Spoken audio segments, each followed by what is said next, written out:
Hello and welcome. Become a Patreon member and enjoy your favorite novels anytime, anywhere, whether you're working, relaxing, or on the go. With our vast pre-available audiobook library, or by requesting a custom novel, simply send the novel name or link and we'll convert it into an audiobook for you. Unlock this exclusive audiobook benefit by joining our Patreon community. Anime Magic Card Era. Chapter 88, Loli rages out, no more fighting. The Dragon Firebeam struck Mandragora Queen center mass. Not fair. The little girl's outraged squeal pitched so high it was barely audible, but her expression broadcast a universal language of betrayal. Her tiny fists clenched. Her silver crown tilted sharply sideways from the impact before the rest of her followed. The Dragon Maiden hit me. Why am I the one getting punished? She didn't get to finish the complaint. The compressed dragon breath, originally calibrated to punch through 7-star resistance, didn't care about the protests of its intended but redirected target. Mandragora Queen's body was lifted off the sanctum floor, carried through a wall of her own uprooted thorn vegetation, and slammed into the far wall with enough force to crater the masonry. Her figure flickered, wavered, and dissolved back into card form. Eliminated. How am I supposed to fight like this? Elisa's voice had gone up an octave and lost all composure. Her last pretense of dignified combat crumbled the moment Mandragora Queen dissolved. That was my control piece. She's supposed to lock down the battlefield. Her carefully constructed 3-card formation, the product of years of training and the accumulated resources of one of the capital's most powerful families, had been dismantled in the space of a minute. Eternal Crystal Orchid, destroyed in a single sword strike. Mandragora Queen, taken out by her own teammates' attack.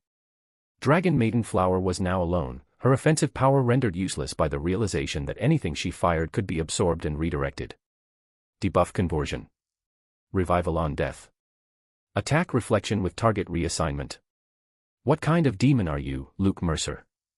Before Elise could formulate a salvage strategy, the Dragon Knight was already casting the next spell. Dark Dragon Burst. The air temperature around Dragon Knight Dark Magician Girl plummeted. Violet-black energy poured upward from her armor in spiraling columns. Simultaneously, Timaeus' dragon essence surged downward through his scales, meeting the spellcaster's magic at the fusion point where Knight and Mount connected. The two energies wound together, intertwined, compressed into a single focal point above the Dragon Knight's raised sword. The resulting sphere was smaller than her earlier dark magic burst. Denser. Black at its core, shot through with sapphire veins that pulsed like arteries. A concentration of the fusion's total output focused into a single antimatter-class projectile. The sphere released. It crossed the sanctum in a straight line, carving a corridor of compressed atmosphere through the ruined flower field domain.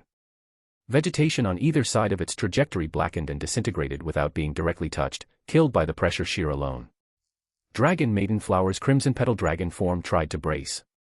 She'd been charging a secondary mimicry dragon breath to counter, but she wasn't ready yet, and the dark dragon burst wasn't going to give her time. The sphere struck her in the chest. For a single suspended moment, the impact point flashed white. Then the flash expanded, consumed Dragon Maiden Flower's entire form, and collapsed inward in a silent implosion. When the light faded, there was nothing left where the Dragon Maiden had been. No body. No petals. No trace. The Dark Dragon Burst had designed itself to eliminate 8-star targets. A 6-star perfect, however impressive, simply hadn't had the structural integrity to survive a direct hit. GHHK. Elisa's small involuntary noise came out as she watched her strongest offensive card Spirit cease to exist in a cloud of dissipating energy particles. The flower field domain dissolved around her. Vines withered. Flowers closed their blooms and faded. The domain required all 3 of its anchoring spirits to sustain, and with all 3 down, the green paradise she'd built dissolved back into bare sanctum stone within seconds. Elise stood alone in the ruined core chamber. No card spirits. No domain. No options. She took a steady breath. Could you maybe go a little easier on me, she asked, her voice halfway between pleading and indignant. She'd thought she was ready for a serious fight. She hadn't been prepared for a massacre. Her dignity was in tatters, her strategy in smoking ruins, and her grandfather was watching the whole thing from the monitoring deck. I could have, Luke admitted, raising one hand to recall Dragon Knight Dark Magician Girl. The fusion spirit circled the sanctum once and glided back to hover protectively beside him, Timaeus' massive form somehow folding compactly without taking up half the chamber. Mana's gemstone sword returned to her hip in a sheath that hadn't existed until she needed it. But you're Edmund Hargrove's granddaughter. Who knows what other trump cards the Hargrove family packs into their heir? Elisa's eye twitched. That's why you went this hard? That's why. I don't have any hidden trump cards, Luke. Even better reason to go hard. If you did, I'd want to overwhelm you before you could deploy them. Since you don't, I just overwhelmed you on principle. That logic is awful and I hate you. Elise forfeited with a raised hand. The teleportation card activated, and her figure dissolved into light, reappearing on the Capital Association Plaza a heartbeat later. A streak of white light detached from the Holy Dragon Furnace Heart's pedestal and arced through the air to settle into Luke's waiting palm. The Sanctum's authentication system had registered the winner. The youth training competition was over. On the plaza, Elise materialized, looked at the monitors showing Luke collecting the Holy Dragon Furnace Heart, and blew a strand of hair out of her face. I'm going to have to explain this to grandfather. She did not look forward to the conversation. On the main monitoring deck, Edmund Hargrove was not upset with his granddaughter. He was, in fact, faintly impressed. Being beaten this thoroughly by Luke Mercer was not a failure that reflected poorly on Elise. It was simply the correct outcome given the matchup. No strategic adjustment would have changed that. What he was processing, instead, was the demonstration of capability he just witnessed. A Commander Realm card master. Fielding a 7-star legendary fusion spirit. Equipped with an offensive kit that could eliminate tier +1 targets and a defensive kit that converted debuffs into buffs. Paired with a set of pre-existing counter cards that independently covered spell nullification, spatial displacement, and attack redirection. The complete loadout was absurd. It was also, technically, all accomplished at Commander Realm. What happened when Luke broke through to Leader Realm? To Monarch? To Emperor? This student is going to reshape the Eastern region's power landscape. Edmund kept the thought to himself. Beside him, Roland exhaled slowly. Well. That was educational. Educational indeed. Neither man spoke for a moment. The monitoring deck had fallen into a strange hush, the kind that followed a demonstration of genuine generational talent. Then Harrison Cole stood up. I believe we had a wager, Dorian. Every eye in the chamber snapped to Dorian Webb. Webb's jaw clenched. He stood slowly, reached into his storage card, and produced 2 items. A long sword that glowed with pale golden light, clearly a light-aligned artifact. And a ring of braided silver wire, set with a single crystalline stone that pulsed with gentle healing energy. Light sword. Holy Spirit ring. Both were valuable materials that any card master in the association would pay a premium to acquire. Losing them stung. Losing them to Harrison stung considerably more. He tossed both items across the chamber. Harrison caught them out of the air with the casual ease of a man who'd expected exactly this outcome. Don't worry, Dorian, Webb muttered as he sat back down. I'm not one to welch on a bet. But may I take this opportunity to ask the universe why Luke Mercer couldn't have been born in Crestbrook, because it would have saved me this humiliation entirely. The other branch presidents watched the exchange with expressions ranging from amusement to poorly disguised envy. Every single one of them was silently running the same calculation Webb was. Why couldn't that boy have been from our city? Even Grant Whitfield, Harrison's old friend, allowed himself a small sigh. A card master of Luke's caliber was talent that could define a city's reputation for a generation. Ashenvale had produced one. The other 11 satellite cities had not. Miles Thornton, Everhold's branch president, leaned back in his chair and pressed his fingers against his temples. Having Serena Frost as his city's star pupil had felt like a victory 3 days ago. Watching her come in a distant third to a kid from Ashenvale had significantly recalibrated that feeling. Harrison tucked the light sword and Holy Spirit ring into his own storage card and permitted himself a smile that he'd been suppressing for the last 2 hours. He'd been Ashenvale's branch president for years. He'd spent that entire tenure watching other cities strut into the capital with better rosters, better rankings, and more respect. He'd accepted it as the reality of his position. Today, that reality had flipped. Luke Mercer had just walked through the entire youth training competition without losing a match and had finished by demolishing the capital's own heir apparent in a manner so comprehensive that Edmund Hargrove himself had needed a moment to compose his response. The envy radiating from the other branch presidents was the sweetest music Harrison had heard in years. He intended to savor every note. I suppose we should award the first-place trophy, he said mildly, aiming the comment toward no one in particular. since the final stage has concluded. Indeed. Edmund's voice was smooth, his composure fully restored. Harrison, would you do the honors? Your city's representative has earned it. Happily. Harrison stood up, straightened his jacket, and walked toward the ceremony platform with the confident stride of a man who had just won 2 battles he hadn't technically been fighting. Chapter 89, Rewriting Magic Card Civilization's History.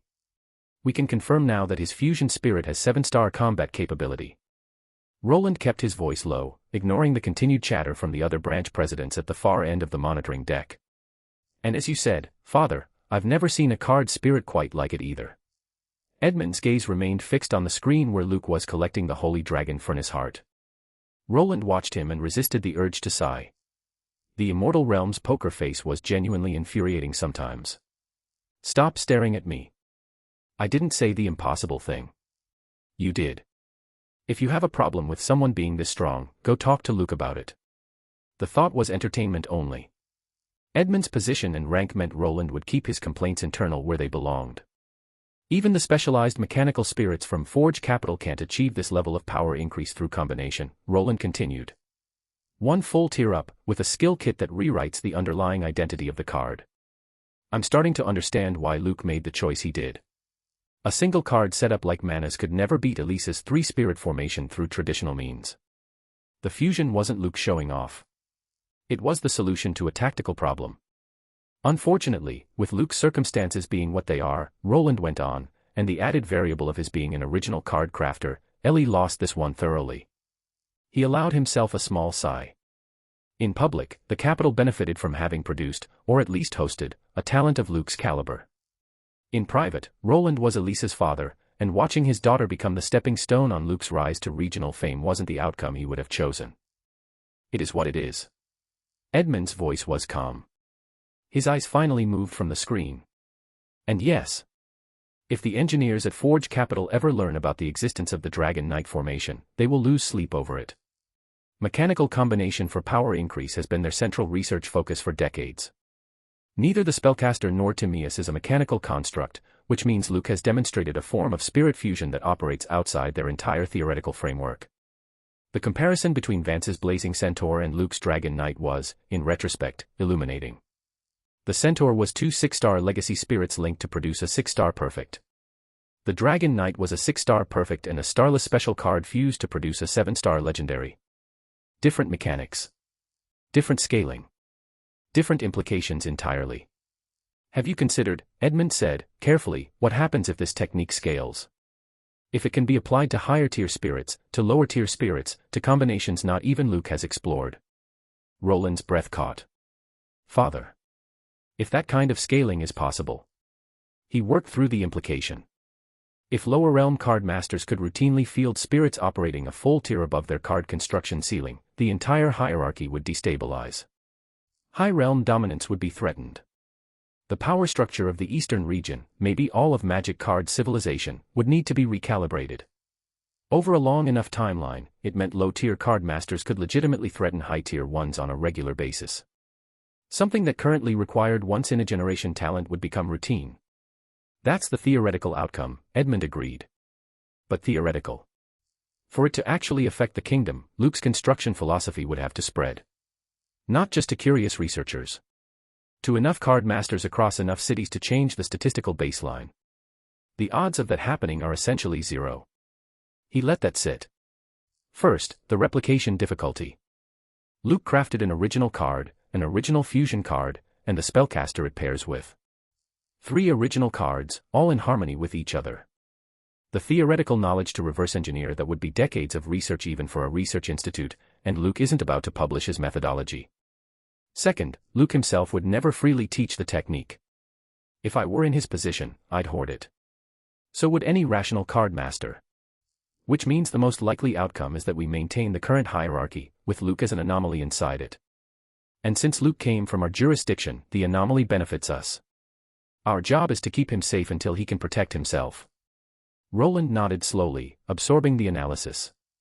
If someone had told me, a week ago, that a freshly minted Commander Realm card master could theoretically rewrite the development path of Magic Card civilization.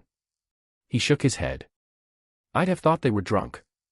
But seeing it in person, Edmund said, forces the recognition. Some talents exist outside standard metrics. Luke is one of them. I almost feel old, watching him. Edmund allowed himself a small smile. Each generation brings forth its own giants. That's how civilizations advance. It's a good thing. He turned to face the monitoring deck as a whole. And now, it's time to bring our students back. The competition is over. He stood, and the observation staff around the deck immediately began the recall procedures. Inside the sanctum, the immediate aftermath of the fight played out quietly. Elise hadn't left the relic yet. She'd defeated her own conditioning enough to walk across the ruined floor and face Luke directly, her expression controlled but carrying a trace of something hard to read behind her glasses. Congratulations, Luke. Luke inclined his head politely. Thank you. You were strong. Elise's eye twitched. That's what people say at funerals. Don't pity me, you just curb-stomped me in front of my entire family. She didn't voice the thought. She gave him a dry smile instead, and Luke caught the edge of it and understood. He almost apologized, decided against it, and moved toward the pedestal where the holy dragon furnace heart waited. The heart hadn't moved during the battle. Despite the Dragon Knight's combat having scoured most of the sanctum, the central pedestal and the artifact above it were untouched, clearly protected by a high-grade invisible defensive enchantment. The core chamber hadn't been as undefended as it had appeared. But the defense also didn't resist the tournament winner. Luke extended his hand, and the heart responded, detaching from its hovering position and descending gently into his palm. Compact. Dense. Pulsing with faint internal light. The moment it transferred into his possession, the Mist Relic systems registered the victory condition. Across the dimensional plane, every remaining competitor felt their teleportation cards warm in their storage. White light engulfed them one by one, displacing them back to the Capital Association Plaza. The second stage was over, regardless of how close they'd gotten to the core. In the sanctum itself, Luke, Elise, and the Dragon Knight Dark Magician Girl also dematerialized in twin flares of white light, displaced back to the association's main hall. As they vanished, fog flooded into the empty core chamber from every direction, resaturating the space.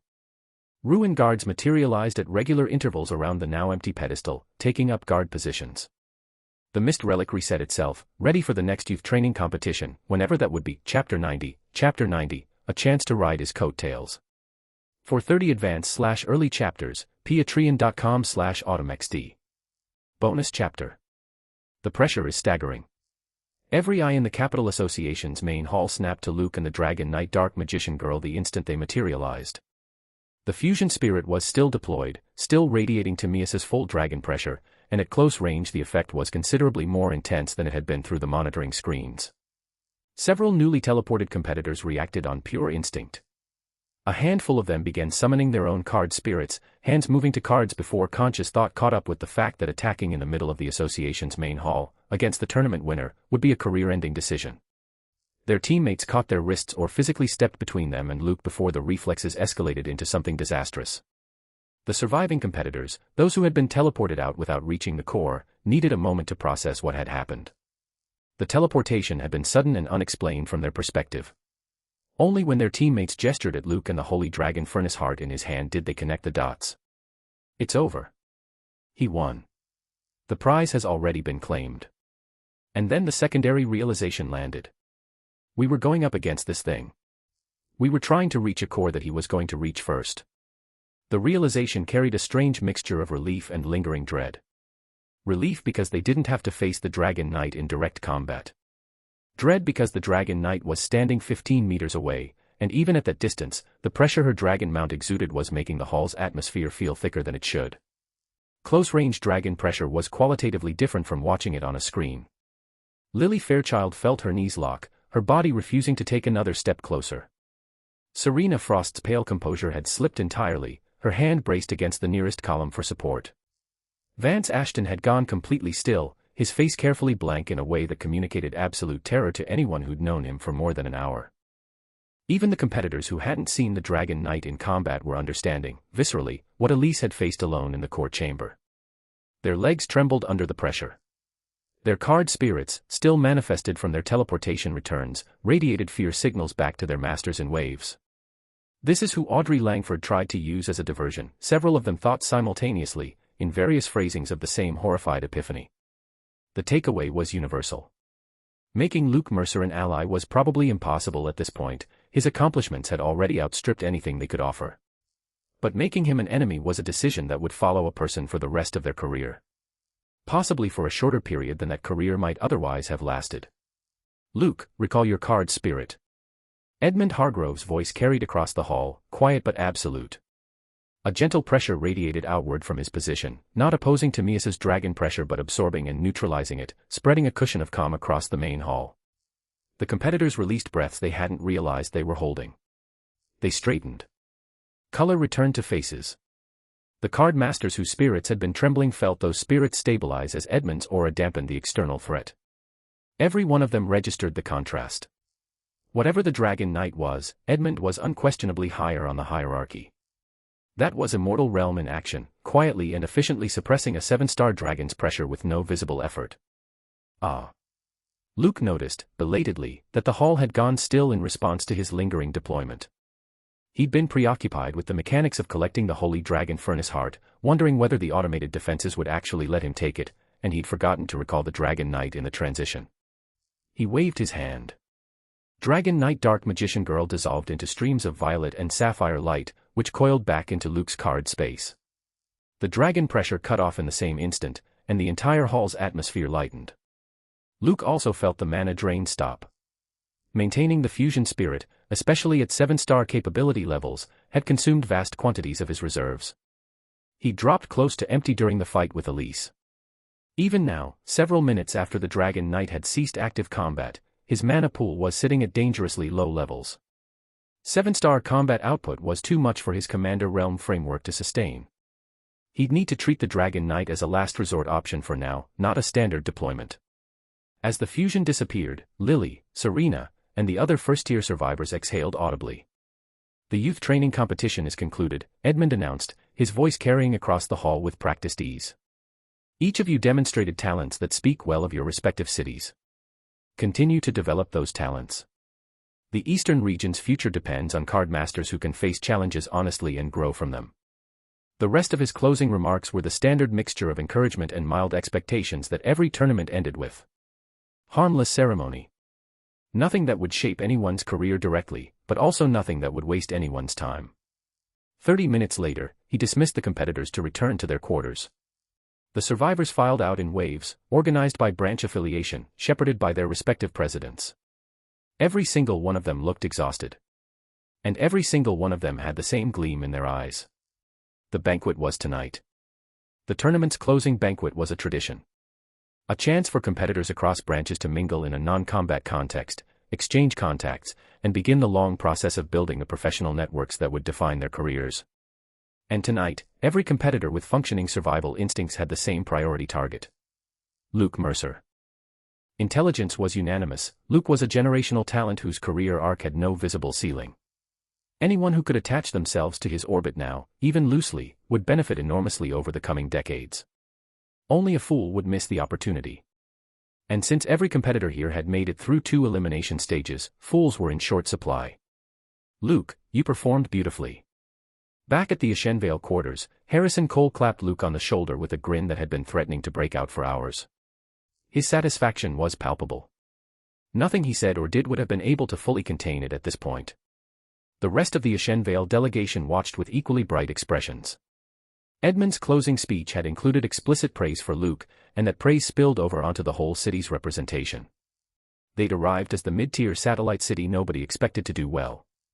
They were leaving with the competition's first-place trophy and bragging rights that would carry Ashenvale's reputation for years.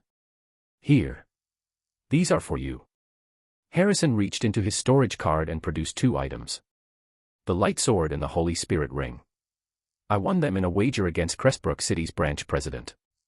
He explained the bet briefly, the terms, web skepticism, the stakes. He did not dwell on the satisfaction he'd felt collecting. Both items were heirloom-grade materials. The light sword alone would command an eye-watering price on the association's trading platform. The Holy Spirit ring was even rarer. Either one, handled by a competent card master, could serve as the primary material for a high-tier light-aligned card construction. Harrison himself had no particular need for light-aligned materials. His specialty ran in other directions, and the wager had been less about acquisition and more about making Dorian Webb eat his own words. The fact that the spoils had substantial practical value was a bonus. He also had the instinct that Luke's talent was worth investing in early and generously. A light sword and Holy Spirit ring in Luke's hands would produce something remarkable. The same material sitting in Harrison's storage would produce nothing. The formal competition reward will be processed when we get back to Ashenvale, Harrison added. Consider these a personal bonus. The other Ashenvale delegation members watched this exchange with visible envy, but also with the understanding that their envy was pointless. Luke had earned every advantage he was receiving. None of them had soloed Vance Ashton. None of them had demolished Elise Hargrove's 3-card formation. They hadn't even made it to the Relic's core. Thanks, President Cole. Luke accepted the 2 materials without unnecessary deflection. He'd learned, during his time in Magic Card Civilization, that refusing legitimately earned rewards wasn't modesty. It was a way of devaluing what had been offered. As he tucked the items into his own storage card, a small wry thought surfaced. Didn't I get the Moon Spirit ring from a similar friendly exchange with Moonvale? At this rate, I'm going to start a collection. Light sword. Description: a legendary sword said to contain the power of sealing light. It is rumored to have once been wielded by a sacred swordsman who used it to imprison a demon that destroyed an entire kingdom. Possesses exceptional effectiveness against dark-aligned enemies. Holy Spirit ring. Description: the only evidence remaining of an angel's death, and the sole proof that the angel ever existed. Contains the residual power of the fallen angel. Holders aligned with light can activate the power within the ring, converting its angelic essence to their own use. Chapter 91, Digital World, complete. For 30 advanced/early chapters, patreon.com/autumnxd. Luke read through the material's effects and felt his mind immediately begin cross-referencing his card backlog. Light sword, the description emphasized sealing capability. A sword that had once contained a nation-destroying demon. That single property pointed at an obvious target, swords of revealing light. One of the most iconic trap cards in the original game. Yu-Gi-Oh's signature stall effect, famous for its role in the Yugi vs. Kaiba arc where Yugi used it to survive long enough to draw Exodia the Forbidden One. And later, in a different memorable sequence, for keeping an aerial monster suspended in midair long enough to execute a winning attack pattern when the effect expired.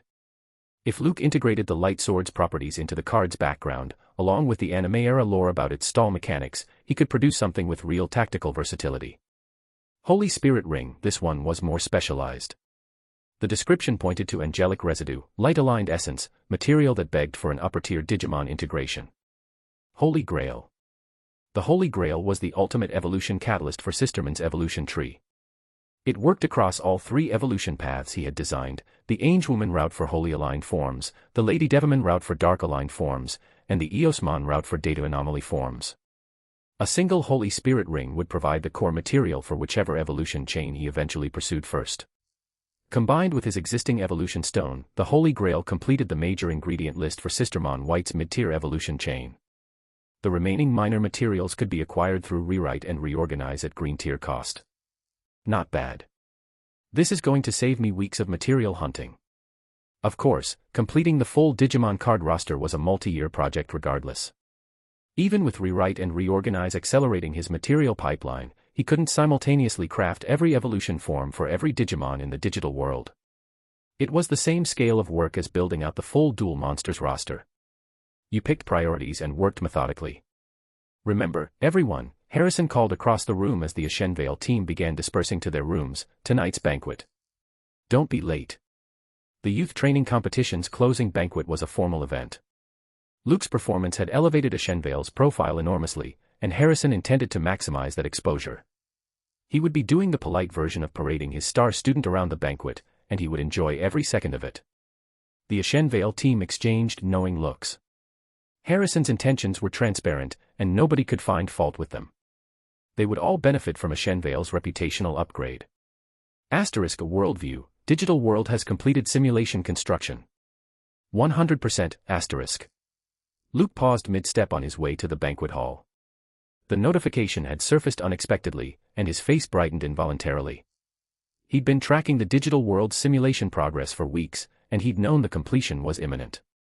But seeing the formal 100% confirmation still produced a little spark of satisfaction. The digital world was now a fully simulated worldview inside his card editor framework, which meant he could begin constructing Digimon cards with the same system backing that his Dual Spirits cards enjoyed. Immediately, he mentally cued the next priority target, finishing the Digimon evolution mechanics background and setting. He'd independently completed over 90% of the design work already, through his own creative effort rather than simulation assistance. The remaining 10% was refinement and integration, polish that required the full worldview simulation to be available. With the simulation now online, he could close that last gap quickly. Sisterman's 3 evolution chains were his first concrete goal. He was confident he could finish them, cards and all, before the entrance exam. The Holy Grail material was secured. The base card concepts were designed. The only remaining bottlenecks were time and mana for rewrite conversions. He triggered the simulation process to begin on the evolution mechanic completion and continued toward the banquet. The banquet venue was the same dining hall where Luke had first met Elise Hargrove. Tonight, though, it had been transformed. Elegant drapery lined the walls. Crystal chandeliers hung where the functional lights had been. A row of immaculately dressed greeters stood at the entrance, checking invitations with practiced courtesy.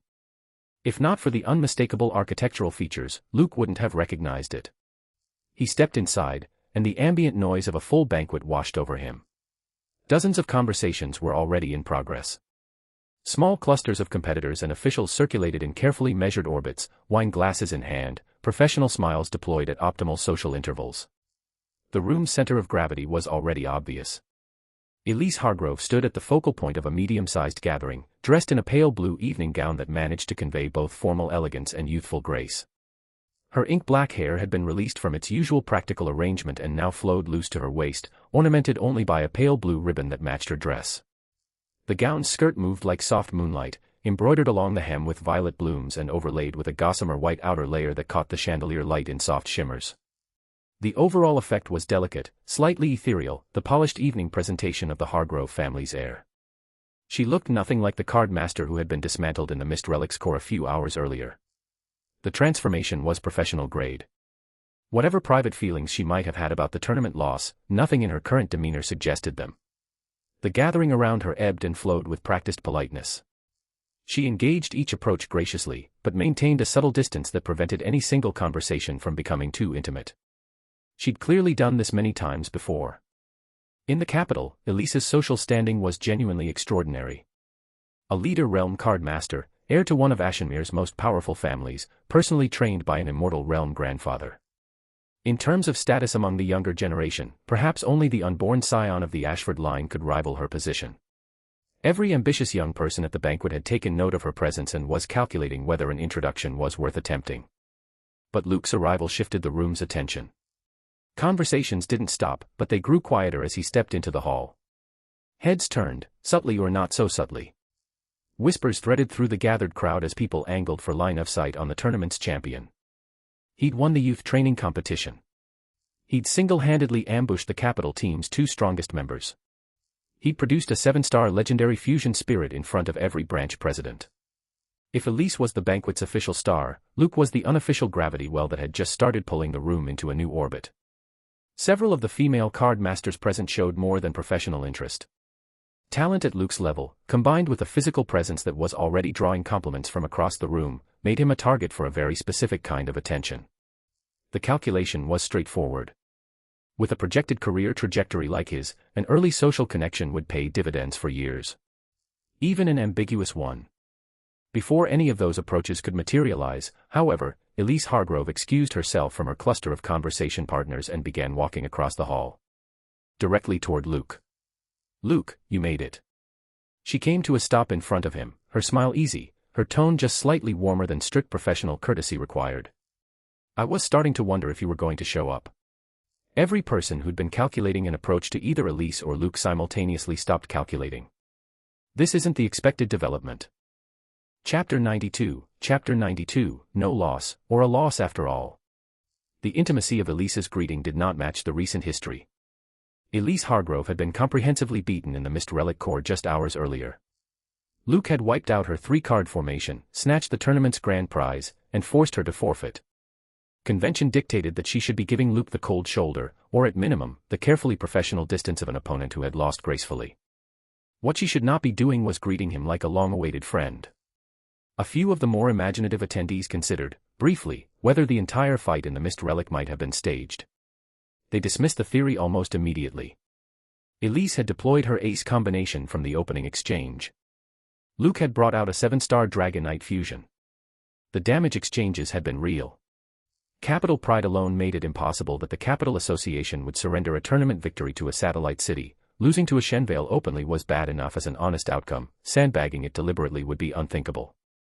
Which left only one explanation. Whatever this was, it wasn't theatrical.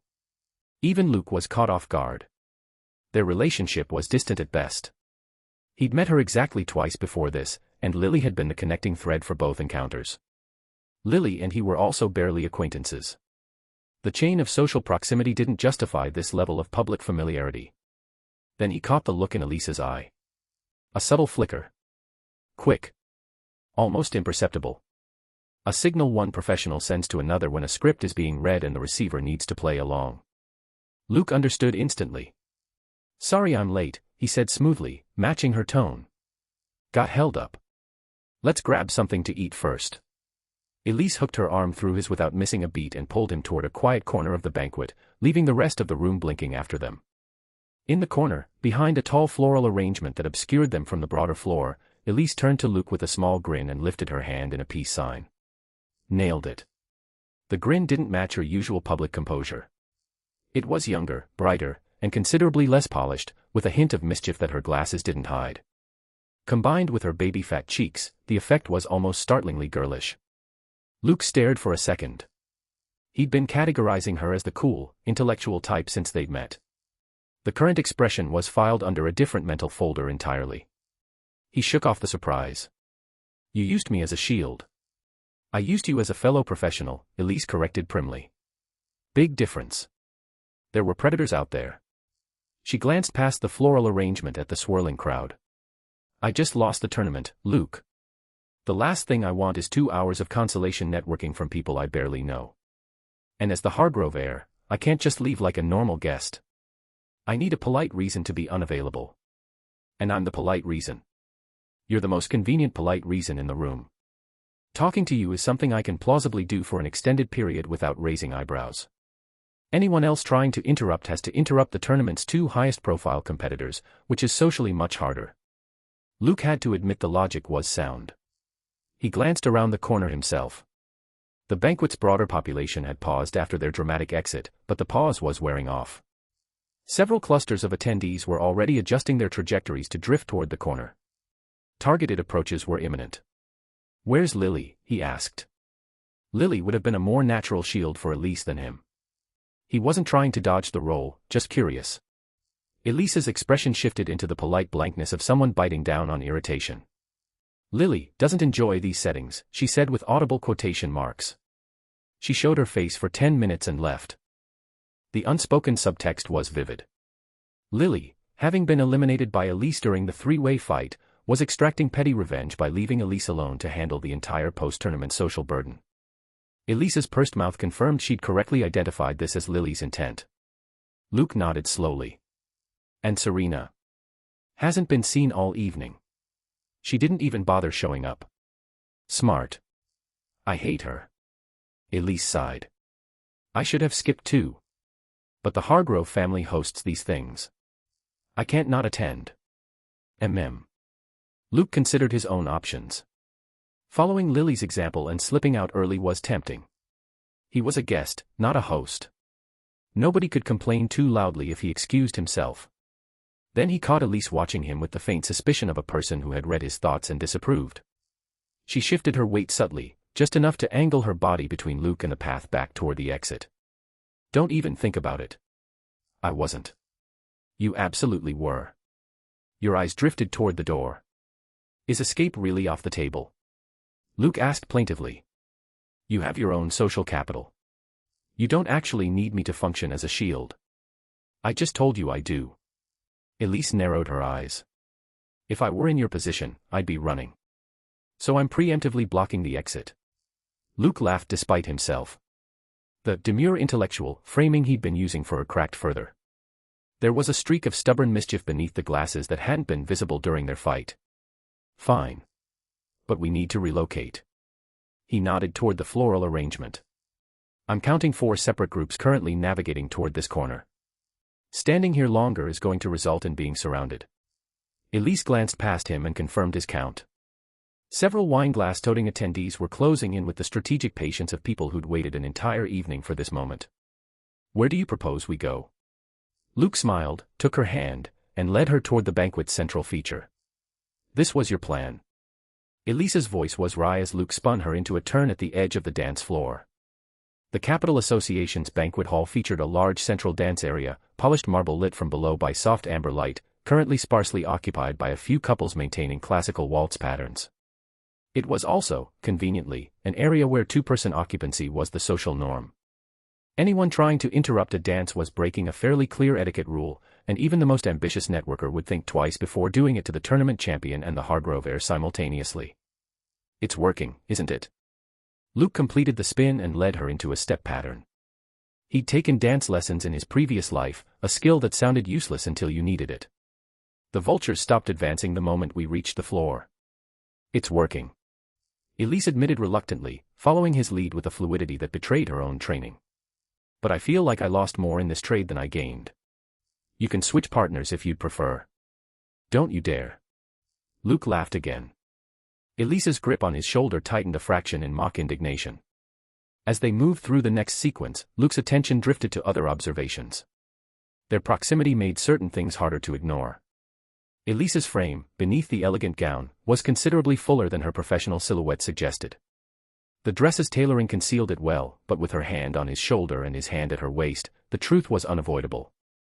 Slender on the outside, soft on the inside, a figure that took genuine effort to disguise. Mana would actually have a credible rival on this front, eventually. Currently, Mana's anime-bred proportions edged out Elise's, but Elise was still developing.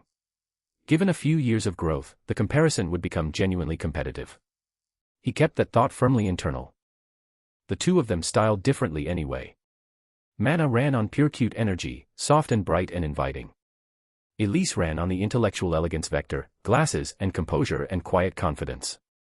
Different markets entirely. Don't even think about it. Elise's voice had shifted from playful to suspicious. Her eyes had narrowed behind her glasses. Whatever you're thinking right now, stop thinking it. What makes you assume I'm thinking anything? Your face. Specifically, the corner of your mouth. Luke composed his face. Elise watched him with the deeply skeptical expression of a person who had grown up around men who lied about exactly Chapter 93. Chapter 93, way to go, old Cole. Are you a lie detector dog or something? Luke kept the thought internal and smiled blandly. I'm a normal man, he said aloud. If I had no opinions about my dance partner whatsoever, that would be a much bigger problem than the alternative. Elise stumbled slightly in the next step. Luke caught her, smoothly redirected the misstep into a turn, and brought her back into the rhythm without anyone outside the dance floor noticing. That's. Her cheeks had gone faintly pink. That's really direct. I'm a direct person. Apparently. She recovered her composure quickly, but the pink in her cheeks lingered.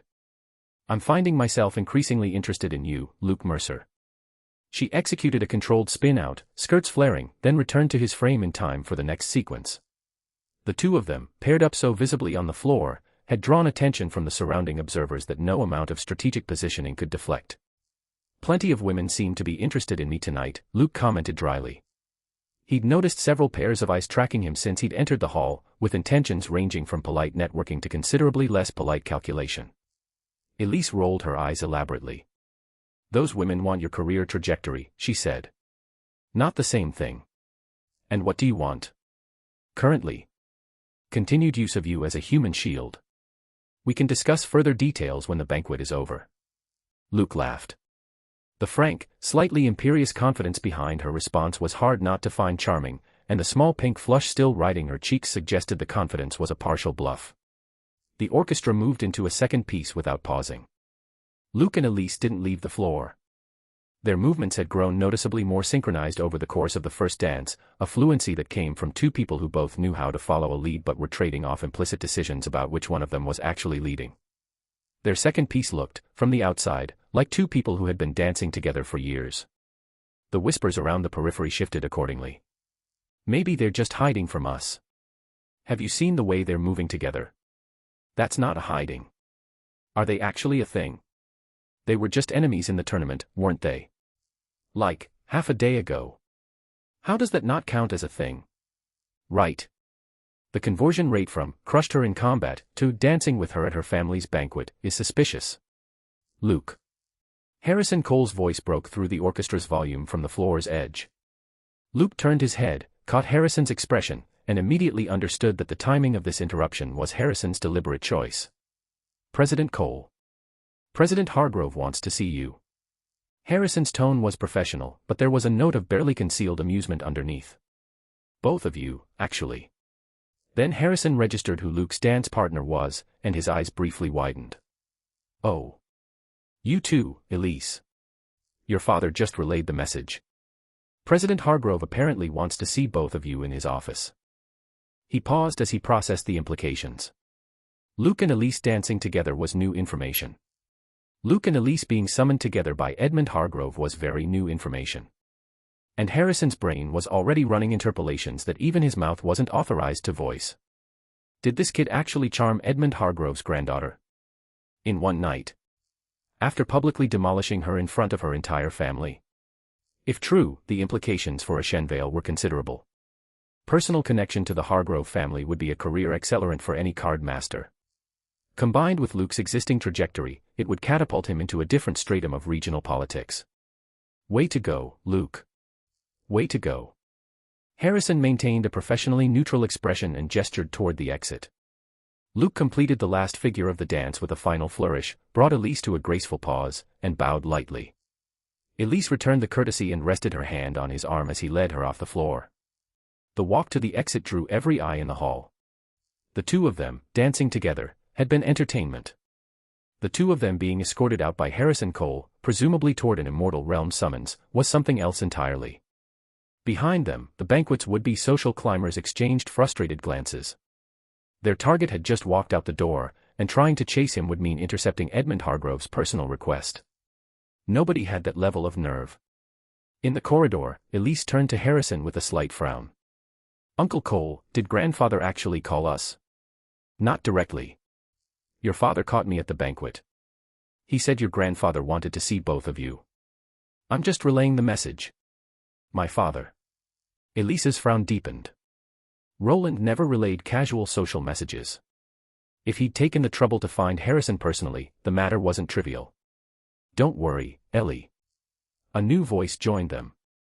Roland Hargrove emerged from a side corridor, having received Harrison's earlier confirmation. This is going to be a good thing. For both of you. Harrison and Luke both turned to look at him. Roland's tone carried a particular kind of restrained excitement, which suggested whatever was happening behind Edmund's office door was significant. What kind of opportunity? Harrison asked. Father will explain when we get there. Roland's reply was diplomatic enough to convey that he wasn't going to spoil the reveal. He gestured toward the corridor leading deeper into the Capital Association's restricted areas. This way. Even Harrison's curiosity sharpened.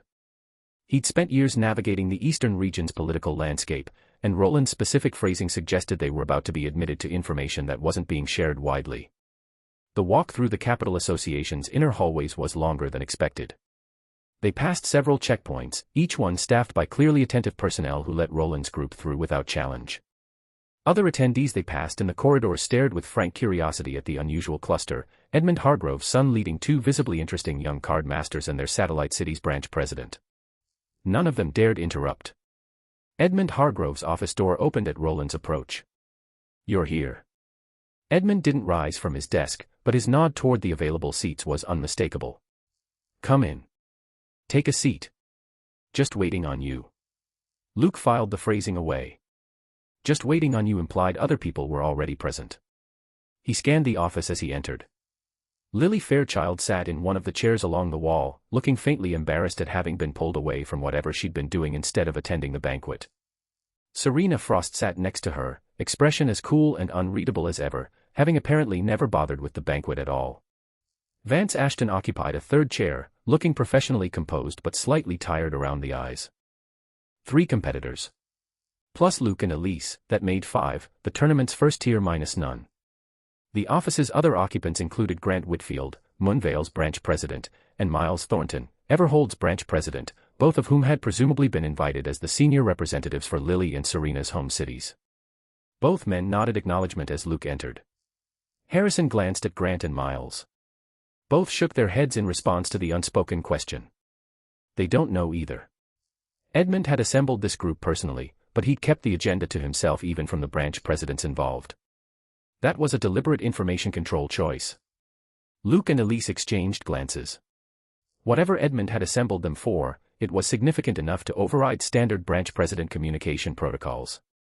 Now that everyone's here, I won't waste your time. Edmund waited for the latecomers to settle into their seats before he continued. He surveyed the assembled group with the measured attention of a man preparing to deliver information he'd been holding back for considerable time. You're probably wondering why I asked you to come at this hour. He paused. Even Lily and Serena had stopped fidgeting.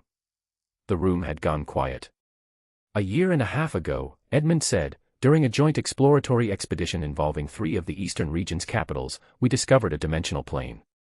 A new dimensional plane. Recently formed. Not yet stabilized. The bombshell landed in dead silence. Chapter 94, Big Things on the Horizon. For 30 advanced/early chapters, patreon.com/automxd. Bonus chapter. A newly formed dimensional plane. Even Harrison, Grant, and Miles, all Sovereign Realm card masters with decades of experience, sat up straighter. Their composure slipped briefly. Luke, Elise, Lily, Serena, and Vance simply stared at Edmund with varying degrees of shock written across their faces. President Hargrove. Harrison was the first to find his voice. You're certain? Absolutely certain. I led the discovery team personally. The implications spread outward from Edmund's announcement like ripples from a stone hitting still water. Magic card civilization existed alongside countless dimensional planes. Each one had originally been a separate world, and each one had been destroyed at some point in the distant past, leaving behind a stable shard of broken reality that survived as a dimensional plane. The Spirit Home, where Luke had encountered the Abyss Predator. The Mist Relic, where the youth training competition's second stage had been held. Hundreds of others. All of them were the corpses of dead civilizations. Most destroyed worlds didn't leave behind dimensional planes. The vast majority simply vanished from history without a trace, lost to the cosmic equivalent of erosion. Only a small fraction survived as accessible planes, and even those took millennia to stabilize after the destruction event. The cause of these world destruction events remained one of the central unanswered questions in the magic card civilization. Generations of researchers had attempted to identify the underlying mechanism. None had succeeded. Magic card civilization itself was technically a world by the same classification, which meant the same fate could theoretically befall it. Generations of high realm card masters had pursued this question, and none had returned with definitive answers. But where the destruction question was a long-term existential concern, the plane formation question was a short-term economic one. Newly formed dimensional planes contained resources beyond what mature planes typically offered. Native materials that hadn't yet been discovered or extracted. Dimensional energy at peak concentration. Unique flora, fauna, and ruins from a freshly collapsed civilization. The first expedition into a new plane could sustain a card master family for generations. The historical example everyone in the room knew was the Spirit Capital's ruling family. Centuries ago, that family had been the first into a newly formed plane, extracted resources that funded their rise to dominance, and now sat at the top of one of the 12 capitals as a result. The story was a foundational piece of the Spirit Capital's identity, and by extension, of the southern region's history. Replicating that path was the dream of every ambitious card master family. None had succeeded. The combination of luck, timing, and capability required was effectively unique. A newly formed dimensional plane being announced in this office, to this assembled group, meant Edmund Hargrove was about to offer them a shot at exactly that opportunity. As expected. Edmund continued without dramatic pause. When we first discovered the plane, it had only just begun to stabilize. The internal rules were chaotic, the boundary was porous, and the ambient energy was hostile. Nobody could enter safely. We named it the Eternal Night Plane and withdrew to monitor. Eternal Night Plane. Every person in the room mentally filed the name. A newly formed plane can't be entered immediately. Roland Hargrove stepped forward slightly, addressing the younger competitors directly. The internal rules haven't settled. Dimensional storms are constant. Worse, the formation event creates a flood of black gates throughout the new plane, and those gates spawn extra-dimensional beasts at extreme density. The mention of black gates made Luke's pulse tick up. He remembered the Spirit Home expedition vividly. The abyss predator that had nearly killed his entire team. Apex predators emerged from those gates. Without Red Ice Black Star Dragon's true Red Soul mechanic, that fight would have ended very differently. For most of the past year and a half, the Eternal Night Plane has been considered too dangerous for entry, Roland continued. Even Sovereign Realm card masters might not survive a sustained engagement inside. Only Immortal Realm or higher could reliably enter and withdraw. President Hargrove personally led several reconnaissance attempts, but full exploration was impossible.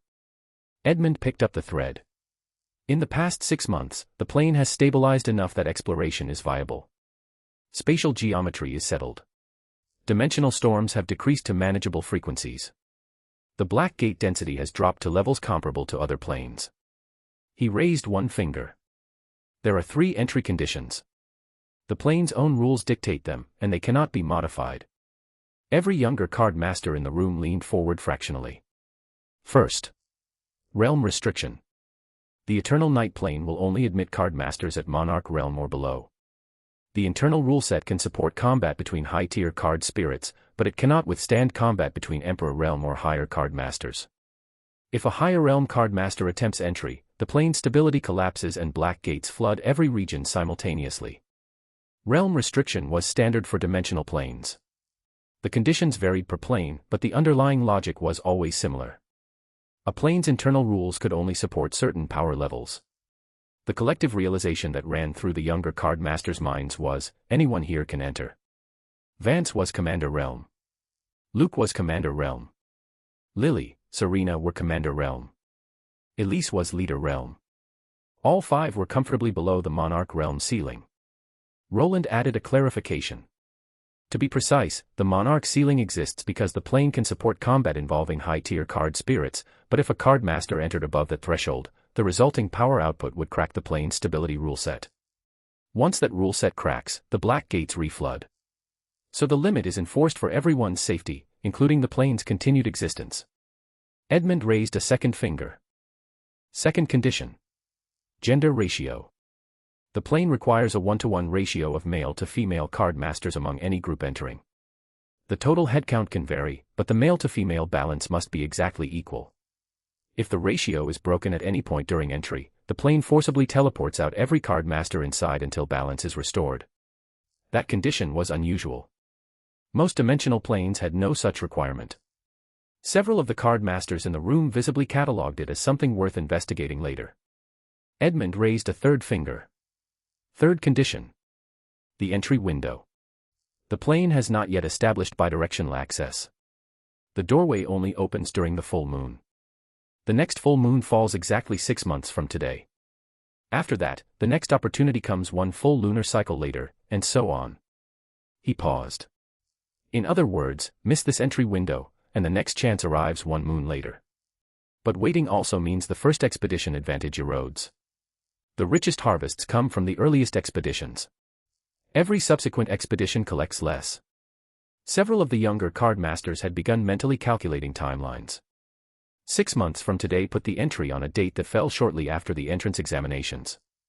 That timing was either coincidental or deliberate, and given that Edmund Hargrove was speaking, Luke leaned heavily toward deliberate. Edmund laid his hand flat on the desk. You 5 performed exceptionally in the youth training competition. The senior leadership of the Eastern region has reviewed your records and your potential. We've decided to extend each of you an entry slot for the first Eternal Night Plane expedition. The bombshell sequence concluded with that single sentence. 5 entry slots. To the first expedition into a newly formed dimensional plane. Awarded to 5 young card masters who hadn't even taken their entrance examinations yet. The opportunity Roland had hinted at suddenly came into focus. This wasn't networking. This wasn't a reward. This was a generational chance. Chapter 95, I'd like to stay healthy. For 30 advanced/early chapters, patreon.com/autumnxd. There's one more thing you should understand, Edmund continued. The Eternal Night Plane was discovered during a joint exploration involving all 3 of the Eastern region's capitals. Stormvale and Mistvale will both be sending teams as well. We won't be the only ones inside. The room registered that. 3 capitals meant 3 competing interests, 3 sets of younger card masters with their own ambitions, and 3 sets of senior leadership with their own strategic calculations. And since the Eternal Night plane is a newly formed plane, Edmund continued, its internal hazards are unknown. The reconnaissance teams over the past year have only mapped the perimeter. The interior is unexplored. He let that sit. We're offering you slots. Whether you accept and participate is your decision. There's no pressure to commit tonight. Edmund stopped speaking. The silence that followed respected the gravity of what had just been put on the table. He didn't rush them. The decision deserved consideration. A newly formed dimensional plane offered resources beyond what most card masters would see in their lifetimes. It also offered the possibility of dying inside an unmapped, unstable reality. The trade-off was real. So was the time pressure. 6 months from today wasn't a casual deadline, and the next entry window after that one came with reduced expedition value. 3 competing capitals adding their own variables made the calculus more complex. Allies could become rivals inside the plane. Resources could be contested. The senior leadership of all 3 capitals had presumably reached arrangements among themselves about how the expedition would be coordinated, but those arrangements would only constrain sovereign and above behavior. The younger card masters were going to have to navigate their own interpersonal dynamics on the ground. So roughly 6 months to prepare. Elise said it as a statement, working through the implications aloud. Her professional voice had returned, and the warmth she'd shown Luke at the banquet was tucked back behind her composed surface. Edmund nodded once. Then I'm in. Elise didn't waste a sentence on it. The other young card masters in the room shifted their attention to the next person in the queue. No card master could refuse this, Luke said simply. I'm in. Internally, his thinking was running at a different layer. The digital world's worldview simulation had just hit 100%. The next few months would let him construct Sistermon and her 3 evolution chains. The advancement push would carry him from Commander Realm to Leader Realm at minimum, possibly higher with the right materials. More mana. More deployment slots. A meaningful jump in combat output. Monarch Realm card masters were still beyond his current reliable threat profile. Source synchronization gave them survival tools that pure tier comparison didn't capture. But anything below Monarch, by the time he entered the plane, he was confident he could handle. A newly formed plane was an all-or-nothing proposition. Half measures didn't work in unmapped reality. Lily Fairchild and Serena Frost both nodded silently, their commitments delivered through expression rather than words. Vance Ashton followed with a quiet "I'm in" that was professional rather than enthusiastic. 5 for 5. The full slot allocation accepted. Edmund permitted himself a small approving nod. Roland looked privately relieved that none of the candidates had backed out, including his daughter. The branch presidents in the room didn't intervene. None of them had risen to their current positions through cautious career arcs. Every card master in this office, including Edmund and Roland, had survived periods of acute danger to reach their current levels. Discouraging the next generation from accepting comparable risks would have been hypocritical. Then your slots are confirmed. Edmund's tone shifted slightly, signaling the conclusion of the primary agenda. 6 months from now, the 5 of you will enter the Eternal Night plane as part of the Eastern region's first formal exploration team. Until then, prepare. Train. Strengthen your card decks. He paused. And before any of that, you have your entrance examinations to complete. Roland nodded, picking up the thread. An expedition into a newly formed plane is significant. So is your entrance exam. The exam determines which academy you attend, and the academy you attend will shape the next phase of your career. If any of you can score high enough to be admitted to Celestial Academy, your access to senior mentorship and rare resources will increase by orders of magnitude. Celestial Academy was one of the 4 great academies, the highest-tier institution in the Eastern region. It accepted only the top scorers from each capital's entrance exam, and its alumni dominated the highest realms of the card master profession. Getting into Celestial Academy meant doors opening that simply didn't open for graduates of regional academies. Given Luke and the other competitors' performances in the youth training competition, none of them were at risk of failing the exam outright. But the Celestial Academy ceiling required more than passing scores. It required excellence. Excellence ranked against every competitor across the Eastern region's 3 capitals, including all of Stormvale's and Mistvale's top students. The exam was, in effect, an intercapital competition. Each capital wanted its students to outperform the others. Each branch president wanted Ashenvale's representation to outshine Stormvale's and Mistvale's contributions. The pride of the Eastern region's 3 capitals would be measured against each other's scores. Edmund and Roland's underlying interest was straightforward. Luke and Elise and the other capital-aligned candidates needed to crush the exam scoreboard. It was that simple. The capital wanted bragging rights, and these 5 candidates were the bragging rights. Understood, Luke said. The other competitors nodded their acknowledgement. Half an hour later, they filed out of Edmund's office. The branch president stayed behind. Whatever logistics needed to be coordinated for the expedition would presumably be ironed out among the senior leadership over the rest of the night. In the corridor, the 5 competitors found themselves at the building's main intersection, standing in awkward silence. Vance was the first to break it. Anyone heading back to the banquet? The question wasn't strategic. It was personal. Vance had been mid-conversation with a particular young woman when Harrison had collected him, and he was hoping to resume the trajectory. Half an hour wasn't long enough to lose momentum entirely. Pass. Lily Fairchild shook her head decisively. I never wanted to be there in the first place. President Whitfield's the only reason I went at all, and I'm officially off duty. Beside her, Serena Frost glanced briefly at Vance with the level of investment a person might give a piece of furniture, and didn't bother responding aloud. She had not attended the banquet. She did not intend to attend the banquet now. The matter required no further discussion. Luke and Elise exchanged glances and arrived at consensus without speaking. They had escaped the banquet with considerable effort. Returning would defeat the entire point of the escape. Pass, they said in unison. Vance absorbed the unanimous rejection. Right. Banquet, then. By myself. He gave the group a wry, self-deprecating wave and headed back toward the venue. Walking with this particular collection of people would have been hazardous to his romantic prospects regardless. Elise was off-limits as the Hargrove heir and currently apparently in some kind of arrangement with Luke. Serena was iceberg-grade unapproachable. Lily was theoretically more conversational, but Vance had the distinct impression that any move on Lily within Elise's line of sight would result in his legs being broken. Luke, of course, was a non-issue. Vance wasn't desperate. I'll head back too. See you all at the entrance exam. Luke gave a small wave and turned toward his guest. He wanted to do. He'd need to accelerate his standard schedule.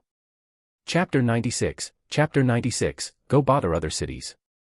For 30 advanced/early chapters, patreon.com/autumnxd. Don't. Elisa's hand shot up reflexively. I'd really prefer not to meet you in the entrance exam, Luke. Some of us are still trying to score well. Beside her, Lily Fairchild was nodding with the rapid, emphatic agreement of a woodpecker. The two of them were, in this particular moment, in perfect alignment. The shared sentiment was, Luke can ruin some other capital's students. That's what other capitals are for. Well, that's not very polite, Luke remarked. It's extremely polite. We're being honest. Luke laughed and gave them another small wave. Whether they encountered each other in the exam would depend on the bracket assignments. He couldn't promise to avoid them, and he didn't intend to go easy on anyone he encountered. But the disclaimer wasn't necessary at this stage. They'd see each other when they saw each other. He left them in the corridor and headed back to his guest quarters. Several minutes later, he reached his door and heard humming from the bathroom inside. Mana, in her free time, had developed a habit of using the room's facilities for her own purposes. Whatever song she was currently in the middle of, the cheerful tune carrying through the door wasn't one Luke recognized. He made an executive decision, grabbed essentials from his immediate space without entering the bathroom, and quietly stepped back out of the suite. Some battles weren't worth fighting.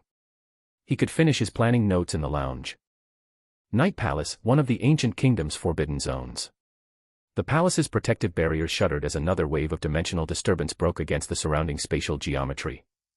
Spectral fox cries rang through the sky in long undulating tones, vast and reverberating, a sound that made the surrounding terrain feel small. Reality itself had grown thin around the Night Palace over the past stretch of days. Some kind of high-grade reconstruction process was being conducted at the palace's core, and the energy bleeding outward from that process was destabilizing the local spatial framework. Dimensional cracks formed at unpredictable intervals. Some of them threatened to widen into black gates. A new crack opened along the palace's eastern perimeter, dark and jagged, edges pulsing with malevolent extra-dimensional pressure. Through the opening, the silhouettes of hungry shapes pressed against the boundary. Things that wanted in. Scree. A clarion bird cry split the air. A streak of brilliant blue light arced down from the upper sky, resolving into the form of a massive divine eagle, its plumage shifting through shades of cobalt and silver, its head crowned with intricate golden runes that pulsed in deliberate cadence. Simurgh. The 10-star rare card spirit dove on the dimensional crack with focused intent. The runes on her crest flared, and a beam of concentrated golden radiance lanced down into the rift's center. The rift, which had been preparing to widen into a full black gate, began to contract instead. The sealing light of the Simurgh's runes wove through the crack's energy structure and began unmaking it from within. Furious howls echoed from beyond the rift, the protests of would-be invaders denied entry, but the protest meant nothing. The Simurgh's seal was absolute. The rift collapsed into nothing. The local spatial geometry restored itself. Ninth time, Celine Dawnford remarked from the Simurgh's back. I'm starting to wonder when Master will be done. Her voice carried genuine concern beneath the surface dryness. The reconstruction process had been running for considerably longer than she'd expected when she returned with the glacial wellspring sample. The Night Empress had been confident at the start, but high-tier card reconstruction was inherently unpredictable. 12-star reconstruction in particular tended to produce dimensional side effects requiring active intervention. That was why Celine had been patrolling the Night Palace's perimeter for days now. Lilith was inside her ritual chamber. Celine was outside catching the dimensional cracks before they became black gates. She'd never appreciated quite how dangerous high-tier card reconstruction really was until she'd watched her master's process from the outside. The energy spillover was enormous. Celine's own crafting of the Simurgh, ambitious as that had felt at the time, had been a candle flame compared to the bonfire her master was currently maintaining. A new sound rolled across the sky. Not the panicked howling of extra-dimensional beasts. Not the strain of cracking spatial geometry. A long, exultant fox cry, deep and primal and triumphant, the cry of an apex predator announcing that a long task had been completed successfully. A vast fox shape unfurled across half the visible sky. 9 tails. Crimson and gold. The silhouette was enormous, easily large enough to crush a small town beneath a single paw, and the energy radiating from it was the kind that made the surrounding landscape feel like a held breath. The dimensional disturbances around the Night Palace stabilized in real time. Cracks that had been about to form sealed themselves. The hungry shapes that had been pressing against the spatial boundary went silent and retreated, suddenly reminded of their actual place in the predator hierarchy. The fox shape contracted, gathered, and condensed back into a single rectangular card that floated gently down into a pale outstretched hand. The reconstruction was complete. You've done well these past few days, Celine. Lilith Crescent stepped out of empty air beside the Simurgh, the card she'd reconstructed already filed away. The Night Empress's silver hair flowed in the residual dimensional currents, and the spider lily mark on her forehead glowed softly with sated power. She looked tired in the way that immortals look tired, which is to say, almost imperceptibly, but Celine had spent enough time as her student to read the signs. 12-star reconstruction was one of the few processes that could fatigue an undying realm card master. It was nothing, master. Celine dismounted the Simurgh in a smooth slide that suggested years of practice. The fox cry had told her enough that she'd already started smiling, but politeness required confirmation. Sister Circe is fully recovered. More than recovered. Lilith's smile, when it surfaced, was the soft proud expression of a parent showing off a child's accomplishment. Circe's wounds are healed. Her quality has advanced. Her combat capability has increased. The reconstruction was a success on every front. The reconstruction had never been merely about healing. Lilith had used the opportunity to push Circe's foundation upward, refining and expanding the nine-tailed fox's worldview integration, and the result was a card that operated at a higher tier than before the injury. 12-star legendary had moved further in a direction Celine didn't entirely have words for yet. Congratulations, Master. Lilith inclined her head in acknowledgement, and then her tone shifted into something more practical. We should be moving. The entrance examinations are not far off. If we leave now, we can return to Celestial Academy before the exam season begins. She let the statement settle, then noticed that Celine had gone very still. Master. Celine's voice came out carefully measured. About the trip I mentioned earlier. The one I wanted to take after the reconstruction. I wasn't actually planning to go directly back to Celestial Academy. Lilith's elegant eyebrow lifted by a precise quarter-inch. Oh. I was planning to visit Ashenmere first. The peach blossom eyes regarded Celine with the patient inquisition of a master who already knew her student was hiding something and was politely allowing the student to choose how to surface it. She knew. She always knows. Celine exhaled and committed. Governor Ashford asked me to relay information about a student in his jurisdiction. Luke Mercer. The independent Blackgate destroyer. The original card crafter. She paused, kept her voice even. I wanted to meet him before the entrance exam. Before he gets pulled into the capital's broader politics. Lilith was quiet for a moment. When she spoke again, her tone was thoughtful rather than disapproving. An original card crafter. Luke Mercer. She turned the name over in the air the way one might turn over a found stone, examining the facets. Aldrich never told me about this directly. She said it as a statement of fact rather than a complaint. He sent the message through you instead. Which means he wanted me to know but didn't want the matter to enter formal channels. Interesting. He was always cautious. She refocused on Celine with a faint, rueful smile. Let's go, Celine. We'll travel via the capital. Celine exhaled again, this time in relief. Her plan, having been fully exposed, had not been derailed. But before she could relax, Lilith spoke again, almost casually. What Aldrich told you about Luke Mercer and original cards is not as straightforward as you may have understood it to be. Celine's brow furrowed. There's a legend that circulates only within the immortal realm and above, Lilith continued, her voice taking on the cadence of someone reciting information from a private archive. The Millennial Sovereign. At your current realm, you don't yet have access to the full context. But the existence of an original card crafter is one of the indicators that the legend tracks. Aldrich reaching out through you, rather than directly to me, suggests he's already weighing whether the indicator matters in this case. She didn't elaborate. The implication that Celine's realm was insufficient to know more was delivered without condescension, simply as a fact of access. The Night Empress and her student stepped through a fold of space that shouldn't have been there a moment before, leaving the Night Palace behind. The Simurgh dissolved back into its card form and slid into Celine's storage. In the air where they had been standing, Celine's question lingered, unanswered. The Millennial Sovereign. A legend known only to the immortal realm. She thought she understood what Aldrich had been asking her to do. Now she understood that she'd only been seeing the surface. Chapter 97, a Blackgate reward to make sovereigns jealous. For 30 advanced/early chapters, patreon.com/autumnxd. Luke. Mind if I drop in unannounced? Victor Ashford stood at Luke's front door with a faint, friendly smile. Behind him, the steward of the Ashenvale City Lord's mansion offered Luke a small respectful bow. A line of card master guards in formal House Ashford livery stood at attention along the street. The street, predictably, was now crowded. Word of a city lord's personal vehicle parked outside a private residence had spread through the neighborhood within minutes. Spectators had gathered at every viewing angle, none of them attempting to hide their curiosity. The steward, recognizing the developing situation, signaled the guards to begin clearing onlookers.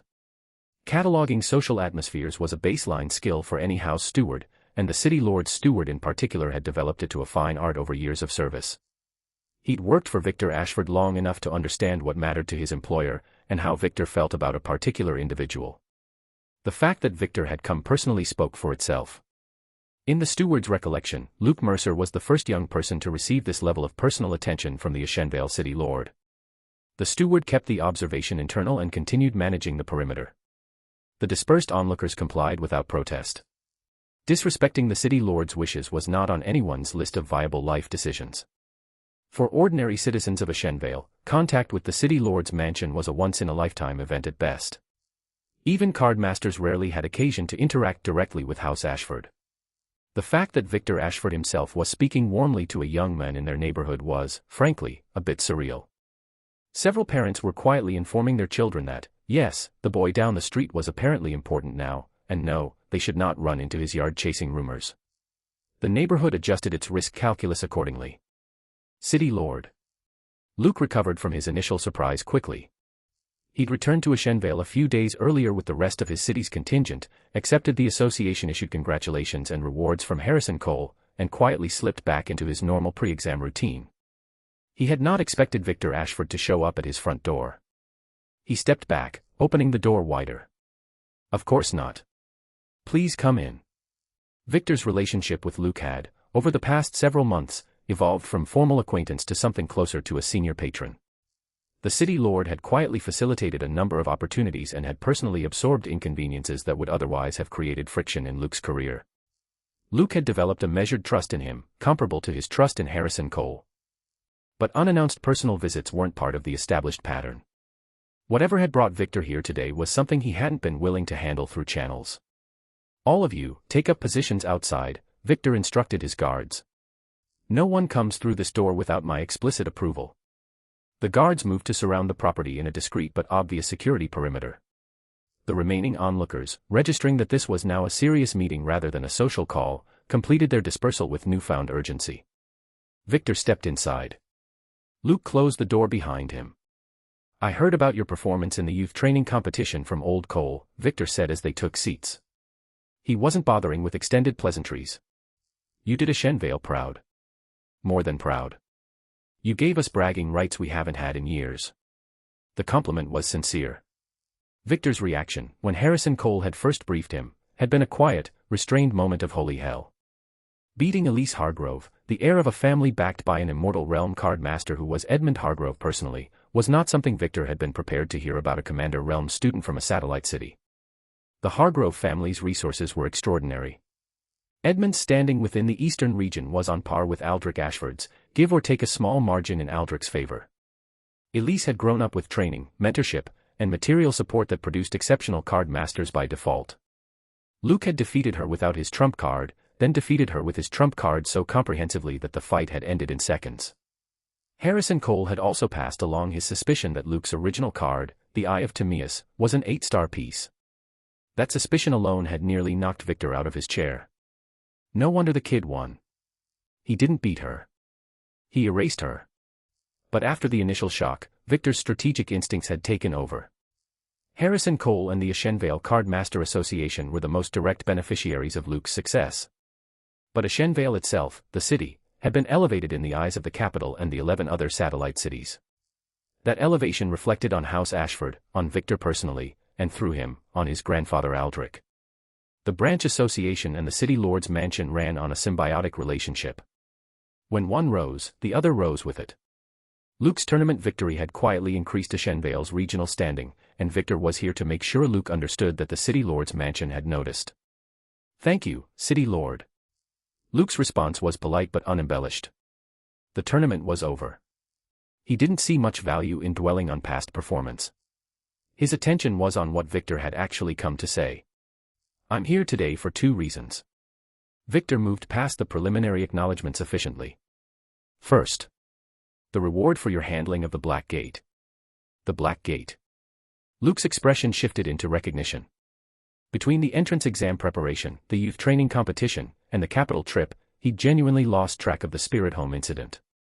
Independent destruction of a Black Gate was a documented event that filtered up through the Card Master Association's reporting hierarchy, and Harrison Cole had told him a reward would eventually be forthcoming. Luke had simply forgotten about it in the chaos of the past few months. Now Victor was sitting in his living room, which meant the report had reached the capital city lord's mansion in Ashenmere. The capital city lord's mansion was the political peer of the Capital Card Master Association. Both were Ashenmere-level institutions. Reports that reached either of them got serious attention. Here. Victor produced a storage card and set it on the table between them. This contains the rewards approved by the capital city lord's mansion. Funds and materials make up the bulk of it. Money and crafting components are the resources card masters always need most, and even the city lord's mansion sticks to that pattern when distributing rewards. He paused. But there's a third reward in there. And, in my opinion, it's better suited to you than the funds or materials. Luke caught the shift in Victor's tone. There was a note of something underneath the diplomatic language. Subtle, but present. Envy. Victor was a sovereign realm card master. He had access to resources that most card masters would never see in a lifetime. For something to make him sound envious meant it was, by sovereign standards, genuinely rare. Luke's interest in the third reward jumped several levels. He picked up the storage card from the table and tucked it into his own storage without opening it. The funds and materials were standard. He could check those later. The third item, whatever it was, deserved a more deliberate examination than a casual peek in front of the city lord. With his rewrite and reorganize ability, Luke wasn't short on funds or materials anyway. Time was his real bottleneck. What he wanted to know, right now, was what Victor had come here to say next. Victor watched Luke pocket the storage card without examining it and felt a small internal nod of approval. He wouldn't have minded if Luke had checked the contents on the spot. That was a normal enough reaction, but the deliberate self-control suggested a level of composure that most young card masters hadn't developed yet. It was one more data point in a growing collection. The second matter. Victor refocused. The upcoming entrance exam. Specifically, the reward attached to placing first in the Eastern Region's exam standings. Chapter 98, First place in the entrance exam. Crescent Moon Land. For 30 advanced/early chapters, patreon.com/autumnxd. The reward for first place in the Eastern Region's entrance exam. Luke wasn't surprised that the exam came with a top placement reward. Every exam in the country offered some kind of prize for the leading scorers, that was standard. But Victor Ashford had specifically singled this one out, which suggested something more than a routine accolade. Then again, it was just the Eastern Region's first place. How extreme could the reward really be? The ancient kingdom is divided into 4 greater regions, Victor began. He wasn't drawing the explanation out. The entrance exam is taken at the same time across all 4 regions, but the scoring is regionally segregated. Ashenmere is one of the Eastern Region's 3 capitals. Each year's exam is, fundamentally, a competition between the younger generations of those 3 capitals. Luke nodded. That much he'd already understood from Edmund's earlier remarks. Each year, the reward for placing first in the Eastern Region exam is fixed. The first place finisher receives an entry slot to the Crescent Moon Land. Crescent Moon Land. Luke tilted his head slightly. The name didn't ring a bell. Through any of his usual research channels, in any reading he'd done since arriving in Magic Card Civilization, he'd never come across it. He didn't rush Victor. The city lord had introduced the topic. The explanation would follow. Crescent Moon Land, Victor continued, is a dimensional plane unique to the Eastern Region. Its history is unusually long. Even I don't know exactly how old it is. The card master records on it are inconsistent. What's consistent is that any card master who enters Crescent Moon Land receives a Crescent Moon Blessing. Crescent Moon Blessing. Luke filed the term internally. The fact that the entrance exam's top reward had remained fixed for generations strongly implied the Crescent Moon Blessing was substantial. Anything less would have been replaced by a more compelling prize over time. The blessing's nature varies wildly between recipients, Victor went on. The variance is part of what makes Crescent Moon Land famous. As examples, some card masters who enter receive a permanent affinity bonus toward a specific category of card crafting. After receiving such a blessing, that card master's success rate when crafting cards in the affinity category stabilizes at 70% or higher. A stable 70% success rate on a specific card type was, by industry standards, a significant gift. Card crafting wasn't reliable even for skilled practitioners. Failure rates of 40 to 60% were common at high tiers. For Luke, the comparison was less impressive. Simulation construction already pushed his success rate to 100% on any card he could afford to invest the time in. The Crescent Moon Blessing's affinity bonus was redundant against his existing toolkit. Some card masters receive a different type of blessing entirely, Victor continued. A permanent quality upgrade applied to one of their existing cards. The minimum upgrade is 1 tier. 2-tier upgrades have happened. 3-tier upgrades are documented but vanishingly rare, perhaps once or twice a generation. Most upgrades are single-tier. A permanent tier upgrade was a reward that genuinely altered a card master's career trajectory. The difference between Red Ice Black Star Dragon at 6-star versus Red Ice Black Dragon at 7-star was the difference between a strong card and a definitive one. Luke had personally exploited that exact transition during the Spirit Home expedition. A 2-tier upgrade applied to a 6-star perfect would push it to 8-star, into upper-tier card territory. A 3-tier upgrade would push a 6-star to 9-star, the absolute peak of the high-tier classification. Even in the late stages of a card master's career, those were main deck cards. In every documented case, Victor concluded, the Crescent Moon Blessing has measurably increased the receiving card master's combat capability.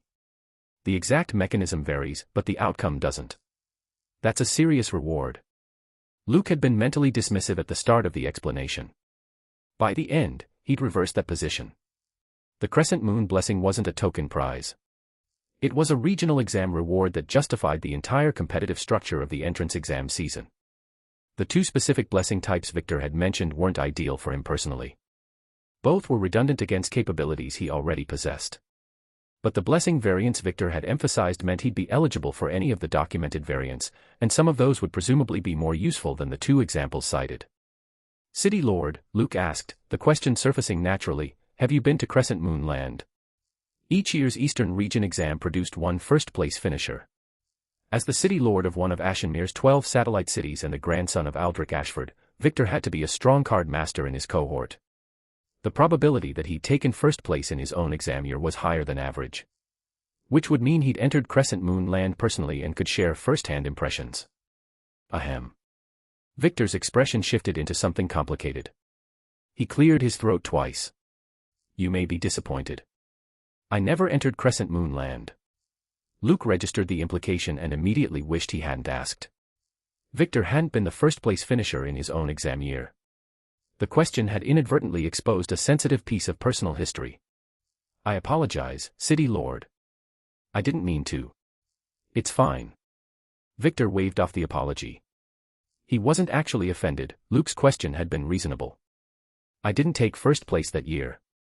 The boy who did is a Sovereign Realm card master in Mistvale now. Quite accomplished. We exchange correspondence occasionally. He recovered quickly and refocused. You, however, are a different case. Based on your performances at the youth training competition, your odds of taking first place in this year's Eastern Region exam are excellent. That's why I'm raising Crescent Moon Land with you specifically. I want you prepared. He paused. Both publicly and privately, I want you to take first. The City Lord's Mansion does, the Branch Association does, Old Cole does. We all do. Ashenvale's reputation rides on it, and so do my personal hopes for your career. Luke's mouth quirked into a slight smile. In that case, he said, I won't disappoint. He hadn't planned to hold back in the entrance exam regardless. With Crescent Moon Land now on the table, his motivation level had simply doubled. There was no scenario in which he treated this exam as anything less than the highest effort performance he could deliver. Good. Victor nodded once, satisfied. I won't keep you any longer. The City Lord's Mansion has a stack of paperwork waiting for me, and you have your own preparations to handle. He stood. Luke stood with him. They exchanged a final round of polite courtesies, and the City Lord left through the front door with his guards reformed around him. The street outside had returned to relative normalcy. Spectators had mostly retreated indoors after the dispersal. Within 10 minutes, the only evidence that the City Lord had been here at all was the lingering scent of formal cologne in Luke's living room. Luke closed the door behind Victor and exhaled slowly. Crescent Moon Land, he murmured. What blessing would I get if I made it inside? The question was idle. He shelved it for later. The actual entrance exam was still some time away, and Crescent Moon Land was a post-exam concern even if he won the slot. What needed handling immediately was the storage card Victor had given him. He retrieved it from his pocket and examined the seal stamped along its edge. The seal was the official insignia of the capital City Lord's Mansion. Luke recognized it from his time in Ashenmere during the youth training competition. The mansion was a peer institution to the Capital Card Master Association, and its seal carried the same weight in formal contexts. He swept the contents with his spiritual perception. His prior assessment of the mansion's likely generosity, he realized within seconds, had significantly underestimated reality. Chapter 99, Special Card, Crystallization Technique. For 30 advanced/early chapters, patreon.com/autumnxd. The funds, Luke set aside for review later. The numbers were substantial, but currency was rarely his bottleneck. The materials, however, made him stop.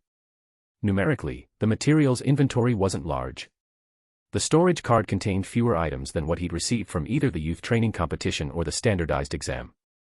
By raw count, this was actually a smaller package than what the Satellite Cities Branch Association had distributed. By quality, it was something else entirely.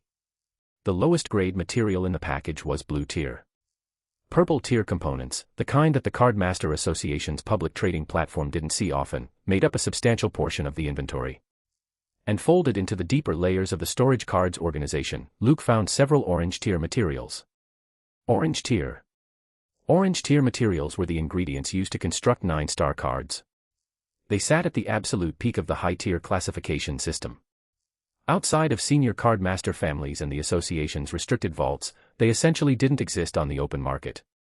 Whoever picked these knew exactly what they were doing, Luke murmured. The capital city lord's mansion hadn't just dumped a pile of generic high-grade components into the storage card. They'd curated. The selection process had clearly considered card category, elemental affinity, and crafting compatibility, and the result was a hand-picked package whose total value rivaled the Holy Dragon Furnace Heart and the Doll Key in concentrated rarity. Several of the items, on inspection, were directly applicable to Luke's planned card construction projects. The mansion had either consulted with someone who knew Luke's craft direction, or they'd guessed correctly based on his demonstrated capabilities. Either way, they'd saved him weeks of material hunting. "Saves me time and effort," he summarized. "I'll take it." He continued sorting through the inventory. His attention caught on something near the storage card's interior boundary. A floating card, suspended in the middle of the storage card's spatial volume rather than slotted into a conventional storage compartment. It pulsed with a gentle, distinctive energy signature that didn't match the rest of the contents. This must be the third reward Victor mentioned. Luke focused on it with mild curiosity. He guided the floating card out of the storage card and into his hand. Card information flooded his perception. Crystallization technique. Type, skill card. Effect, upon use, condenses internal mana to form a mana crystal. When the user's mana is fully depleted, the user may consume a stored mana crystal to refill their mana pool. The number of crystals that can be stored, and the storage capacity per crystal, scale upward with the user's realm advancement. Description: a specialized card created in ancient times by an exceptional young card master with an unconventional concept. Functions only on card masters, cannot be applied to card spirits. Each card master may absorb only one crystallization technique card. Existing copies in circulation are extraordinarily rare. Crystallization technique. Reminds me of the mana stone mechanics from old fantasy RPGs. Luke's mouth had quirked into a small grin. The mechanic was startlingly similar to a fantasy novel trope he'd read in dozens of stories before transmigrating. Compress your spiritual energy into a stable internal artifact, then draw on the artifact when your normal reserves ran low. The Magic Card Civilizations version was repackaged with different terminology and presentation, but the underlying logic was familiar. He started thinking through the implications, and his grin widened. Mana was the foundation of everything a card master did. Without sufficient mana, even a card spirit capable of leveling cities couldn't be summoned, much less sustained. Mana exhaustion was the actual constraint that defined a card master's combat duration and tactical flexibility, not card spirit count or quality. Lower-tier card masters, in particular, were fundamentally limited by their mana pools. A Commander Realm card master couldn't hold a 6-star spirit in continuous deployment for very long, and a 7-star spirit was even more demanding. Luke's recent fight had ended with mana fully empty, and that had been only minutes of sustained Dragon Knight Dark Magician Girl deployment. The crystallization technique card was, in effect, a long-term solution to the mana ceiling problem. A growth-type skill card, scaling with Realm. Whatever its current capacity, by the time he reached Leader Realm, Monarch Realm, and higher, the card's stored capacity would grow alongside him. He turned the card over in his fingers. There was something else worth noting. This is the first non-traditional magic card I've seen. Closest analog would be a counter card or equipment card, but those work on card spirits. This works on the card master directly. He'd seen exactly 0 examples of cards that interacted with the card master's body during his entire time in Magic Card Civilization. The standard categories were all spirit side, spirit cards, the card spirits themselves, equipment cards, worn or wielded by spirits, counter cards, defensive responses controlled by spirits, and skill cards, typically taught to spirits or imprinted on their loadouts. A skill card that imprinted on the card master's body and modified the card master's own mana economy was, categorically, something he hadn't encountered before. The fact that the inventory description noted only one card per card master, and that existing copies were extremely rare, suggested the unconventional nature was acknowledged within the industry. He brought the card to his chest and pressed it against the area over his heart, in roughly the same gesture Mana had used when she'd absorbed the spell tome and the other skill cards into her own loadout. The crystallization technique card glowed softly. Then it began sinking into his body. Edges first, then the central pattern, dissolving inward through his skin like a printed image absorbing into water. The reaction was immediate. His internal mana pool, which had been at near full capacity, began draining at an alarming rate. Not through external use. Not through any spell or summon he'd activated. The mana was simply pulling itself toward the absorption point at his chest, drawn by some interaction Luke couldn't directly see. He held still and let it happen. The drain accelerated. Within seconds, his mana pool was at half. Within 20 seconds, it was nearing the warning threshold most card masters maintained as a safety buffer. Within 30 seconds, his mana reached zero. A new sensation took shape in his chest, just beneath the absorption point. A mana crystal materialized. Small, roughly the size of a pebble, suspended in his internal energy circulation pattern. It glowed with a warm, opalescent light. The shape and texture of it caught Luke off guard. Wait. He examined the crystal more closely. The mana crystal looked almost identical to the Saint Quartz from FGO. The premium currency gem from his previous life's mobile gacha game, the one that had absorbed unconscionable amounts of his disposable income during a phase he preferred not to think about. The same prismatic structure. The same internal light pattern. The same general shape. He stared at it, mentally flatlining. The crystallization technique was apparently designed by someone with an inappropriate sense of humor. Or my brain is mapping fantasy RPG logic onto FGO aesthetics, which is somehow worse. He shelved the unsettling visual association and started cataloging the actual properties of what he'd just produced. Asterisk test results asterisk. Forming a single mana crystal had consumed his entire current mana pool. Not a percentage. Not a fixed cost. Everything. Whatever mana he had at the moment of activation determined the crystal's storage capacity. The crystal stored same source mana. When he reabsorbed it, the energy would integrate seamlessly into his pool with no rejection or compatibility issues. The single crystal hadn't reached the storage cap. He could feel additional capacity available, which meant his current realm allowed more than one. The exact upper limit needed empirical testing. He let his mana begin recovering naturally and noted two more properties as he waited. When a crystal's stored mana was fully depleted, the crystal didn't disappear. Instead, it collapsed into a smaller object, what the card description hadn't named but Luke immediately mentally labeled a mana seed. The seed was a recoverable structure that would automatically absorb ambient mana from the environment to refill itself, even without active input from him. He could also actively channel his own mana into a depleted seed to accelerate the refill. Both methods worked. The drained sensation in his chest, the empty feeling of having his entire mana pool emptied at once, was uncomfortable. Not painful, but distinctly unpleasant. Most card masters never let their mana drop this low, precisely because the empty feeling was unsettling enough to push you back toward conservative spending. Luke understood now why mana exhaustion was treated as a serious operational concern rather than just a depletion timer. His mana began to recover. Wait. He paused his internal observation. The recovery rate seems faster than usual. He couldn't be certain. The difference was small, on the edge of what he could distinguish from his normal baseline. It might just be his attention focusing on something he didn't usually monitor closely. Or it might be a real effect. He decided to defer judgment until he had more data points. While his mana refilled, he returned to the project he'd been working on before Victor's visit, the Digimon Evolution worldview integration. 2 hours of focused work passed quickly. By the end of it, his internal mana pool had returned to full. He triggered the crystallization technique again. The familiar cascade resumed. Mana drained downward. The empty sensation returned. A second mana crystal materialized in his chest, settling alongside the first. 2 crystals, he murmured. Capacity hasn't capped yet. His mana began recovering. This time, focused specifically on monitoring it, he confirmed the observation he'd been uncertain about. The recovery rate is faster. It's not my imagination. Chapter 100, Mana's coming in.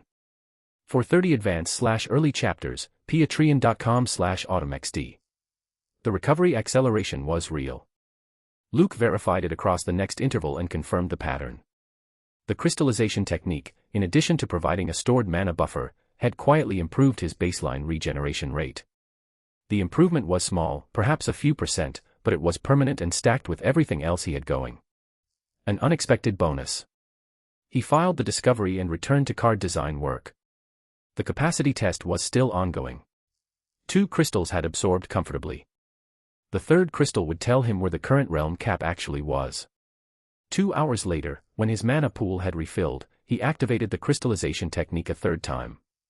Nothing happened. He tried again. Same result. The card simply refused to engage. His mana stayed at full capacity, the existing 2 crystals stayed in place, and the technique itself produced no response of any kind. 2 crystals at Commander Realm. That's the cap. He tested a few more activation attempts to confirm the result was consistent rather than situational, then settled into the conclusion. Commander Realm permitted exactly 2 stored mana crystals. The actual scaling pattern, whether it was linear, geometric, or something else entirely, would only become observable once he advanced to Leader Realm and could compare data points. Counting the original mana pool plus 2 crystals, my total mana capacity is now triple what it was before, he calculated. That's enough to handle sustained Dragon Knight Dark Magician Girl deployment without the timer flashing red like an Ultraman fight. The Ultraman comparison made him laugh quietly. The classic 3-minute timer of his previous life's tokusatsu shows had become a recurring visual metaphor for any card master pushing a high-tier card spirit beyond their mana support threshold. He'd nearly lived that exact failure scenario at the end of the Mist Relic fight. 2 crystals would prevent that from happening again, at least until he was fighting opponents who demanded longer engagements. A new question surfaced in his mind. He summoned mana with a thought. Her figure shimmered into existence in his living room, the Dark Magician Girl's familiar pink and blue robes catching the indoor lighting as she materialized. Master. Mana tilted her head curiously. Her green eyes were already tracking the small luminous object Luke had drawn from his internal storage. A mana crystal, summoned out of his chest into his palm. The opalescent light caught the room's lamps and refracted into a small rainbow of subtle color. Mana's expression brightened slightly, instinctively drawn to the gleam. The skill card description had specified that the crystallization technique itself worked only on card masters. But the description hadn't said anything about restrictions on the mana crystals it produced. The crystals were a derivative product, and their absorption rules might be entirely separate from the source card's restrictions. Luke's working hypothesis, the crystals stored cardmaster source mana, and mana's existence depended on Luke's mana, so the energy was already same source. Card spirits should, in theory, be able to absorb the crystals. Worth testing. Mana, try absorbing this. See if it integrates the same way the crystallization technique integrates with me. He extended the crystal toward her and explained the basic mechanics. Drained mana flows in, when fully empty it becomes a seed and refills from ambient mana, plus a slight regeneration boost as a side effect. He decided not to test the same procedure with Red Ice Black Star Dragon or the Eye of Timaeus' projection. Summoning either of them indoors would put their heads through the ceiling and probably the second-floor ceiling on top of that. Yes, Master. Mana accepted the crystal with both hands, expression curious and slightly excited. She brought the crystal to her chest, against the same heart area Luke had used during his own absorption. For a few seconds, nothing happened. Then the crystal began to dissolve into her, edges first, sinking through her clothing and skin and into the same internal mana circulation that Luke's body used. It feels really special, Mana murmured. Her cheeks had taken on a faint pink flush, and her voice carried a slightly dazed undercurrent. I can feel Master's mana pouring into me. The flush deepened. Her green eyes had gone slightly unfocused. The small dazed expression was, technically, the standard physiological response to a card spirit absorbing a sudden surge of compatible mana, but the way she'd phrased it, combined with her current expression, made the description sound considerably less technical than intended. Luke choked on his own train of thought. Mana, you absolutely cannot phrase it like that. He kept his face composed. Mana, after a beat, registered what she'd just said and how it had sounded. Her cheeks went from pink to red. She straightened up sharply and audibly cleared her throat. I mean, she said, articulating each word with sudden professional precision, my internal mana storage capacity has increased. I now have a buffer reserve that allows me to maintain my form independently of Master's direct mana supply. As long as the crystal's contents aren't fully consumed, I can persist away from your active support. The flush hadn't entirely faded. The recovery had been valiant, but Mana's small, embarrassed expression betrayed her. Luke considered the phrasing, considered the implications, and decided to take her professional clarification at face value rather than tease her about the original delivery. Independent action, he summarized. You can operate detached from my mana for an extended duration as long as the crystal lasts. Yes, Master. That's incredibly useful. Yes, Master. The implications were genuinely substantial. Card spirits typically had to remain within proximity of their card master, and continuous operation away from the card master burned through the master's mana pool at an accelerated rate. With a mana crystal embedded in her, Mana could effectively patrol, scout, or operate in a separate engagement zone for extended durations without dragging Luke's main mana reserves down. The tactical applications were many. He'd think through them in detail later. A different question surfaced. If Mana now held one of the crystals he had previously held, did that free up a slot for him to forge a new one? He activated the crystallization technique experimentally. The technique engaged. His mana drained. A new mana crystal materialized in his chest. Worked. So the cap counts only what I'm personally holding, not the total in circulation. He paused on the implication. Did I just glitch the system, or is this intended behavior? He couldn't be sure. Either way, the practical outcome was favorable. By offloading a crystal to Mana, he'd freed a slot to create another, expanding his effective combined capacity. He continued the experiment. Created another crystal, transferred it to Mana, repeated. By the end of the cycle, Mana also had 2 crystals integrated into her body, and her face had acquired a permanent rosy flush from the cumulative mana saturation. Mana's third absorption attempt failed. Same way Luke's third had failed earlier. 2 crystals appeared to be the cap for her as well, mirroring his own current limit. So the card spirit's crystal cap matches the card master's cap, Luke concluded. Which means as I advance and my own cap grows, hers will too.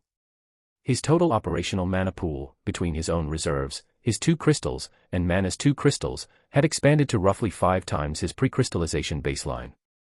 That wasn't just a buffer improvement. That was a strategic tier upgrade to his combat sustainability. He glanced at Mana, who was still slightly flushed and watching him with the attentive bright-eyed expression of someone who knew her master was about to thank her for cooperation. He suppressed a smile.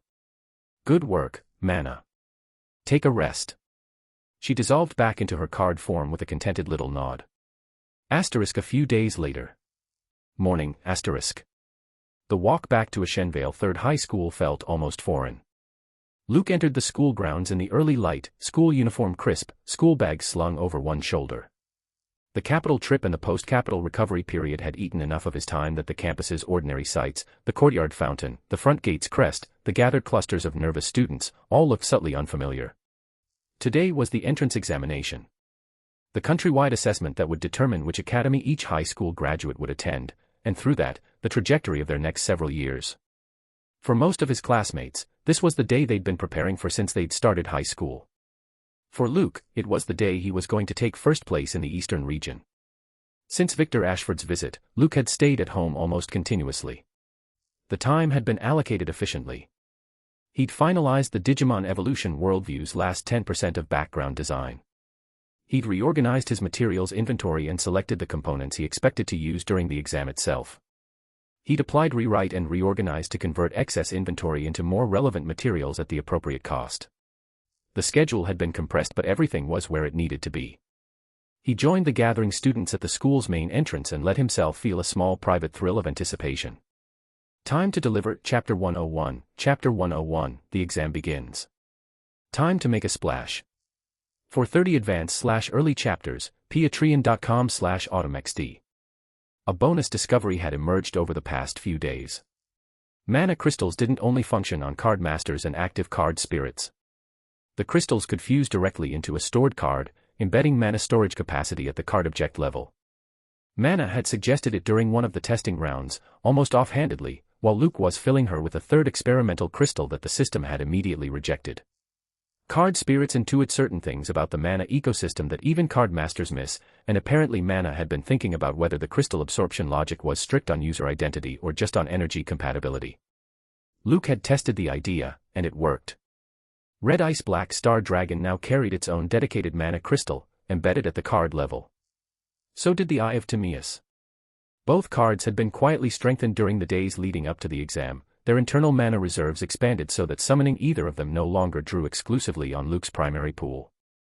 When he eventually deployed them in combat, the deployment cost would be significantly reduced. The Dragon Knight Dark Magician Girl fusion would benefit twice over, since both component cards were now reinforced. It was, all things considered, an excellent return on the capital city lord's mansion investment. Luke, finally. Mark Whitman was already waiting at the school gate when Luke arrived, his uniform crisp and his expression a mix of relief and exasperation. He grabbed Luke's arm and started pulling him toward the central plaza without preamble. "Come on, the exam's about to start." "Hey." Luke kept pace, eyebrow raised. "Mark. The exam doesn't start for another hour." He wasn't even close to the latest arrival. He was, by his own internal scheduling, comfortably early. "You disappeared for days. The principal and the vice principal have been losing their minds about whether you'd show up at all." Mark rolled his eyes hard enough that Luke worried briefly about his ocular health. "I had to swear up and down that you'd be here on time. So forgive me if I'm a little tense." That left Luke without a counterargument. He let himself be tugged forward and stopped trying to defend the timeline. The plaza of Ashenvale Third High School was already crowded with students and faculty when they arrived. Heads turned at Luke's appearance, and a low ripple of conversation spread through the gathered crowd. The standardized examination and the Ashenvale-Munvale exchange match had both happened months ago, and the immediate hype around Luke's name had dimmed. But it hadn't faded. Among the students of Third High, Luke was still the second most discussed topic on campus, narrowly behind the entrance exam itself, and only because the exam was happening today. If the exam had been a week away, Luke would still have been the dominant topic. At the front of the plaza, Jeffrey Falk and Rose Bellamy, the principal and vice principal of Ashenvale Third, both visibly relaxed at Luke's arrival. Jeffrey had been minutes away from sending Mark to Luke's house personally to drag him out, and the vice principal had been on the verge of suggesting alternative interventions. Across the country, every high school was tense. The Ashenvale satellite, the capital, the eastern region, the ancient kingdom as a whole, all of them were feeling the same anticipatory pressure. The entrance exam was a once-a-year event that defined the trajectories of everyone taking it. Then the bells began to ring. The deep, resonant peal of the ancient bells, struck only on the country's most significant occasions, rolled across Ashenvale and every other city simultaneously. The annual entrance exam was one of the few events that warranted the bell-ringing protocol. Every student standing in every plaza across the country dissolved into white light at the same instant, vanishing from their respective schools and reappearing in the entrance exam's segregated dimensional space. The Third High Plaza emptied in a single coordinated flash. "Now we see how far they go," Jeffrey murmured, watching the empty plaza for a moment before turning to Rose. "I'm heading to the city lord's mansion. The viewing arrangements should be set up by now." Inside the exam space, Luke materialized in an open expanse, featureless and uniformly lit, similar in atmosphere to the standardized examination space but visibly larger. Around him, other students were appearing in distributed positions, each with enough personal space to perform serious card-related work without interference. "Looks like card crafting again," Luke murmured, glancing around. The format was similar enough to past exams that the prediction was reasonable. Card crafting was the foundational skill for any card master, and it was a near-permanent fixture on entrance examinations. The other students arriving around him wore similar expressions of anticipation, with subtle differences. Some looked nervous. Some looked confident. A few looked outright eager, students who had already settled on what they intended to craft and just wanted to start. A flow of information cascaded into every student's awareness simultaneously. Asterisk: this year's entrance examination consists of 2 phases. Asterisk. Phase 1, Card Crafting. Asterisk: within the allotted time, each candidate must successfully craft 1 card. Successful crafting advances the candidate to Phase 2. Failure results in disqualification. Asterisk. Asterisk: Phase 1 opens in 10 minutes. Candidates may use this time to prepare materials and finalize their crafting plans. Asterisk. The 10-minute warning gave the students room to position themselves, organize their materials, and steady their nerves. Around the exam space, conversation surged and receded. Card crafting again. Annual tradition, basically. I'm aiming for a 3-star this exam. If I can pull it off, my placement will be solid. I've been pushing toward 4-star crafting for months. This is the moment. The actual question is whether what we craft in Phase 1 affects Phase 2. If Phase 1 feeds into Phase 2, we need to think about combat utility, not just success rate. Any card we craft now is a card we might be fighting with. The speculation about Phase 2's relationship to Phase 1 generated visible adjustments in several students' planning. People who had been preparing for a quick safe craft started reconsidering whether to push for something stronger, even at higher failure risk. No minimum tier requirement for the crafted card, Luke noted internally. 12 hours. Plenty of time to craft a single card. His eyes had begun to brighten with anticipation. But if I want to manifest every card concept I've been planning, 12 hours might actually be tight. Luke wasn't planning to craft one card. Or two.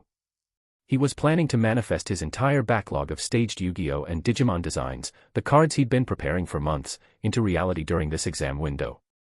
It was the most ambitious crafting plan he'd ever attempted, and the exam space's standard time allotment was the perfect cover for it. The other students would notice when they saw the results. The graders would notice. Half the country would notice. But by then, the deed would already be done. The 10-minute timer expired. A massive golden clock materialized above the exam space, its face hovering at a height visible to every candidate. The clock began counting down from 12 hours. Phase 1 was open. Across the dimensional space, every candidate sprang into immediate action. Card crafting had a non-trivial failure rate, and a failed attempt during the exam wasn't just a wasted attempt, it was a confidence-shaking event that would echo through the rest of the day. 12 hours sounded generous, but in practice, a single botched craft could effectively end a candidate's exam right there. Most candidates were going to play conservatively. Pick the highest tier card they could safely craft, commit fully, and pray for clean execution. Luke, on the other hand, started building the digital world. The digital world exists within a special network space, possessing a planet-like spherical structure. The digital world is inhabited by special beings called Digimon. Digimon possess evolutionary characteristics, adapting to environmental conditions to evolve into higher tiers, gaining commensurate increases in power. The information began streaming outward from Luke's position in dense, structured cascades. He'd already completed the worldview simulation construction at 100%, which meant the actual manifestation phase moved at significantly accelerated speed. The Magic Card Civilization's underlying rule set accepted his contributions in real time, integrating each new piece of canonical information into the regional reality. Around him, runic symbols began to appear in the air. Lines of structured glyphs that pulsed in slow harmony with his focused work. A miniature world began to form within his crafting space, shaping itself out of the streaming data, condensing the digital world's foundational logic into a localized recognition pattern. It looked almost identical to the process that had unfolded the first time he'd built the Yu-Gi-Oh! Worldview. The Magic Card Civilization was, in its own way, acknowledging that the digital world was a valid second worldview. A second canonical reality being added to Luke's personal craftsmanship portfolio. A second original worldview. In the entrance examination's first phase. In front of the entire country's monitoring infrastructure. Chapter 102, Storms. I've seen storms. For 30 advanced/early chapters, patreon.com/automxd. Is it really necessary for all of you to be huddled in my office? Victor Ashford regarded the gathering in his mansion's main reception hall with an expression that walked the line between affection and exasperation. Harrison Cole and the three Ashenvale principals had effectively colonized his viewing chamber, complete with imported snacks and rearranged furniture. The mansion was, somewhat involuntarily, becoming a community gathering space. Are these people really this bored? Who else has the security clearance to view every Ashenvale candidate's exam feed simultaneously? Harrison Cole rolled his eyes elaborately. It's certainly not us. Unless you'd prefer we go find someone else's exam to watch. The city lord of any satellite city held the administrative authority to view all entrance exam feeds for candidates registered within their city's jurisdiction. The privilege wasn't unique to Victor, every city lord across the country had it. But it was strictly localized. A city lord couldn't view candidates from a different satellite city. That privilege was reserved for the capital governor of the relevant capital. A region governor, like Lilith Crescent for the eastern region, held even broader access.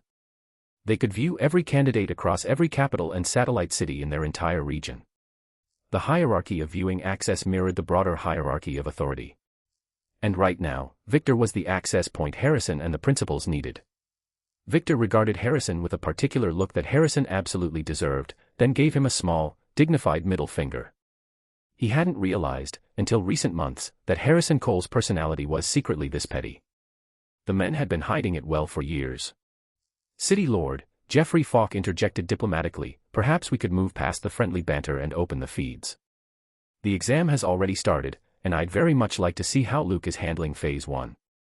The other two principals, Lawrence Cromwell of First High and Bianca Daly of Second High, nodded in agreement. They were here to watch their students. They were not here to spectate Harrison and Victor's adult version of elementary school feud. Victor relented with another silent middle finger directed at Harrison's general vicinity, then gestured. The mansion's monitoring runes activated, and 3 large viewing displays bloomed open in the air, showing the live feeds of Luke Mercer, Brielle Hansen, and Walter Pence. Those 3 were Ashenvale's realistic candidates for top-tier academic placement, with Luke as the only realistic shot at the Eastern region's first-place finish. What the hell? Both Victor and Harrison nearly stood up. Their viewing window had opened just in time to catch Luke's Phase 1 activity, and what was happening on the feed was, by any standard interpretation, impossible. Is this real? Geoffrey Fawkes slapped Lawrence Cromwell's shoulder hard enough that Lawrence's coffee splashed across his lap. Geoffrey didn't notice. His eyes were locked on the monitoring screen, transfixed. "Geoffrey, you absolute son of..." Lawrence began, then trailed off, because his own eyes had registered what was on the feed, and his complaint about the spilled coffee suddenly seemed petty. He was, instead, staring at Luke's monitoring window with the same fixed attention as everyone else in the room. Whatever was happening to his lap could be addressed later. "Worldview manifestation," Bianca Daly whispered. Her voice was trembling. "That's the second time I've witnessed it." She was an Emperor Realm card master. Composure was a core operational skill at her level, professional steadiness that Emperor-tier card masters maintained as second nature. She had not lost her composure since reaching Emperor Realm decades ago. She had lost it once already this year, when she'd witnessed Luke construct the Yu-Gi-Oh! Worldview during the standardized examination. She was losing it for the second time now. "Heaven-defying," Harrison murmured, then said it again with more force. "Heaven-defying. Heaven-defying." He closed his eyes and pressed his hands against his temples, trying to compress the surge of excitement back into a manageable volume. With his eyes closed, he could just barely hold his face neutral. With his eyes open, the visible feed was overriding any attempt at professionalism. "I thought we were already overestimating Luke," he said, words coming out slightly more breathlessly than he intended. "Apparently we were underestimating him. Apparently he can do this. Twice. In the same year. Constructing a single original worldview is already extraordinary," Victor said, his voice carrying a slightly higher pitch than usual. Even his trained gubernatorial composure was straining. A second one, this fast, in the entrance exam, in front of every monitoring authority in the country. His grip on the armrest tightened. "Thank the ancestors we treated Luke well from the beginning. Thank the ancestors he's a son of Ashenvale." He paused, processing. "Our city has produced a true dragon." The phrase carried weight. Calling someone a true dragon, in the card master vernacular, wasn't routine praise. It was language reserved for figures of generational significance, the once-in-a-century talents whose careers reshaped the political and cultural landscapes of entire regions. Victor wasn't being hyperbolic. He was being accurate. The atmosphere in the mansion's reception hall had shifted from social gathering to something approaching reverence. Every senior figure in the room was reassessing what Luke's continued development would mean for their respective institutions, and the calculations were running larger than expected by orders of magnitude. Capital Card Master Association. Edmund Hargrove's office. The atmosphere in the capital was very different from the celebratory mood at Ashenvale's mansion. Edmund Hargrove sat at his desk with his hands folded in front of him, watching the same feed. Roland Hargrove stood beside him, his expression locked into a careful neutrality that wasn't quite holding under pressure. "Father." Roland's mouth had gone dry. He worked through a few false starts before he managed a coherent question. "Is this actually possible?" He felt his understanding of the world reorganizing in real time. His understanding of what a genius meant, what extraordinary talent meant, what the upper bound of human potential actually looked like, was being recalibrated. Forcefully. He'd already known Luke was an original card crafter. Edmund had told him after the youth training competition, and the explanation had reframed several of Luke's earlier accomplishments. Roland had also expected, plausibly, that Luke would attempt to construct an original card during the entrance exam. That was the rational play. Build a high-impact original card during the highest visibility exam of the year, secure a flagship placement, and use the resulting fame to leverage everything else. That was what Roland would have done in Luke's position. What Luke was actually doing was building a second original worldview. Original worldviews were generational events. The magic card civilization's documented history listed only a handful of them across all 4 greater regions, spread across millennia. Each one represented a fundamental contribution to the civilization's underlying canon. Luke had constructed his first one during the standardized examination. By itself, that had been an accomplishment that placed him in the historical record permanently. Now he was constructing a second one. Less than a year later. In an exam that was being monitored by every senior figure in 3 capitals. Are original worldviews available in bulk now? Roland's brain was producing increasingly irreverent thoughts under the pressure. He kept them internal. Are these doable for ordinary mortals at this point? He tried to suppress the wild speculation, but his focus kept sliding back to Luke's monitoring window. He had a sudden, undignified urge to crack open Luke's skull and examine the cognitive architecture. He wanted to see, anatomically, what kind of brain produced this output. The boy was a few years older than Elise. He was supposed to be a teenager. He was instead apparently a once-in-an-era anomaly. Ellie didn't lose to a peer. She lost to something the civilization itself hadn't catalogued yet. That single thought, more than anything else, was what reframed his daughter's tournament loss in his mind. Elise hadn't been outperformed by a peer with better resources. She'd been outperformed by an entity whose category didn't exist in the standard taxonomy of young card masters. The loss made retroactive sense. Compose yourself. Edmund's voice cut across the office with smooth authority. The tone was steady, controlled, the unflappable measured calm that immortal realm figures projected as a professional skill. We know very little about original worldviews and original card creation. Luke is the first original card crafter to surface in centuries. By definition, anything he does will appear unbelievable, because we have no reference frame for what to expect. Roland nodded, taking the steadying advice on board. Then he glanced down at Edmund's hands. His father's hands, folded on the desk, were trembling. Subtly, almost imperceptibly. But unmistakably. The immortal realm composure was a presentation, not a state. He's just as shaken as I am. The unflappable face is theatrical. Roland kept the observation strictly internal.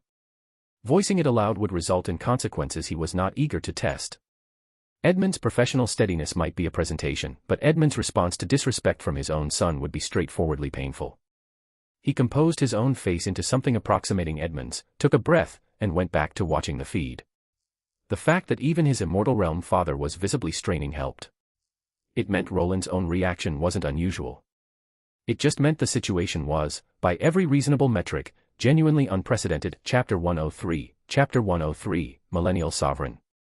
No. Decamillennial. For 30 advanced/early chapters, patreon.com/autumnxd. So this is the Luke Mercer you've all been speaking of. The voice was velvet. It carried no particular volume, but it threaded through the architecture of the capital city lord's mansion's main hall as if the building itself were conducting it forward. Outside the hall, the mansion's stationed cardmaster guards heard the words and lost control of their bodies for a measurable instant. Several seconds passed before any of them recovered. When they did, every single guard's face had drained of color. The voice's owner had stripped them of conscious motor function with a single sentence.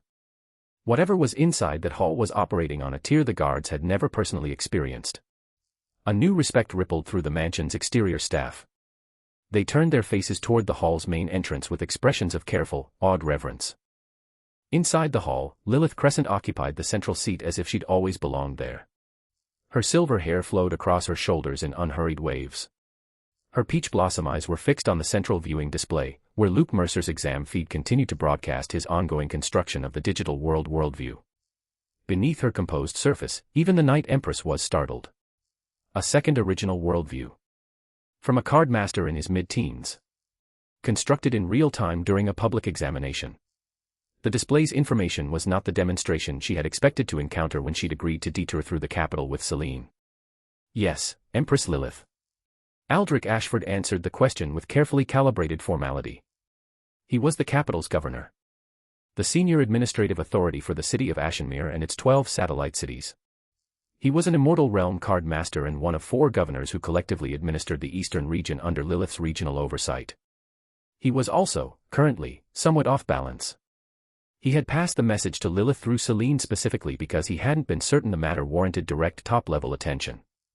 The diplomatic protocol of his position required restraint.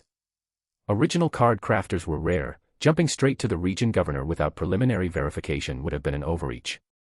Lilith had come anyway. Personally. She had crossed the spatial distance from her forbidden zone in the south to Aldrich's mansion in person, simply to observe Luke's exam. That meant Lilith took original card crafters even more seriously than Aldrich had estimated. Which, in turn, suggested the millennial sovereign legend Celine had hinted at carried more weight than Aldrich had been willing to assume. He'd known about the legend for decades.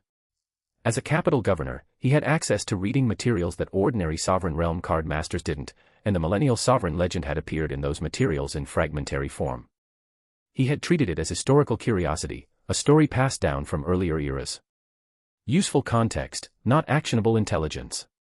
Now he was reconsidering.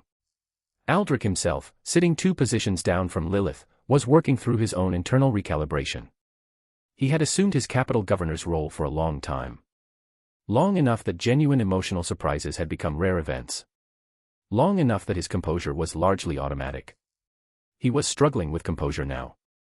Despite his immortal realm standing, despite decades of dedicated effort across the entire span of his career, Aldrich had never managed to construct an original worldview.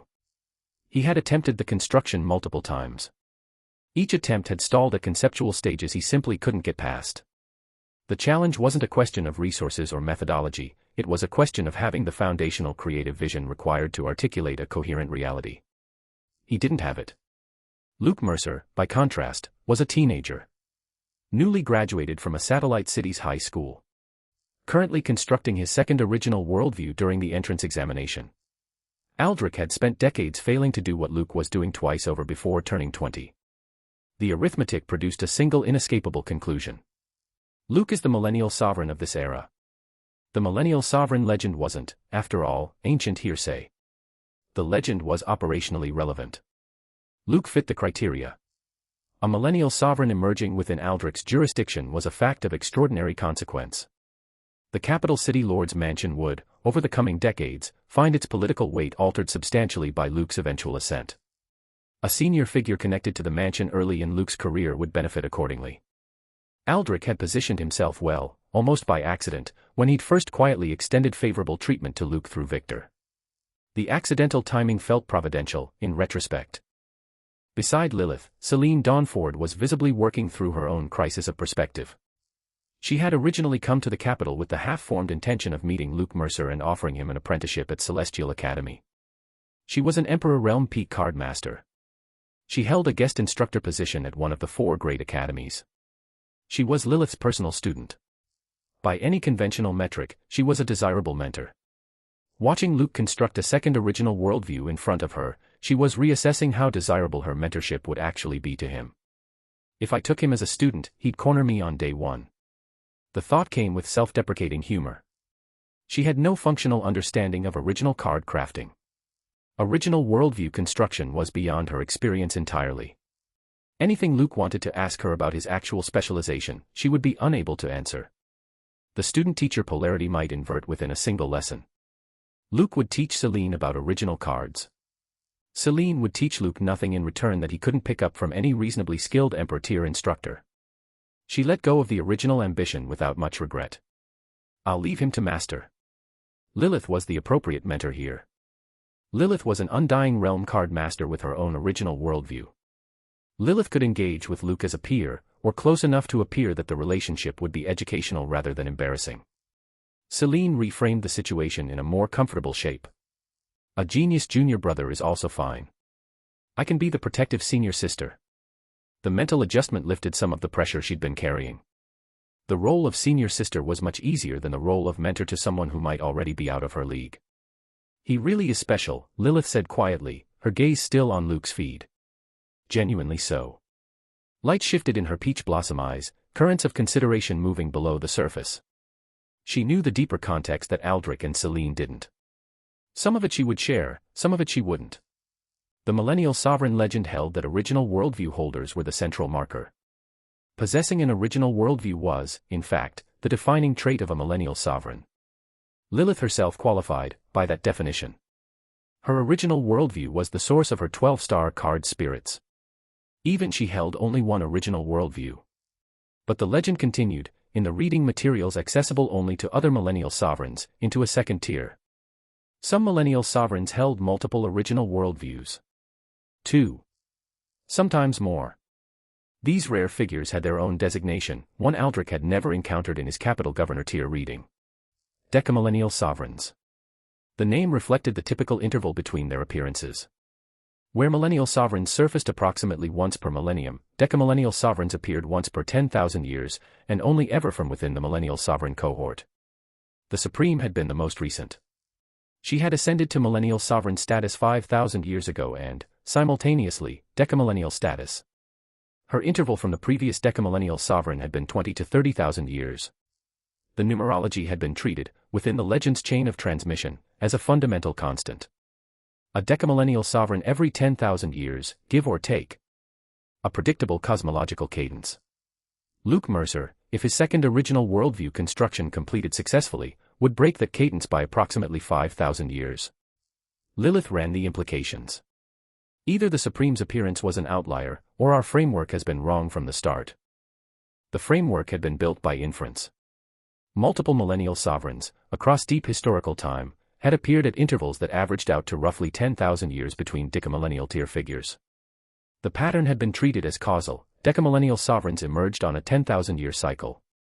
Luke breaking the cycle suggested the pattern might have been coincidental rather than causal. A statistical artifact, mistaken for an underlying law.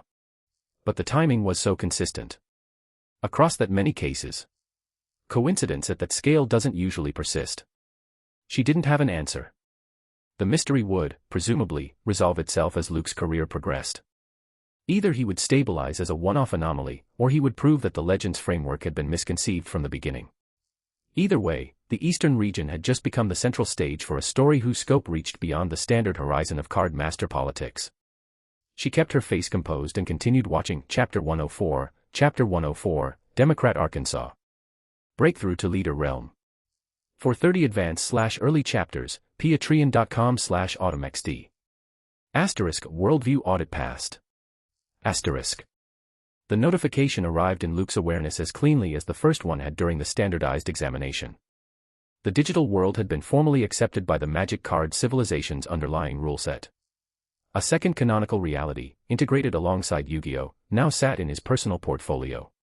Outside the exam space, the region governor and 4 capital governors and assorted sovereigns were currently watching with various intensities of awe. Luke, fortunately, was completely unaware of any of that.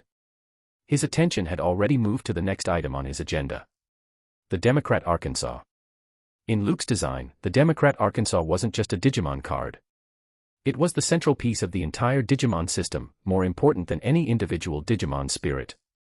The card embedded the foundational evolution mechanics, the data-sharing protocol between Tamer and Digimon, and the bridge between the digital world worldview and the actual creature roster.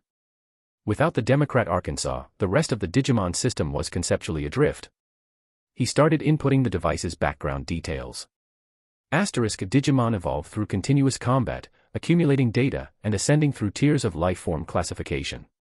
They may also bond with a Tamer, using the D-Ark's data architecture to perform adaptive evolution. Asterisk. Asterisk The Democrat Arkansas is a piece of digital equipment uniquely accessible to Tamers. It stores the foundational evolution data of the digital world, along with profiles of registered Digimon. Asterisk. Asterisk By swiping different cards through the D-Ark's reader, a Tamer can grant a registered Digimon temporary stat amplifications, status modifications, or, under correct conditions, exceed the standard data limit threshold to trigger a new evolution. Asterisk. The information cascade was dense, and Luke's spiritual reserves drained rapidly under the load. His face stayed composed, he'd budgeted for this.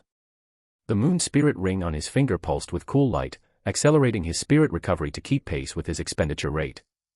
Asterisk Card background accepted. Please complete the card image and add materials. Asterisk. The familiar message arrived on schedule. Luke's spiritual energy condensed into a calligraphic flow, and within moments the D-Ark's image was rendered into the card editor with practiced precision. Of all the variants of Democrat Arkansas across the various Digimon series, Luke had selected the third-generation design from the Tamers anime. The choice was deliberate. The third-gen Democrat Arkansas was the variant explicitly designed around the card swipe mechanic, the version where Tamers physically swiped modify cards through a side slot to apply effects to their Digimon. The mechanic was the central feature of his design, and the Tamers-era Democrat Arkansas was the most thematically coherent housing for it. Materials slotted into the editor in sequence. The most critical component was the evolution stones, the foundational data substrate for the D-ARC's evolution database. Luke had spent the past several days converting nearly every spare resource through rewrite and reorganize specifically to produce evolution stones. They accounted for roughly 80% of his rewrite output during that period. If he'd come up short on evolution stones, the D-ARC's data architecture wouldn't have been sustainable. He'd budgeted aggressively to ensure that wouldn't happen. Construction successful. Mana backflow received. Realm advanced to 1-star leader realm. The first system notification surprised him slightly with its bonus. Construction successful. Mana backflow received. Realm advanced to 2-star leader realm. The second notification surprised him more. Construction successful. Mana backflow received. Realm advanced to 3-star leader realm. The third notification stopped feeling like surprise and started feeling like genuine acceleration. The mana backflow from the D-ARC's construction had been substantial enough to push him through 3 full subrealms in rapid sequence. From Commander Realm, he had vaulted directly to 3-star Leader Realm, skipping the lower subrealms of the Leader tier entirely. The internal changes registered immediately. His lifespan had extended noticeably. His physical strength had risen. His total mana pool had grown substantially. And, most practically important for his ongoing combat planning, his third card Spirit deployment slot had unlocked. 3 deployment slots meant he could field mana, Red Ice Black Star Dragon, and the Eye of Timaeus simultaneously, without having to choose between them. The Dragon Knight Dark Magician Girl fusion no longer occupied a slot at the cost of another spirit, he could deploy the fusion plus Red Ice alongside it. The mana crystal capacity had grown along with his realm. He could feel the 2 existing crystals adjusting their internal capacity upward, drawing in additional ambient mana to fill the new headroom. No time to test the new crystal cap, Luke murmured. And the exam space is the wrong venue for it. He glanced up at the golden countdown clock above his crafting area. The first phase had consumed several hours already. He returned his attention to the D-ARC's completed information pane. Democrat Arkansas, unique. Type, equipment card, item class. Restriction, requires Digimon data input before activation. Effect, when modify cards are swiped through the D-ARC's reader, the registered Digimon performs adaptive evolution according to the tamer's intent. During the evolution sequence, the Digimon enters a brief invulnerable state. Different modify card categories produce different evolutionary themes and accompanying audio cues. Audio cues. Luke stared at the description for a long moment. It comes with its own background music. The notation was, technically, accurate. The third-generation D-ARC's evolution sequences were famously accompanied by a signature musical theme. Apparently the magic card Civilization had registered the audio cues as part of the canonical effect specification. He decided not to question it. The D-ARC's effect description was narrow in scope, focused entirely on Digimon adaptive evolution. But the narrowness wasn't a problem, the Democrat Arkansas wasn't designed to do anything else. It was the conduit.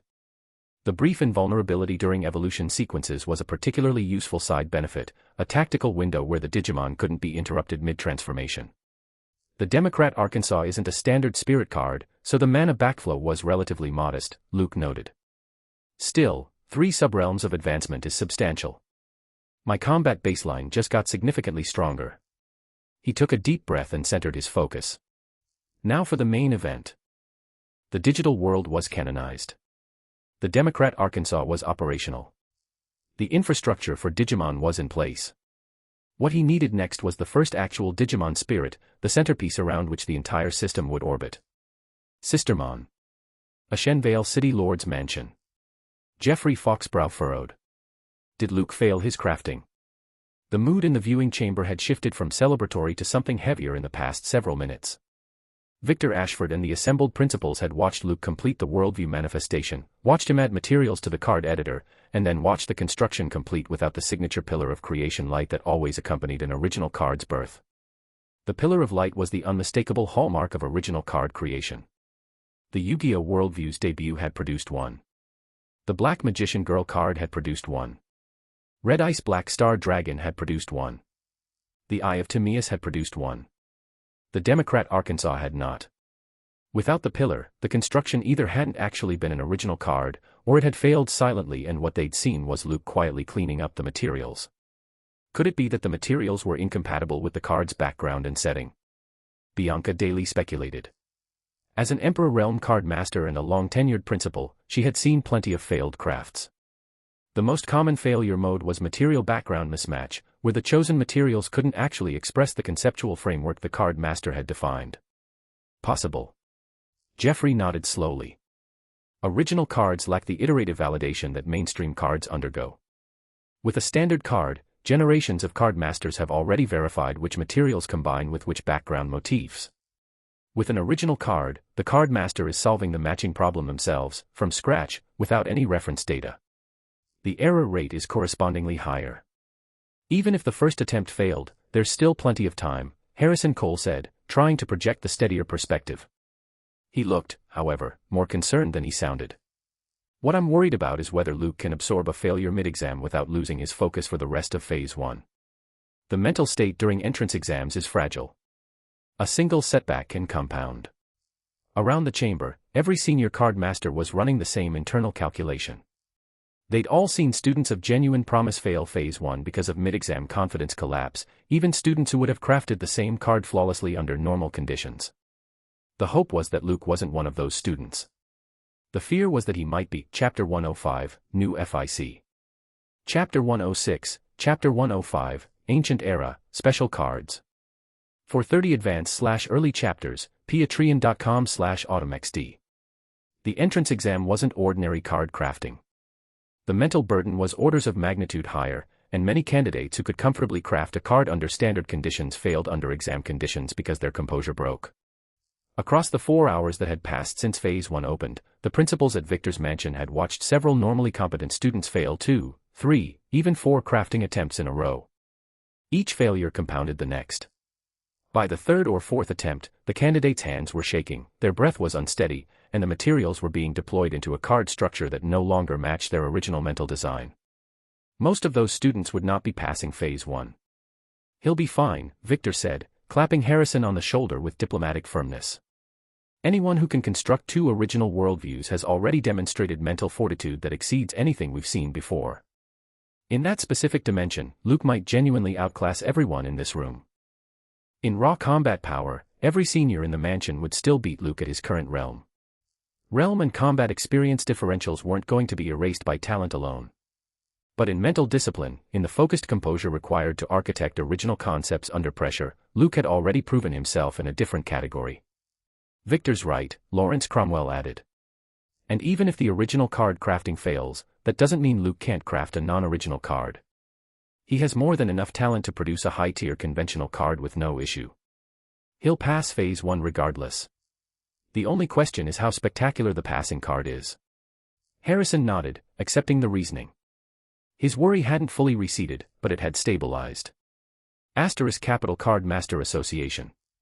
Edmund Hargrove's office, **. Edmund and Roland watched the same monitoring feed with similar measured disappointment. Neither of them was overly surprised. Original card crafting was difficult, and a single failed attempt during a high-pressure exam was within reasonable variance. "How is Ellie doing?" Edmund asked, pivoting away from Luke's feed for a moment. He cared about his granddaughter, regardless of how the Eastern region first-place race was shaping up.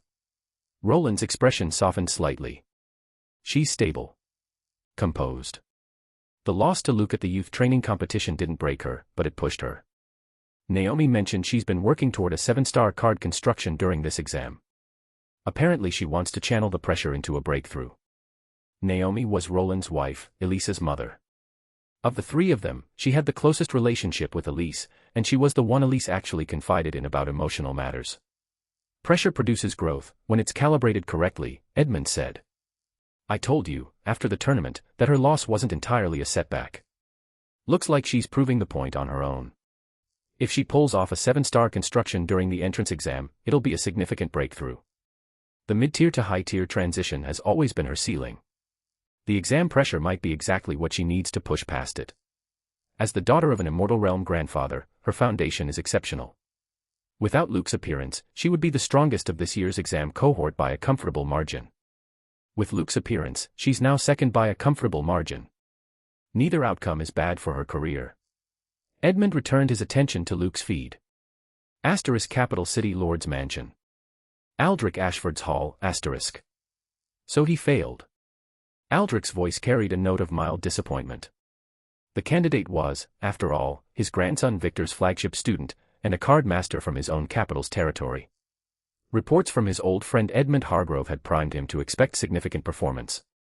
A failed first attempt wasn't a disaster, but it was a missed beat in what had otherwise been a flawless score. Even if this attempt failed, Luke's new worldview has been formally accepted by the civilization, Celine Dawnford observed. Her tone carried genuine sympathy.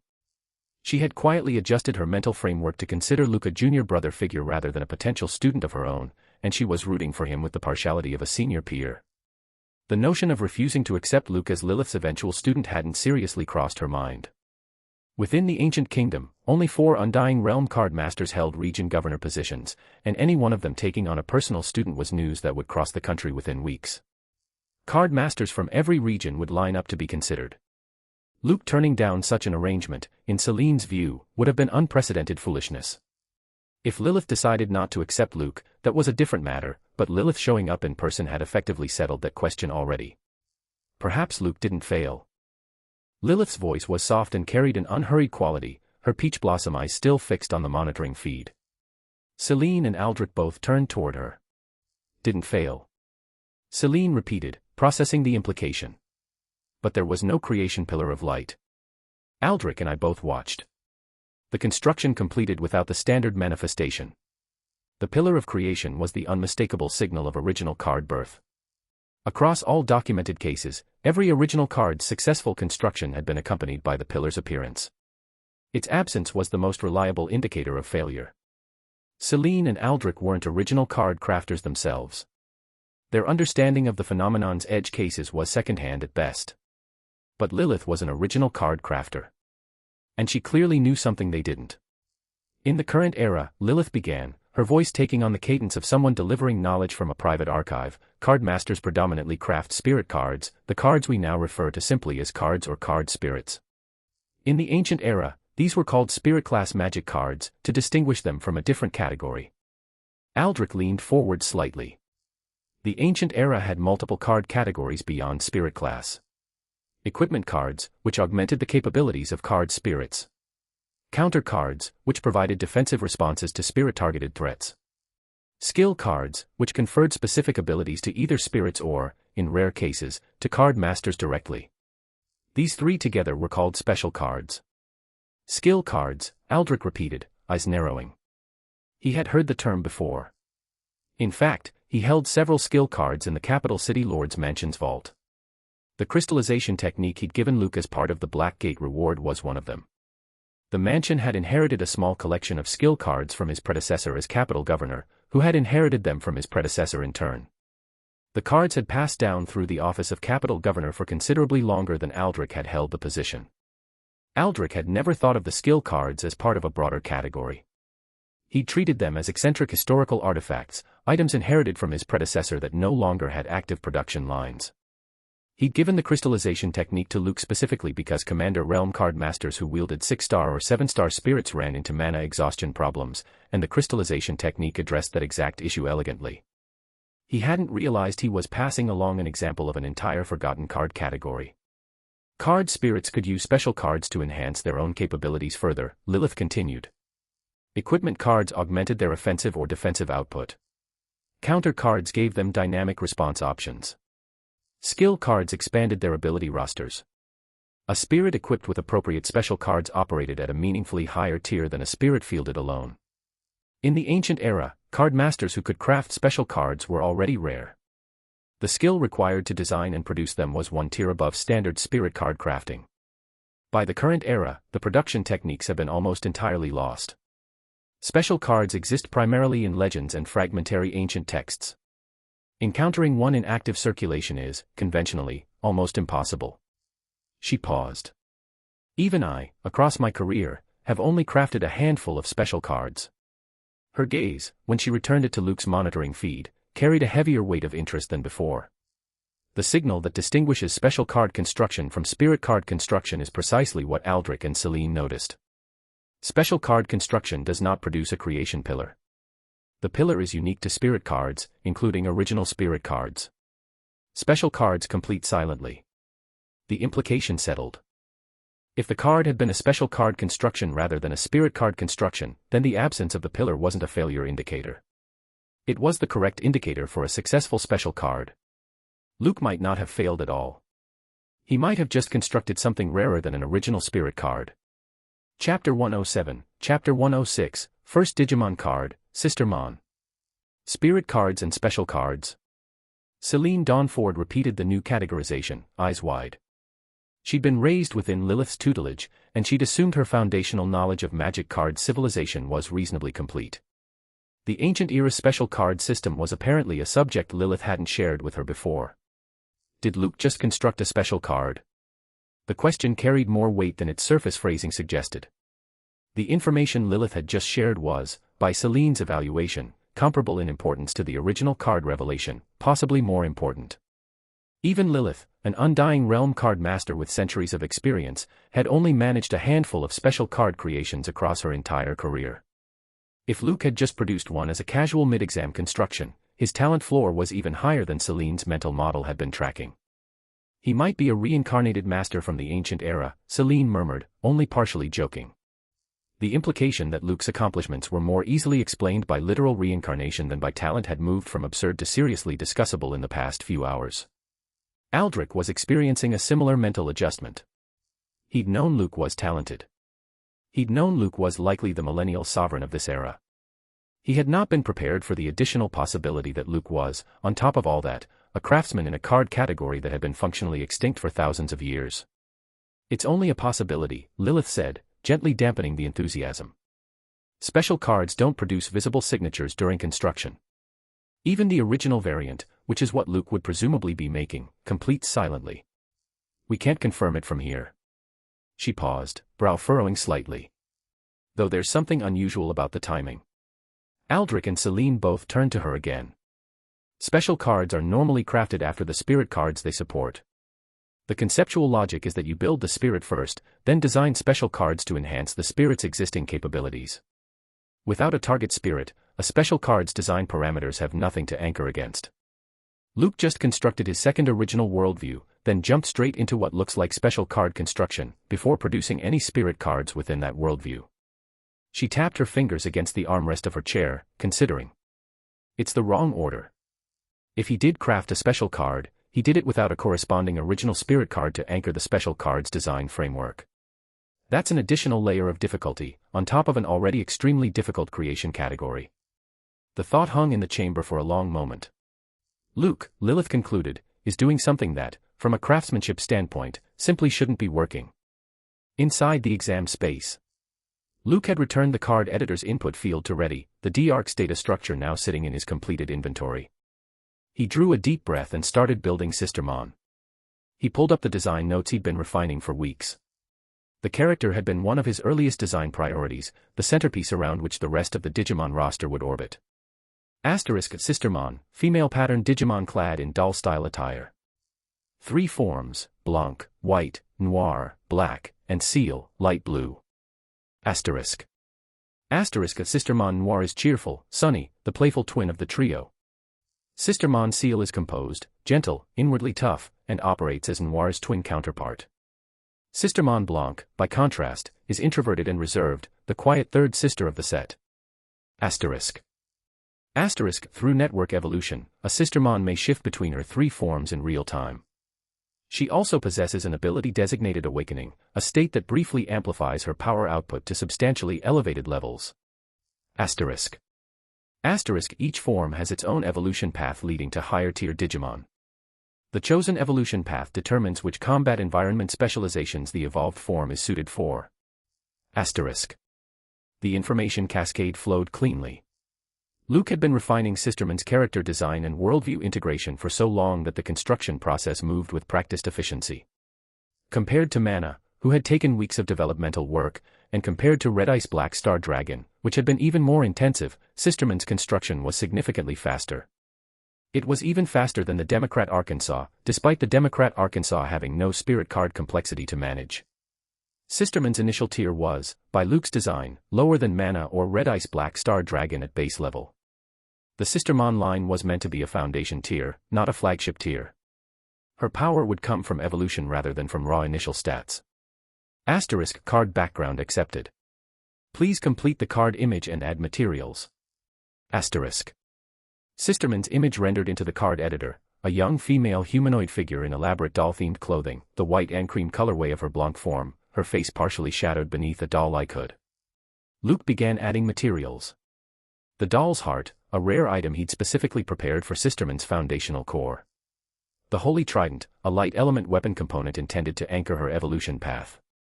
Other components followed in sequence, each one slotting into the card editor and dissolving into the construction pattern.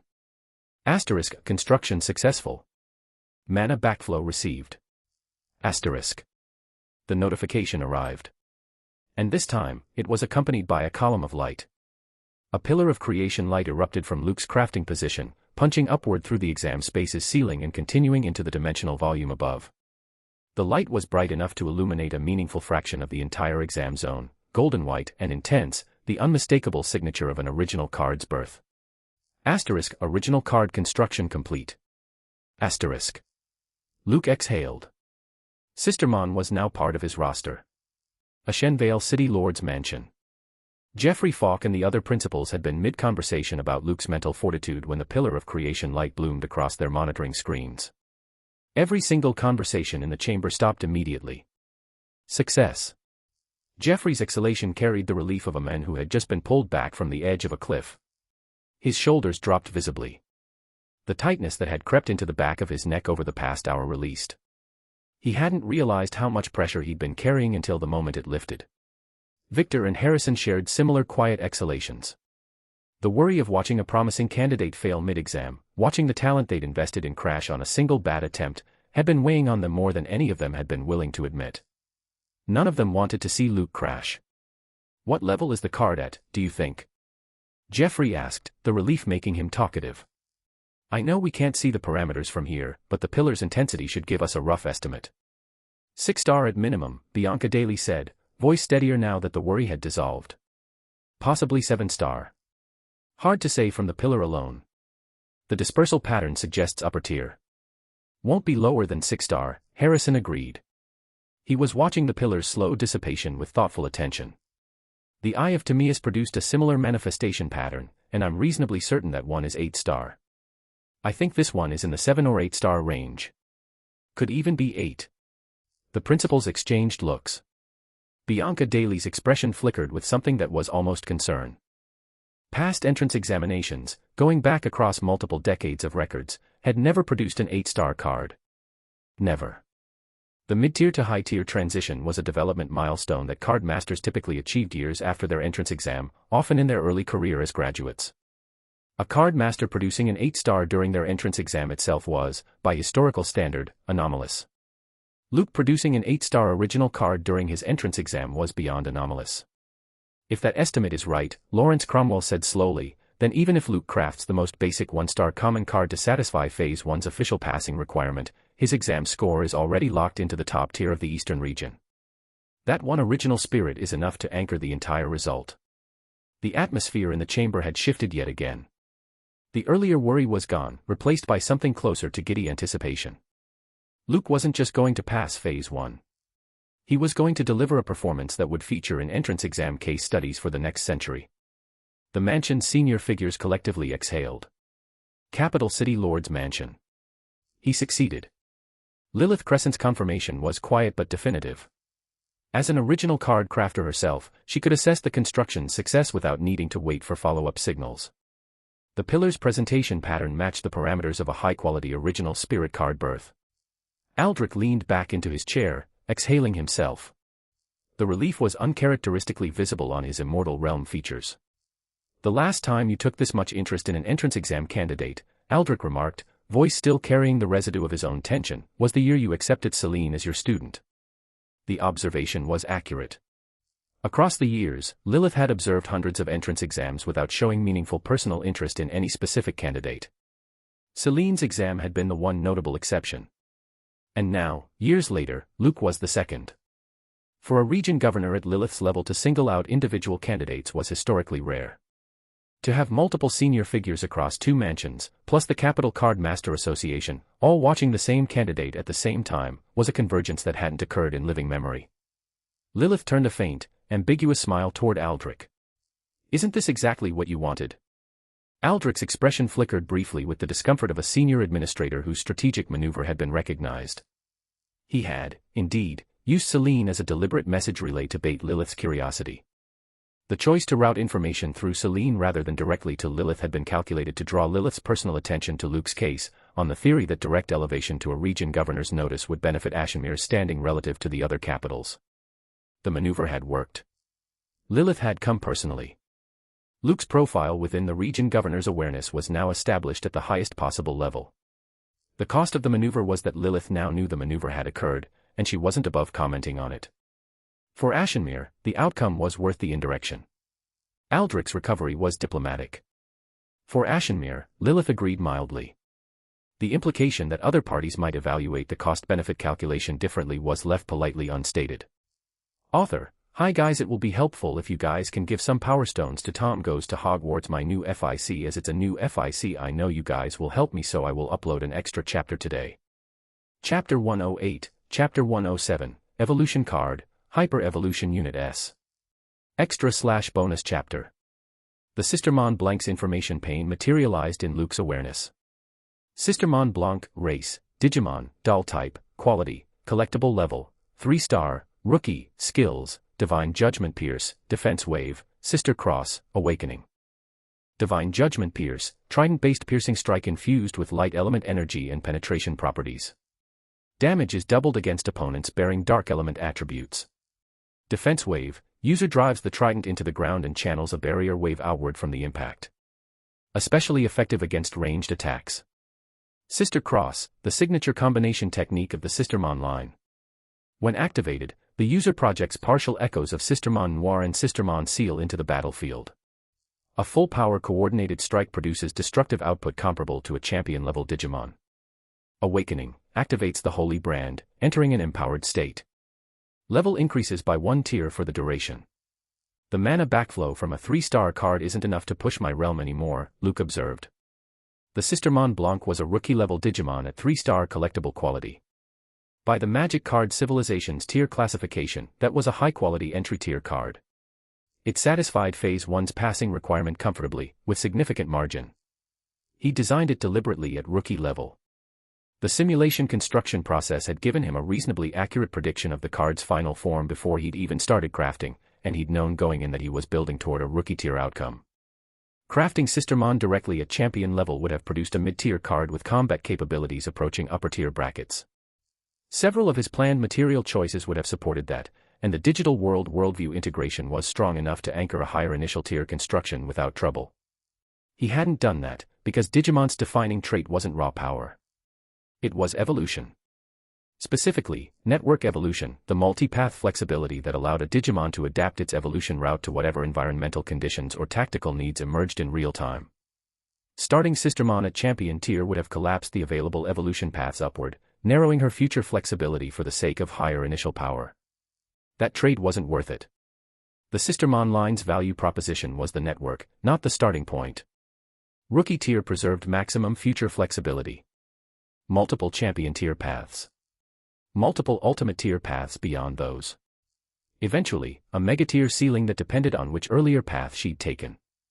Building at rookie was the correct strategic decision. The lower initial power was a price he was willing to pay for evolutionary breadth. The Sister Cross output is higher than I expected, though. Luke reread the skill description. A rookie tier user producing champion tier damage output through a coordinated combination technique. That's already pushing into upper tier territory. The Sister Cross was a callback to the canonical Sister Mont trio's signature move, with the partial echoes of Noir and Seal allowing Blanc to channel all 3 sisters' attack patterns simultaneously. The Magic Card Civilization had registered the technique faithfully, including the damage scaling that came with 3-sister coordination. He looked up at the suspended golden clock. Phase 1 was now past its midpoint, with roughly 6 hours remaining of the original 12. He returned to crafting without delay. Building Sister Mont Blanc had consumed about 2 hours. Combined with the time spent on the digital world worldview and the Democrat Arkansas construction, slightly more than half of Phase 1 had elapsed. But he wasn't going to stop here. He had committed to a full portfolio crafting plan, and the remaining 6 hours were the most critical part of the schedule. The cards he was about to build were the ones that would push the entire Digimon system from interesting demonstration to revolutionary deployment. He needed evolution cards. Capital Card Master Association. Luke is starting on a second card. Edmund Hargrove's voice was wholly impassive, but Roland recognized the level of attention his father was giving the monitoring feed. Edmund was watching with the focus reserved for genuinely unprecedented situations. The first card construction had been the Sister Mont Blanc. That much was now established by the creation pillar that had erupted moments earlier. What Edmund and Roland didn't know was what had happened during the silent construction before that, the Democrat Arkansas process that had completed without a pillar. They had defaulted to assuming the silent construction was a failure. The first successful card was already a remarkable Phase 1 performance. Luke's apparent intent to immediately begin a second card construction, when most candidates were just finishing their first, was outside expected patterns. At least he didn't get rattled by the first apparent failure, Roland said. Though I don't actually know if that was a failure or not. He's not behaving like someone who failed. He's behaving like someone with a plan, Edmund corrected. Whether the earlier construction was a failure or not, he doesn't appear to consider it one. Roland processed that. How does someone Luke's age have the composure to react to a setback with this much equanimity? Even Ellie, with all her preparation, wouldn't have shrugged off a botched construction this calmly. Luke's actions consistently defy expectation. Even I can't read what he's planning. Edmund leaned back fractionally in his chair. Keep watching. I have a feeling he's going to produce news that reaches well beyond this exam season. Inside the exam space, Luke had already begun the next construction. Evolution is the foundational principle of Digimon power growth. Digimon accumulate data through combat. When the accumulated data crosses a quality threshold, the Digimon undergoes phase change, evolving into a higher tier form. This is the baseline evolution pathway. Beyond baseline data accumulation evolution, Digimon can undergo specialized evolutions through Democrat Arkansas facilitation. These include Armor Evolution, Jogris Evolution, Burst Evolution, X Evolution, and others. The background data structured itself smoothly. Evolution was, and had always been, the central theme of Luke's Digimon design. The current card was the next major piece of infrastructure, a dedicated evolution card that would allow rookie-tier Digimon to ascend to champion form on demand. Hyper Evolution Unit S contains data substrate sufficient to elevate rookie-tier Digimon to champion-tier form. Through Democrat Arkansas card swipe interface, the registered Digimon absorbs the encoded data, breaking through existing tier limitations and ascending to a higher tier configuration. The Democrat Arkansas provided the card swipe interface. The Hyper Evolution Unit S was the substrate that would be swiped through that interface, embodying the evolution data in physical form. Luke was building the consumable that would unlock his Digimon's first major evolution step. Card background accepted. Please complete the card image and add materials. Unlike the Sister Mont Blanc or the Democrat Arkansas, the Hyper Evolution Unit S didn't have a clearly anthropomorphic or device-shaped image. Its visual representation was a ring radiating dense data patterns, light and information spiraling outward from a hollow center in concentric layers. Functional. Abstract. The visual matched the card's nature as a data substrate rather than a physical artifact. Luke fed the prepared materials into the card editor. The multi-hued solution dyed the data ring in layered colors as each material integrated, mystical and faintly unpredictable. Construction successful. Mana backflow received.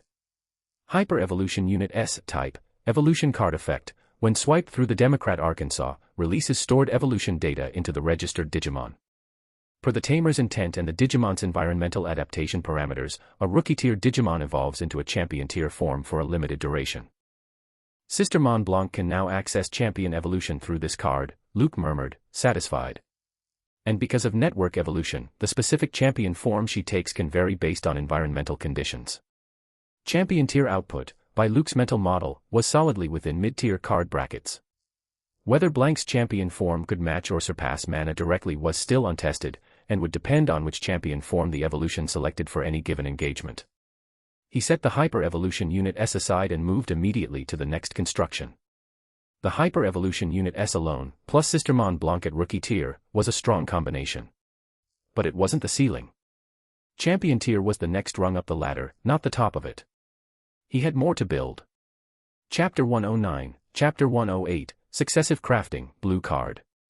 Blue Card, an extraordinary evolution card from the digital world.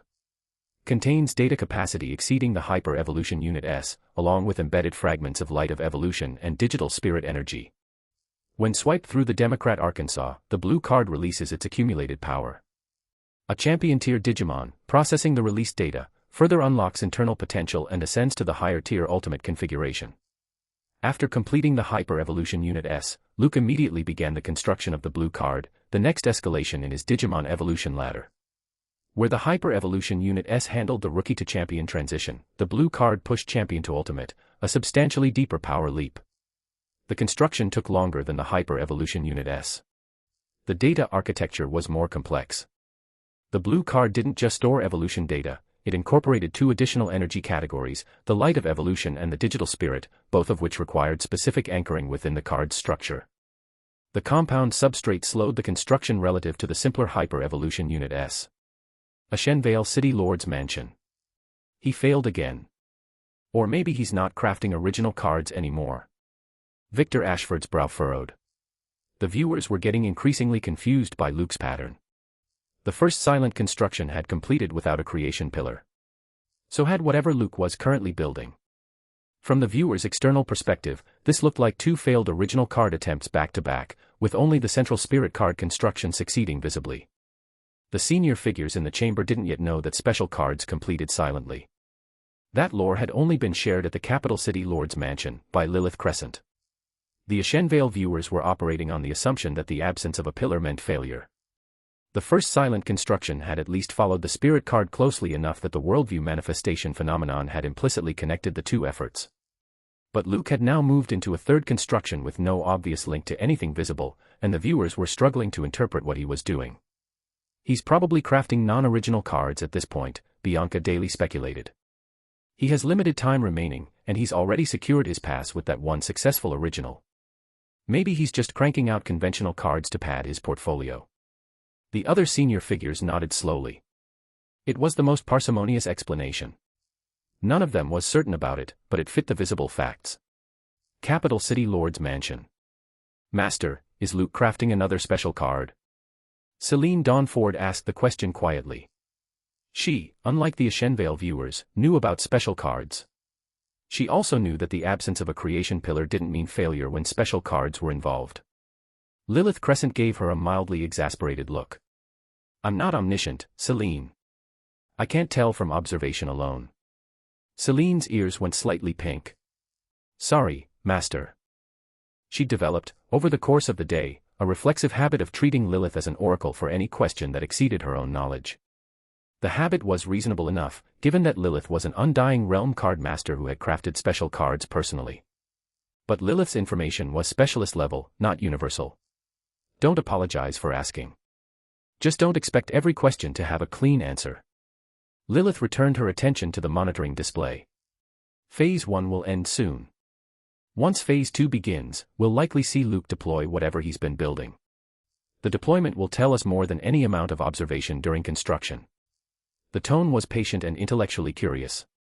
Aldrich, sitting nearby, caught the undercurrent. Lilith's interest in Luke had grown over the course of the morning, and her remarks were starting to carry the cadence of someone who was already planning ahead. Whatever Lilith intended to do once the exam concluded, she was apparently already preparing for it. Inside the exam space, the blue card's background data finally completed its registration. Luke shifted to the material loading phase. The materials list was, by his own evaluation, intimidating. The insect core, a high-grade biological component he'd traded for during the capital trip.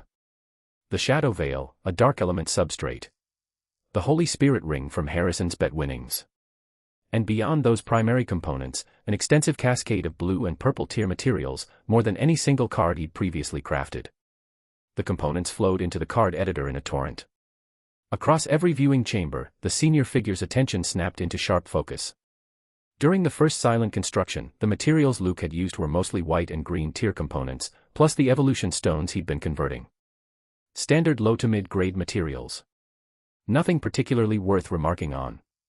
The current construction was using blue and purple tier materials in massive quantities. The shift was qualitatively different. Blue tier materials were sufficient to construct 7-star spirit cards. Purple tier materials were sufficient to construct 8-star spirit cards.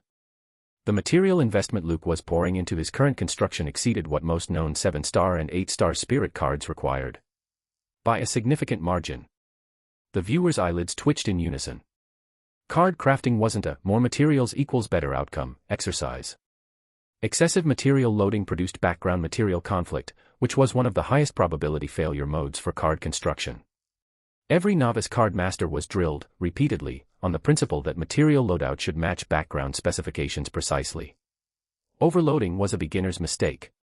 A mistake that Luke, apparently, was making on purpose. Or, more accurately, the watchers were rapidly realizing it wasn't actually a mistake. The composed expression on Luke's face throughout the loading process indicated he knew exactly what he was doing. I'm getting more curious about Luke's intentions by the minute. Roland Hargrove voiced what most viewers were thinking. Set aside the construction itself. The material investment, by itself, is enough to make any monarch or sovereign realm card master pause. The implied cost is staggering. Even by senior card master standards, the material outlay was eye-watering. Whatever Luke was building, he was using 8-star card grade resources to construct what looked, externally, like a non-spirit card. The implication that he had this many blue and purple tier materials to spare, and was willing to spend them on a single non-spirit construction, was its own statement. Construction successful. Mana backflow received. Realm advanced to 4-star leader realm. Done. Luke felt the realm advancement ripple through his internal mana circulation. 4-star leader realm. His total mana pool grew yet again, his body strength and physical attributes adjusted upward, and the mana crystal capacity grew incrementally further. The expansion brought him closer to the next sub-realm threshold. Blue card, type, evolution card effect, when swiped through the Democrat Arkansas, releases stored evolution data into the registered Digimon. Per the tamer's intent and the Digimon's environmental adaptation parameters, a champion tier Digimon evolves into an ultimate tier form for a limited duration. The description structure matched the Hyper Evolution Unit S exactly, just with the tier upgrade. Champion to Ultimate. Mid-tier to high tier in conventional spirit card terms. Luke had a strong intuition about what ultimate form Sistermon Blanc would be capable of, and the intuition was making him impatient to test the deployment. He stopped after the blue card. 4 total constructions, Democrat Arkansas, Sistermon Blanc, Hyper Evolution Unit S, blue card. The first phase's golden clock above showed the remaining time at less than 30 minutes. Time's running short, Luke murmured. He held the 2 evolution cards in his hands, examining their final structures. Even if I had more time, I'd run out of materials before I could craft the ultimate to mega evolution card. The components required for the tier transition aren't in my current inventory. The full Digimon roster would have included additional evolution cards beyond the blue card. An ultimate to mega catalyst, specifically, would have completed the standard evolution sequence. He had designed documentation for it, materials list scoped out, and theoretical worldview integration ready. But not the materials.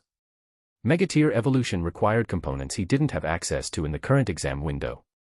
He filed that gap as a future construction project and shelved it for now. What he'd already produced was more than enough for Phase 1. The Democrat Arkansas, plus 2 evolution cards, plus the base Sistermon Blanc. A complete, functional Digimon kit at every tier from Rookie through Ultimate. The Phase 2 graders were about to see something they almost certainly weren't expecting. Chapter 110, Chapter 109, Card Swipe. Combat begins. The Digimon evolution roster extended further than the Champion and Ultimate tiers Luke had built tonight. Beyond Ultimate sat Mega, the final standard tier, accessible only through more specialized evolution catalysts. And beyond even Mega were the variant pathways, Armor Evolution, Jogris, Burst Evolution, X-Evolution, and a handful of other specialized routes that the Digimon franchise had developed over the years. Luke had designed documentation prepared for most of those. He simply hadn't had the materials or the time to construct any of them tonight. But the experience he'd gained from crafting the Hyper Evolution Unit S and the blue card was real. The mechanics of evolution card construction were now familiar to him, and subsequent crafts of similar items would proceed faster and more reliably. The foundation was laid. He shelved the unbuilt cards in his mental backlog and turned to what remained of his time. I don't know what Phase 2 will involve, Luke murmured. Since I have a little time, I should at least register Sister Mont Blanc's data into the Democrat Arkansas before the second phase starts. That way I can deploy the swipe combos immediately when needed. One of the cards in his hand began to transform. The Democrat Arkansas, which had been sitting in his storage as a folded card form, manifested into its physical configuration. The transformation completed in a single smooth gesture, the rectangular card shape unfolding into a handheld device with the familiar third-generation Tamer's anime silhouette. A golden circular frame surrounded a central viewing window. Around the frame's outer edge, intricate lines of digital script chased themselves in unhurried patterns, the iconic encoding visible from any angle. A slot for card swiping ran along one side, narrow and precisely sized for evolution card thickness. The Democrat Arkansas in Luke's hand matched the canonical version from his memory with eerie precision. Apparently the magic card civilization had rendered the device by reading directly from his mental reference, and his mental reference had been the version from the Tamer's protagonist's possession. That's the special card Luke crafted. Lilith Crescent's peach blossom eyes had narrowed slightly the moment the device manifested. Across the capital city lord's mansion, she was the only viewer with the contextual knowledge to recognize the category of what she was looking at. She studied the device intently, but the limitation she'd noted earlier still applied. Without being the card master who had crafted it, she had no direct visibility into its effect parameters. She could only observe the externally visible form. The form, by itself, was striking. Unlike anything she had personally crafted. Confirmed special card, Aldrich agreed. Effect unknown, but the manifestation is distinctive. It doesn't resemble any skill card I've seen from the mansion's vault collection. The skill cards in the capital city lord's mansion's vault, including the crystallization technique he'd given Luke, all had relatively simple physical forms. Small rectangular templates with internal sigils. What Luke held now was an order of magnitude more elaborate. A Shenvale city lord's mansion. What in the world is that? Geoffrey Fawkes' voice carried genuine confusion. The other Ashenvale viewers were similarly perplexed. The card transformation didn't match any standard spirit card summoning pattern. Spirit cards manifested into card spirits, living anthropomorphic or creature forms. What Luke held now was a device. A handheld piece of equipment. Could it be a spirit card after all? Mechanical type. Geoffrey ventured. The mechanical spirit card category included some of the most exotic forms in the field, ranging from animated armor to autonomous constructs to free-floating geometric machines. A device-shaped mechanical card spirit wasn't unprecedented. Even for mechanical type, that's an unusual presentation, Harrison Cole countered. I've encountered enough mechanical card spirits to recognize the typical aesthetic ranges. This doesn't match any of them. It looks more like an artifact than a spirit. The aesthetic ranges of mechanical card spirits were broad, but they were still recognizable patterns. What Luke held in his hand fit none of them. Whatever it was, it sat outside the category map the senior figures had developed over their careers. Inside the exam space. Card swipe. Sister Mont Blanc. Luke held the Sister Mont Blanc card in one hand and the Democrat Arkansas in the other. With a fluid motion, he swiped the Sister Mont Blanc card through the D-Arc's reader slot. The device responded immediately. A pulse of golden light flashed along the swipe path, and the Sister Mont Blanc card's image appeared on the D-Arc's central display, alongside lines of registration data. Data registration successful. Sister Mont Blanc has been bound to the Democrat Arkansas higher tier evolution potential can now be released via the device. The registration was complete. From this point forward, Luke could swipe the Hyper Evolution Unit S or the blue card through the Democrat Arkansas to trigger Sister Mont Blanc's tier advancement on demand. Without registration, the evolution cards couldn't access Blanc's data structure. The Democrat Arkansas was the only bridge between Spirit card and Evolution card, the registration was the handshake that opened the bridge. What was the point of that swipe? Celine Dawnford was visibly confused. Spirit cards normally summoned their associated spirits the moment the card master invoked them. The card in, swipe through device approach Luke had just demonstrated had no precedent in the standard card master toolkit. It looked stylish, though, she added belatedly. The swipe motion had been a small piece of theatricality, and she had to admit it was visually satisfying. Without the card master demonstrating the special card's effects directly, Lilith said, speculation isn't going to be productive. We need to see the deployment in action before we'll understand what the device does. As the only currently active special card crafter in the chamber, her remarks carried weight. But even she was operating on incomplete information. Luke flicked the Sister Mont Blanc card forward. The summoning circle formed, and Sister Mont Blanc materialized in front of him. She was small.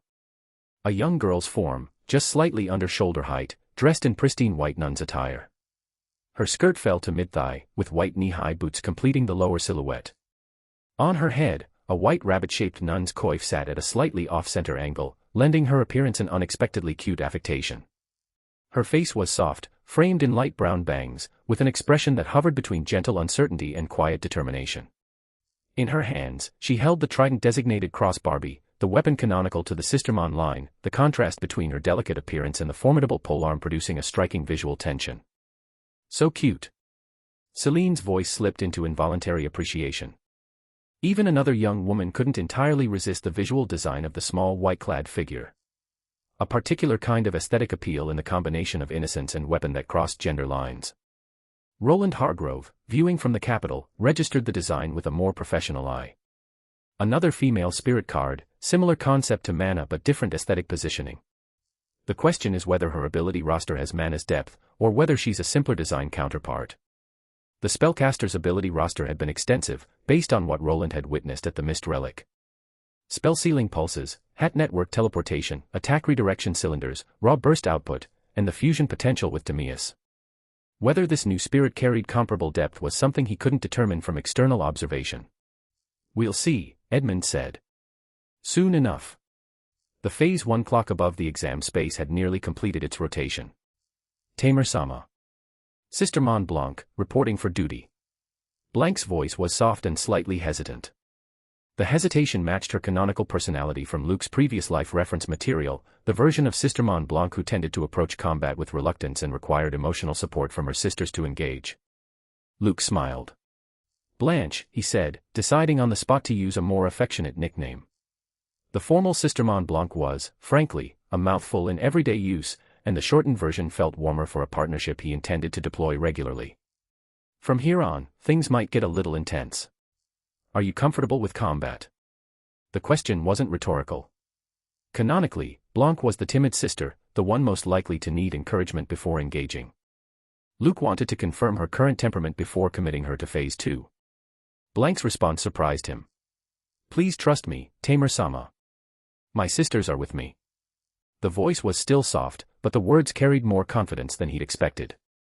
The reference to her sisters, Noir and Seal, brought a small light into her eyes. Apparently the worldview-level integration of network evolution had shifted her psychological baseline. With Blanc able to project echoes of her sisters into the field through Sister Cross, she wasn't fighting alone in the way her canonical isolation had implied. "Good. We're going to make a strong showing together." The conversation cut short as the golden clock above completed its rotation. The hour, minute, and second hands all aligned at the 12 o'clock position simultaneously, and the deep tolling of the closing bell resonated through every Phase 1 exam space across the country. White light enveloped every candidate in unison. Phase 1 was over. Phase 2 was about to begin. Chapter 111, Chapter 110, this card looks pretty ordinary. Bonus chapter. I'm out. I had 1 second left, why didn't they give me 1 more second? That's it, I'm dead. When I get home my dad is going to break my legs. Third time taking this exam. Can't I pass even once? Across the country, plazas at high schools that had been empty during Phase 1 were filling up again with the white flashes of teleporting candidates. The candidates who appeared in those plazas wore expressions ranging from disbelief to outright despair. They had failed Phase 1. Their card crafting attempts had ended without producing a viable card before the 12-hour clock ran out, and the exam system had unceremoniously kicked them out of the assessment dimension and back to their home schools. Their teachers' faces, gathered at the plaza perimeters, weren't much happier. These were the students from their own classrooms. The teachers had spent the past 3 years preparing these students for exactly this exam, and watching them fail Phase 1 reflected on the teacher's performance as much as on the students' personal abilities. Frustration, however, had to wait. The immediate responsibility was to manage the emotional fallout from disqualification. Several of the failed candidates were on the edge of complete collapse, and unattended despair could escalate to outcomes none of the teachers wanted to be answering for later. The teachers settled in to provide consolation. The successful candidates, meanwhile, were already arriving at the second phase. Phase 2 is in a different space. The white light transition resolved. Luke was now standing in a new dimensional environment, distinctly different from the open plane of Phase 1. There was no enormous countdown clock hanging above. There was no diffuse ambient lighting suggesting an open expanse. Instead, the space around him was bounded and intimate, a single chamber maybe 10 meters across, with a single feature directly in front of him. A door. A vertical rectangle of softly luminous golden light, freestanding in the chamber center, with no visible frame or surrounding architecture. The light pulsed slowly, the cadence suggesting a portal in standby mode. Around the country, every candidate who had passed Phase 1 was looking at an identical door in their own private chamber. Several candidates, driven by curiosity, started reaching out to touch the door. They were interrupted before contact by a system announcement. Congratulations to all candidates who have passed Phase 1. You are now entering Phase 2 of the entrance examination. Phase 2, stage clears. Each candidate must pass through the light door to enter successive stages. Stages may contain hostile beasts, other candidates, or both. Defeating the stage's adversary advances the candidate to the next stage. Each successful clear grants a 10-minute rest interval. If the candidate does not advance to the next stage before the rest interval expires, the candidate forfeits their examination eligibility. Phase 2 opens in 10 minutes. Candidates may use this time to prepare. So the doors lead to fights. One candidate's voice carried mixed determination and nervousness across his solitary chamber. Beasts or other candidates. Whatever comes out, I'm not losing. I hope I don't draw someone too strong out of the gate. My strongest card is 3-star. If I get matched against someone with 5-star or 6-star deployment, I'm done before I start. This is going to come down to luck. And honestly, my luck has been terrible all year. The 10-minute preparation window passed slowly. When the timer hit 0, each candidate's light door pulsed brighter, the standby mode shifting into an active portal configuration ready for entry. Come on, Blanche. The combat phase is yours. Luke stepped toward his door with Sister Mont Blanc walking close beside him. He'd already committed to using Sister Mont Blanc as his primary combat unit for Phase 2. The decision had two motivations. First, his other card spirits were now significantly more powerful, and deploying them against typical Phase 2 opposition would be overkill that revealed his strongest cards unnecessarily. Second, this was Blanc's first real combat test, and the controlled exam environment was the safest place to evaluate her actual capabilities. The Sister Mont Blanc was the centerpiece of his entire Digimon roster.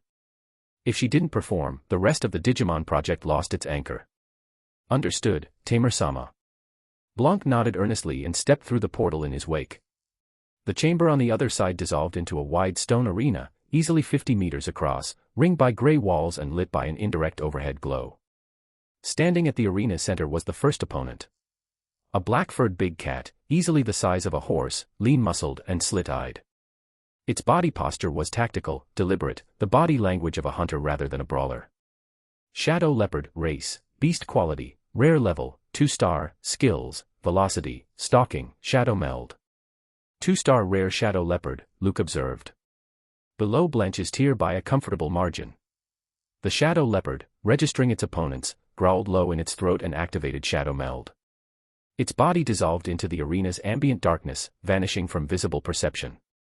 Simultaneously, velocity engaged, and the cat began moving in the deepened silence of a hunter closing on prey.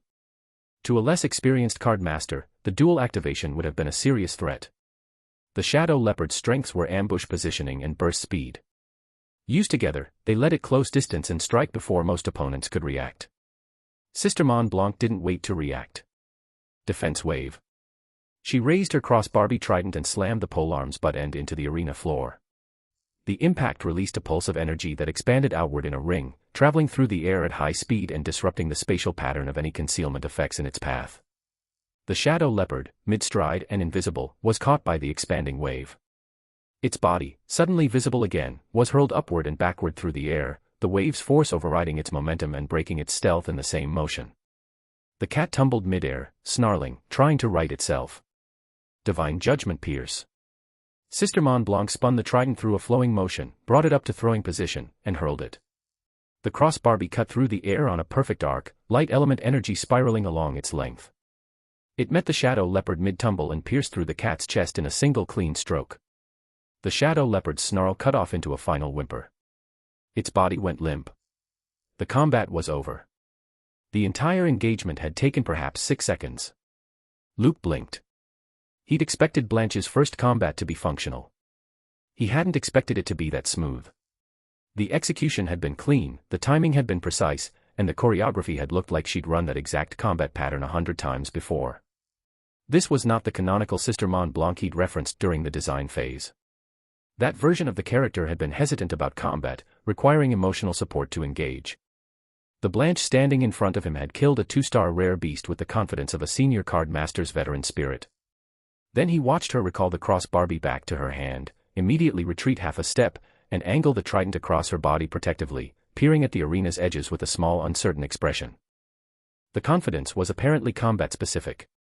The moment the fight ended, the soft hesitant body language reasserted itself. "I almost thought she'd activated Awakening for a moment there," Luke muttered. The contrast between Combat Blanc and Post-Combat Blanc was steeper than his design notes had suggested. The Awakening skill, when triggered, was supposed to be the dramatic personality shift, swapping her conservative default for an unrestrained battle mode mindset. Apparently her baseline combat behavior already operated at a higher confidence floor than her resting personality. The holy brand on her coif, the central activation sigil for Awakening, hadn't lit up. The skill hadn't been triggered. What he'd just seen was her baseline combat performance. That implied Awakening's actual peak state was going to be significantly more intense than her already clean default. A Shenvale City Lord's mansion. That new card feels pretty ordinary. Lawrence Cromwell and Bianca Daly exchanged uncertain glances at the viewing chamber. After months of watching Luke's spellcaster deploy her elaborate toolkit, and after the overwhelming presence of his black dragon, this small timid-looking nun-themed card spirit felt almost underwhelming by comparison. The one-shot kill on the Shadow Leopard had been smooth, sure. But by Luke's standards, smooth one-shot kills were baseline expectations. The execution didn't prove anything they didn't already expect. The overall impression was muted relative to the build-up. Luke had constructed an original spirit card with that new nun-themed figure. Most observers had been expecting another tier-defining heavyweight. What they were seeing instead was a 3-star rookie-tier card spirit with a polearm and visible body language anxiety. Even between original cards, there's a power gap, Jeffrey Falk said reasonably. Original cards aren't automatically top-tier just because they're original. And this card came from a brand new worldview that Luke just built tonight. First-attempt cards from a first-attempt worldview should be expected to underperform his more developed offerings. Lawrence felt a flicker of envy at the offhand confidence in Jeffrey's tone. The other principle was treating first card from a brand new original worldview as a routine observation. Lawrence wanted, just once, to be in a position where statements like that came naturally to him. "This new card looks ordinary for now," Victor Ashford added, his voice carrying the steadying authority he was developing into a habit. Don't forget that Luke has consistently crafted cards that rank at the top of their tier when fully tested. The Shadow Leopard was a 2-star rare. That's nowhere near a meaningful gauge of her actual ceiling. The senior figures collectively settled in. The first combat had been clean but unrevealing. The real performance test would come from stronger opposition in later rounds. Phase 2 had barely begun, Chapter 112, Chapter 111, Sweet Face, Killer Instinct. The City Lord's right, Harrison Cole agreed with Victor's earlier assessment. Phase 2 doesn't restrict candidates to cards crafted during Phase 1. Luke can deploy his entire roster if he chooses. With his spellcaster and both of his dragons already on his roster, even if the new nun-themed card stays at average performance, he still has a strong chance at the Eastern region's first-place finish. The other senior figures in the chamber nodded along. The reasoning was straightforward, and the new card's underwhelming first impression didn't actually threaten Luke's overall trajectory. The 10-minute rest interval was almost over. The conversation drifted, and the senior figures returned their attention to the monitoring feeds as the rest counter approached 0. Inside the exam space. This round's opponent is a candidate. Luke stepped through the new portal and immediately registered the figure standing on the opposite side of the arena. A girl, roughly his own age, dressed in a different school's uniform. Basic identification information surfaced in his awareness alongside her image. Mara Crawford, affiliation, Ashenmere, Crestbrook City. Simple data. Name and city of origin, nothing else. For Luke, it was sufficient. He wasn't taking the entrance exam to find a date, he just needed to know whether the opponent in front of him was a threat or an obstacle. But the city of origin caught his attention. Crestbrook. The same satellite city that Audrey Langford had come from. Audrey, who had tried to use him as bait against a pack of ruined guards during the youth training competition's missed relic stage. Audrey's attempt hadn't succeeded, and at the time she and Luke had been on opposing sides anyway. Holding a grudge against her specifically would have been petty. But Crestbrook as a city hadn't earned much goodwill from him. The Crestbrook branch president, Dorian Webb, had bet against him during the tournament. And now a Crestbrook candidate was standing in his round 2 arena, in active opposition. Sister Mont Blanc seemed to sense his mood. She stepped forward half a pace, and the crossbarbie's tip rose to point directly at Mara Crawford. The body language carried an immediate undercurrent of we're proceeding without further conversation. Crestbrook. Luke Mercer. Mara had recognized him the moment the arena resolved. The realization registered as a small, immediate sinking sensation in her stomach. Drawing another candidate in round 2 was already worse than drawing a beast. Candidates were unpredictable, and a strong candidate could end an exam early. Drawing this specific candidate was actively catastrophic. Luke's tournament performance had been the central topic of cross-capital speculation for weeks. Card masters in Crestbrook had been quietly grateful that he was from a different satellite city. Then she saw his card spirit step forward, trident raised, no opening salutation offered. The aggressive posture from a small frail-looking nun-themed figure was almost insulting in its bluntness. Mara's irritation surged past her self-preservation. Are you really treating me as that beneath your attention? She threw caution aside and gave the order. Earth Bear, engage. A massive bear materialized from her summoning circle. Easily 3 meters at the shoulder, with thick brown fur streaked with iron gray, slate gray plates of natural armor along its spine and flanks. Its eyes were small and intelligent, and its musculature suggested it could shrug off attacks that would shred lesser beasts. Earth Bear, race, beast, earth element, quality, collectible level, 3-star. The Earth Bear was the same tier as Sister Mont Blanc, with one defining specialization. Its defense was top of tier within its bracket. Against most 3-star opponents, breaking through the Earth Bear's natural armor required either sustained pressure or a tactical opening. One-shot kills against an Earth Bear were not a documented scenario in Card Master records. The bear roared and charged forward, the arena floor cracking under its weight with every stride. Divine Judgment Pierce. Sister Mont Blanc moved with practiced economy. A small sidestep took her out of the bear's direct charge line. The cross-barbie spun in her hand into reverse grip configuration, and she pivoted her stance into a precision thrust. The trident's point connected with the Earth Bear's chest at the precise vector where its natural armor met its sternum. The defensive plates should have absorbed the strike. They didn't. The penetration effect of Divine Judgment Pierce wasn't a strength check against armor, it was a structural attack vector exploit that ignored defensive parameters entirely. The trident punched through plate, fur, muscle, and bone in a single fluid motion, lodging in the Earth Bear's heart. Light element energy detonated. The Earth Bear's massive body convulsed once, light-aligned damage spreading outward through its internal structure. Then the bear dissolved back into card form, returning to Mara's storage. The arena was silent. That's not possible. Mara stared at the spot where her Earth Bear had been, her brain refusing to accept what she'd just witnessed. The Earth Bear had been her flagship card spirit. The defining defensive piece of her entire roster. The card she'd specifically prepared for adversarial Phase 2 engagements. It had been killed in a single strike. By a card spirit of the same tier and quality as itself. Luke watched the dissolution without much surprise. Same tier, same quality cards had genuine output variance based on design specifics. Beyond that, Blanc still had Awakening in reserve, which would let her temporarily punch up into 4-star territory if needed.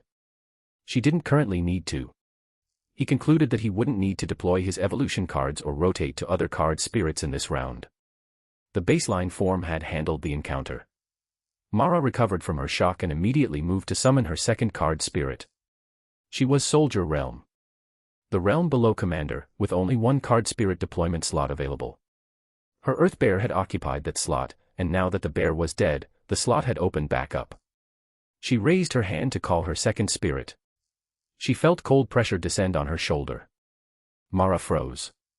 Sister Mont Blanc had crossed the arena in the time Mara had spent processing her loss.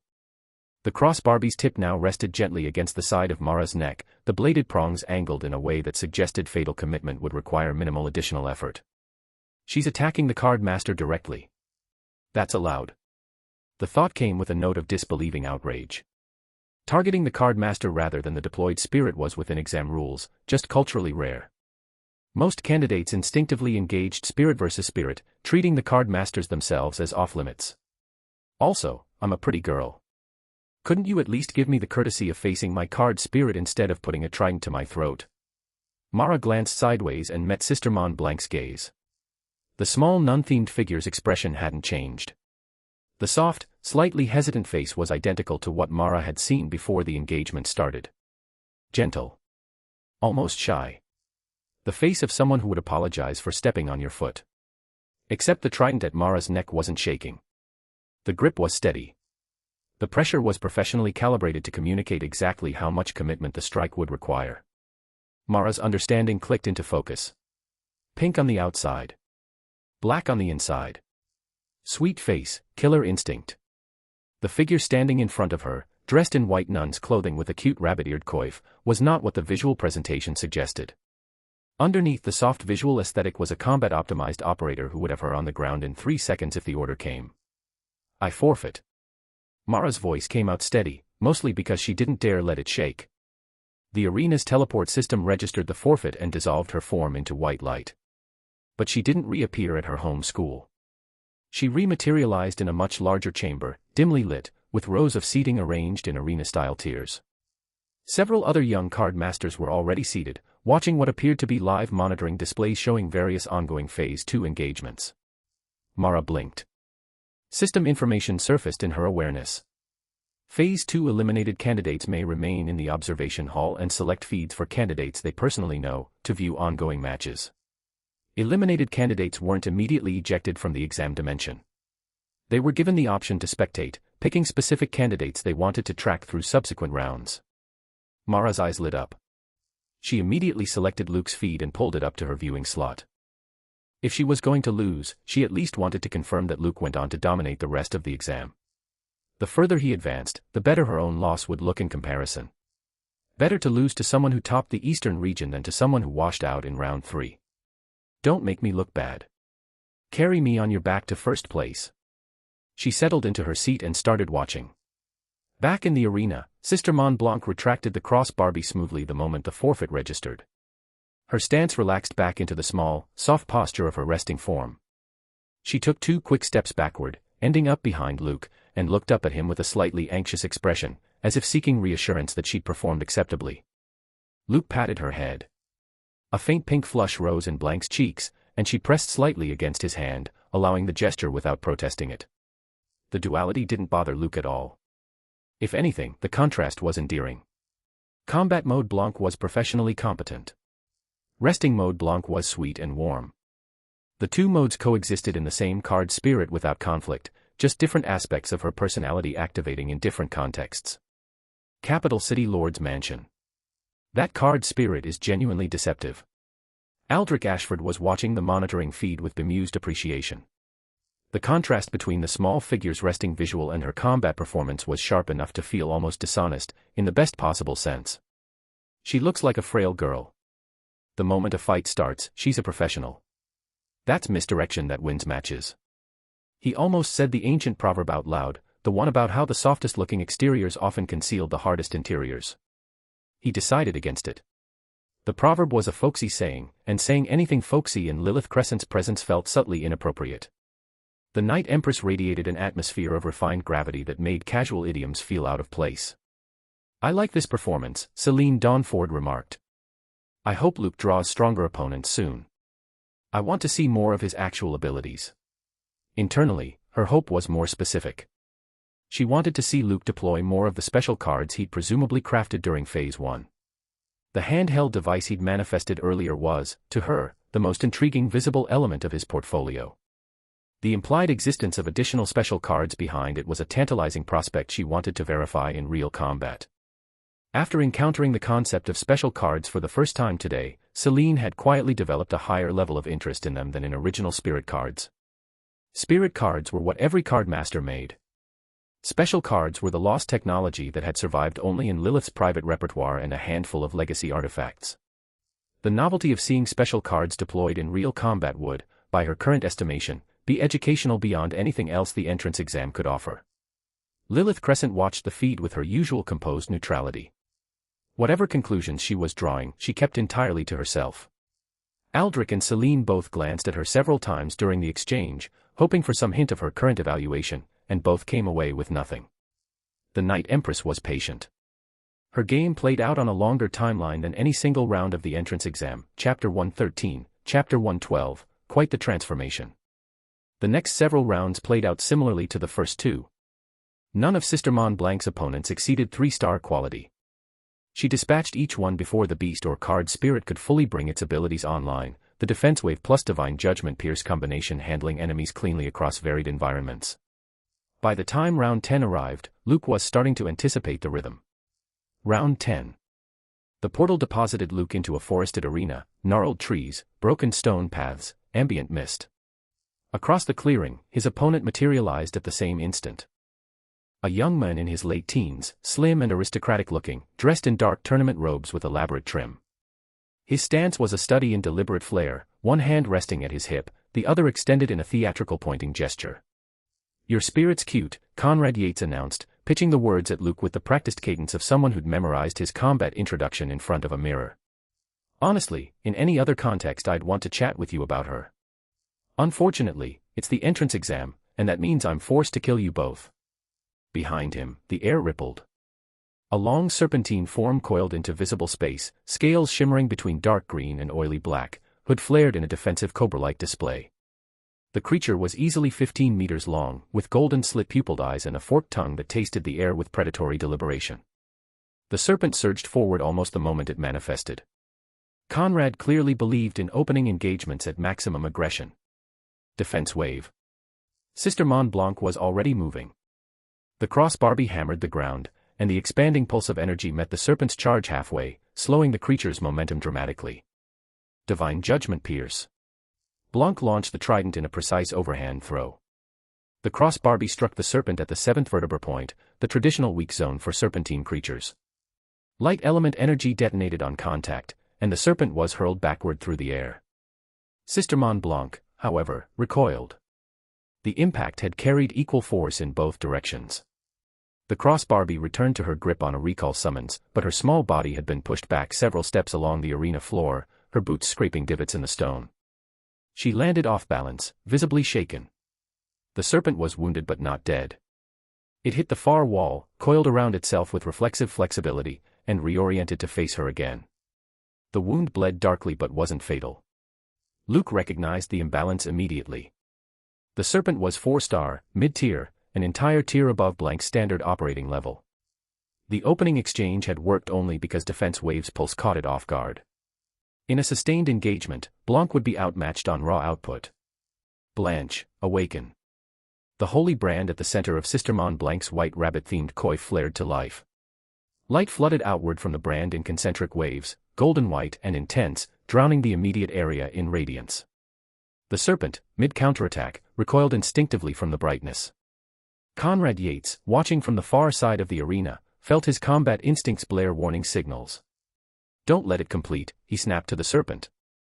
"Full assault, now, while it's vulnerable." The serpent didn't need a second command. It struck like a loosed arrow, body uncoiling toward Sister Mont Blanc's silhouette in the rapidly expanding light. The serpent met a leg. A long, elegant leg, kicking upward and outward in a fluid martial arc, intercepted the serpent's head at full force and sent the entire 15-meter body airborne for the second time in less than 30 seconds. The serpent crashed to the arena floor with a hiss of pain and confusion. The light cleared. The figure standing in the arena center was not the small, soft-faced lowly that Blanc had been moments earlier. She was now considerably taller, easily reaching shoulder height on a typical adult card master. Her frame had elongated into the proportions of a young woman in her late teens, the gentle innocence of her previous form replaced with a more mature femininity. Her body filled out her now resized combat habit with confident grace. Luke, watching from his tamer's position, registered the silhouette with a brief flicker of recognition. The new proportions tracked surprisingly close to Mana's polished elegance, almost echoing the dark magician girl's iconic outline. The magic card civilization had apparently calibrated the awakened form along similar aesthetic vectors. Her face was now half obscured by the bunny-eared coif, which had stretched to cover the upper half of her features. Only her chin and her lips remained visible. The exposed lips were set in an unreadable expression that wasn't quite a smile and wasn't quite a smirk. Her combat habit itself had reconfigured. The previous loose nun's robes had tightened into form-fitting battle attire, the skirt redesigned with high slits that allowed full-range leg movement, the upper bodice trimmed to reduce drag during sustained engagement. The aesthetic had shifted from pure cute to something closer to holy warrior, a different kind of presentation entirely. The cross Barbie hummed in her grip with newly released potential. A girl's 18 changes, Jeffrey Falk remarked, the old idiom surfacing reflexively as he stared at the monitoring feed. The principals beside him weren't certain how to respond. The phenomenon they were witnessing wasn't exactly a coming-of-age moment. It was a card spirit transformation triggered by a skill activation. But the visual was striking enough that the comparison felt accurate at a metaphorical level. That's actually useful information, Harrison Cole said, more analytically. Watch the prior exchange. She was the one disadvantaged. Her trident strike sent the serpent flying, but she took the recoil. That means her base output, before this transformation, was below the serpent's. The serpent is 4-star. So her base tier is 3-star. 3-star was the lower end of original spirit card production. A card master of Luke's caliber, by everyone's prior expectations, should have been producing at least 6-star cards by default. Just 3-star. Edmund Hargrove was running the same analysis from the Capital Card Master Association. His tone wasn't dismissive, it was puzzled. But the post-transformation tier escalation appears significant. The same template as the Spellcaster and Dragon fusion. A base form with a higher tier activation skill that bridges into combat-relevant brackets. The structural parallel to the Spellcaster Antemius fusion Luke had deployed at the Mist Relic was hard to ignore. Luke had now demonstrated the same design pattern twice, a base card whose true combat tier required activation to access. The discovery raised obvious questions about whether the pattern was intentional across Luke's entire portfolio, or specific to certain card lines. The serpent attempted to reassert itself. The awakened Sister Mont Blanc didn't give it the opportunity. She closed the distance in 2 strides, cross Barbie spinning in her grip into a forward thrust position, and drove the trident down with both hands. Divine Judgment Pierce, in its awakened form, was qualitatively different from the version that had hurled the serpent into the wall moments earlier. The light element energy along the trident's length had compressed into a dense corona that visibly burned the surrounding air, and the strike speed was easily double the previous attempts.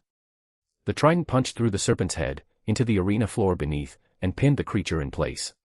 The serpent's body convulsed once, then went still. Dead. The cross Barbie pulled free with a smooth motion. The awakened Blanc straightened, turned, and pointed the trident's tip at Conrad Yates. The arena's distance between them was theoretical, the killstroke arc was already laid out in her body language. I forfeit. Conrad's hands shot up before the trident finished its rotation. His theatrical introduction from minutes earlier had completely evaporated, replaced by the immediate survival instinct of a card master whose strongest spirit had just been clean killed in front of him by an opponent who could clearly do the same to him personally. The arena's teleport system registered the forfeit and dissolved his form into white light. Conrad Yates rematerialized in the eliminated candidates hall, blinking, and immediately encountered the eye contact of half a dozen other young card masters waiting there. The looks they gave him were sympathetic. Several of them nodded slowly, in the manner of people who recognized a fellow casualty of the same overwhelming force. Conrad realized, slowly, that he was the 7th candidate to have been eliminated by the same card master that day, and that the others had been wearing the same shell-shocked expression he probably wore now. Luke Mercer's card spirit, Conrad thought with quiet bitterness, is not at all cute. He picked an empty chair and sat down to commiserate. Back in the arena, awakened Sister Mont Blanc held her form rather than reverting. Luke noticed and approved. The personality shift had also held, the post-combat shy retreat that the baseline Blanc would have performed was absent. Awakened Blanc remained standing tall and composed, the cross Barbie resting at parade rest, her covered eyes scanning the arena with patient combat readiness. The personality also flipped, exactly per the design notes. Luke spoke quietly, mostly to himself. Aggressive, confident, locked into combat mode. Won't last forever, though. Awakening provided a 1-tier upgrade for a limited duration. Once the duration expired, Blanc would revert to her baseline 3-star form. Sustaining Awakening indefinitely wasn't an option, and against 4-star or higher opposition encountered in later rounds, the duration would be a critical resource to manage. Next opponents are going to be 4-star at minimum, Luke murmured. I'll need to evolve her soon.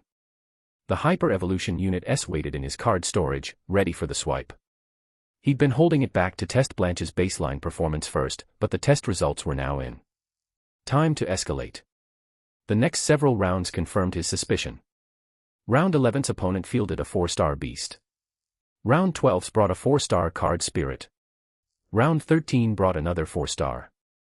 The exam's matchmaking had apparently filtered out the 3-star bracket entirely after round 10, leaving only 4-star or stronger competitors at this stage. Awakened Sister Mont Blanc handled each of them, but the engagements were no longer the one-sided dispatches of the earlier rounds. The fights were genuine, requiring tactical positioning and skill timing to win cleanly. Awakened Blanc's 4-star equivalent combat output put her at the top of her temporary tier, which was enough to win every match she'd been thrown into. But the duration timer was ticking down, and Luke was tracking it carefully. Blanche, end awakening. After another round closed, Luke recalled her into the soft form. The awakening's effective duration was nearing its threshold anyway. Sustaining it further would risk the skill collapsing involuntarily mid-engagement, which was a worse failure mode than a controlled deactivation between fights. The Holy Brand's light receded back into the coif. Sister Mont Blanc's tall mature form compressed back down into the soft lowly proportions, the high-cut combat habit reverting to the loose nun's robes. She landed lightly on her feet, the cross Barbie suddenly almost as tall as she was again. Tamer-sama, Blanc said, her soft hesitant voice resurfacing along with her baseline form, the next battles may need to fall to my sisters. She knew. As Luke's bonded card spirit, she had access to his tactical evaluation. She understood that her standard form wasn't going to clear 4-star plus opposition reliably, and that the awakening reserve needed to be allocated more carefully going forward. Luke ruffled her hair, a small approving gesture. Blanc's small face lit up with a faint pink blush. You did great, Blanche. The test exceeded what I budgeted for. The awakening duration alone had been substantially longer than his design notes suggested. The Magic Card Civilization's worldview integration had apparently amplified several parameters beyond their conceptual specifications.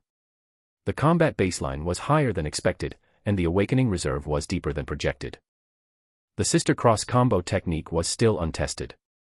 He'd hold that for later, after Blanche's evolution unlocked the Noir and Seal projections at meaningful tier. Blanc's blush deepened at the praise.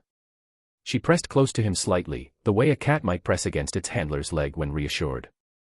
The next portal began to open. It was time to start swiping evolution cards. Chapter 114, Chapter 113, Surprise Promotion, 5-star leader. She reverted. So the power-up has a time limit. Celine Dawnford watched the small figure on the monitoring feed shrink back into her resting form and made the observation aloud. Makes sense. Genuine power increases don't usually come without a cost. That said, this card's combat output can no longer be evaluated as standard 3-star, Aldrich Ashford murmured, his tone carrying a faint thread of disappointment. With that activation skill, she effectively operates at 4-star equivalency. Even taking the activation skill's tier jump into account, the comparison was unflattering by Aldrich's standards. He'd seen Luke's spellcaster deploy an elaborate multi-skill toolkit. He'd seen the Black Dragon with its raw battlefield presence.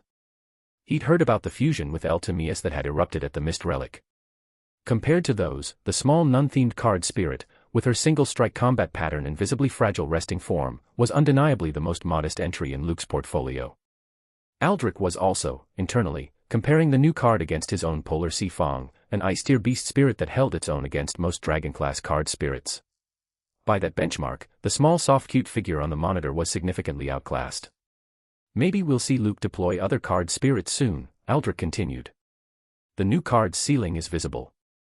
To keep advancing in Phase 2, he'll need to start fielding stronger spirits. I'm looking forward to that. The current candidates remaining in Phase 2 were the cohort's elite. Continued advancement would force Luke to escalate his deployments. Aldrich was, frankly, more interested in seeing what the dragons could do at scale than in watching another round of Trident and Light strikes. Celine nodded. Even if this card's combat capability stays at the current level, Luke has constructed 2 original worldviews. That alone places him beyond every other candidate in this exam. He could withdraw right now and Celestial Academy would still send recruiters. The 2 original worldviews were, in any rational evaluation, the most important fact about Luke's Phase 1 performance. Combat output from a single new card was a secondary consideration. No. The opposite may be true. Lilith Crescent's voice cut across the discussion with quiet authority. Both Aldrich and Celine turned toward her. What we may be about to see is this card spirit's actual power. She kept her gaze on the monitoring feed. If the activation skill we just witnessed was all this card had to offer, original cards would be cheap. Luke crafted his card lineup with a coherent strategic intent. The earlier card swipe action through the device wasn't decorative. He registered that small spirit into the device for a reason, and the reason hasn't been demonstrated yet. Aldrich and Celine exchanged a brief glance. The Night Empress's read was, as usual, several layers deeper than theirs. She'd noted the registration moment, tracked its operational implications, and concluded that significant unrevealed mechanics were still in play. Celine was suddenly much more interested in the next round. Inside the exam space, the next portal opened. Luke stepped through with Blanc walking beside him. The new arena resolved into a barren stone landscape, broken pillars scattered across the terrain, the lighting filtered through a thin gray haze. The opponent appeared. Gold-eating demon rat, race, beast quality, common level, 5-star, skills, demonization, tracking, metallization, frenzy. 2 of them. Both standing upright on their hind legs, each easily reaching shoulder height on a fully grown adult. Their fur was a deep oxidized bronze, with metallic plates rippling along their spines and forearms in jagged segmented patterns. Their incisors were the length of short swords, and their eyes glowed with predatory red-orange intelligence. 5-star, in line with my estimate, Luke observed. The exam's matchmaking had clearly escalated to the upper mid-tier now. Encountering 3-star or 4-star opposition this deep into Phase 2 had become statistically unlikely. He looked at the 2 rats and quietly suppressed a smile. Rats, though. That's convenient. Cats and mice were an ancient pairing, and Sister Mon Noir, in her canonical form, had the visual presentation of a cat-themed Digimon. The matchup, in his head, was thematically perfect. He produced the Democrat Arkansas from his card storage, the device unfolding into its handheld configuration with the smooth motion he was already getting used to. The Hyper-Evolution Unit S surfaced in his other hand. The 2 rats sensed something. They froze in their hunting posture. Their instincts, finely tuned for detecting apex threats, were reading the air in the arena and not liking what they detected. Blanche, time to go up. Luke spun the Democrat Arkansas in his grip with practiced flair. Card swipe. Hyper-Evolution Unit S. The Hyper-Evolution Unit S vanished into the D-Arc's reader slot. The device responded with a pulse of golden light, and a torrent of densely packed data poured out of it, sweeping outward toward Sister Mon Blanc's small figure. The data engulfed her in a swirling cocoon of luminous information. The cocoon contracted, refining itself, and reshaped into a translucent shell. A digital egg. The familiar evolution sequence music started playing. Luke's lips twitched. It actually does have BGM. I thought the system description was joking. The Magic Card Civilization had apparently calibrated the D-Arc's evolution sequence to include the canonical Digimon Tamer's audio cues, complete with the rising orchestral theme that had played during every evolution scene in the source anime. The audio cue was, technically, useless. It was also unmistakably correct. The 2 gold-eating demon rats took a step backward in unison. Whatever their predatory instincts had been telling them before, those instincts were now screaming. The digital egg's shell cracked. Sister Mon Blanc, evolve. The shell shattered outward in concentric rings of light. Sister Mon Noir. The figure that emerged was not Blanc. She was wearing nun's attire, but the color palette had inverted entirely. Where Blanc's habit was pure white, this new figure's was deep black, trimmed with subtle silver accents at the cuffs and hem. The robe's silhouette was sleeker, the skirt cut for movement rather than modesty. Her coif was also black, but the animal motif had changed. Where Blanc's coif had been styled with rabbit ears, the new figure's coif featured cat ears, slender and angled forward in a predatory alertness pose.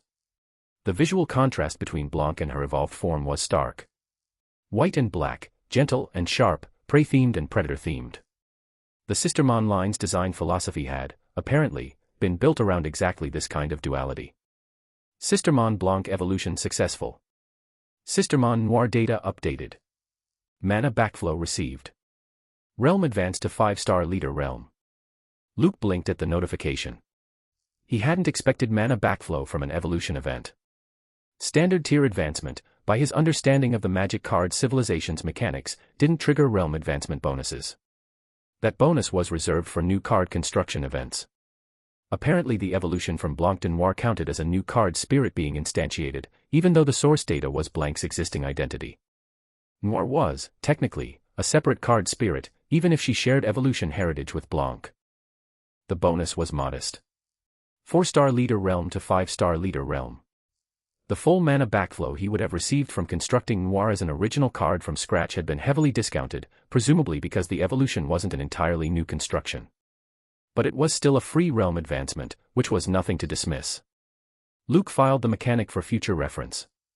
Evolution events appeared to grant partial mana backflow when the evolved form represented a new card's spirit identity. That implied that future evolutions, all the way up through Mega Tier, might continue producing free realm advancements as he progressed. Tamer-sama, please leave the defensive line to me. The new figure's voice was significantly more confident than Blanc's. Where Blanc had reported in with a soft, hesitant tone, Noir's voice was warm and bright, carrying the easy cheer of someone who genuinely enjoyed her work. Her posture matched the voice, hands holding her weapons with practiced familiarity, one leg slightly forward in a comfortable standing ready position. The two weapons in her hands were dual pistols. Slender, ornate, finished in matching black and silver patterns that complemented her habit's color scheme. The frames carried small engraved letters spelling out names that only Luke would recognize. Anthony.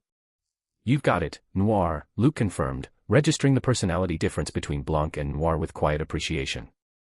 The sunny demeanor in Noir's voice was a useful counterweight to Blanc's anxiety, and the shift in combat ethic, from defensive to offensive, opened tactical options Blanc hadn't carried. He glanced through the system info. Sistermon Noir race, Digimon, doll type, quality, perfect level, 5-star, skills, Mickey Bullet, Blessed Bullet, Sister Cross, Awakening.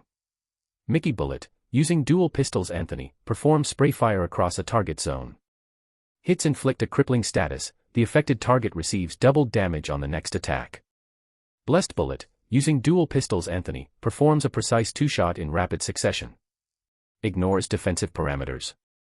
Sister Cross, the signature combination technique of the Sistermon line.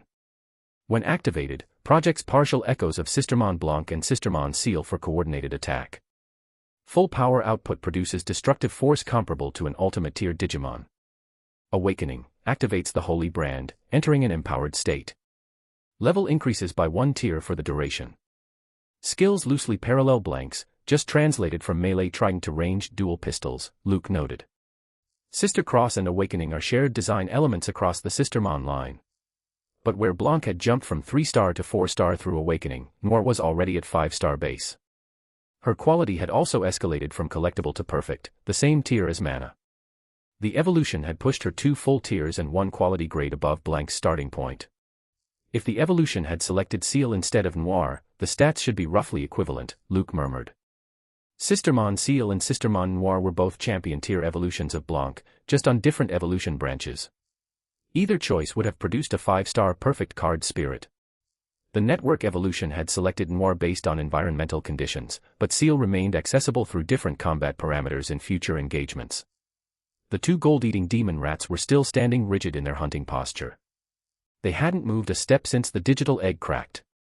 They knew they were already dead. They just hadn't been told yet. Chapter 115, Chapter 114, this can be played. While Luke was still processing Noir's stat profile, she had already engaged. The dual pistols came up in a coordinated flourish, both barrels tracking independent targets. Noir began moving in a fluid orbit around the 2 gold-eating demon rats, her steps cat-like and impossibly precise, maintaining a strict effective range that kept her well outside the rats' melee threat envelope while keeping them well inside her line of fire. The dual pistols sang. Sharp, rhythmic gunshots filled the arena. The rats responded with frenzied closure attempts, claws extended, teeth bared, the metallization skill activated to harden their bodies against incoming fire. Their speed was respectable. Their aggression was unrelenting. It didn't matter. Noir's circular footwork stayed exactly 1 beat ahead of every closure vector they tried. The geometry of the engagement was already settled. She's playing with them, Luke murmured. The thought came with quiet appreciation. The combat pattern wasn't urgency-driven, it was play. A cat batting a mouse around the kitchen, simply because the cat could. The canonical Sisterman's background included extensive training time spent with Hackmon, a young Royal Knight candidate. They'd also famously held their own against one of the 13 Royal Knights in a documented sparring engagement. By that lineage, 2 5-star common-grade rats were less than a serious test for Noir. They were, at best, a moderately entertaining distraction. The arena's ambient lighting flickered with muzzle flashes. Mickey bullet. Noir's circling motion stopped briefly to settle into a firing stance. The dual pistols roared, both barrels chained into rapid-fire sequences that defied conventional ammunition capacity. Dozens of bullets blazed outward in less than 2 seconds, the rounds tracking impossible spatial trajectories. The bullets ricocheted. Off the broken stone pillars. Off the arena walls. Off the floor. Off the air itself, somehow, the rounds carving curved paths through the open space that violated normal projectile physics. Every ricochet redirected the bullets along new vectors, and the new vectors all converged on the same 2 targets. The gold-eating demon rats were turned into honeycomb in under 3 seconds. Bullet holes punctured them from every angle, the metallization skill failing to deflect rounds that exceeded the metal's structural threshold. The rats' bodies collapsed onto the arena floor, riddled with perforations from rounds that had approached them from impossible angles. Noir holstered both pistols at her thigh-mounted holsters with a fluid spin, both weapons settling into place with the satisfied click of completed work. That technique is something else. Luke watched the choreographed kill with raised eyebrows. Blank's combat style had been clean and direct. Single-strike kills with minimal flourish. The aesthetic was efficient. Noir's combat style was a different aesthetic entirely. Skilled, flashy, layered with showmanship. The aesthetic was performative. Every motion in her engagement was a small piece of theater, choreography that suggested she enjoyed the work as much as the result.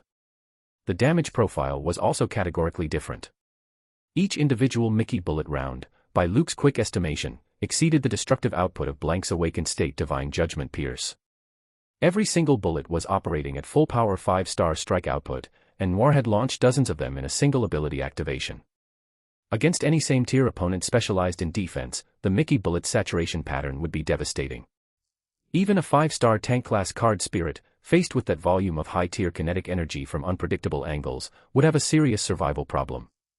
Tamer-sama, the targets have been eliminated.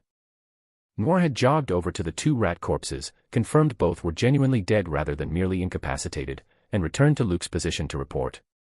The diligence in her debrief was significantly more thorough than Blank's typical post-combat behavior. Where Blanc would have retreated behind Luke with a quiet wait for instructions posture, Noir was already running active reconnaissance and reporting confirmation back. Good work, Noir. Luke gave her a small approving nod.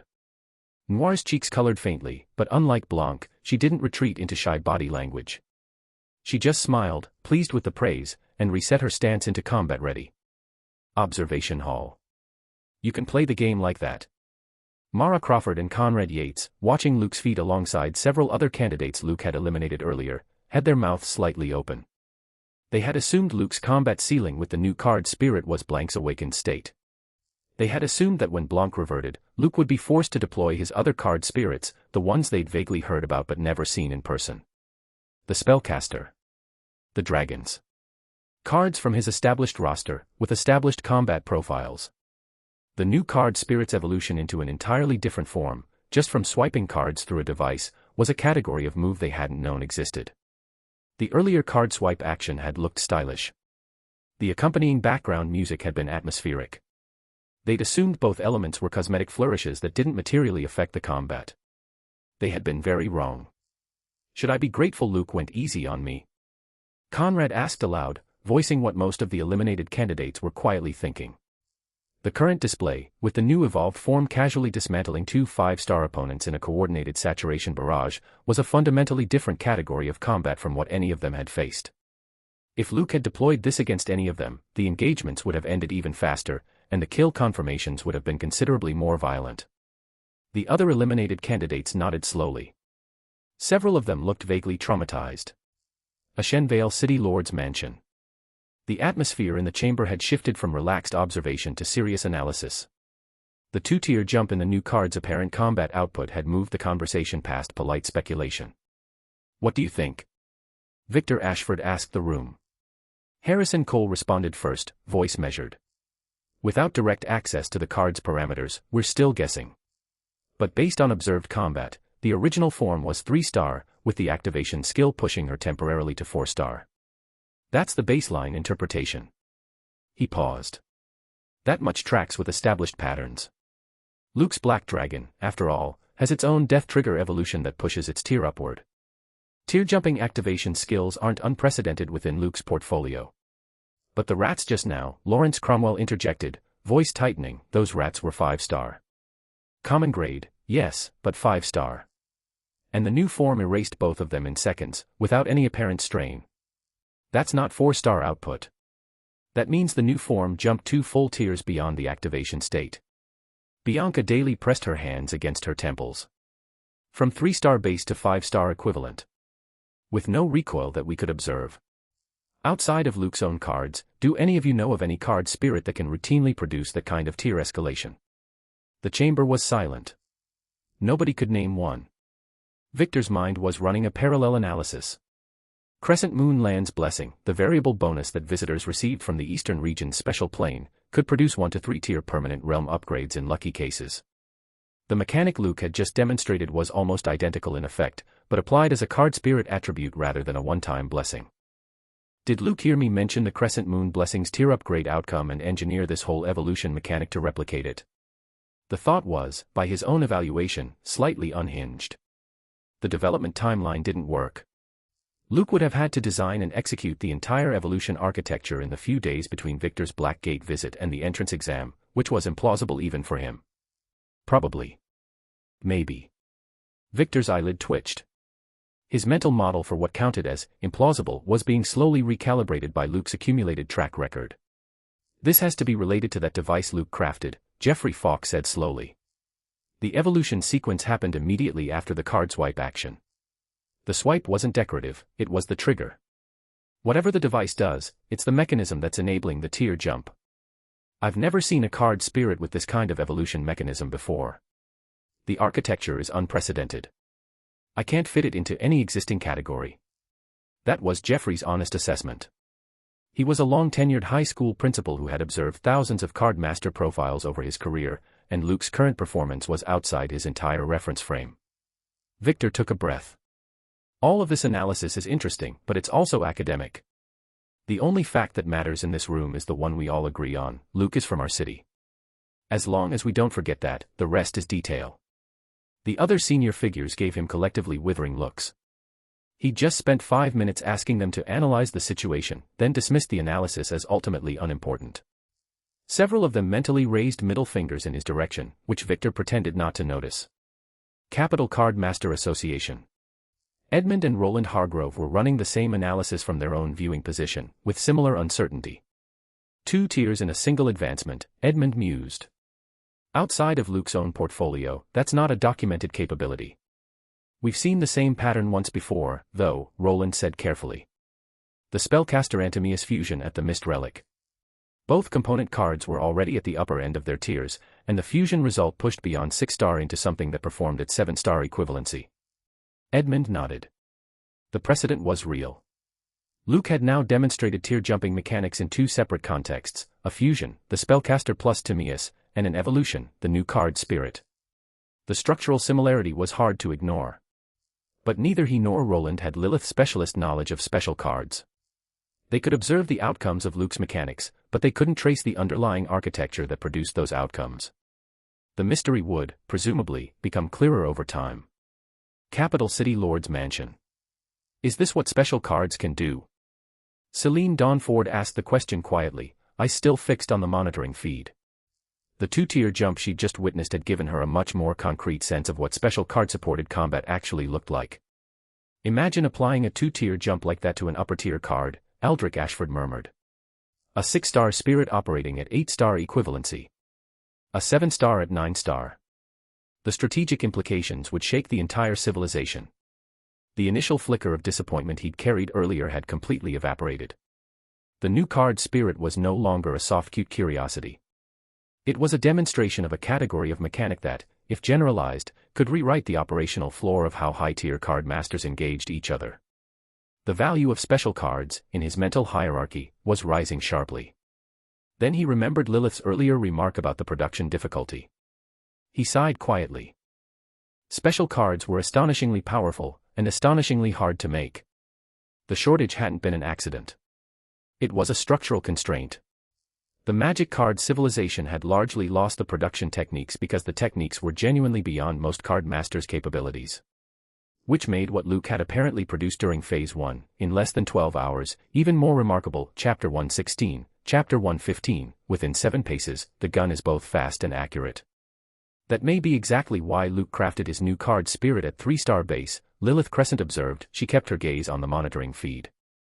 If the evolved form also possesses the same activation skill the base form had, the next state can push to 6-star equivalency. The lower the base tier, the more room the evolution chain has to escalate. The reasoning unfolded smoothly.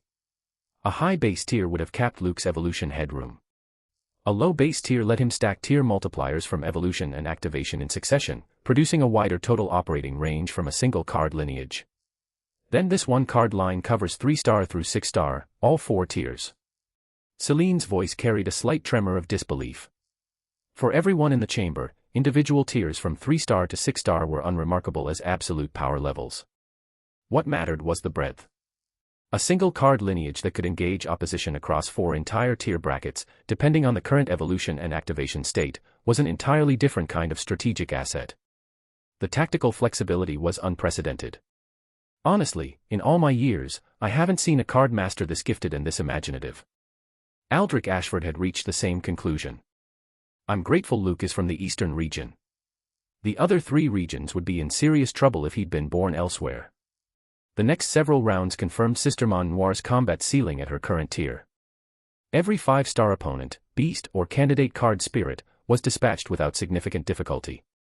The dual pistols clicked through their work with the same casual efficiency that had erased the gold-eating demon rats. Then the next portal opened, and the new arena's opponent resolved into a familiar silhouette. You. Now that's a coincidence.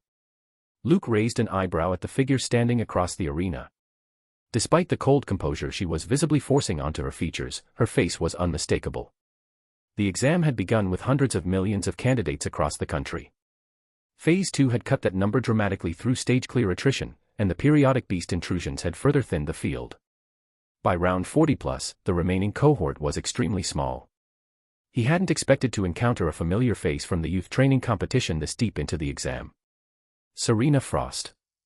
Serena's silvery white hair was pulled back, her ice-pale features composed with the cold professional steadiness he remembered from their last encounter. She was, by any honest evaluation, beautiful in a way that registered even through the formal exam atmosphere. I'm not your opponent, Serena said, voice quiet and measured. I know that. But I want to see the gap between us. I want to measure it directly. The time between the youth training competition's conclusion and the entrance exam had been too short for Serena to bridge the mid to high tier crafting gap she'd identified as her ceiling. The outcome of this match was effectively predetermined from the moment the portal opened. But she wasn't going to forfeit. Forfeiting wouldn't tell her what she needed to know. She raised her hand, and 2 card spirits resolved into the air on her side of the arena. The first was the Frost Archer Luke remembered from her tournament match. Slender, blue-white, longbow already drawn. The second was new. A tall, elegant figure draped in flowing white robes layered with crystalline armor.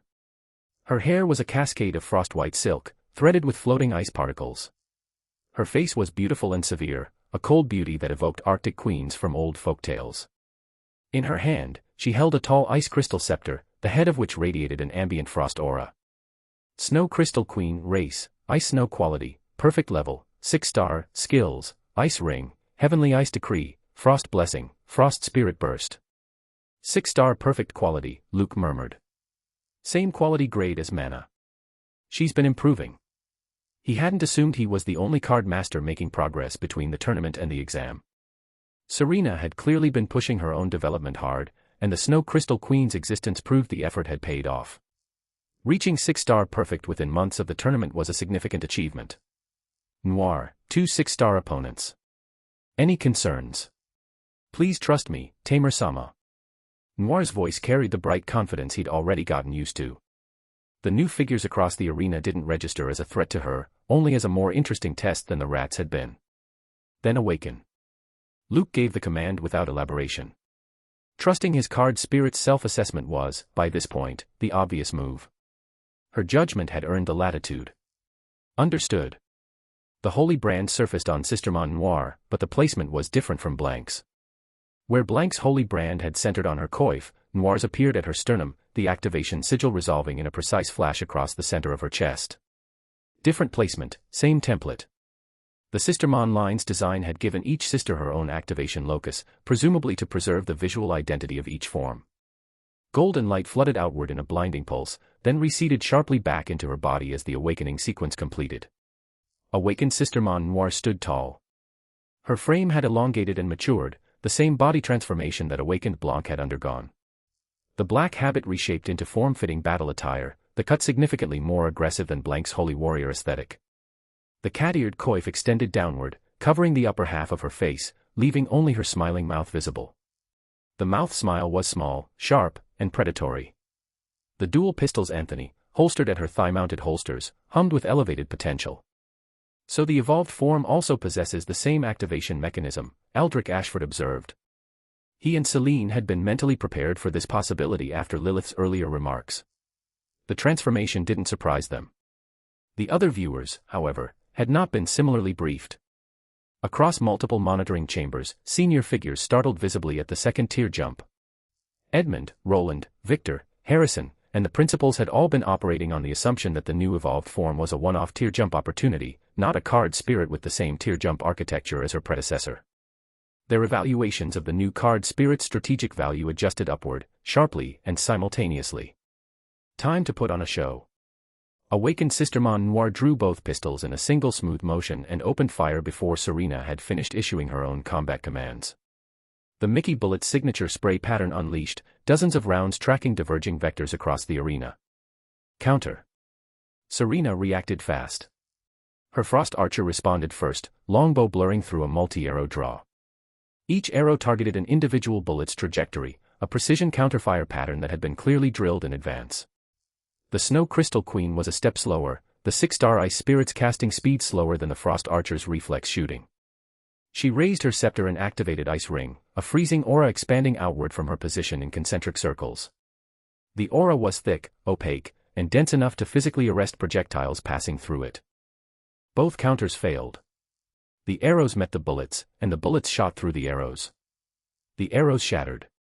The bullets continued forward, their kinetic profile mostly intact.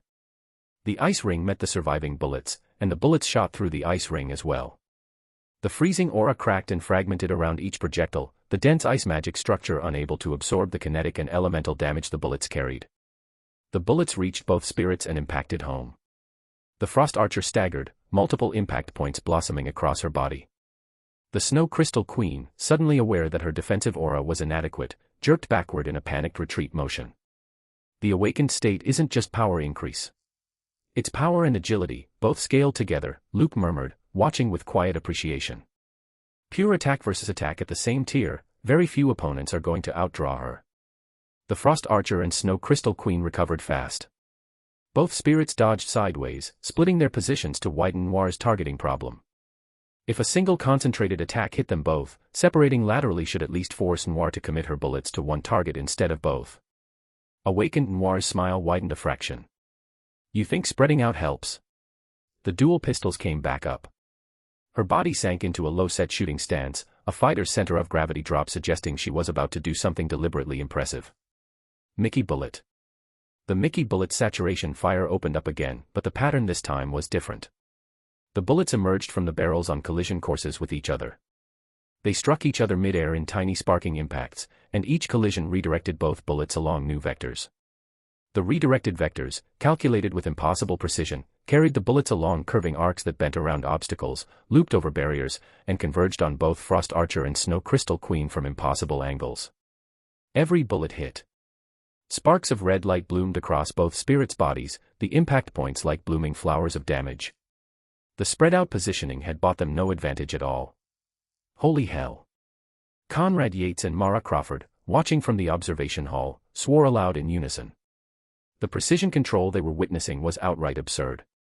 Mechanical card spirits had reputations for trajectory manipulation, but the level of fire control the evolved figure was demonstrating exceeded anything even high-tier mechanical types could routinely produce. Several of the other eliminated candidates were openly gaping at the display.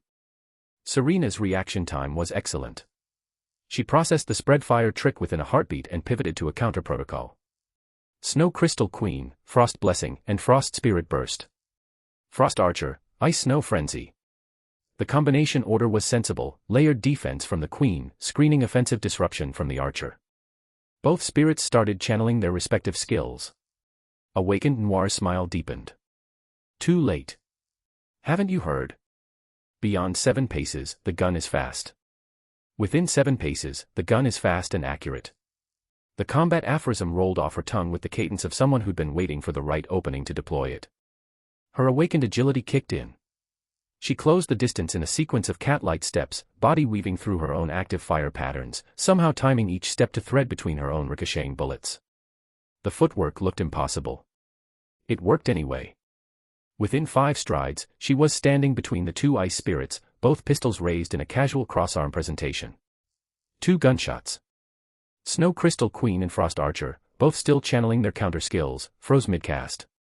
A single bullet hole had appeared between each spirit's eyes, the rounds delivered at a range that made dodging mathematically impossible. Both spirits dissolved into white light. Their cards returned to Serena's storage in 2 quiet pulses. Blessed bullet. Awakened Noir's pistol spun, the chamber cycling motion clicking through to the second skill's activation. Her stance shifted, the casual cross-arm presentation tightening into a precision shooting hold. Her covered eyes locked onto Serena Frost across the now empty arena. Bang. Bang. Chapter 117, Chapter 116, The Exam's Heartbreak Brigade. The combat had been so brief that most observers hadn't fully processed it before it ended. The afterimage of Sister Mon Noir's impossible gun work still lingered in their minds. With the Frost Archer and Snow Crystal Queen both eliminated, Awakened Noir held her dual pistols Anthony loosely, the barrels drifting, almost idly, toward Serena Frost herself. The message in the casual aim was unmistakable: forfeit, or the next shot finds you. Serena's mouth twitched into a wry expression. Beneath it ran a current of deep, quiet resignation. She'd known, walking into the arena, that she wasn't Luke's match. Knowing it intellectually and watching her same-tier Snow Crystal Queen and Frost Archer get dismantled in seconds were 2 different experiences. The ease of the loss landed harder than she'd expected. She'd felt 7-star tier power up close at the youth training competition. By that benchmark, she could tell that Luke's current card spirit hadn't crossed into the high-tier brackets yet. Noir was strong, but she wasn't a high-tier monster. That fact, oddly, made the loss sting more. Serena had been beaten by a card spirit that was still operating below the ceiling she'd personally witnessed at the tournament. "I hope you go on to represent our capital and take first place in this exam," Serena said, holding Luke's gaze for a long moment. A loss was a loss. She wasn't someone who couldn't handle defeat. But she still wanted the person who'd beaten her to win the rest of the way, specifically to beat the candidates from Stormvale and Mistvale. If Luke hadn't appeared, the capital's strongest candidate this year would have been Elise Hargrove. But Elise had also lost to Luke at the youth training competition. With both capital frontrunners outclassed by the same person, Luke's main competition for the Eastern region's first-place finish would come from Stormvale and Mistvale. If Luke and Elise both advanced to the final, the question of which of them placed first would be, from the capital's standpoint, immaterial. Either outcome kept the title in the capital. "She comes across as cold, but she's got this side to her too," Luke murmured, a faint smile tugging at his mouth as Serena's figure dissolved into white light. He didn't actually need the encouragement. He'd already intended to take first place. Crescent Moon Land, and the Crescent Moon blessing that came with the Eastern region's first-place reward, were prizes he had a genuine interest in. The rest interval passed. Luke stepped through the next portal with Noir at his side. "Huh. Isn't this a bit of a coincidence?" He regarded the new opponent with a faintly exasperated expression. After drawing Serena 1 round ago, he had now drawn another familiar face from the youth training competition's broader cohort. The remaining candidate pool was small at this depth of the exam, but 2 consecutive familiar faces still felt statistically unreasonable. Are these 2 a package deal or something? The girl across the arena had an ethereal, otherworldly quality, a delicate presence that made her seem half a step removed from the rest of the world. Lyra Sinclair, affiliation, Ashenmere, Mooncrest City.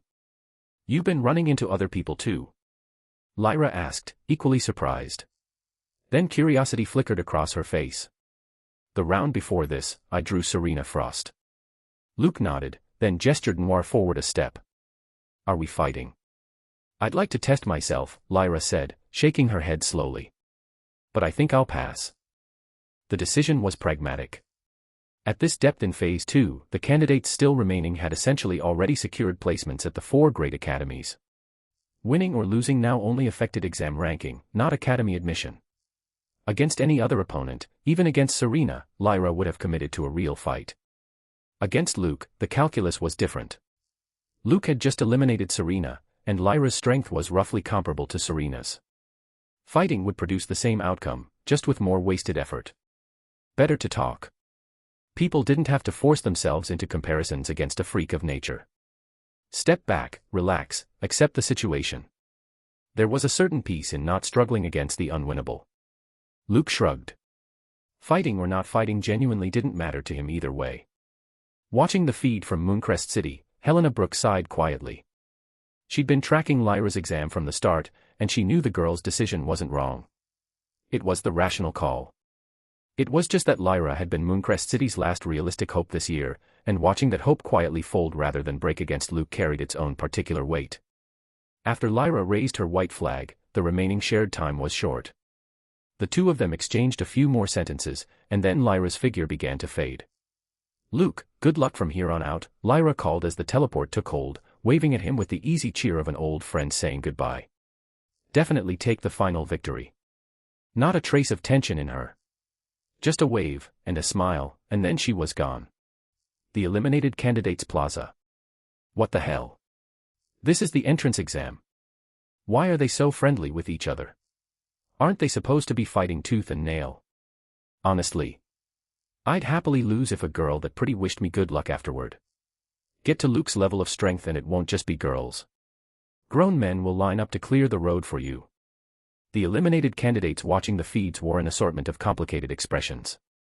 Only a handful of candidates remained in Phase 2 now, which meant nearly every spectator's attention was concentrated on the same few monitoring feeds.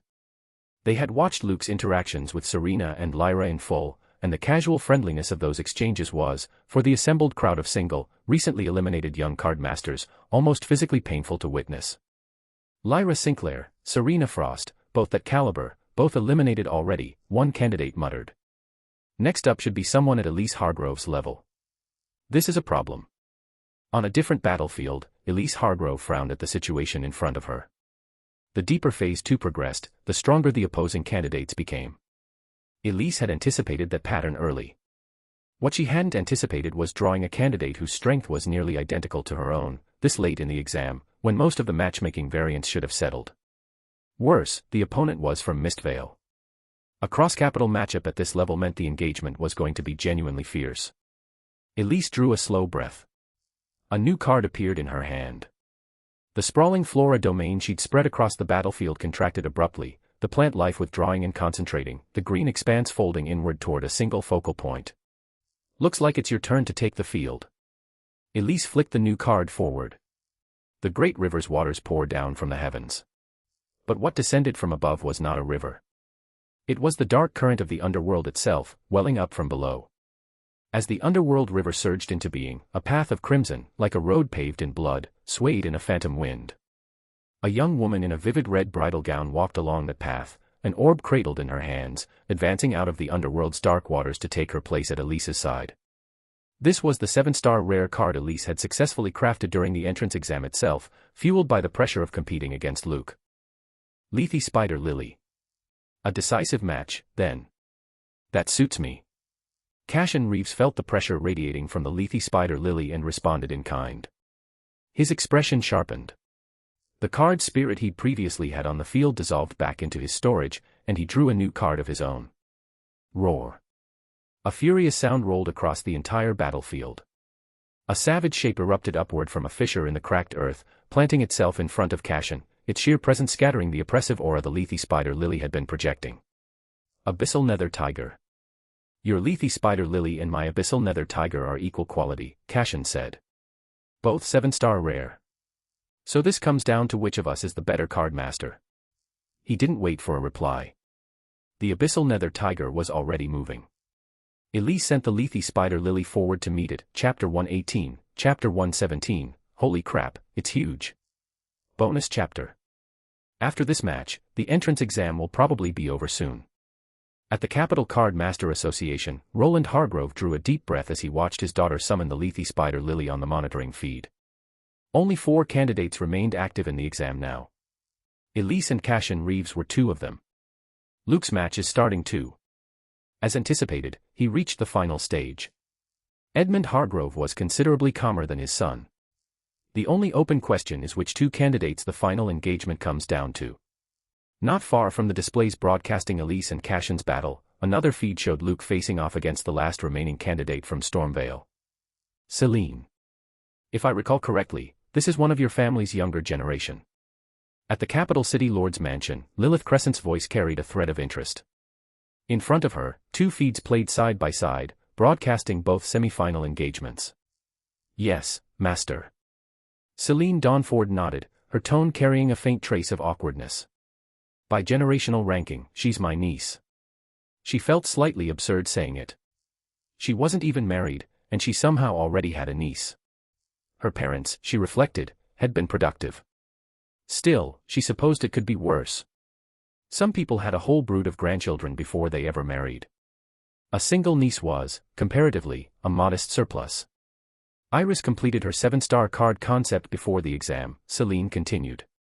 She intended to use the exam's pressure to push the actual 7-star construction through.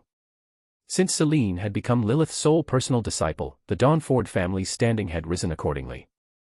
The family had already been a major house in Stormvale, and the resource allocation that followed Celine's elevation had only deepened their position. Iris Dawnford's standing in Stormvale was roughly equivalent to Elise Hargrove's standing in the capital. 7-star, is it? Aldrich Ashford raised an eyebrow at the description. He had a personal stake in the outcome. He wanted a capital candidate to take the exam's first-place finish, and 2 of the 4 semi-finalists were capital candidates, Luke and Elise. If both of them advanced to a final against each other, the result would be recorded in the capital's history, and arguably the eastern regions. He would have considerable bragging rights in front of the Stormvale and Mistvale governors. At their level, raw strength had largely plateaued. Comparative prestige came from other avenues, and a capital sweep of the exam's top placements was exactly that kind of avenue. Still, recalling what his old friend Edmund had told him about Luke's youth training competition performance, Aldrich felt reasonably reassured.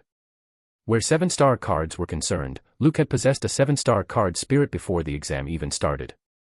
He wasn't outmatched against Iris Dawnford's 7-star construction. If anything, he held the advantage. The eliminated candidates plaza. It's match point. So who do you all think takes first place this year? Nearly every eliminated candidate had transformed into an enthusiastic spectator.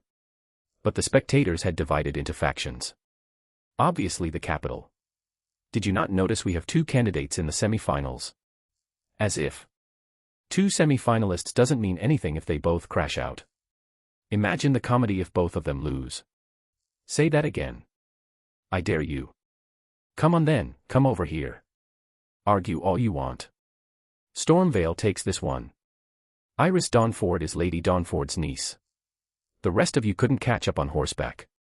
The bickering escalated steadily, factional pride sharpening every exchange, until an oppressive pressure suddenly descended over the entire plaza, accompanied by a system announcement. Warning issued. A second incident will result in immediate removal from the exam dimension and forfeiture of Phase 2 scores. The eliminated candidates, however unhappy, abruptly remembered their manners. Missing the final match was one thing. Having their Phase 2 scores wiped over a shouting match would be genuinely idiotic. The plaza quieted. The capital. So you're the capital's strongest candidate this year.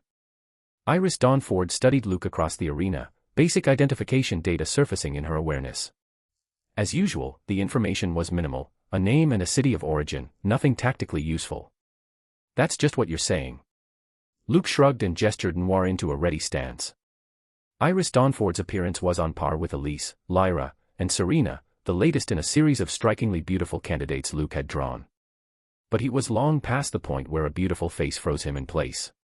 He'd encountered enough card masters at this caliber that he'd developed, in a sense, an immunity. Whether it's true or not, we'll know once we've fought, Iris said. She swept her hand through the air, and an enormous shape rose into being, dominating the entire field of view. Regardless, I'm taking first place in this exam. Holy crap. It's huge. Polaris whale. The card spirit that materialized was a whale of titanic proportions. Its body, pale blue-white and marbled with constellation-like patterns of light, was large enough to physically blot out half the visible sky of the arena.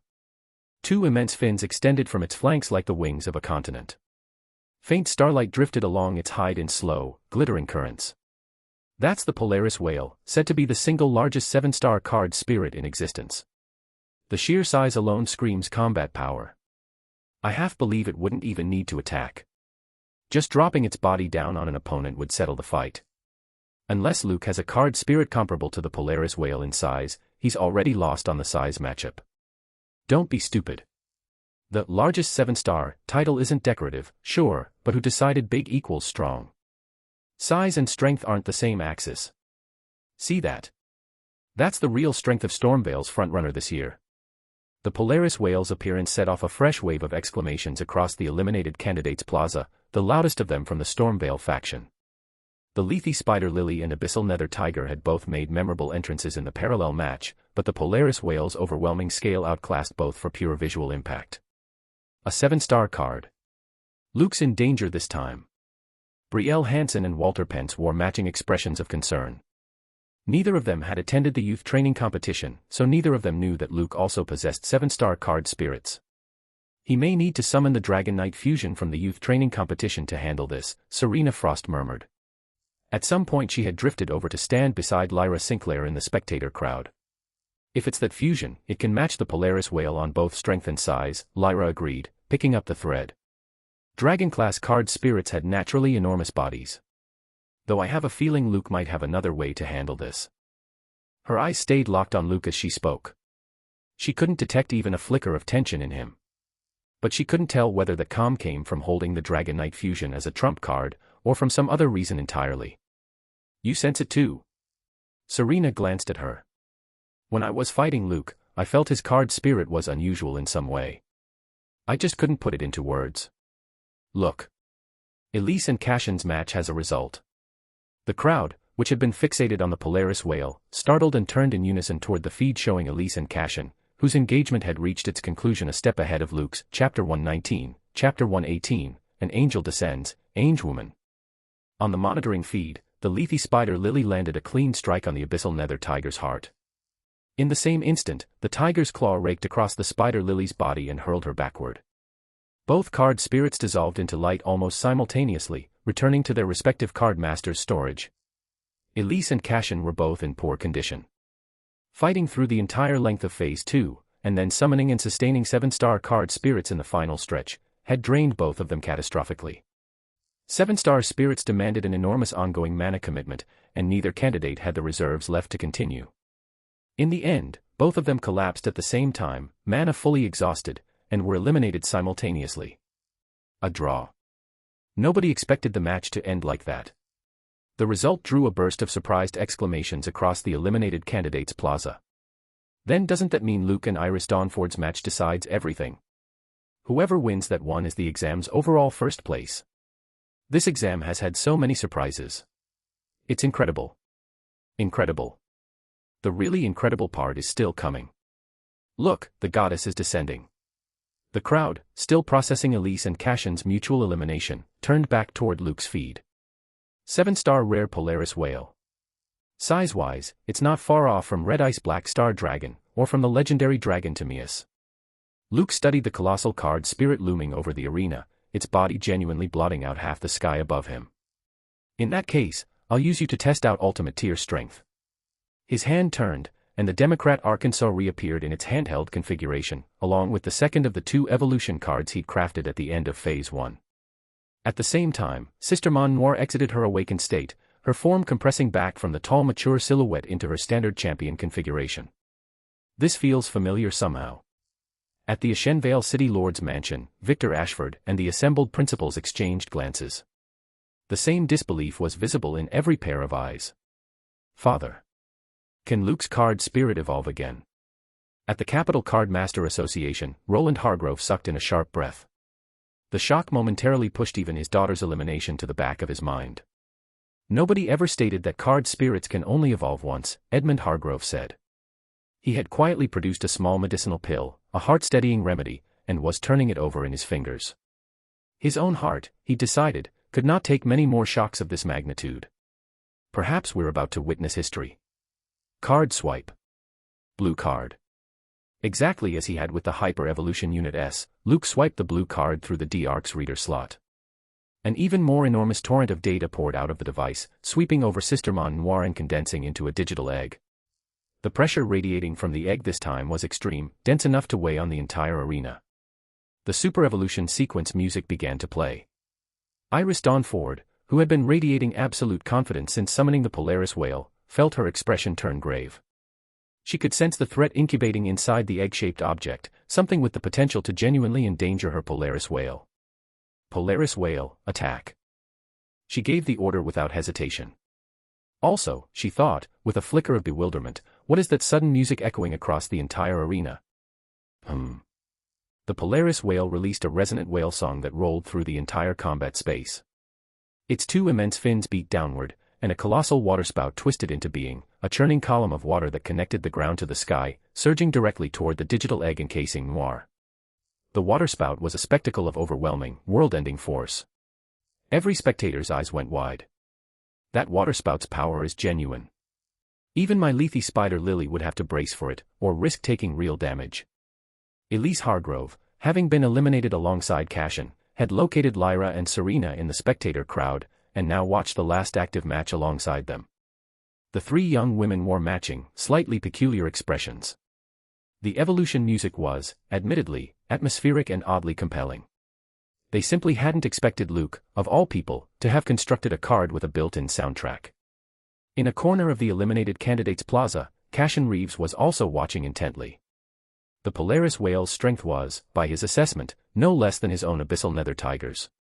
If Iris won this match, she would almost certainly take the exam's first-place finish, an outcome Cashin didn't want to see. He'd much rather watch Luke and Iris replicate the mutual elimination draw that he and Elise had produced, which would force the exam into some kind of overtime.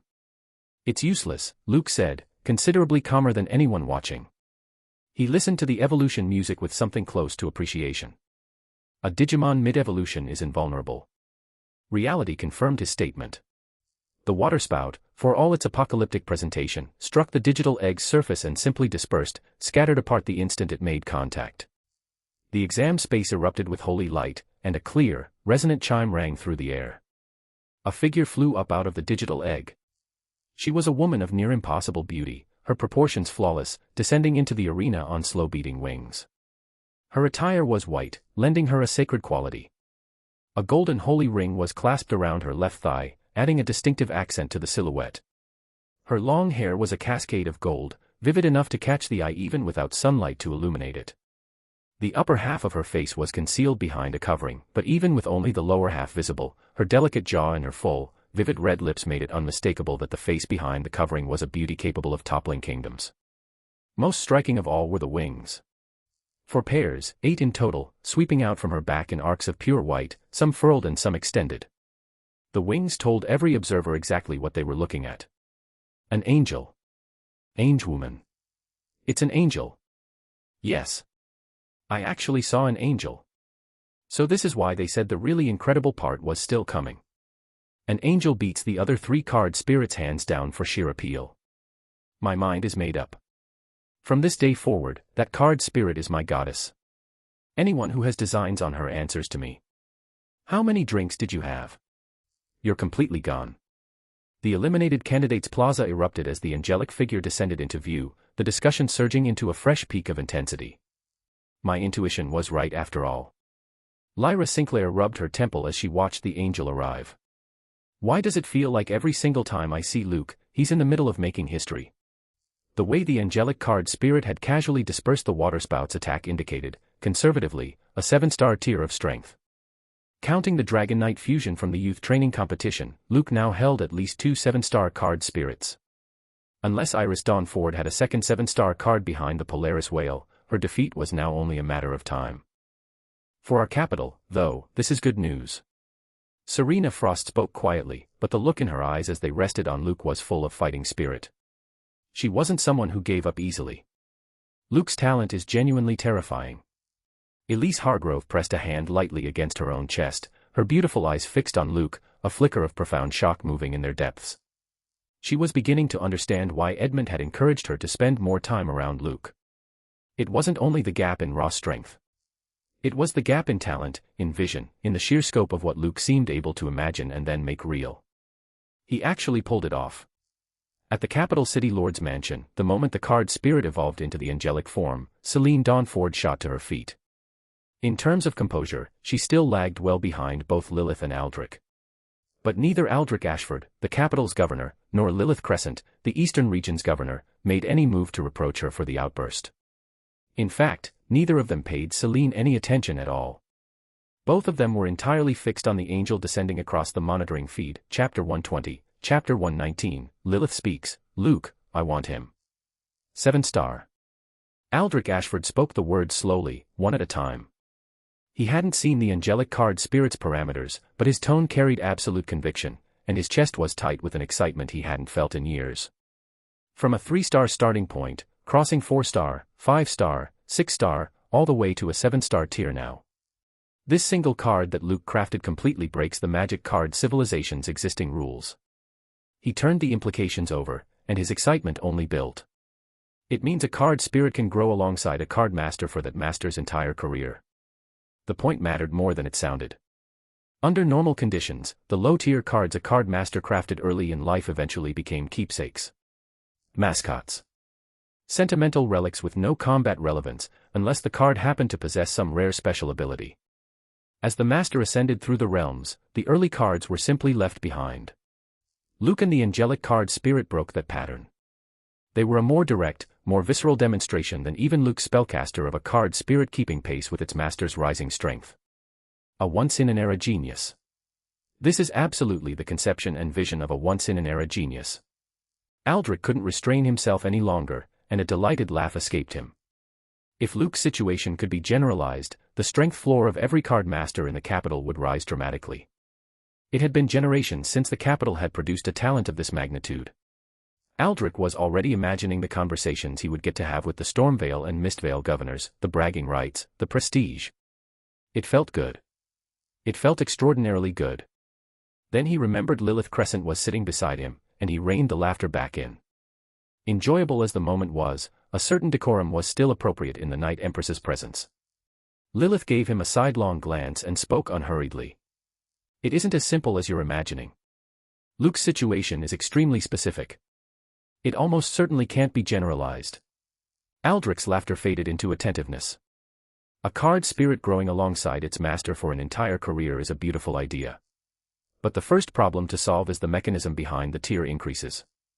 We've watched the whole sequence, and we can both see that the key to the escalation lies in the evolution process, which depends on the device Luke crafted. She let that settle. Set aside, for the moment, the production difficulty of special cards. In the current era, how many card masters even know special cards exist? How many of those could actually produce one? Aldrich came back to himself. It was a point he'd overlooked in his excitement. The capital city lord's mansion held special cards in its vault, the crystallization technique among them, but Aldrich himself hadn't known the history of special cards until Lilith had recounted it. Ordinary card masters wouldn't know the category existed at all. Most had never even heard the term. Beyond that, there's a more fundamental obstacle, Lilith continued. This particular card spirit comes from Luke's original worldview. And the method of escalating its strength is built on linkage with special cards. Generalizing Luke's approach would require card masters to publicly disclose their original worldviews and original cards. Do you think Luke would be willing to do that? Absolutely not. Celine Dawnford interjected without hesitation. If she were in Luke's position, she wouldn't share any of it either. These were personal secrets, the foundation of a card master's entire competitive identity. True. I hadn't thought it through. Aldrich nodded, the last of his giddy enthusiasm settling into something more measured. He'd been too excited to reason carefully.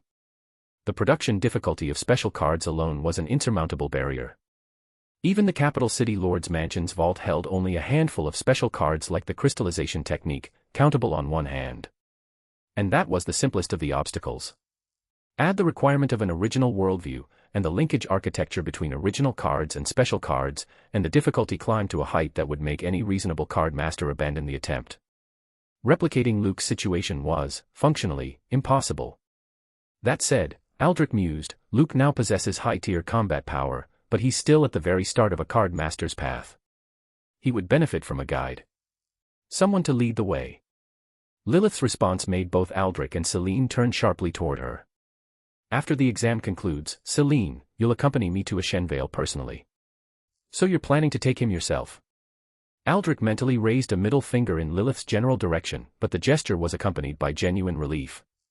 His original objective, the entire reason he'd routed information to Lilith through Celine, had just been accomplished. Lilith clearly intended to take Luke as her personal student. There was no other reason for the Eastern region's governor to travel to a satellite city in person. And once Luke became Lilith's student, the implicit benefits to Ashenvale, and to the capital as a whole, would be substantial and lasting. Yes, Master. Celine's eyes lit with anticipation. She'd suspected this might happen back at the Night Palace, but watching Luke's exam performance had made her genuinely grateful that Lilith was coming along. Celine's own strength wasn't remotely sufficient to mentor someone like Luke. With Lilith leading, the arrangement actually made sense. Inside the exam space, a sequence of system notifications cascaded through Luke's awareness. Sistermon Noir evolution successful. Angewoman data updated. Mana backflow received. Realm advanced to 6-star leader realm. Sistermon Noir evolution successful. Angewoman data updated. Mana backflow received. Realm advanced to 7-star leader realm. Sistermon Noir evolution successful. Angewoman data updated. Mana backflow received. Realm advanced to 8-star leader realm. A triple jump. Not bad at all. Luke was quietly pleased with the mana backflow that an ultimate tier card produced. The higher the evolution tier, the more substantial the realm advancement that came with it. The updated card information surfaced alongside the notifications. Angewoman race, Digimon, Angel type, quality, legendary level, 7-star, skills, Holy Arrow, Heaven's Charm, Saint Bubble, Arrow of Light. Holy Arrow fires a light element spear infused with divine judgment energy. Carries penetration and lightning strike effects. Damage against dark element opponents is tripled. Heaven's Charm releases purifying holy light. Dispels all beneficial status effects on the struck target. Damage against dark element opponents is doubled. Saint Bubble, when activated, all attacks within the affected zone are frozen into a suspended state. Angewoman can absorb the suspended attacks and convert them for her own use. Allied units within the Saint Bubble zone receive a healing effect. Arrow of Light condenses internal light element energy into a piercing arrow. The struck target's level is unconditionally raised by 1 tier. If the struck target is a Digimon, the arrow additionally unleashes the full extent of the Digimon's latent potential. Another partner card joins the roster. Luke looked up at Angewoman hovering in the arena sky, a satisfied smile on his face. If Mana was the goddess of Yu-Gi-Oh's first generation, then Angewoman was, without question, the goddess of Digimons. Angewoman's skill set wasn't as extensive as Mana's, especially Mana equipped with her full suite of special cards. But every skill Angewoman did carry was tuned to a peak of practical utility. Holy Arrow and Heaven's Charm both came loaded with multiple effects, and both dealt double or triple damage against dark element opponents. Angewoman was, by design, a hard counter to anything dark aligned. Saint Bubble functioned exactly as Luke remembered it from his reference material, an attack-absorbing field that could turn an enemy's offense into Angewoman's own, plus a healing effect for allies. It was a control and sustain tool of exceptional flexibility. And the last skill, Arrow of Light. Luke had a particularly vivid memory of that one. In Digimon Adventure's first generation, the mega evolutions of Agumon and Gabuman had been triggered specifically by the arrows of light fired by Angewoman and Angemon, Chapter 121, Chapter 120, 1 arrow, and the exam ends. Bonus Chapter. The special ability that, in Digimon Adventure, had let rookie-tier Digimon warp evolve all the way to mega-tier had, in card form, retained its original function and gained a new one. It could be used on other card spirits as well. The tier increase was limited to a single level when applied externally, but even at that scale, it was comparable to the Eye of Timaeus. No, Luke corrected himself, thinking it through. If Arrow of Light strikes a Digimon card specifically, the effect exceeds the Eye of Timaeus. He recalled the warp evolutions of the first-generation protagonist Digimon, and an idea began to form. If I craft a second Digimon card, could I use Arrow of Light to give it mega-tier power directly? The thought spiraled outward. Or, for that matter, could Angewoman absorb her own Arrow of Light to warp evolve herself? Nothing in the skill description says she can't target herself. A self-contained evolution loop. Produce the catalyst and consume it within the same card lineage. The possibilities arrow of light opened up were genuinely substantial. Luke set the speculation aside. Those ideas were for later testing. Right now, he had a final opponent to deal with. Angewoman, end this battle. He gave the command, his gaze settling back on the arena. Angewoman and the Polaris whale were both 7-star, but Angewoman's quality grade had reached legendary, a tier above perfect. On the quality axis, she comprehensively outclassed the Polaris whale. Size was the whale's advantage. Size was not the same thing as strength. Understood. Angewoman's 8 wings swept once, and she shot toward the Polaris whale's position at high speed. Intercept. Iris Dawnford commanded. The Polaris whale's whale song rolled through the arena, and an even more spectacular array of waterspouts twisted into being, connecting ground to sky in a surrounding formation. Beyond that, a sea of stars came pouring inward from the void overhead, like a galaxy cascading down from the ninth heaven, the entire display radiating an intent to erase everything in its path. This is the Polaris whale's signature combination technique. Whale fall, all things end. Iris's face was full of confidence and pride. However strong your card spirit is, there's no escaping it. The opening waterspout had failed to crack the digital egg's defense, but that had not been the Polaris whale's true strength. Whalefall, all things end operated at a tier of attack power and destructive radius that the earlier waterspout couldn't begin to match. That's not necessarily true, Luke said, shaking his head. Angewoman's wings beat, and she slipped through the maze of waterspouts and inward-pouring starseed with motions of impossible grace. Even in an environment that chaotic and shifting, she moved with complete composure. Good grief, that agility and flight control are maxed out. The visuals on this. If it weren't a combat feed, I genuinely believe an angel had descended into the mortal world. Obviously. That card spirit is an angel. Why are you all just standing there? Screenshot it. Every single frame could be printed and framed as wall art. In the eliminated candidates plaza, every spectator was captivated by the sight of the angelic card spirit gracefully threading the Polaris whale's attack. The discussion surged. But where there was excitement, there were also discordant voices. A perpetual defense always fails eventually. So she dodged this round. She'll get hit sooner or later. Right. One glancing hit from the Polaris whale's attacks and she's crippled. The discordant voices were, predictably, mostly from Stormveil candidates. They'd been eliminated, and they'd been dazzled by the angelic card spirit like everyone else, but they weren't about to stand on the opposite side of Iris Dawnford. The exam had come down to 2 combatants. Whoever won was the year's first-place finisher. Of course they supported Iris. However strong an attack is, if it can't connect, it's meaningless, a capital candidate retorted on the spot. And don't forget, Luke's card spirit is an angel type.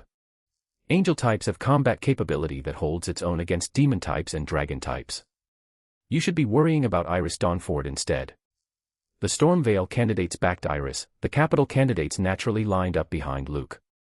The remaining Mistveil candidates watched with relish, hoping the 2 combatants would eliminate each other, which would throw the question of which capital claimed first place wide open again. Inside the churning interior of Whalefall, all things end, Angewoman slipped past another waterspout and pressed her lips together thoughtfully.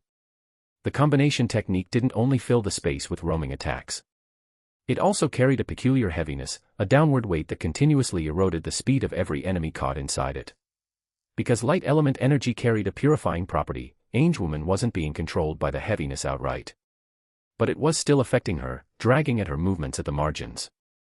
In that case, I'll finish this all at once.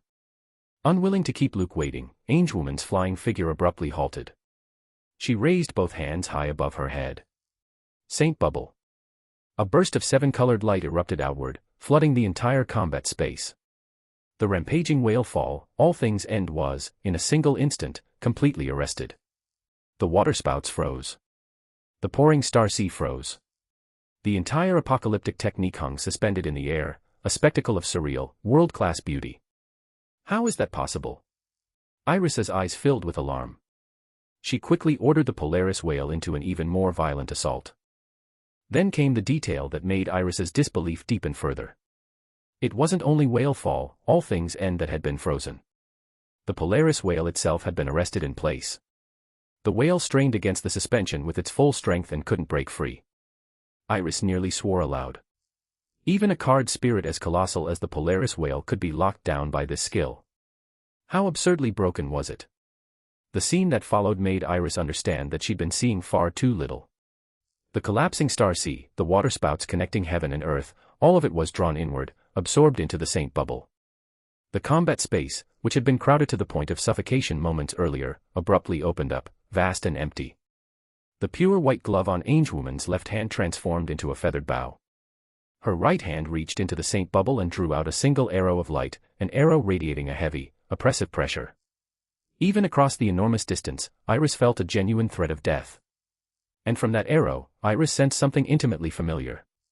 It carried the aura of whale fall, all things end itself. The Polaris whale's attack got absorbed. Angewoman knocked the arrow, drew the feathered bow, and loosed the holy arrow with a posture of supreme elegance. The arrow crossed the arena in an instant and struck the immobilized Polaris whale. Under the gaze of every watching spectator, the Polaris whale began to dissolve into drifting particles, the disintegration spreading outward from the point where the holy arrow had struck. HSSSS. Across the eliminated candidates' plaza, the spectators drew a collective sharp breath. Good grief. I finally understand what reduced to dust actually means. There is genuinely nothing left. A curb stomp. An absolute curb stomp. I told you Luke would win. Stormveil trash, are you watching? This is the capital's real strength. Where are all the people who kept insisting Iris Dawn Ford would win? Face is a little swollen now. Our Luke could hand you a one-handed handicap and still erase you. The capital candidates were, predictably, the most exuberant. Luke's victory meant the Eastern region's first-place finish belonged to the capital, a result that comprehensively outranked Stormveil and Mistvale. Chapter 122, Chapter 121, Let Go. Let go of me. Pity that Elise Hargrove and Cassian Reeves wiped each other out. We never got to see Luke fight either of them. Though I'd bet anything that if they'd faced Luke and that angel, they'd have been one shot all the same. That's not even a question. The Polaris whale's body was that enormous and it still got locked down completely by the angel's skill. The abyssal nether tiger and the lethe spider lily would have fared no better. That skill is too broken. The Stormveil candidates' faces had gone distinctly ugly under the barrage of mockery from the capital candidates, but they had no way to argue back. Blame Iris Dawn Ford. The Polaris whale's performance was right there for everyone to see. Its 7-star combat power could have swept every candidate in the exam aside from Elise Hargrove and Cassian Reeves. It wasn't that Iris and the Polaris whale had been weak. It was that Luke and his angelic card spirit were simply absurd. The Mistvale candidates, who had started out as detached spectators enjoying the show, suddenly found themselves caught in the crossfire and exchanged uncomfortable glances. But the capital candidates' point held. Mistvale's strongest, Cassian Reeves, would have fared no better against Luke than Iris had. And worse, even the Polaris whale, which had no elemental disadvantage, had gone down to the angel. Cassian's dark element abyssal nether tiger, facing an angel-type card spirit that hard-countered dark alignment, would have been a meat bun thrown to a dog. Gone, with nothing to show for it. Did the capital eat something strange this year? Producing a freak like that? The thought ran, with varying degrees of bitterness, through the minds of every Stormveil and Mistvale candidate, an echo of what the Card Master Association's novices had felt facing Luke as an adversary back at the youth training competition. The ordinary candidates traded mockery and jabs. The stronger candidates, the Elise Hargrove and Cassian Reeves caliber, stayed silent. I thought freezing the attacks in place was already broken enough. I didn't realize the skill could absorb all of them and convert them into its own offense. That has to be against the rules. Elise Hargrove pressed a hand over her face. The satisfaction of having successfully crafted the lethe spider lily during the exam had evaporated entirely. That cylinder card of Luke's, the one she'd been a test subject for, could absorb and redirect attacks too. But comparing it to the angel's freezing field skill was almost unfair. The cylinder card only reflected the original attack, and against an opponent who wasn't being caught off guard for the first time, the redirected attack could still be dodged or defended with enough raw skill. The angel's skill was a different category of broken. It absorbed the attacks of both sides, doubling or even multiplying the total energy pool, and produced a correspondingly horrifying output. More importantly, it carried an imprisonment effect. The target was pinned in place, unable to advance or retreat, unable to even mount a defense. They simply had to take the hit raw. There was no counterplay at all. If not for that skill, Iris's Polaris whale wouldn't have been one-shot, Lyra Sinclair said, picking up the thread, her expression complicated.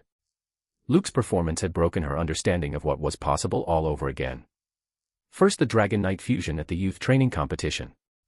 Now this seemingly endlessly evolving new card spirit. Any one of the card spirits Luke could field would be able to hang her up and beat her at leisure. Even Serena Frost's face had fallen slightly. She still had confidence in herself, but the pressure had grown considerably. Catching up to Luke was going to be far harder than she'd imagined. I lost. Iris Dawnford watched the Polaris whale dissolve and return to card form inside her storage, her eyes full of shock, and then, finally, a deep disappointment. The Polaris whale's construction had been the culmination of everything Iris had. She'd intended to use the whale to claim the Eastern region's first-place finish, to try to replicate the path her Aunt Celine Dawnford had walked, the path that led to becoming Lilith Crescent's personal student. A student of the Night Empress. The odds had always been slim, but the dream had been worth holding on to. She hadn't expected to fall here, to Luke. She still had other cards, but their tears and strength didn't compare to the Polaris whale. Summoning them would only delay her defeat without changing it, a meaningless gesture. Better to lose with some grace. More to the point, Iris's mana was already running dry. She didn't have Luke's mana crystal sustainment to fall back on. Congratulations, Luke. Iris gathered up her disappointment and offered the blessing sincerely. The angel's strength was plain for everyone to see, she wasn't so small as to be unable to accept the loss. But I will absolutely catch up to you. And surpass you. She said it with total conviction. The angel was strong, but she was confident she could craft a card stronger still. She was a proud daughter of the Dawnford family. Luke just nodded. He'd heard the line enough times by now. She would improve, certainly. But he would improve too, and catching up to him was not going to be the easy task his rivals kept assuming it would be. Then, goodbye. Iris waved, and her figure vanished from the exam space. Not long after, Luke was teleported out as well. The eliminated candidates in the spectator plaza had already been teleported out a step ahead of the two finalists, returning to their respective schools. The exam space sealed itself shut, dormant until the following year's new cohort. Ashenvale. Ashenvale Third High School. The instant Luke materialized in the plaza, a tide of people swallowed him whole, a wall of overlapping voices crashing against his ears. Luke. Congratulations on first place in the exam. Luke, watching your matches, you basically one-shot every single round. It was unbelievable. Skip the chatter. Luke, give me an autograph, right now. You've genuinely made it. Ha ha ha. Third High produced an Eastern Region exam champion. We finally have something to hold over those First High and Second High brats. Let's see them act superior in front of us now. Third High had beaten First High and Second High in the standardized examination first. Then they'd thoroughly crushed Mooncrest City's team in the intercity exchange match. And now, with a dominant, overwhelming run, one of their own had claimed first place in the entire Eastern Region's entrance exam. Every student of Third High had descended into fervent adoration of Luke. The Eastern Region's overall exam champion. The title had never once landed in Ashenvale before, and more importantly, it had landed in Third High specifically. That was bragging material that would last for years. I know you're all excited, Luke said, slightly helpless against the wall of noise, but could you let go of me first so we can actually talk? Then his expression sharpened. Who's pulling at my pants? He hastily slapped away a hand that had reached over to make mischief. There was, he reflected, real wisdom in the saying that a young man out in the world had to know how to protect himself. These people are out of control. Where's Mark? Why hasn't he surfaced yet? A distance away, Mark Whitman watched the scene and turned to ask for instructions, his own face flushed with excitement. Luke was, after all, a student from his class. Vice Principal, should we call Luke over now? Not for the moment. Rose Bellamy shook her head, her own cheeks colored with the same excitement. Third High hasn't had something this worth celebrating in a very long time. After today, everyone goes their separate ways. Let them be wild for a little while longer. Chapter 123, Chapter 122, a mysterious figure cuts in. Mark, you showing up only now is genuinely uncool.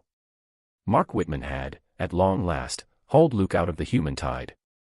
By the time he'd waded in to perform the extraction, Luke had nearly been devoured alive by the out-of-control crowd. He'd lost count of how many opportunistic hands he'd slapped away. Everyone's having a rare moment of joy, and the vice principal gave the all-clear, so just roll with it, Mark replied calmly, which earned him an eye roll. Several of those hands had come dangerously close to sensitive territory. If Luke hadn't been quick, his dignity would have been a casualty. Women, when they got worked up, were capable of anything, and this had been in broad daylight, in a public plaza. If any of them had succeeded, the social death would have been catastrophic. First place in the exam means Celestial Academy admission is a lock for you, Mark said, adopting the expression of a lonely undefeated master. Who'd have thought my day would come too? Classmate of the Eastern Region's exam champion, a Celestial Academy student no less. Ha ha ha, let's see who dares look down on me now. He burst out laughing. Luke promptly gave him a middle finger. The day this guy is reliable is the day pigs climb trees. A moment later, Mark remembered the actual business at hand. Right. If you've got nothing going on the next couple of days, don't leave the house. Why? Not going out wasn't a problem. Luke had just finished the exam and intended to rest properly anyway. He also planned to use the downtime to deepen his bond with his card spirits, especially Blanc. Her personality was still far too timid. With Mana around, though, the two of them would probably become close friends quickly, and eventually good battle companions. The vice principal just got a message from the principal. A VIP is going to come looking for you in the next 2 days. The principal's worried you'll wander off, so he had me give you a heads up. What VIP? Luke blinked. He didn't know many VIPs in Ashenvale. Victor Ashford counted, but if it were Victor, Geoffrey Falk wouldn't have specifically had Mark warn him. Someone from the capital, then. The Hargroves. If he was naming the highest level figure he knew, Edmund Hargrove was at the top of the list. The only person Luke could think of was Edmund. And if it was Edmund, it would probably be about the dimensional plane expedition. But the exam had only just ended, and the full moon night was still far off. There was no reason to come to him this soon. Who knows? I was hoping you'd tell me. Mark rolled his eyes. He was equally curious about the VIP the principal had mentioned, and the fact that Luke himself didn't know was, frankly, deflating. Fine. I'll find out soon enough either way. Unable to reason it out, Luke didn't dig further. The answer would surface within 2 days. A couple of days of patience cost nothing. Having extricated himself from the crowd, Luke finally made it home in one piece. Celestial Academy. That technically fulfills my original exam goal, Luke murmured. I just don't know when the Crescent Moon land slot will actually come through. The Crescent Moon blessing was a prize he had a genuine interest in. As he spoke, he activated the crystallization technique. Having successfully constructed the Democrat Arkansas, Luke's realm had broken through to the leader tier. The corresponding mana crystal capacity inside him had increased accordingly. At the time, he'd still been mid-exam, so he hadn't immediately condensed and tested the new crystals. Now, he had ample time to experiment. A few moments passed. His mana drained to empty, and a third mana crystal successfully condensed inside him. He waited several hours for his mana to recover to normal, then activated the crystallization technique again, and this time nothing happened. So it's confirmed. Each realm level adds exactly 1 mana crystal, Luke noted without much surprise. The pattern had been within his predicted range from the start. He waved a hand, and Mana's card appeared in his grip. At the same instant, one of the mana crystals inside him surfaced from his palm and fused into the card. On the card, the image of Mana flickered several times, as if responding to his action. Next came Red Ice Black Star Dragon's card. As the mana crystal fused in, a resonant dragon's roar sounded in Luke's ears. Hang on a little longer, he murmured, brushing his thumb over Red Ice Black Star Dragon's card. Once I've gathered the rest of the materials, it'll be time to upgrade you. He condensed another mana crystal. He kept at it until deep into the night, fusing 9 mana crystals into Sister Mont Blanc's card before he finally exhaled. The Digimon cards were special. Sister Mont Blanc was nominally a single card, but because the Democrat Arkansas had registered the data for Sister Mont Noir and Angewoman, both of those forms were defined as new, distinct card spirits, which meant each of them could also absorb mana crystals. That meant when Blanc's internal crystals were depleted and she evolved into Noir, she'd gain 3 more crystals. Super evolving into Angewoman would add another 3.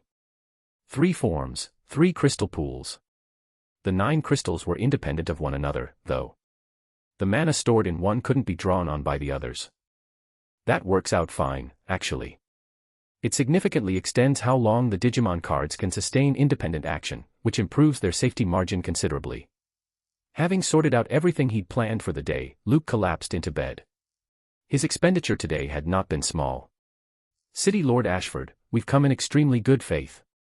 Blocking us like this is a little ungracious, don't you think? Inside the Ashenvale City Lord's mansion, Fabian Reyes wore a faintly displeased expression. He'd traveled a long way specifically to reach Luke first, to recruit him into Fabian's academy ahead of the competition. The major academies couldn't view the exam process directly, but they had their own methods, enough to learn which city the year's first-place finisher had come from. Fabian simply hadn't expected the exam champion to emerge from Ashenvale. The city ranked only mid-tier within the capital, and mid-tier across the eastern region as a whole. Producing an exam champion was the last thing anyone had predicted. Still, it worked in his favor. If the champion hadn't come from a mid-tier city like Ashenvale, the year's first place might well have been out of reach for Astral King Academy entirely. Astral King Academy couldn't match Celestial Academy, one of the 4 great academies, but within the eastern region it ranked solidly in the first tier. Fabian himself was the academy's director of admissions, a man accustomed to being received with deference everywhere he went. And yet here he was, stonewalled by Victor. "Director Reyes, it isn't that I want to block you," Victor said with a wry smile. "I received an order directly from the governor. For the next 2 days, no one is to see Luke alone." He could have predicted that Luke's first-place finish would trigger a flurry of academy activity. He simply hadn't expected those academies to move this fast, or to come barreling into Ashenvale in the dead of night. "Do none of you people have anything better to do? Would coming back in 2 days really have killed you?" If he hadn't had his subordinates keeping watch, these people would likely have charged straight into Luke's home. This was, in fairness, a recurring phenomenon after every exam. The title of exam champion was simply too prestigious, especially in the year it was won. But it was the first time in Victor's long tenure as Ashenvale City Lord that one of his own candidates had taken the Eastern region's first place, which meant it was also his first time dealing with this particular circus. The governor's order? But even the governor shouldn't be overriding a candidate's own choice of academy. The speaker was Celeste Brightwell, from Mist Cloud Academy, another of the Eastern region's first-tier institutions. Fabian and Celeste weren't alone. Representatives from several academies located relatively close to Ashenvale had already arrived in the city. And every one of them, without exception, had been intercepted by Victor and detained at the mansion. Chapter 124, Chapter 123, Beauty of a Chaotic Age, Enchantress of Ruined Nations. "Honestly, I have no idea what the governor is thinking," Victor said, spreading his hands. He understood the urgency these academy representatives felt, but Aldrich hadn't disclosed much to him either, only instructed him to relay the directive. And during the conversation, Victor had detected something unusually grave in his grandfather's tone, a clear undercurrent of "if you fail to handle this properly, bring me your head." It had nearly convinced Victor he'd committed some grievous crime without realizing it. "Even your honored elder is being this tight-lipped." Yvonne Adler, from Nightglow Academy, frowned slightly. She'd begun to grasp at something. "Yvonne, if you've thought of something, say it," Fabian said, noticing her expression. "We're all here for the same purpose. No need to keep it to yourself." His prompt turned the room's attention toward her. This old fox. His perception is as sharp as ever. Yvonne cursed inwardly. Fabian's manner carried a veneer of bluntness, but his mind was crystalline, and he had a knack for seizing on the crucial point. "I'm only thinking that perhaps we shouldn't have come here at all," Yvonne said, drawing a slow breath before voicing words that startled everyone. "Oh. Is Nightglow Academy planning to withdraw?" Celeste shot back. "Because if so, I wholeheartedly support the decision. The academies present all ranked closely to one another. If Nightglow genuinely pulled out, the rest would be delighted to see one competitor fewer." "What are you imagining?" "I mean that no matter how much we fight over him, it's meaningless, because the initiative was never in our hands. Even if our academy heads came in person, it wouldn't make a difference. Even the academy heads coming makes no difference." Fabian and Celeste frowned. That was not a statement to throw around carelessly. Then, a moment later, something seemed to occur to them, and their eyes went wide. "You've worked it out," Yvonne said quietly. "The only person in the entire eastern region who could make Governor Aldrich this secretive is, perhaps, that individual. FCK, *. In that instant, even with the composure these seasoned figures possessed, one of them couldn't suppress the curse. That individual. Who else could it be? The Eastern Region's governor. The Night Empress, Lilith Crescent. If that was the explanation, then everything made sense. The group exchanged silent glances. It was only conjecture, but it fit the present circumstances better than any other explanation. Victor experienced a flash of belated understanding himself. Luke had won first place, yes, but Victor hadn't expected the matter to reach all the way up to Lilith. Across so many exam cycles, the only candidate to draw her attention had been Celine Dawn Ford. In the end, Fabian, Celeste, and the others stopped raising the question of finding Luke. One way or another, everything would become clear after tomorrow. If things truly were as Yvonne had guessed, if Lilith had personally entered the field, then no amount of jockeying would matter. And if it wasn't Lilith, then tomorrow would inevitably bring a bloody scramble. Either way, the smarter move was to rest now and conserve their energy for the morning. That's the stuff. After a full night's rest, Luke was in excellent spirits. Yesterday's exam expenditure had fully recovered. He raised a hand and beckoned, and Mana and Blanc appeared at his side. Tamer-sama. Blanc, clutching the cross-Barbie trident, gazed up at Luke with timid eyes, looking for all the world like a small, anxious creature. Wow. So cute. Compared to Blanc, Mana's personality was far more open. Seeing Blanc's shy demeanor, her bright eyes sparkled with delight. You're the literal definition of cute yourself. Luke shook his head at Mana's reaction, then formally introduced the two of them, letting them get acquainted. Ding-a-ling. He'd barely finished introducing the two girls when the doorbell rang. A thought struck him, and he remembered the mysterious VIP Mark had mentioned the day before. That's genuinely early. Luke checked the time, asked the two girls to prepare tea, and headed for the door. He'd assumed the visitor would take at least 2 days. Instead, a single night had passed. He opened the door, and the first person to come into view was Victor Ashford. Compared to the composed, unflappable city lord of Luke's memory, this Victor looked thoroughly frazzled, complete with a faint set of dark circles under his eyes. City lord, were you out committing burglary last night? Luke raised an eyebrow. Under normal circumstances, a card master's mana-enhanced physique wouldn't suffer aftereffects from a single all-nighter. A sovereign realm card master like Victor could go a solid month without sleep and be perfectly fine. Unless something major had happened, Luke couldn't imagine why Victor would be sporting 2 dark circles. This is entirely your fault, Victor raged internally. First Fabian and the others had lost their minds and descended on him in the middle of the night. Then Yvonne's deduction had robbed him of any chance at sleep. And this morning, Lilith and Celine had arrived bright and early, confirming Yvonne's guess and burying Victor in a fresh avalanche of stress. Worse still, once Fabian and the others had learned Yvonne's guess was correct, and caught sight of Lilith, they'd packed up and fled so fast that Victor had nearly cursed aloud. The whole lot of them had apparently traveled all this way purely to inconvenience him. A pair of dark circles is honestly the best-case outcome, Victor reflected sourly. Ahem. Luke, let's talk inside. However loudly he was screaming on the inside, Victor only spoke with a faintly hurried prompting tone. At the same time, he stepped slightly to the side, revealing the 2 women standing behind him. A beauty of a chaotic age. An enchantress who topples nations. A mature woman with a flawless hourglass figure came into view. In an instant, Luke felt the world brighten, and that exact phrase flashed across his mind. She possessed a face that no one could look away from, and that no one could possibly forget. Silver-white hair cascaded past her shoulders. Her peach blossom eyes were a vivid crimson, features that seemed engineered to be lethal to anyone who beheld them. Luke knew a great many words for describing a person's bearing, but in that moment, only one remained in his head. Allure. The woman before him was, quite simply, like an enchantress risen from the abyss.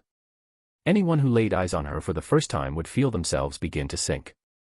And yet she also carried an aura of inviolable dignity, an authority that made any lewd thought impossible to sustain. Chapter 125, Chapter 124, Waifu, I choose you. Waifu. Luke nearly blurted the word out loud at the sight of the otherworldly enchantress in front of him. She bore an almost 99% resemblance to a particular silver-haired heroine from Fate, the gentle, ethereal beauty that half the fandom had affectionately claimed as their wife, and that he remembered vividly from his previous life. Fortunately, he caught himself at the last moment, biting the word back. Reflexively addressing a total stranger, who happened to be the terrifying region governor, as a wife would have been a spectacular way to end his life. And he knew, after all, that the enchantress before him was absolutely not that character. Meanwhile, Lilith Crescent was studying Luke in turn. In person, he was younger and more striking than he'd appeared on the monitoring feed. Not that such things mattered to Lilith. Compared to externals, she cared far more about Luke's interior, or more precisely, about the talent he'd put on display. That, he'd already demonstrated during the exam. Luke's realm, however, did give Lilith a small surprise. During the exam, their attention had been on his performance rather than his realm level. 8-star leader realm. To Lilith, who stood at the undying realm, an 8-star leader was negligibly weak. Forget leader, monarch, king, sovereign, master, even immortal, all of them looked much the same in the eyes of someone at the undying realm. But for a candidate who'd just finished taking the entrance exam, an 8-star leader realm was decidedly abnormal. If Lilith recalled correctly, Celine had passed her own exam at roughly 5-star leader realm, somewhat stronger than this year's Elise Hargrove and Iris Dawn Ford. Compared to Luke at 8-star leader, though, even Celine's past self came up short. The gap in stars was, in itself, a measure of the gap in talent. Ahem. Seeing Luke frozen in place, Victor couldn't help clearing his throat, a flicker of worry in his eyes. He was concerned about how Luke's reaction looked to Lilith. The prompt brought Luke back to himself, and with his composure restored, he finally settled on the most direct possible read of the phrase running through his mind. The woman in front of him was, beyond any doubt, a stunning creature. It was also at that moment that Luke noticed the slightly innocent-looking young woman standing behind the enchantress. Her own beauty exceeded even Elise and the other young women from the exam, comfortably at the dream goddess, universal crush tier. And yet, standing in the enchantress's shadow, she was rendered colorless by comparison. At least it isn't Ilya standing behind her, Luke thought with some relief, or I'd genuinely start to wonder if I'd woken up inside the Fate universe. Luke, let me make some introductions. Once everyone had filed in and taken their seats, Victor, ever attuned to the occasion, began the formalities. This is our Eastern Region's governor. The Night Empress, Lilith Crescent. Victor's standing here wasn't the lowest in the room, but introductions of this sort still fell to him, and he didn't dare voice any complaint about it. The moment he spoke, however, he watched a name capable of shaking the entire Eastern Region land on Luke, and saw Luke's eyes widen in response. The Night Empress. As an Eastern Region card master, Luke could hardly fail to know of the governor, Lilith. He simply hadn't expected this peerlessly beautiful woman, who bore such a striking resemblance to a silver-haired Fate heroine, to be the only publicly known Undying Realm powerhouse in the entire Eastern Region. More than that, he hadn't expected to encounter the region governor so soon. And this is Celine Dawn Ford, the Lady Dawn Ford, Lilith's sole personal student, and an instructor at Celestial Academy. Compared to Lilith, Celine's introduction carried far less impact, but her identity was nonetheless extremely prestigious in the eyes of ordinary people. Honestly, this lineup gave me a bit of a fright, Luke said, drawing a breath and gradually settling back into calm. May I ask why Lady Lilith has sought me out? With the Eastern Region's governor present, Victor's role from here would amount to little more than that of an introducer. Lilith was, undeniably, the Eastern Region's supreme powerhouse. But perhaps precisely because of that, because Lilith was so impossibly distant from ordinary people, Luke understood who she was without being reduced to speechless excitement. The most important point of all was that he hadn't sought her out. She had come to his door personally. You don't seem terribly surprised by my identity, Lilith said slowly, a thread of pride in her voice, carrying an almost coquettish lilt. This really is a creature whose every fiber seems engineered for the undoing of men. Just the timbre of her voice was enough to eclipse every woman Luke had ever known. What made it worse was that the manner of her speech wasn't a deliberate affectation. It was as natural as an ordinary person's casual conversation, with no difference between the two whatsoever. That was the genuinely dangerous part. Spend too long in conversation with her, and a person could easily lose themselves in it, and end up laying everything they had completely bare. It isn't quite that, Luke said, shaking his head. It's only that the vast majority of people, myself included, exist at an enormous distance from Lady Lilith. So when one finally sees you in person, there's a degree of detachment. It was like a Shenvale, where everyone knew Victor was the city lord, and where any tabloid rumor out of the mansion would become fodder for the whole city's idle conversation. But if one day, with no warning at all, the city lord suddenly showed up at your door, and you discovered he looked much like an ordinary person, perhaps even a slightly greasy middle-aged man, what would you actually feel? Lilith, of course, could not be associated with anything resembling a greasy middle-aged man. She belonged firmly to the category of timeless, breathtaking enchantress. But the underlying principle held. Seated off to the side, Victor abruptly felt a faint wave of malice drift past, and couldn't help his bewilderment. A very unusual way of putting it. Lilith was briefly taken aback by Luke's explanation, then quickly smiled. People say that only seeing something with one's own eyes produces a true impression. I didn't expect it to come out of your mouth quite like that. Her smile looked perfectly ordinary, and yet it still produced that sense of allure. Had she been an ordinary woman possessed of such nation-toppling beauty, her life might well have been miserable. Fortunately, Lilith was the Eastern region's governor, and anyone foolish enough to entertain designs on her would, in all likelihood, be reduced to ash. I watched your performance during the exam, Lilith continued, cutting to the point after the light laugh. You're the only young person who, for the moment, I can't see through. Hearing Lilith rate Luke so highly, both Celine and Victor felt a jolt of inner shock. May I take that as a compliment? Luke asked. That depends on how you choose to interpret it. There was something deeply intriguing in Lilith's expression as her peach blossom eyes met his, and she went straight for the heart of the matter.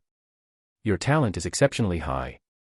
It may well reach a height that most people couldn't even comprehend. Lilith didn't care for roundabout phrasing. It was a confidence her undying realm's strength afforded her.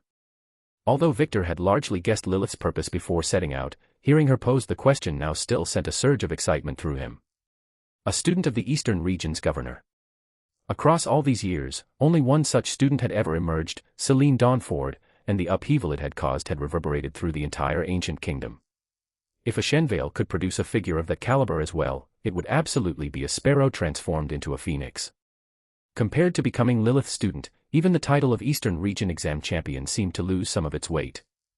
There was an exam every year, and a new champion every year. But a student of an undying realm governor, counting Luke, amounted to only Celine before him. The two were not remotely the same magnitude. As for refusal, everyone present knew refusal was impossible. And Luke was no fool besides. If not for Lilith's presence, Victor would already have leapt up and shouted his approval. Ahem. About that, Master. Is there a meeting gift? Just as Victor had been thinking, Luke didn't refuse Lilith. It was his actual response that gave Victor a jolt. Chapter 126, Chapter 125, Isn't having me enough? My ancestors, Luke, rein it in, do not push your luck. Victor's heart very nearly stopped. He had half a mind to physically clamp a hand over the boy's mouth. Becoming a region governor's disciple was a fortune most card masters wouldn't dare dream of after 10 lifetimes, and this lunatic was, what, haggling? Victor wanted to scream. He wanted to grab Luke by the collar and shake him. He did neither, because Lilith was right there, so all he could do was stand frozen, screaming on the inside while his face stayed locked in a strained, deferential smile. This junior brother has a death wish. Celine's jaw came loose.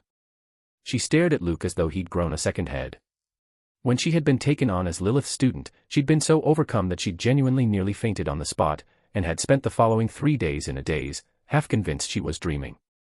The notion of staying as composed as Luke, let alone negotiating for a meeting gift, would not have occurred to her in 1,000 years. This boy hadn't just stayed calm. He'd treated the offer like a marketplace transaction and asked what was in it for him. This kid is something else entirely. Wait. A new thought struck Celine, and she abruptly felt as though she'd lost a great deal. If Master actually gives him a meeting gift, then as the senior sister, doesn't that mean I owe him one too? Noticing the looks of disbelief Celine and Victor were giving him, Luke rolled his eyes internally. He wasn't the one who'd sought Lilith out. Lilith had come to him, intending to take him as a student. Raising one small request hardly seemed excessive. Oh.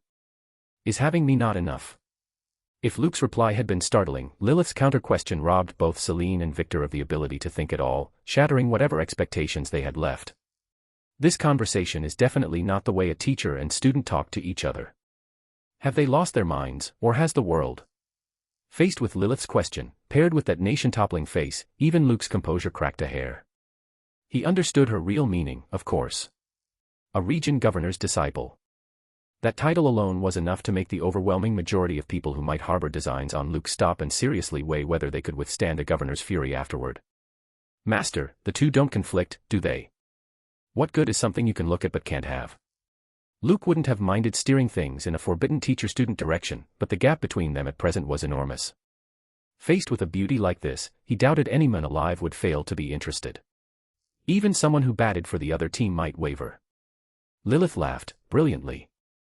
Even Celine, who had spent years at her side, was seeing her master laugh this radiantly for the first time. You really are as interesting as I thought. Lilith's smile was dazzling. Then a thought seemed to occur to her, and she said something that sent everyone's head spinning all over again. Here's what we'll do. Since I've come out all this way, I'll stay here for a while.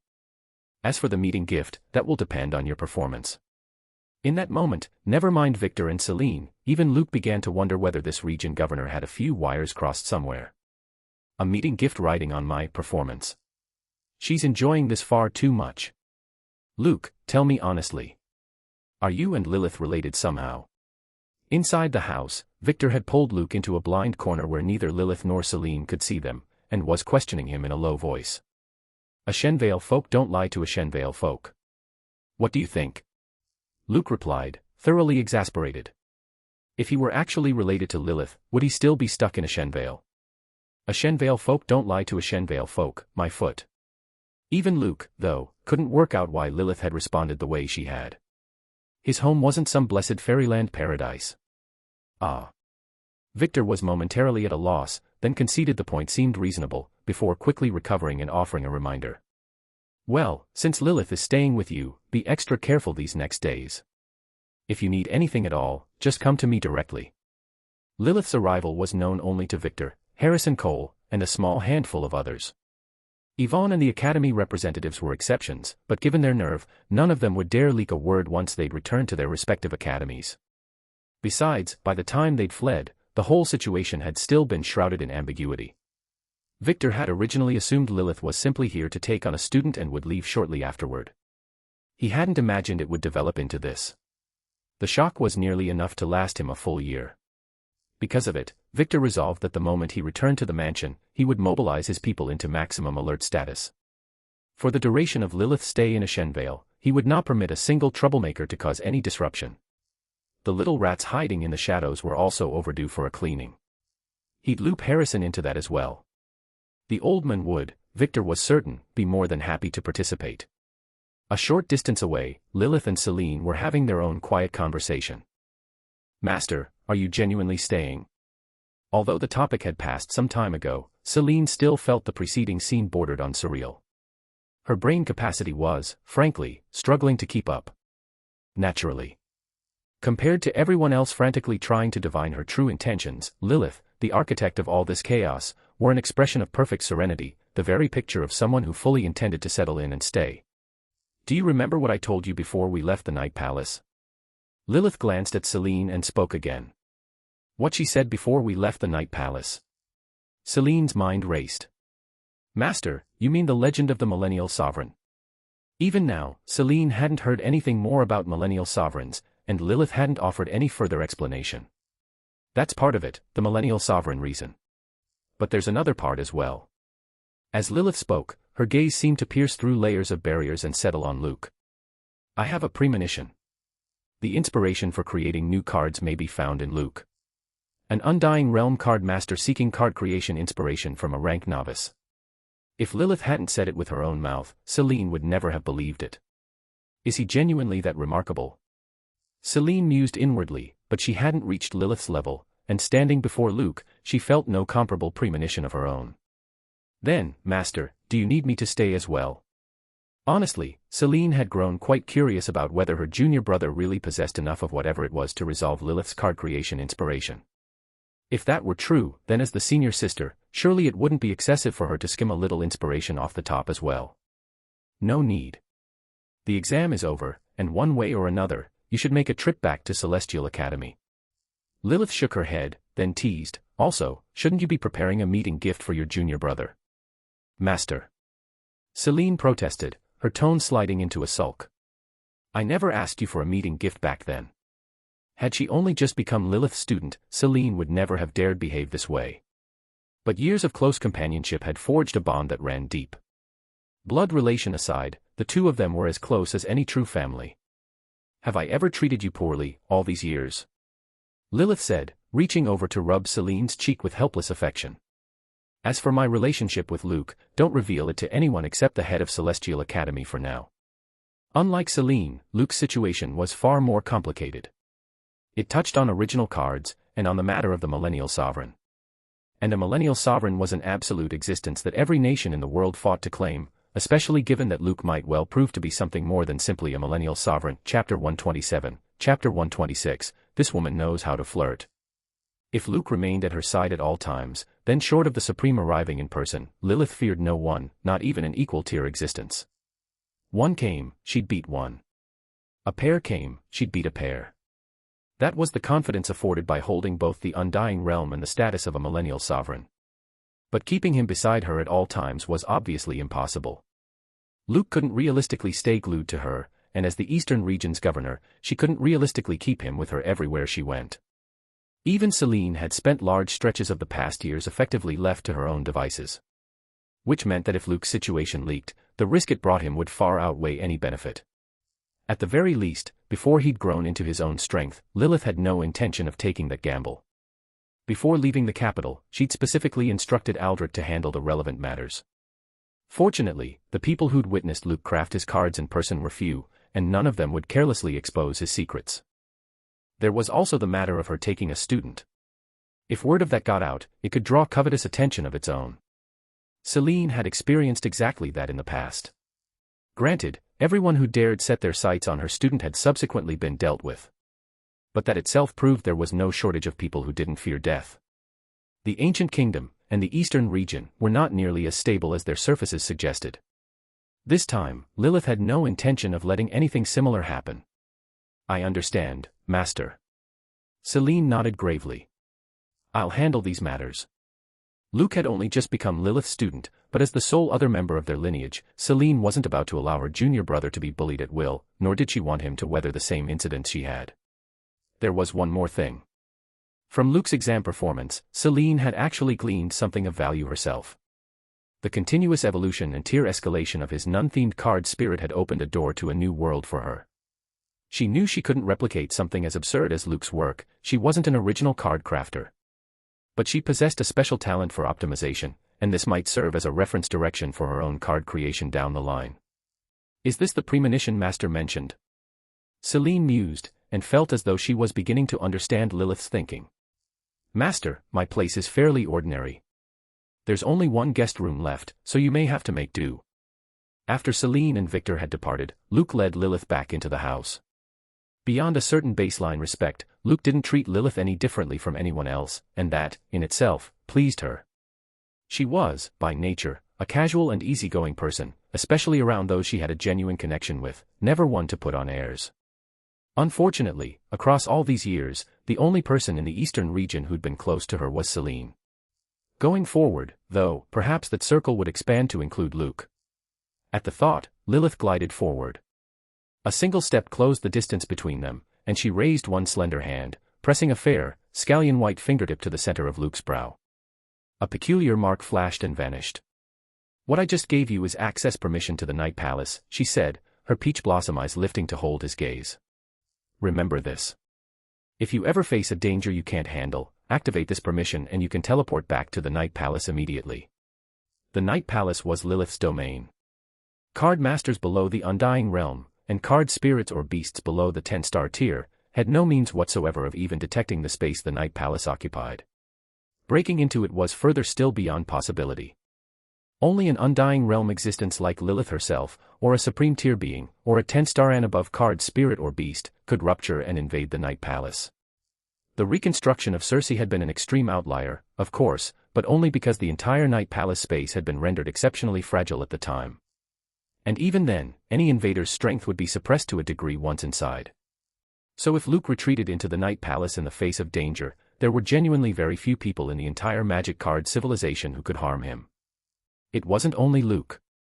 Celine held a similar permission. It was Lilith's safety guarantee for her students. Master, aren't you afraid I'll just hide in the Night Palace forever? Luke raised an eyebrow once he'd processed the information, meeting her gaze directly. In that case, I'll protect you for the rest of your life. Until you're confident facing any enemy at all. Lilith smiled faintly and lifted a hand to tuck back a few slightly disheveled strands of hair near her ear, her languid, gentle voice carrying a thread of barely perceptible dominance. Even an action that simple, that ordinary, stirred a rising heat in the chest. She was a lure made flesh. This woman is far too good at flirting. She was a woman beautiful to an extreme degree, and even Luke couldn't locate an obvious flaw anywhere on her. That said, he had to admit, living off the generosity of a peerless beauty like this had its own particular appeal. In that case, Senior Sister might get jealous, Luke said. Hiding in the Night Palace forever was, of course, just a joke. But having a life-saving option like this meant that, for a good long while into the future, he wouldn't have to worry over much about his personal safety. As for any notion that fleeing was shameful, Luke harbored no such illusions. If he could win, he'd put the opponent down. But charging stupidly at something he couldn't beat, throwing his life away for nothing, was the behavior of a clown. Celine isn't nearly as petty as you imagine. Lilith rewarded him with an elegant eye roll, then produced a card from within her robes. Recorded here are my experiences and insights along the path of card crafting. In the future, when you're constructing cards, you can draw on the ideas and experience within for reference. The card crafting experience of an Undying Realm card master. If word of it leaked, it would drive the entire eastern region into a frenzy. But remember this, Lilith continued. Every original card crafter walks their own path. Another's experience is only ever for reference. Immerse yourself in it too deeply, and it will hinder your own development. She had no plans, for the moment, to tell Luke about the Millennial Sovereign matter. Knowing too much might place unnecessary pressure on him, and that wouldn't be a good thing. Understood, Master. Luke nodded, holding the card, which still radiated a faint warmth, and registered her meaning clearly. Original cards were bound up with original worldviews, and even the creator of a worldview found it no easy task to fully internalize it. That, however, wasn't an obstacle for Luke. His two worldviews, Yu-Gi-Oh! And the digital world, both sat at 100% comprehension. He had, in the truest sense, fully mastered them. There's also this. It's for you, or rather, it's what you're owed. As if performing a sleight of hand, Lilith closed her fair, slender fingers around empty air, and a card stamped with a crescent moon insignia appeared, which she once again held out to Luke. As the reward for placing first in the Eastern Region exam, you've earned a slot to enter Crescent Moon Land. This is the Crescent Moon token that grants entry. Chapter 128, Chapter 127, Crescent Moon Land, Shipgirl cards. How do I use this? Luke took the card and examined it. The material it was made from was unusual, cool to the touch in a pleasant, soothing way. Unfortunately, there were no usage instructions on the card itself, so Luke had no idea how to actually enter Crescent Moon Land. It's the Crescent Moon token. Only its holder can enter and leave Crescent Moon Land, Lilith explained patiently. Your information has already been registered into the token, so even if it's lost, or stolen by someone else, there's no way for anyone else to use it. As for how to use it, that's simple. Just channel your spiritual power into it to activate it, and a teleport gate will open, allowing you to enter and leave Crescent Moon Land. Bear in mind, though, the Crescent Moon token is a single-use item. Once successfully activated, it loses its effect. Re-entering Crescent Moon Land on the same token is impossible. In a few plain sentences, Lilith laid out the token's usage and effects. As for why Lilith herself possessed a Crescent Moon token, that was clearly not a question Luke needed to ask. I understand. With Lilith's guidance, Luke slowly extended his spiritual power across the token, and quickly sensed that there was indeed a spatial coordinate within it, waiting to be activated. As long as he didn't make contact with the coordinate, however, the token wouldn't activate, an anti-misfire safeguard. Southwest the Crescent Moon token was, in effect, a portable teleportation device, though one only he could use, since his information had been registered into it. Truly the experience and insight of an Undying Realm card master. It really does feel like a door to a new world has opened. Lilith had already settled in to stay, and honestly, having a fully ripened beauty like her living under his roof left Luke a touch distracted. But the moment he made contact with the experience card Lilith had given him, he was quickly drawn in, unable to pull himself out. He might possess the system and the memories of a past life, but on the path of card crafting, Luke knew he was still very much a novice. Compared to a top-tier powerhouse with an unknowably vast lifespan, the gap in experience was glaringly obvious. This was precisely why Luke had agreed to become Lilith's student. With a teacher of that caliber, he stood to avoid an enormous number of wrong turns. Lilith had clearly accounted for Luke's particular circumstances as well.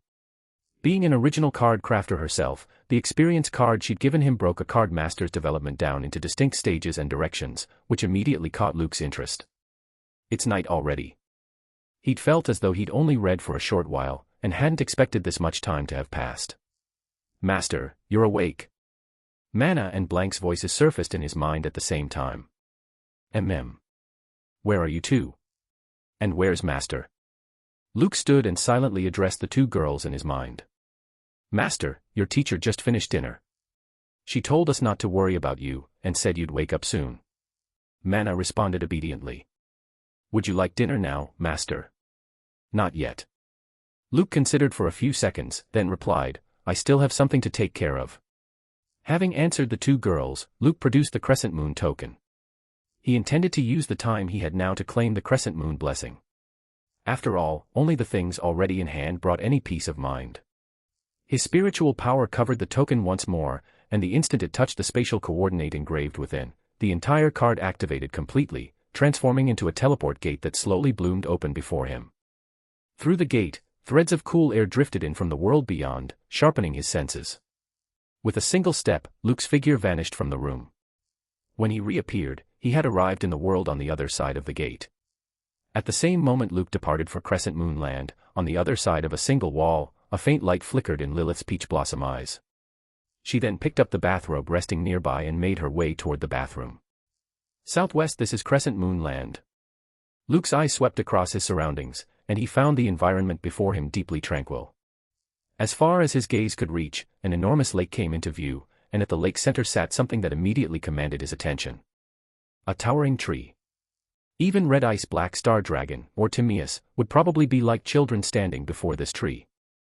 Gazing at the colossal tree at the lake center, Luke felt as though he were sheltering directly beneath its canopy, despite the considerable distance still separating them. A crescent moon hung high above the towering tree, its pale moonlight draped like a shawl over the lake and the great tree at its center, wrapping both in a silver veil. The scene was something out of a painting. In my past life, this would absolutely have been a top-tier resort destination, Luke remarked. Even across that great distance, he could feel the life force brimming and overflowing from the tree, an abnormality that made it clear to him, the verdant giant was no ordinary thing. Though it was his first time entering Crescent Moon Land, the instant Luke laid eyes on the towering tree rising from the lake center, he had a premonition. That tree was the source of the Crescent Moon blessing. The lake before him was vast, and crossing it wouldn't be an easy matter, but that, naturally, was nothing to Luke. Looks like it's time to consider crafting water combat cards, Luke thought, gazing across the enormous lake. I may well have to face environments like this in the future. Water combat cards existed in both the digital world and Yu-Gi-Oh! Worldviews. In the digital world, there was the famously loyal Metalcedramon and its kin, Gamamon's mega forms, Vikemon and Plesiomon, one of the four holy beasts, Ibanwamon, and the goddess presiding over the network sea, the ancient Mermaimon. In Yu-Gi-Oh!, there were the deep sea archetype, the Marensis, the white aura line, and a whole series of water attribute decks. With two original worldviews to draw on, Luke wasn't remotely worried about finding a suitable water combat card. But where the choice of a water combat card was concerned, he had a particular idea. The surface of the open water was never as stable as solid ground. So when Luke selected a card, beyond requiring it to possess baseline combat capability, he also needed it to have the ability to protect its card master. Digimon and dual spirits weren't incapable of that. The digital world's Gigasedramon, for instance, exceeded Metalcedramon in length, and was effectively an amphibious assault warship in its own right. But at his current level of ability, Luke couldn't yet craft a card of that tier. In his mind, though, there was a unit even better suited to the requirement. Shipgirls, Chapter 129, Chapter 128, Ancient Tree Sprite, Reincarnated Goddess. A wholly new class of unit, born from the anthropomorphization of warships. Shipgirls possessed a female appearance while simultaneously carrying a warship's destructive power, mobility, and transport capacity, more than enough to adapt to and excel at combat on the open sea. Under ordinary circumstances, shipgirls appeared in the form of women, scarcely different from any normal woman. But their essence was that of various classes of warship. In an actual fight, even a shipgirl in human form could sweep aside tens of thousands. A shipgirl's small fist, after all, carried the weight of tens of thousands of tons with a single casual swing. Never mind ordinary people and card masters, even a slightly weaker card spirit couldn't withstand a shipgirl's flurry of dainty little punches. Of course, in selecting shipgirls as his first choice for water combat cards, Luke also had his eye on their ability to transform into warships. Standing aboard a warship displacing tens of thousands, hundreds of thousands, even millions of tons, the sense of security would be absolutely off the charts. But shipgirls belong to neither the Yu-Gi-Oh worldview nor the digital world. They belong to an entirely new worldview, the warship world. Realizing them would require Luke to conceive of a new worldview, and to think through the shipgirl's subsequent progression as well. It wasn't something he could complete in a short span of time. His mana surged, and at his summons, Red Ice Black Star Dragon descended into Crescent Moon Land, boundless mana currents scattering outward with every beat of its enormous wings. Easy. This isn't a combat trip. Luke gave the dragon a helpless pat, then climbed onto its back and flew toward the towering tree at the lake's center. The journey was entirely safe, without incident of any kind. As Red Ice Black Star Dragon set down on the small island at the lake's heart, Luke leapt off its back, gazed up at the towering tree, and couldn't suppress another gasp of astonishment. At a distance, he had already felt himself standing within the tree's shadow. Now, at this close range, the verdant giant's sheer scale struck him all over again. He'd assumed that, while Red Ice Black Star Dragon's bulk couldn't match the towering tree, the gap would amount to something like the difference between a child and an adult. The reality, it turned out, was far more extreme than he'd imagined. Red Ice Black Star Dragon wasn't the largest among dragon-class spirits, but against ordinary card spirits, it held an absolute advantage in size. Standing before this towering tree, however, it resembled nothing so much as an ant. Luke's sense of scale had been thoroughly recalibrated. Beyond that, from the sensory feedback Red Ice Black Star Dragon relayed, Luke also detected the dragon's wariness toward the towering tree. Clearly, the verdant giant was no ordinary thing. Ancient Spirit Tree, Race, World Tree Note, Level Disparity Too Great. Further information cannot be displayed. Ancient Spirit Tree. The information on the towering tree flickered across Luke's awareness, and he raised an eyebrow. Its race is listed as World Tree, which means the World Tree isn't a singular entity, but a species. So beyond this Ancient Spirit Tree, there are other World Trees as well. The digital world had a World Tree too, and it served as the digital world's host server, the equivalent of the digital world's deity. There was clearly a distinction between the two. Level disparity too great, further information cannot be displayed. This was the first time Luke had ever encountered that response. But it was enough to confirm that the ancient spirit tree before him was genuinely extraordinary. He simply didn't know whether it was the only living thing in this Crescent Moon land. So far, beyond the ancient spirit tree, Luke hadn't sensed the breath of any other life in Crescent Moon land. Then again, perhaps the life force the ancient spirit tree radiated was simply so dense that it masked the presence of all other living things. Soon enough, Luke felt the mana within him recovering at an incredible speed, and the source of that recovery was the wondrous aura drifting out from the ancient spirit tree before him. Even while continuously sustaining Red Ice Black Star Dragon's presence, his mana recovery rate vastly outpaced his expenditure. In fact, Luke had a strong intuition that even if he brought mana and Sister Mont Blanc out as well, without using a single mana crystal, the rate of his mana consumption still wouldn't catch up to this terrifying rate of recovery. If I could just move this ancient spirit tree somewhere, would I ever have to worry about mana consumption again? Luke murmured, gazing at the tree. Mana crystals had their limits, after all. And in Luke's view, the crystal's real value lay more in granting his card spirits the ability to act independently. They satisfied his mana needs for the moment, but if he could solve the problem permanently, in one stroke, that would naturally be far better. As if it had heard Luke's quiet murmur, the dormant ancient spirit tree abruptly stirred without any wind, its emerald foliage, which nearly blanketed half the sky, rustling.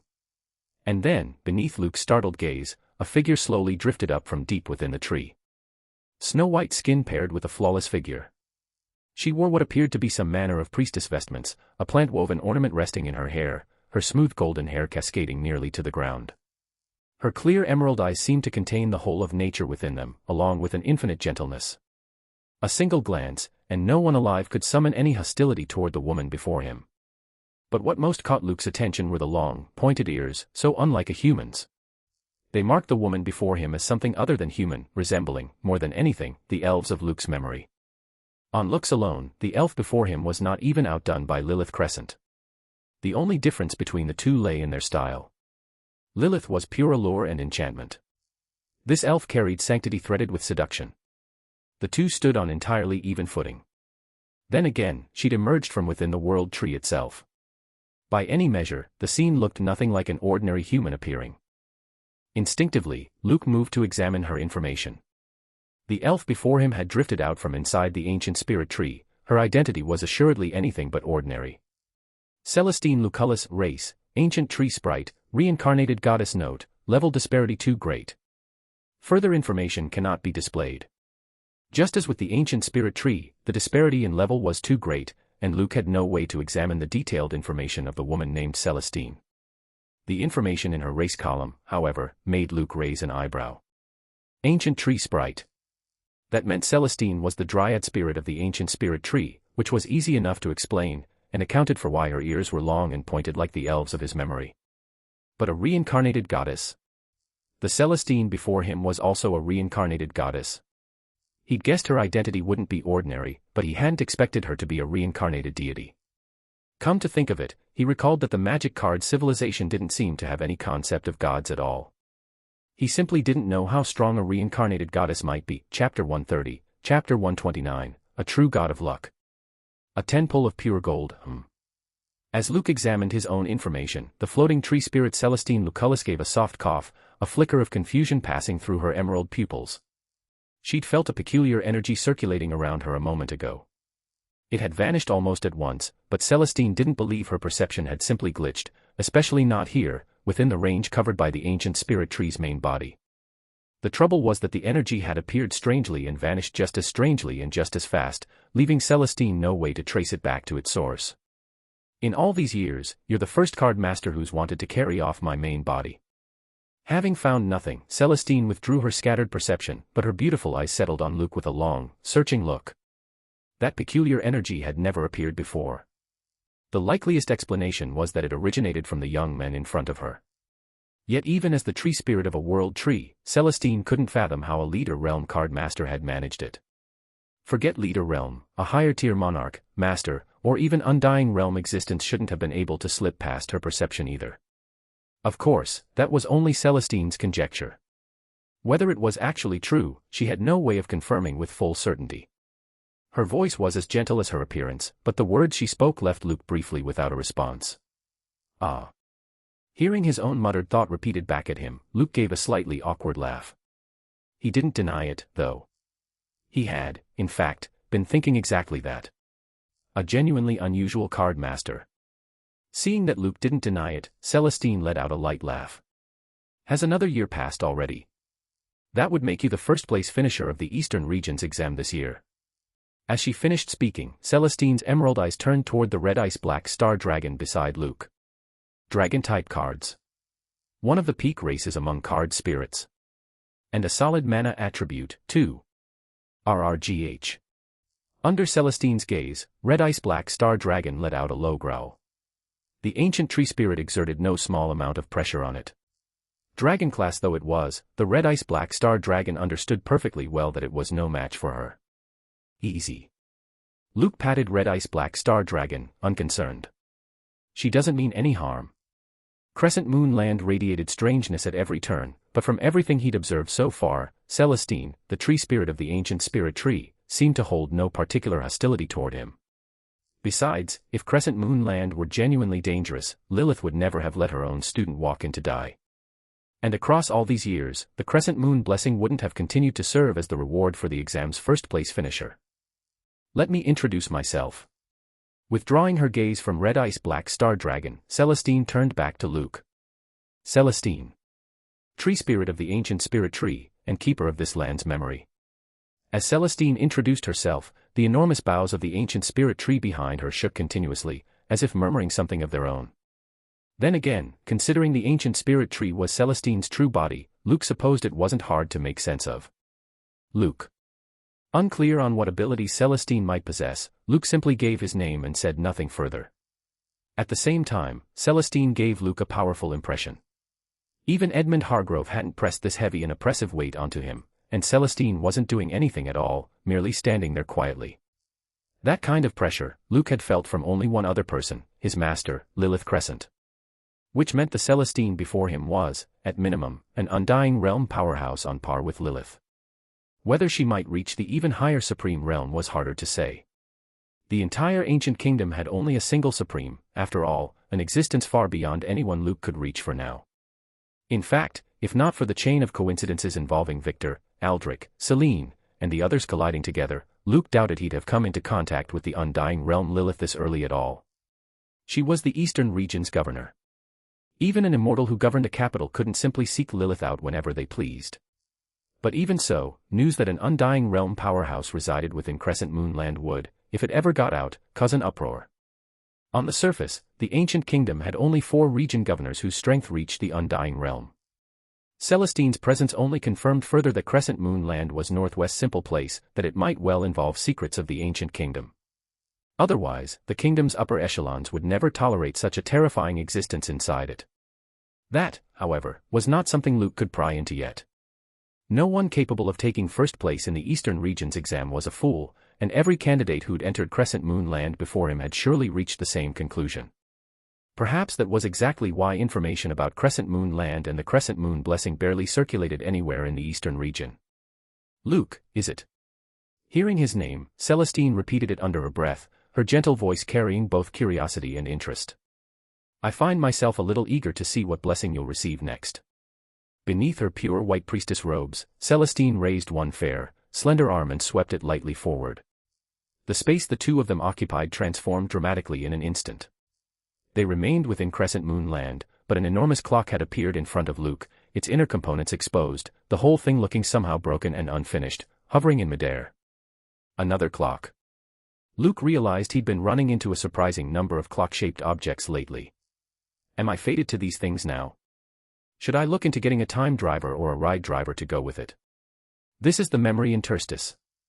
Celestine's voice carried over from a short distance away. The ancient tree spirit still hovered in the air, explaining the strange transformation in a gentle tone. Every card master who enters Crescent Moon Land must draw from the memory interstice in order to receive the Crescent Moon Blessing. The memory interstice holds a great many blessings. But exactly which one a card master draws comes down to their own luck.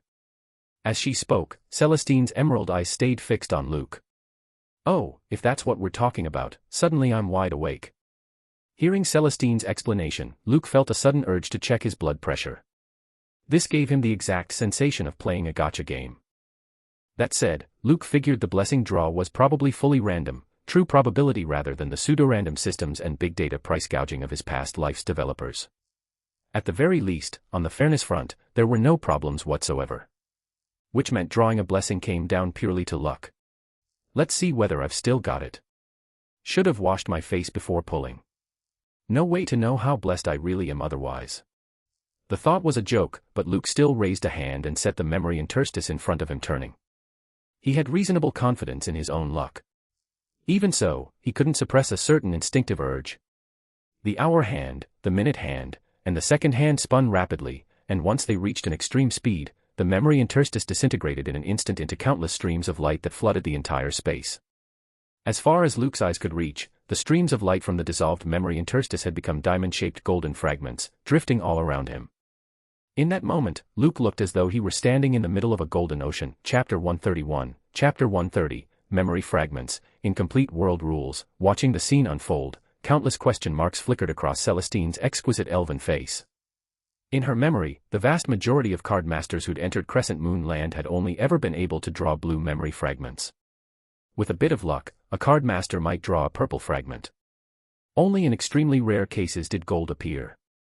For someone as absurd as Luke to directly pull an entire golden ocean, pure and without a single trace of impurity, was something even Celestine, who'd lived for who knew how long, was encountering for the first time. He'd very nearly drawn out every single gold fragment in the memory interstice at once. Even if she'd cheated on his behalf, the result wouldn't have been this absurd. And she hadn't done that, nor would she ever. Which meant the scene before her was entirely Luke's own doing. His luck was, frankly, the kind that kicked down the door of absurdity and made itself at home. You really are special. Celestine's emerald eyes stayed locked on Luke, her vivid red lips parting and closing. These are memory fragments, the very Crescent Moon Blessing we've been discussing. You may select any one of them you like. Memory fragments of different colors are sorted into different tiers, and the crescent moon blessings they convert into are likewise sorted into different tiers. Descending from her floating position to Luke's side, Celestine explained at a measured pace. Across all these years, 99% of card masters have only drawn the lowest tier blue fragments. Roughly 0.9% manage to draw a higher tier purple fragment. The remaining 0.1%, whose luck reaches its absolute peak, draw a gold fragment. If my memory is correct, the last card master to draw a gold fragment was nearly a century ago, and even then, it was only a single fragment. The lowest tier was the blue memory fragment, the purple memory fragment ranked above it, and the best, naturally, was the gold memory fragment, also the rarest to appear. A card master like you, who's drawn nothing but gold fragments across the board, is something I'm encountering for the very first time. As she spoke, Celestine tilted her head slightly, as if trying to engrave Luke's image into her memory. So this is what they call a god of luck. In her quiet observations over the years, Celestine had seen no shortage of card masters break into all manner of bizarre dances to boost their fortune before drawing from the memory interstice, muttering things under their breath, incantations along the lines of "unlucky spirits be gone, luck god lend me your strength." Recalling those scenes from memory, a flash of understanding moved through Celestine's mind. In that case, it seems my luck really is pretty good. Gazing at Celestine, so close in front of him, with the fresh scent of nature drifting past his nose, Luke felt his spirits lift. At first, when he'd seen nothing but gold fragments drawn from the memory interstice, he'd assumed the fragments were all identical. He hadn't expected them to be the highest tier memory fragments. Well, looks like I inherited my past life's luck after all. Pulling a perfect 10 pull was, after all, not something he'd never managed before. And by the look of it, the luck seemed to have grown even stronger. If anything, Celestine said, at something of a loss, if the magic card civilization truly possessed a goddess of luck, I'd start to suspect you were a lover. Luck like that, Celestine felt, was something even she might not be able to replicate, cheating or not. Aren't you a reincarnated goddess yourself, though? Which one, exactly, I have no idea. Hearing Celestine's words, Luke couldn't resist a silent quip. That said, no one knows what blessing you'll ultimately receive until the final moment. Finishing, Celestine once again regarded Luke with interest. She very much wanted to see what a card master this special, and this lucky, would end up receiving. The memory interstice draw was absolutely impartial. There was no cheating involved, and Celestine herself would never do such a thing. But across all these years, even Celestine was encountering, for the first time, someone capable of drawing nothing but gold memory fragments. Which meant that no matter how Luke chose, what he received would be the highest tier crescent moon blessing. This is absolutely some kind of game. Having heard Celestine's final explanation, Luke couldn't help another round of internal ranting. Everything he'd experienced from the moment he entered Crescent Moon Land felt far too familiar, like a scene he'd lived through before. If he hadn't lived in the magic card civilization for close to 20 years, he'd have half suspected he'd transmigrated into some game world. Still, these memory fragments all look exactly the same. I can't tell any difference between them at all, so I've no idea what blessing I'll end up with. The golden ocean in front of him guaranteed the highest tier blessing at minimum, so Luke didn't overthink it, simply reaching out at random to grasp the gold fragment nearest to him. A god of luck gets to be this carefree. Incomplete world rule detected. Conversion available. Convert. The instant his fingertip made contact with the memory fragment, a chill swept through him, and before Luke could react, the system's prompt arrived. Incomplete world rule. Is it talking about these memory fragments? I thought these things could only convert into the crescent moon blessing. This sounds a fair bit more impressive, somehow. The energy gained from converting incomplete world rules can be used to unlock the system's advanced authorities. It will not affect the host or the host's card spirits. Unlocking the system's higher tier authorities normally required the mana backflow gained from crafting cards. But mana backflow, ultimately, was only one of the energy sources for unlocking the system's authorities.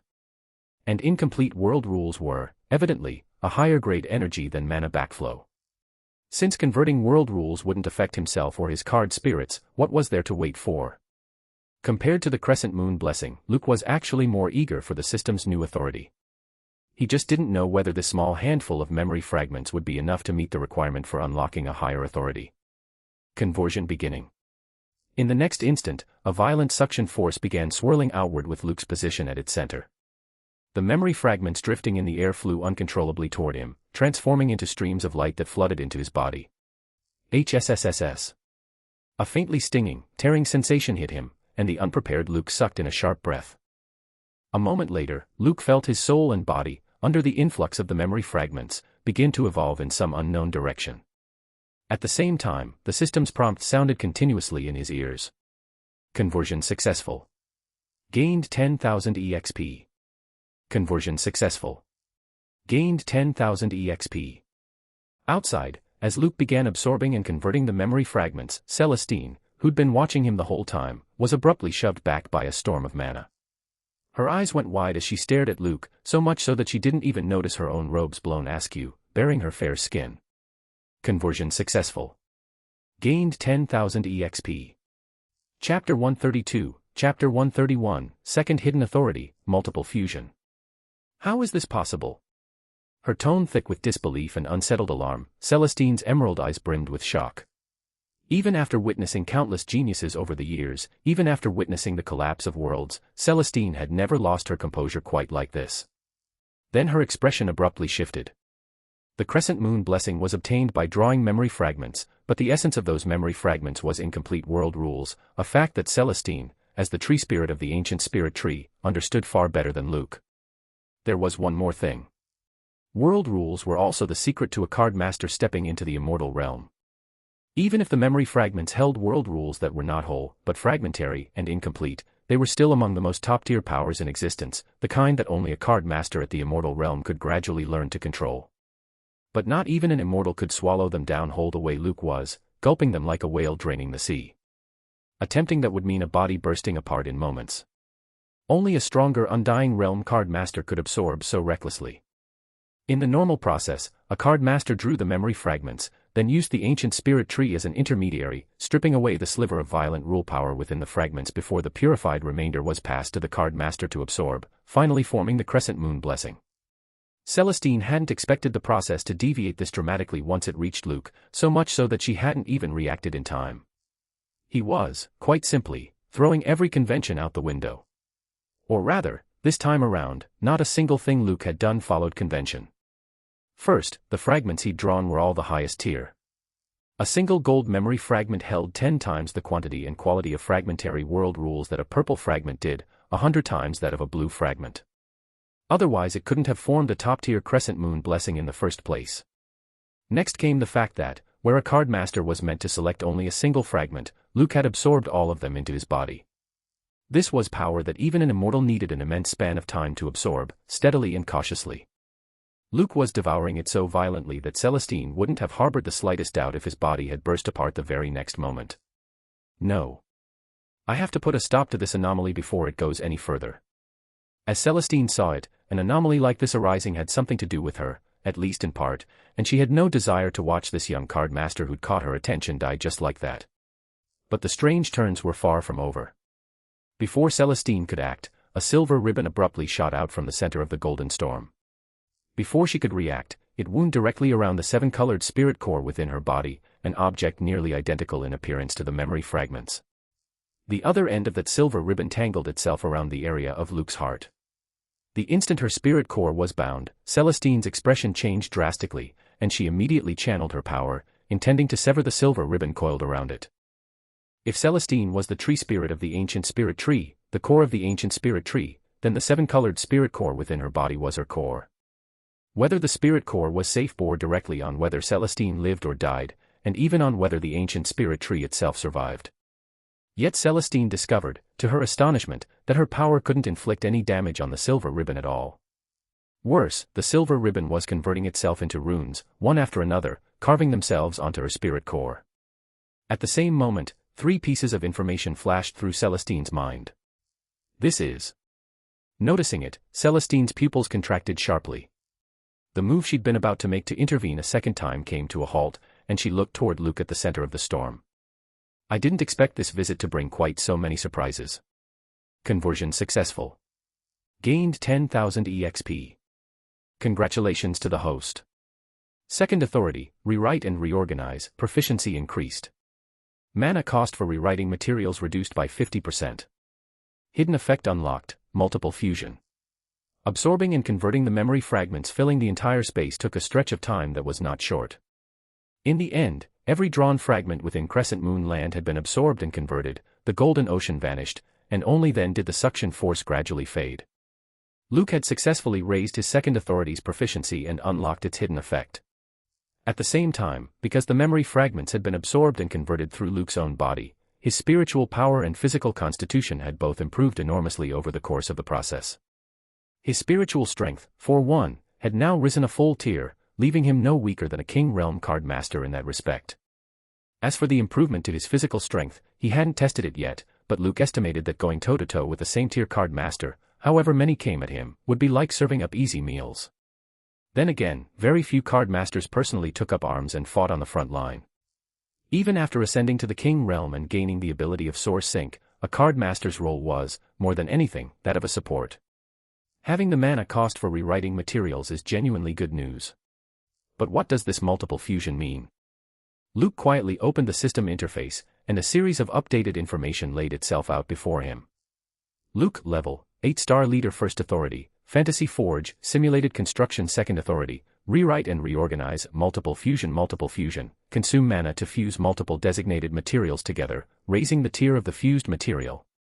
Items, card editor, card codex, Democrat Arkansas materials, light sword, Holy Dragon Furnace Heart.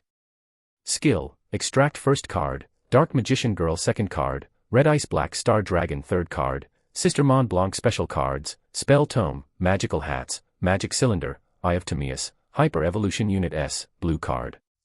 Damn. I've become a material fusion master. Reading the description of multiple fusion, Luke went momentarily blank. Being able to rewrite materials had already been impressive enough. The rewritten materials quality matched the original, with one minor catch, a tiny flaw. But now, with the hidden effect unlocked, even that tiny flaw was resolved.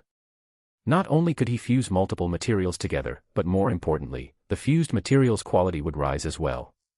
That meant he could synthesize using low-quality materials and obtain high-quality materials more easily than other card masters. Compared to the first authority, the second authority's effect was anything but weak. This really does save me a lot of effort. I just don't know how much mana the material fusion costs. Once he left Crescent Moon Land, Luke would need to find time to properly test the second authority's effects. For now, though, the priority was still handling the matter of Crescent Moon Land. Chapter 133, Chapter 132, Crescent Moon Blessing, 0-Hour Stray. Within Crescent Moon Land, as the last of the memory fragments was absorbed into Luke, the storm enveloping him gradually shrank, until it vanished completely without leaving the faintest trace. Absorbed every last memory fragment, and not a hint of discomfort. Watching it all unfold, a complicated expression rose on Celestine's exquisite face. That had been enough energy to rupture several immortal realm bodies, after all. And yet Luke was nothing more than a leader realm card master. He'd absorbed it the moment he decided to, without so much as a flicker of an adverse reaction, and there hadn't even been any increase to his level. Wasn't that getting a little ridiculous? Where in the world did all that energy you swallowed actually go? Then again, given the anomaly that had just occurred, Celestine supposed absorbing the memory fragments hardly counted as anything remarkable by comparison. Genuinely special enough. In the end, Celestine couldn't help rubbing at her brow. The changes in front of her had, time and again, exceeded her imagination. Still, that's exactly what makes it worth anticipating. Just how far are you capable of growing? As she finished, a highly distinctive pattern surfaced at the center of Celestine's brow, and within the emerald eyes she'd fixed on Luke, threads of light flickered, bright and dim, on and off. World Rule absorption successful. Congratulations, host. You have obtained the Crescent Moon Blessing, 0-Hour Stray. Linked to Ancient Tree Sprite Celestine's Memory Spirit Core. Congratulations, host. You have obtained the special blessing, Spirit Value Aegis. This is the Crescent Moon Blessing. And what's that special blessing? The changes from absorbing the memory fragments clearly extended well beyond unlocking the second authority's hidden effect, and receiving fresh system prompts again left Luke briefly stunned. He'd assumed all the memory fragments had been absorbed and converted purely to unlock the second authority's hidden effect, and that the Crescent Moon Blessing had gone down the drain. He hadn't expected to end up obtaining the Crescent Moon Blessing after all, with an additional special blessing on top. I really am a luck god. Does this count as 3 blessings landing at once? Holding that thought, Luke examined his own attributes again, and sure enough, 2 new skills had appeared on his panel. Crescent Moon Blessing, 0-hour stray, the holder's spiritual power, mana, and all other states fully recover at 0 hour. At the same time, all states on the body are cleansed and refreshed. That name carries some serious déjà vu. Reading the Crescent Moon Blessing he'd obtained, Luke smacked his lips. It reminded him of a skill held by a certain anime character. Those Crescent Moon Blessings I just drew, surely they aren't linked to various anime dimensions, are they? Still, it's different from the 0-hour stray I remember, and this Crescent Moon Blessing actually suits me better. Pulling his thoughts back, Luke was fairly satisfied with the 0-hour stray he'd obtained. It didn't raise his strength immediately, but the simple fact that his spiritual power and mana fully recovered at midnight was enough to earn his serious regard. The spiritual power the First Authority demanded was genuinely terrifying. Even as his level kept rising, and even with the Moon Spirit Ring's recovery effect, spiritual power remained a deep pit for Luke. Now, with 0-hour stray's full recovery, the awkward situation of his spiritual power draining too fast was eased to a meaningful degree. The same went for mana. In a prolonged battle, even with mana crystals as a backup energy reserve, there would always come a point where they ran dry, and 0-hour stray's refresh counted as a solid plan B. Beyond that, all his other states would be refreshed as well. Those were fine effects too, more than capable of mattering at certain moments. At the thought, a peculiar expression flickered across Luke's face.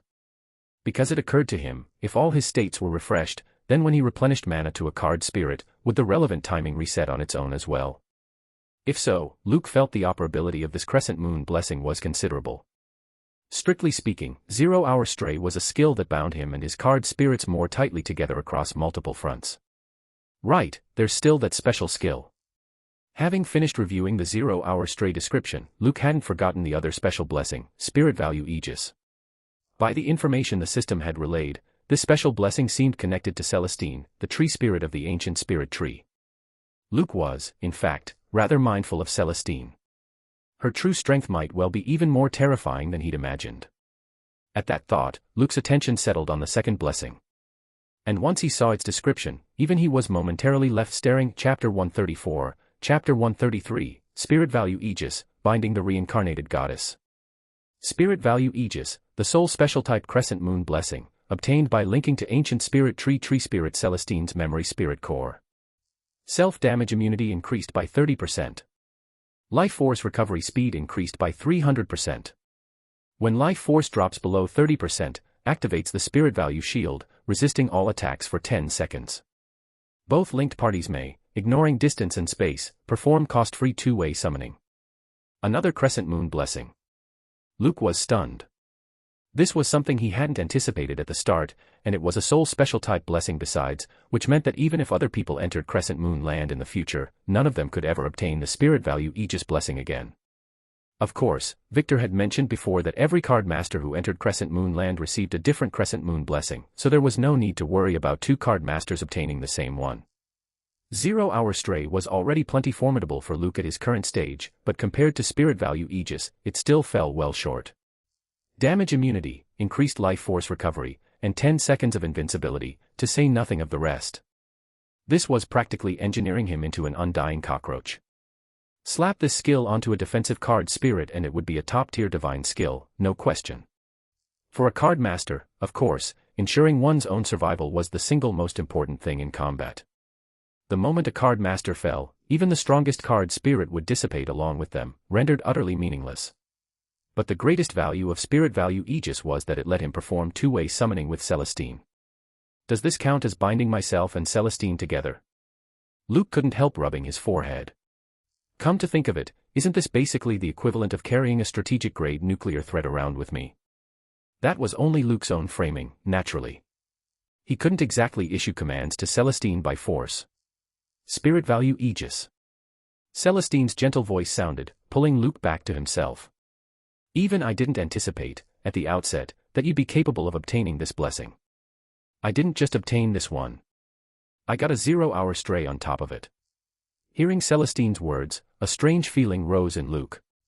It seemed she wasn't aware that what he'd obtained was a double blessing. Either way, Luke felt certain that both 0-hour stray and Spirit Value Aegis were connected to his absorbing the memory fragments a moment ago. There was just one point he still didn't quite understand: why had he linked to Celestine's spirit core? Crescent Moon Land was originally a dimensional plane, transformed from the world where the ancient spirit tree once existed, after that world collapsed. Seeming to read Luke's confusion, Celestine explained as she drifted toward him. Across this vast span of time, I, as the tree spirit, have remained within Crescent Moon Land all along, gathering the shattered and incomplete world rules, until they eventually took shape as the memory fragments. As she spoke, Celestine arrived directly in front of Luke. She lifted her peerless, delicate face and looked straight at him. In truth, as a world tree, my main body is itself a manifestation of world rules. In a certain sense, I, too, am a kind of memory fragment. Perhaps because the two of them were now linked, Celestine had developed an inexpressible sense of trust toward Luke, and slowly disclosed the secret of her own nature.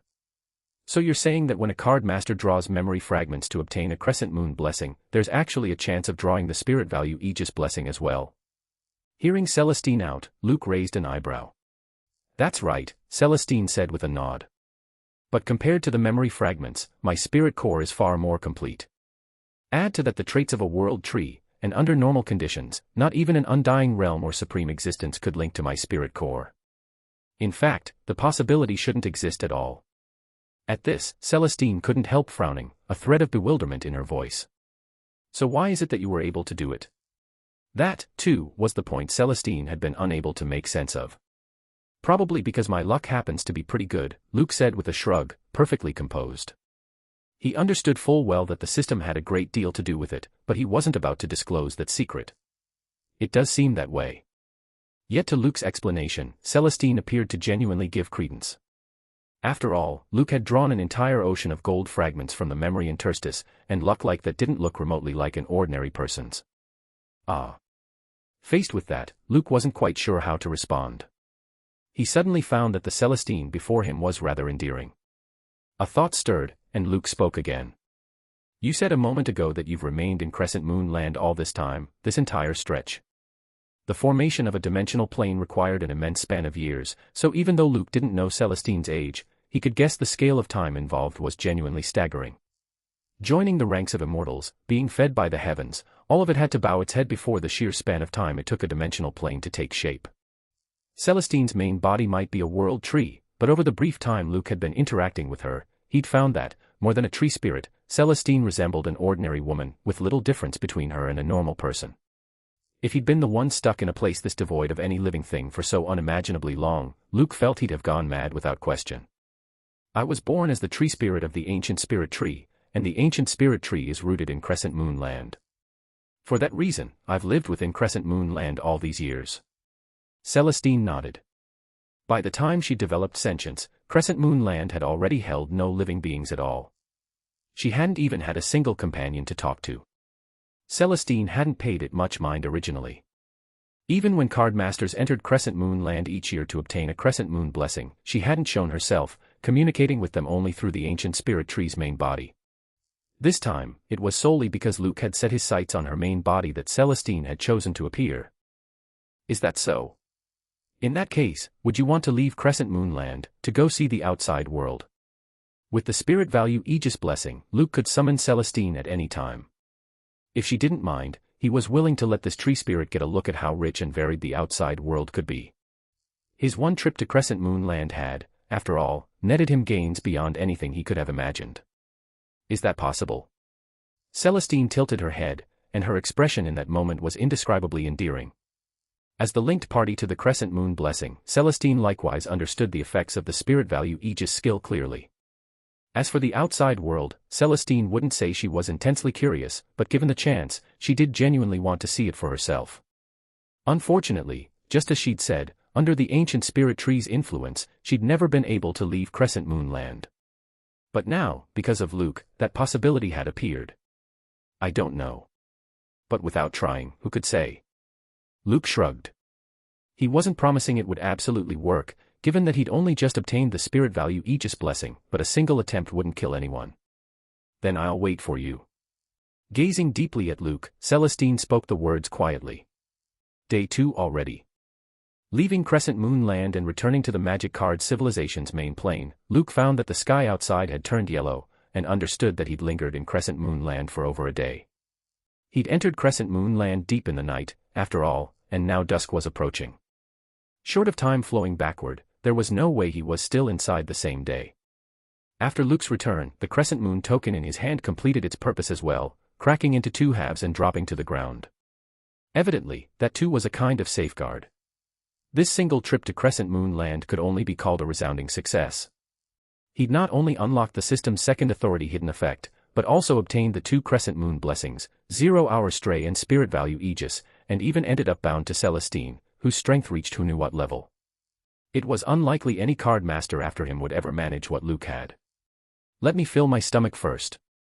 Over a day without eating, and Luke could feel the complaints rising from his stomach. After a quick wash in the bathroom, he headed downstairs. 0-hour Stray could refresh his states, but it clearly wasn't midnight yet. Chapter 135, Chapter 134, Lilith, someone beat me to it. You're back. Lilith's languid, intoxicating voice, carrying that unmistakably bewitching timbre, drifted to Luke's ears. She'd sensed it the moment he returned to the magic card civilization's main plane. What she hadn't expected was for Luke to have lingered in Crescent Moon Land for quite so long. As a card master who had once entered Crescent Moon Land herself, Lilith remembered that obtaining a Crescent Moon blessing didn't normally require such a drawn-out stretch of time. Then again, her own entry into Crescent Moon Land had been 2,000 years ago by now, and her memory on the matter wasn't especially sharp. As she finished speaking, Lilith's pair of alluring peach blossom eyes swept over Luke, and then narrowed slightly. She'd registered that after only a single night, Luke seemed to have undergone significant changes, and the thing that most caught her attention was the aura about him. To Lilith, it was as though Luke had been marked by someone else, which left her feeling, ever so faintly, displeased. Yes, Master. Not noticing Lilith's subtle shift, Luke nodded, and was quickly drawn to the woman standing beside her. Glossy black hair, sleek and smooth, cascaded down her back. It didn't fall all the way to the floor as Celestine's did, but it still reached the level of her waist. She possessed a peerless beauty that, like Lilith's, could only be described as bewitching by nature, but her bearing differed from Lilith's, just slightly. If Lilith was a lure threaded with dignity, then the woman before him had been born purely to enchant all things. Her allure was pure, without a single trace of impurity, vivid as peach and plum blossoms, seductive enough to stir the heart. She wore court robes whose style diverged dramatically from anything modern, intricate in appearance, yet they showcased her flawless figure to perfection. Her bust was even fuller than Lilith's, and somehow it all looked perfectly proportioned, never giving any impression of unpleasant, swollen excess.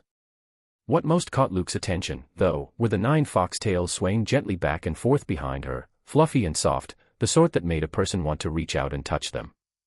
Circe, race, 9-tailed fox quality, legendary level, times 12, 12-star, skills, bewitching grace, 9-tail heaven wheel, immortal body, beast of finality.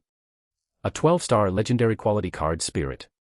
This was, without question, the single most powerful card spirit Luke had encountered among all the card spirits he'd come across to date, especially given that she belonged to the 9-tailed fox lineage. The history of the 9-tailed fox lineage was a genuinely rich one. Back in Luke's previous life, the range ran from benevolent celestial foxes to ravenous demon foxes, a span as wide as the gap between heaven and earth. Whatever the variation, though, the strength and renown of the 9-tailed fox were undeniable. It might not match the truly peak-tier divine beasts, but it wasn't something just any stray cat or dog could pick a fight with.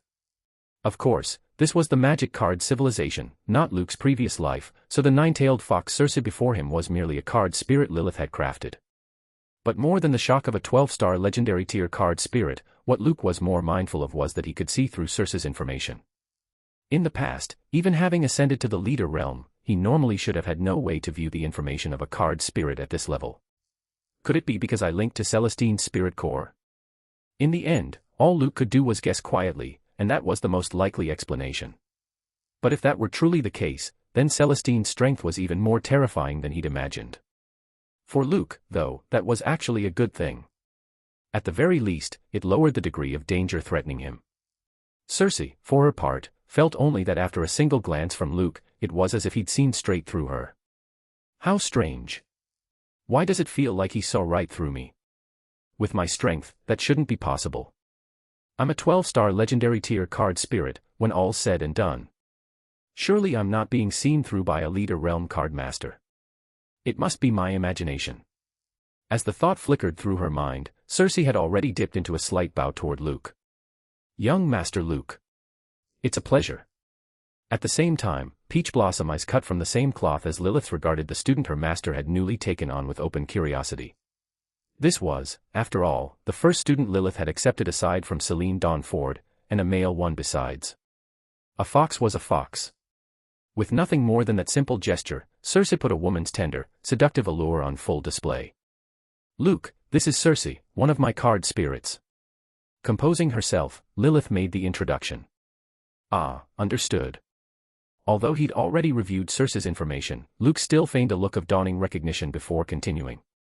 "Master, I was planning to head out and get something to eat. Is there anything you'd like me to bring back for you?" By Luke's reckoning, Lilith had settled in here, but she surely wouldn't go out and show herself casually. Even so, that alone was an enormous test for Victor. Recalling the man's expression before he'd left the day before, Luke could roughly picture the harried state Victor was likely in right now. "No need to go to that trouble. I'll come with you." Lilith's answer, once again, fell outside the range of anything Luke had expected. Or rather, every single thing Lilith did fell outside everyone's expectations. "Circe, return for now."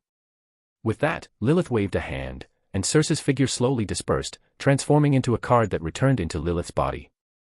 Whether or not it was his imagination, Luke felt that after Circe was recalled, the bewitching air about Lilith had grown considerably stronger. For Luke, though, even that was no hardship to look at. "I don't mind. But, Master, are you certain there's no problem with showing yourself like this?" Coming back to himself, the expression on Luke's face turned rather peculiar. He had a feeling that if Lilith genuinely appeared on the streets of Ashenvale looking the way she did now, it would absolutely throw the entire city into uproar and turmoil, and the whole city lord's mansion would shift into its highest state of alert. The boss of his boss's boss showing up here, and any unpleasant incident befalling her, would mean Aldrich was the first person who'd refuse to let Victor off the hook. It would be a matter far graver than simply breaking a few legs. Of course, Luke figured that if anyone genuinely went looking to make trouble for Lilith, the one who ought to be praying was the troublemaker. Even harboring such designs would earn them an invitation to the mansion for tea, quite possibly the lifelong kind. "And what do you think I should do?" A thought stirred, and the corners of Lilith's vivid, alluring mouth curved upward slightly as she posed the question. "Ah, how about a veil?" Luke ventured. A veil was a touch odd, but it would absolutely cut down on the commotion by a wide margin. Like Celestine, Lilith was practically the definition of perfection, and not merely in terms of her face. Her bearing, her figure, all of it had reached a level of perfection. Even covering up that nation-toppling beauty, her figure alone was enough to drive everyone wild. For certain people, after all, things looked the same once the lights were off. A veil. That's not a bad idea. But I have a better option. Seeming to grasp Luke's meaning, a faint smile flickered across Lilith's face. As she spoke, Lilith walked toward Luke, and with each step she took, the bewitching quality about her thinned by a degree, until, by the time she stood before him, the bewitching aura she'd been radiating had been fully reined in. Her exceptional looks were still very much at the nation-toppling tier, but stripped of that signature bewitching aura, others could now look upon Lilith's face without sinking into it, unable to pull themselves free. "Master, you're genuinely practiced at that." Watching the transformation, Luke couldn't help giving her a mental thumbs up. "So, can we set off now?" Lilith treated Luke to an eye roll. Even in this state, with the bewitching air pared away, she carried a distinct charm all her own. Chapter 136, Chapter 135, A Couple's Set Meal. City Lord, Lady Lilith, and Luke have gone out. Crack. At the Ashenvale City Lord's mansion, Victor Ashford, mid-review of a stack of documents, received the steward's report and reflexively clenched his right hand, snapping the pen he was holding clean in half. Ink sprayed in every direction, a fair amount of it landing on him, leaving him looking distinctly disheveled. Victor had no attention to spare for any of that right now. Lady Lilith and Luke went out. Do we know what they intend to do? Why didn't Luke say a single word to me before going out? That kid is hopelessly unreliable. Or did Lilith decide on a whim, and he didn't get the chance to warn me? Victor was, he had to admit, starting to panic a little. How in the world would I know? The steward ranted furiously in the privacy of his own head at Victor's question, but on the surface he merely pondered for a few seconds before venturing a guess. At this hour, they're most likely out for dinner. That does seem plausible. Victor found the steward's guess reasonably credible. The hour was approaching dusk, squarely within dinner territory. Regardless. Whatever Lady Lilith and Luke are out to do, no one is to disturb them. Do you understand my meaning? Completely. The steward nodded with conviction. As Victor's confidant, and one of the vanishingly few people in the know, he understood with perfect clarity exactly what manner of terrifying time bomb the present Ashenvale was harboring. For the sake of Ashenvale's continued peace, the previous night, every card master of the mansion and the Card Master Association had mobilized through the dark hours in a joint operation, and in the span of a single night had scoured the entire city from the inside out. The speed and decisiveness of the action ranked as the most ruthless the city had seen in decades. Never mind the people who got arrested, even the card masters and guards doing the arresting wore expressions of total bewilderment. In all their years in Ashenvale, this was the first time the mansion and the association had joined hands on an operation of this scale. Still, presented with such a rare, openly sanctioned opportunity to move against the rats lurking in Ashenvale's shadows, the mansion's and association's enforcers had not been gentle about it, thrashing their targets until the wailing for mothers and fathers echoed down the streets. "Master, is there anything in particular you'd like to eat?" On the street, Luke registered the gazes flicking their way from every direction, along with the rising murmur of whispers. There was no helping it. Even with the bewitching aura concealed through her particular method, Lilith's looks remained at the absolute apex. Add the lethal combination of white hair and crimson eyes, and back in his past life, she could have simply stood in place and passed for an anime character made flesh. She wouldn't even have needed a costume. Set foot in a convention hall, and she'd have been the focal point of the entire venue. Everyone else, however hard they tried, could only eat dust in her wake. That was an innate advantage. And not just any innate advantage, but the born strongest kind. Even in the magic card civilization, where handsome men and beautiful women gathered thick on the ground, the number of people who could surpass Lilith on looks was vanishingly small. In the whole of Ashenvale, there wasn't a single one. I've no particular demands in that department. You decide. Lilith shook her head, her gaze drifting across the streetscape with unhurried interest. Since ascending to the undying realm, it had been a very long time since she'd wandered through a city like this, the way an ordinary person might. Both the title of region governor and the status of an undying realm card master pressed down too heavily on everyone around her. And even without those titles, she'd still have ended up in exactly the present situation. Where her own face was concerned, Lilith had never lacked confidence. She wasn't especially fixated on the attention one way or the other, but neither did she care to be pointed at and gawked at like a monkey on display. In that case, let's keep it simple and head back after.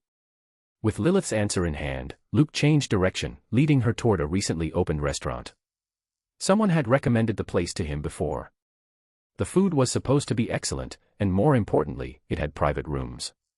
Truthfully, Luke had no desire to eat a meal under the forceful spectatorship of countless pairs of eyes either. "Welcome." The greeter at the entrance took in Luke and Lilith, her face arranging itself into a professional smile, though inwardly she was reeling. She'd received her share of customers, but a pair with looks at this celestial tier was a first.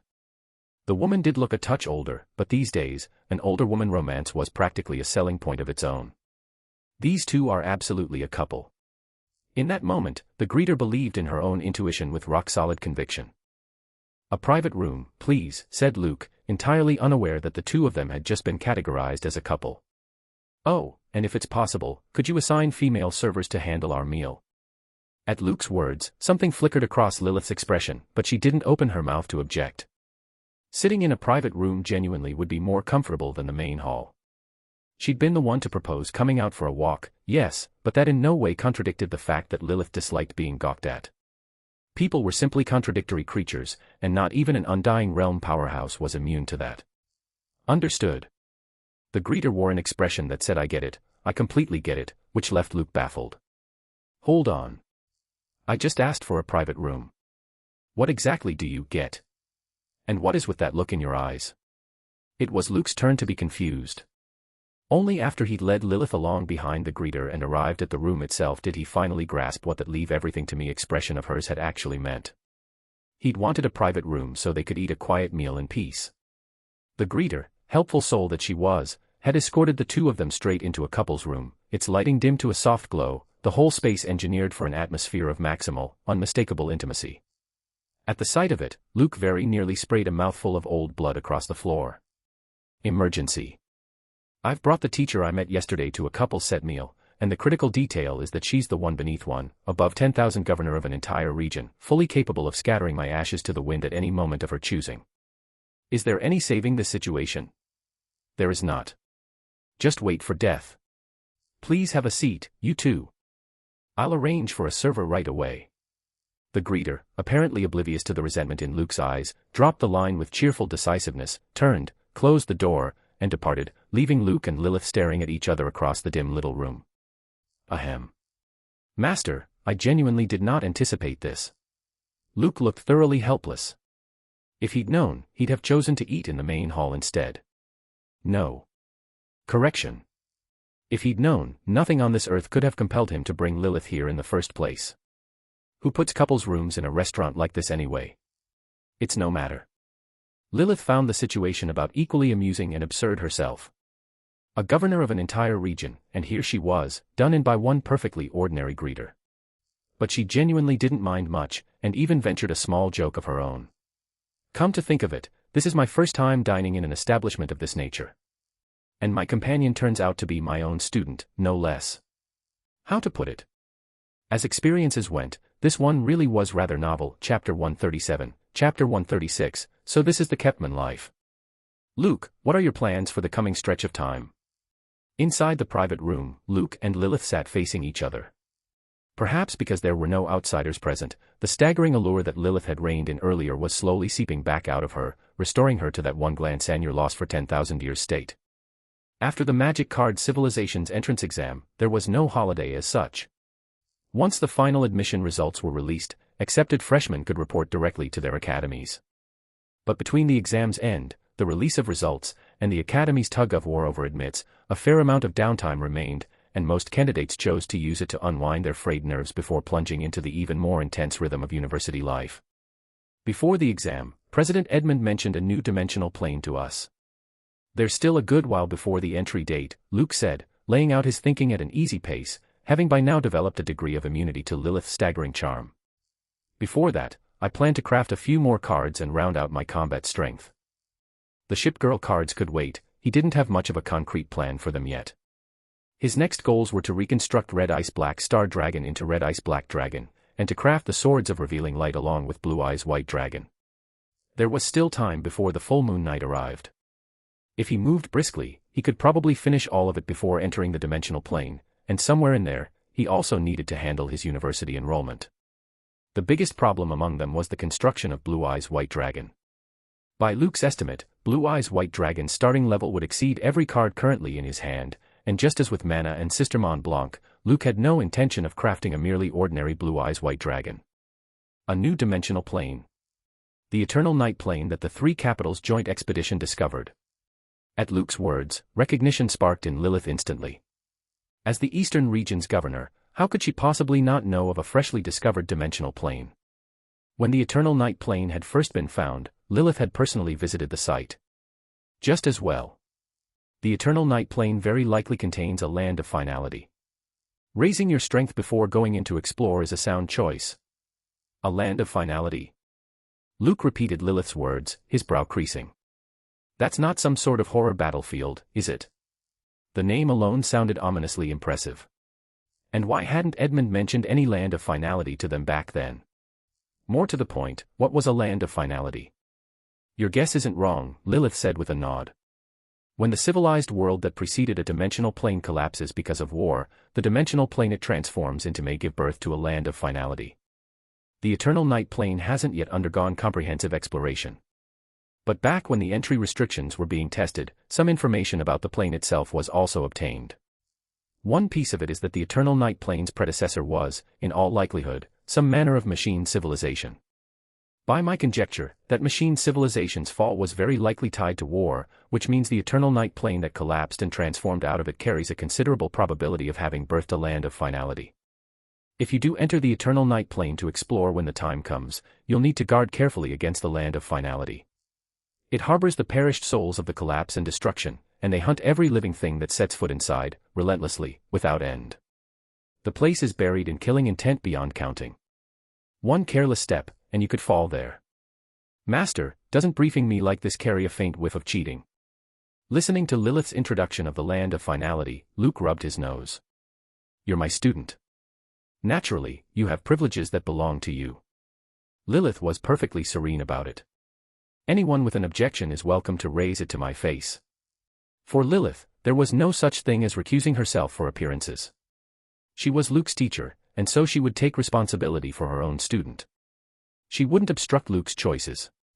But to know full well what dangers waited in the place he was headed, and to play riddle keeper anyway under the banner of testing him, was, in Lilith's view, nothing but an abdication of responsibility. A teacher like that would only end up destroying their own student, and deserved none of the title.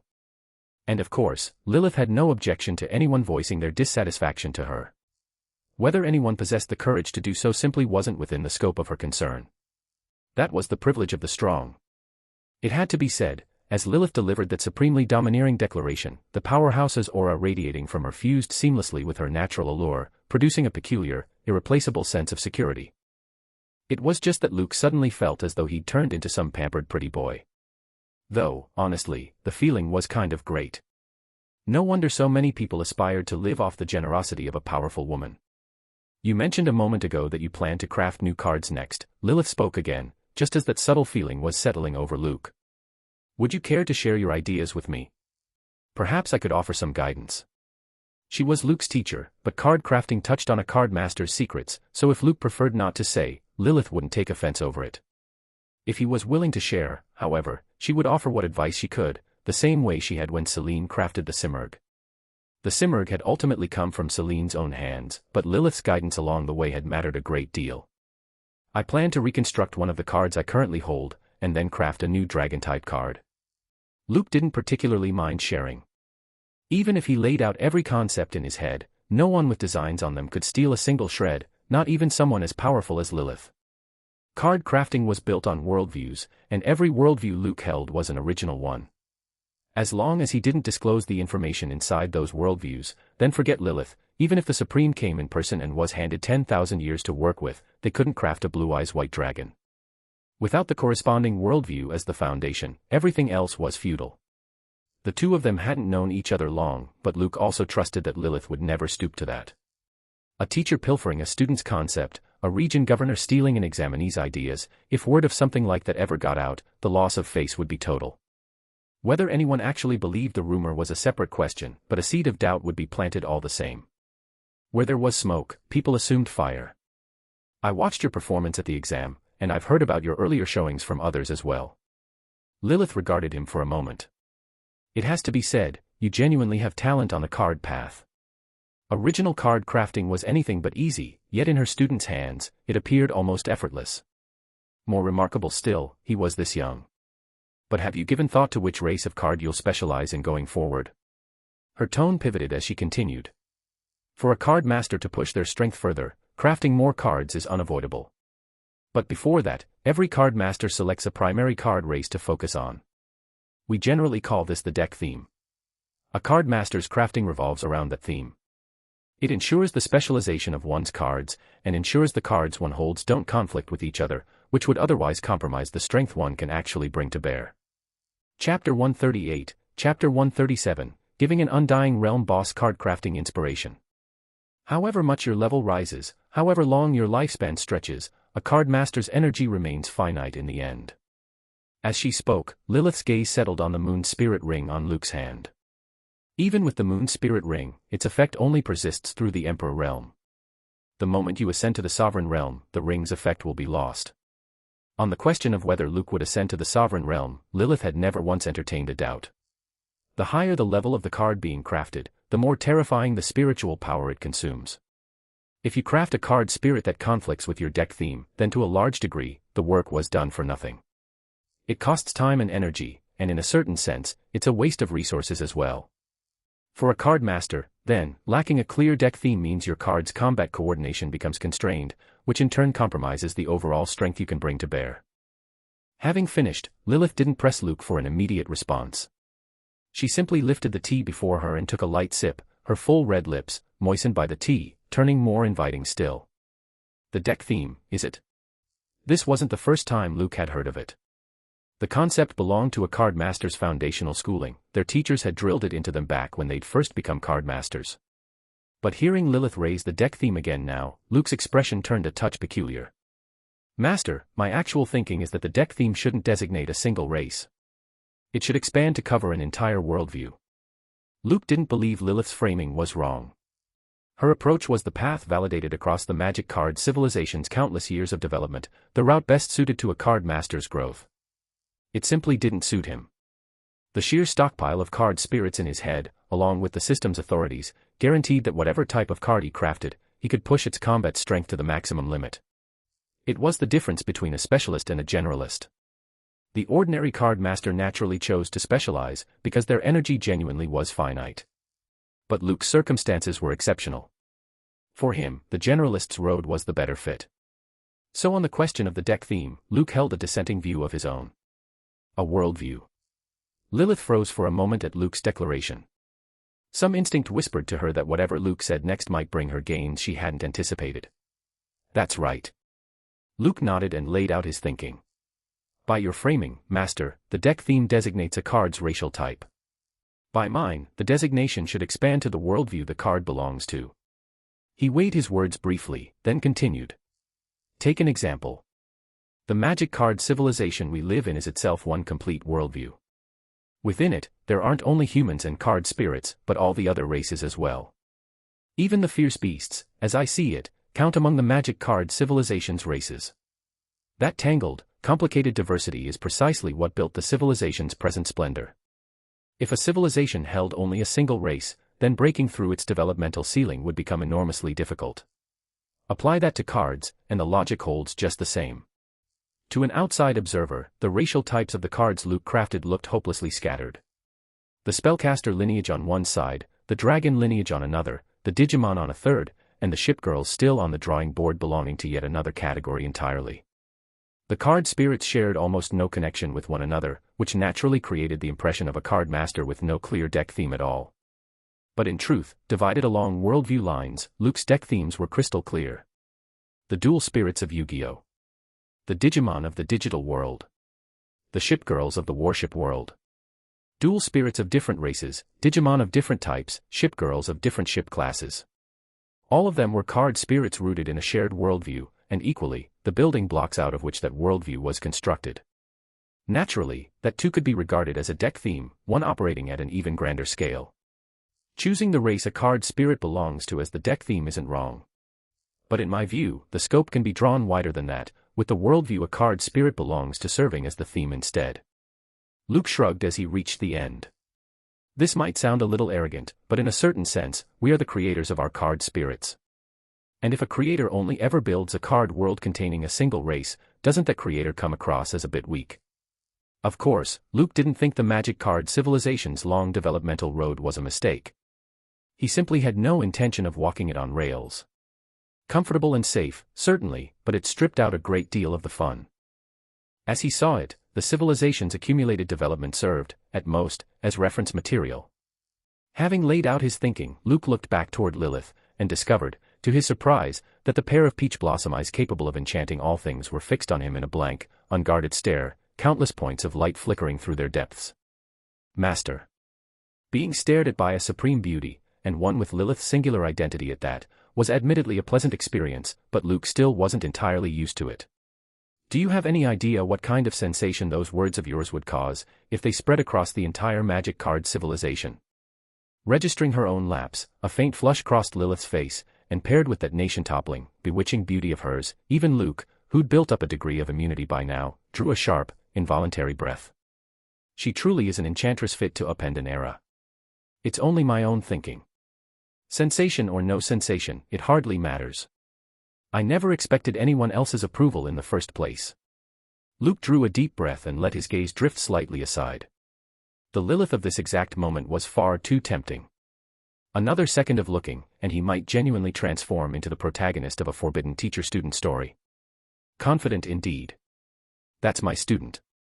Withdrawing her gaze, a faint smile rose on Lilith's vividly beautiful face. Still, that idea of yours is genuinely remarkable. Even hearing it secondhand, I felt something stir. Beneath the surface, however, Lilith was nowhere near as calm as she appeared. She was one of the ancient kingdom's mere 4 region governors, an undying realm card master second only to the supreme. Her refinement of vision and breadth of perspective towered over the ordinary card masters, which made her receptivity to what Luke had just said exceptionally high. Add to that the fact that Luke's every performance to date had kept overturning their understanding of what was possible, and the conclusion followed naturally, His idea diverged from the magic card civilization's long-standing mainstream, but it could not, by any honest measure, be called wrong. Turning it over carefully, there was no real flaw in Luke's reasoning at all. He had simply expanded the deck theme from a single race to an entire worldview. And with that one expansion, the vision and the scale of the whole question widened in an instant. Chapter 139, Chapter 138, turns out cards are the real sweethearts. A card master is the creator of their card spirits. The line was domineering in the extreme, and at the same time it articulated the essential relationship between a card master and their card spirits. Paired with everything Luke had demonstrated up to now, the declaration didn't strike Lilith as arrogant in the slightest. If anything, it made her feel that Luke embodied the idea to perfection. More than that, Luke's words had affected even her. Not to the point of letting her immediately construct a new card, but they had undeniably elevated her inspiration to a higher plane, sharpening her creative approach to conceiving a new card considerably. At the thought, Lilith couldn't help studying Luke closely once more. She'd had a premonition from the start that she would gain inspiration for a new card from this new student of hers. She simply hadn't expected it to come this fast, or to arrive as such a singular idea. Lilith's talent was extraordinarily high, unmatched among her entire generation, which was precisely why she'd been able to ascend to the undying realm. But for that same reason, there had never been anyone who could offer her help with card crafting. From the very beginning, she had walked the road alone. What an unexpected gain. Lilith murmured the words under her breath, an unfamiliar flavor stirring somewhere in her chest, a sensation she'd never known before. "Master, what are you saying?" Subjected once again to Lilith's intense scrutiny, Luke registered considerable pressure, especially given that she was his teacher. "Nothing." Lilith brushed back a stray strand of hair near her ear, her cherry lips parting, the vivid red curving into a lovely arc. "I simply think you're rather cute." "Master, please stop teasing me." At her words, Luke could only manage a wry laugh. Lilith was practically his natural nemesis, and the critical detail was that she was so very, very good at flirting. All right. Having had her fun at Luke's expense, Lilith was thoroughly satisfied. "Since you have ideas of your own, I won't interfere too much with your decisions. As for how far you'll grow in the future, I'll be watching with anticipation. I won't disappoint you, Master." On that point, Luke had no shortage of confidence. After the meal, the two of them were in no rush to head back, instead wandering through Ashenvale at leisure. Perhaps because she'd come away with such fine inspiration for a new card, Lilith had proposed the idea on another impulse. "Come to think of it, it's been a very long time since I last strolled a night market like this." Gazing at Ashenvale, grown more vibrant still beneath the lamplight, Lilith couldn't help a wistful pang. The wistfulness faded quickly, though. A different position meant different scenery, naturally. It was something many card masters encountered. After becoming a card master, you and ordinary people came to inhabit two different worlds, and the ties between you gradually thinned. A card master's lifespan, in particular, far outstripped that of an ordinary person. In the end, the ones who could keep you company through the long years weren't those ordinary people, but fellow card masters who shared your identity, and the card spirits who would never betray you. It was one of the reasons so many card masters ultimately chose partners who were also card masters, or simply chose card spirits as their partners outright. "Honestly, I rarely stroll night markets either," Luke said, picking up where her wistfulness left off. "But walking around like this once in a while is nice. After all, a card master is still fundamentally human. Even becoming the supreme couldn't change that essence of ours." The minds of powerhouses in a transcendent world weren't so easily shaken, but Luke had lived two lives, and in his previous one he'd been nothing more than an ordinary person, so he had a perspective of his own. A person can't forget their roots. A person can't forget their roots. Lilith repeated the line under her breath, and a flicker of surprise and delight crossed her eyes again before she tucked it away, laughing instead. "If the Supreme heard what you just said, I wonder what they'd make of it." "Ahem. Master, there's really no need to drag the Supreme into this." Luke coughed. With Lilith's status, even the Supreme wasn't all that distant a figure. Then Luke noticed the slight upward curve at the corner of her mouth and understood at once that she was teasing him again. The vast gulf between her status and her manner left him momentarily frozen. He hadn't expected the region governor Lilith to behave, this evening, like nothing so much as a young girl, without a trace of a top-tier figure's gravitas. But he recovered quickly. Just as he'd said himself, a person couldn't forget their roots. However split the worlds had become, a card master remained, at the core, a member of the human race, and Lilith was no exception. An undying realm powerhouse, a governor of an entire region, and yet none of it changed the fact that Lilith was also, fundamentally, a human being. Viewed from that angle, Lilith's behavior was perfectly natural. Then it'll depend on your performance. With that, Lilith strolled onward with elegant steps. She discovered that she rather enjoyed teasing this newly acquired student, a curious feeling she'd never had with Celine. And it wasn't a feeling she disliked. The before and after shift in Master is honestly pretty drastic. Watching her graceful retreating figure, Luke shook his head. No wonder they say a woman's heart is harder to fathom than the bottom of the sea. Turns out, in the end, it's card spirits who are the real sweethearts. City Lord. After dinner, Lady Lilith and Luke went to stroll the night market. At the Ashenvale City Lord's mansion, the steward was reporting on the pair to Victor at intervals of roughly every half hour. Strolling the night market? Victor frowned. Are there any concerns on the security front? The night market was one of Ashenvale's primary sources of income, opening nearly every evening, drawing the heaviest foot traffic of the day. But that massive flow of people also meant the night market grew exceedingly chaotic. Still, Victor was confident that after last night's sweep, even any stragglers who'd slipped the net wouldn't dare jump out. A region governor, and a future top-tier card-crafting prodigy. If anything happens to either of them in Ashenvale, I may as well lie down and accept my fate. Victor's head was pounding. Just eat your meal and go home. There's nothing worth seeing at the night market. After confirming Lady Lilith and Luke's destination, we immediately arranged personnel to sweep it again at speed, stamping out every hidden danger. The steward nodded, then a conflicted look crossed his face. As long as Lilith and Luke came to no harm, nothing else was a problem. With that thought, Victor reached for the water cup beside him. What is it? Noticing the steward's expression, Victor prompted, out with it. According to our people's reports, Lady Lilith and Luke appeared rather intimate.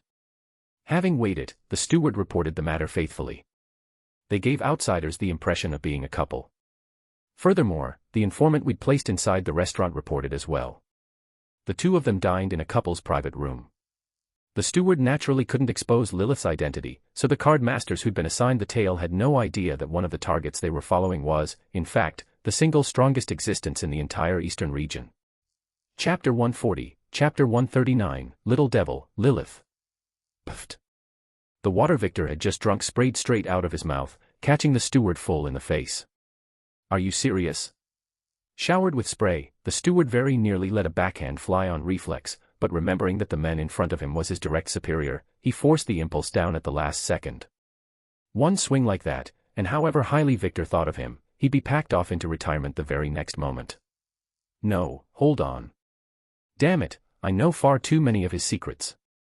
Getting silenced for good is more likely than retirement. At the thought, a chill of pure indignation ran through the steward. Ahem. I'll pretend I never heard what you just said. Victor wiped his mouth. Tell those people not to indulge in wild speculation or loose talk, or I won't mind transferring them to guard the frontier. It was precisely because he knew the woman was Lilith that Victor hadn't let his thoughts wander in that direction at all. A couple's room, so what? Perhaps the two of them had simply wanted a quieter environment to eat in. Can these brats not let me have a moment's peace? Do your jobs properly, stop dreaming up nonsense. Is that so much to ask? It had to be said, Victor hadn't earned the title of a city's lord for nothing. He'd arrived at the correct answer in a single leap. I'll see to it at once. Wiping his face, the steward turned and left. For crying out loud. If not for those brats, I'd never have gotten a faceful of water. Sprayed by Victor, who was also his direct superior, the steward couldn't very well vent his temper. But the little brats who'd been assigned to watch the pair? They had nothing of the sort protecting them. Master, you're leaving. Several days later, Luke, who had been mulling over the reconstruction of Red Ice Black Dragon along with the background and design of the Swords of Revealing Light, was thrown by Lilith's abrupt farewell. These past days had been perfectly fine, so why was she suddenly running off today? Not that it wasn't excellent news for the city lord. Beyond your own affairs, I actually came to Ashenvale for another reason. Faced with Luke's bewildered expression, Lilith's playful streak flared, and she reached out to pinch his cheek. I had a premonition I'd find inspiration here for crafting a new card. What I didn't expect was to complete that goal so quickly. So I intend to seize the opportunity and finish refining the new card's conception as soon as possible.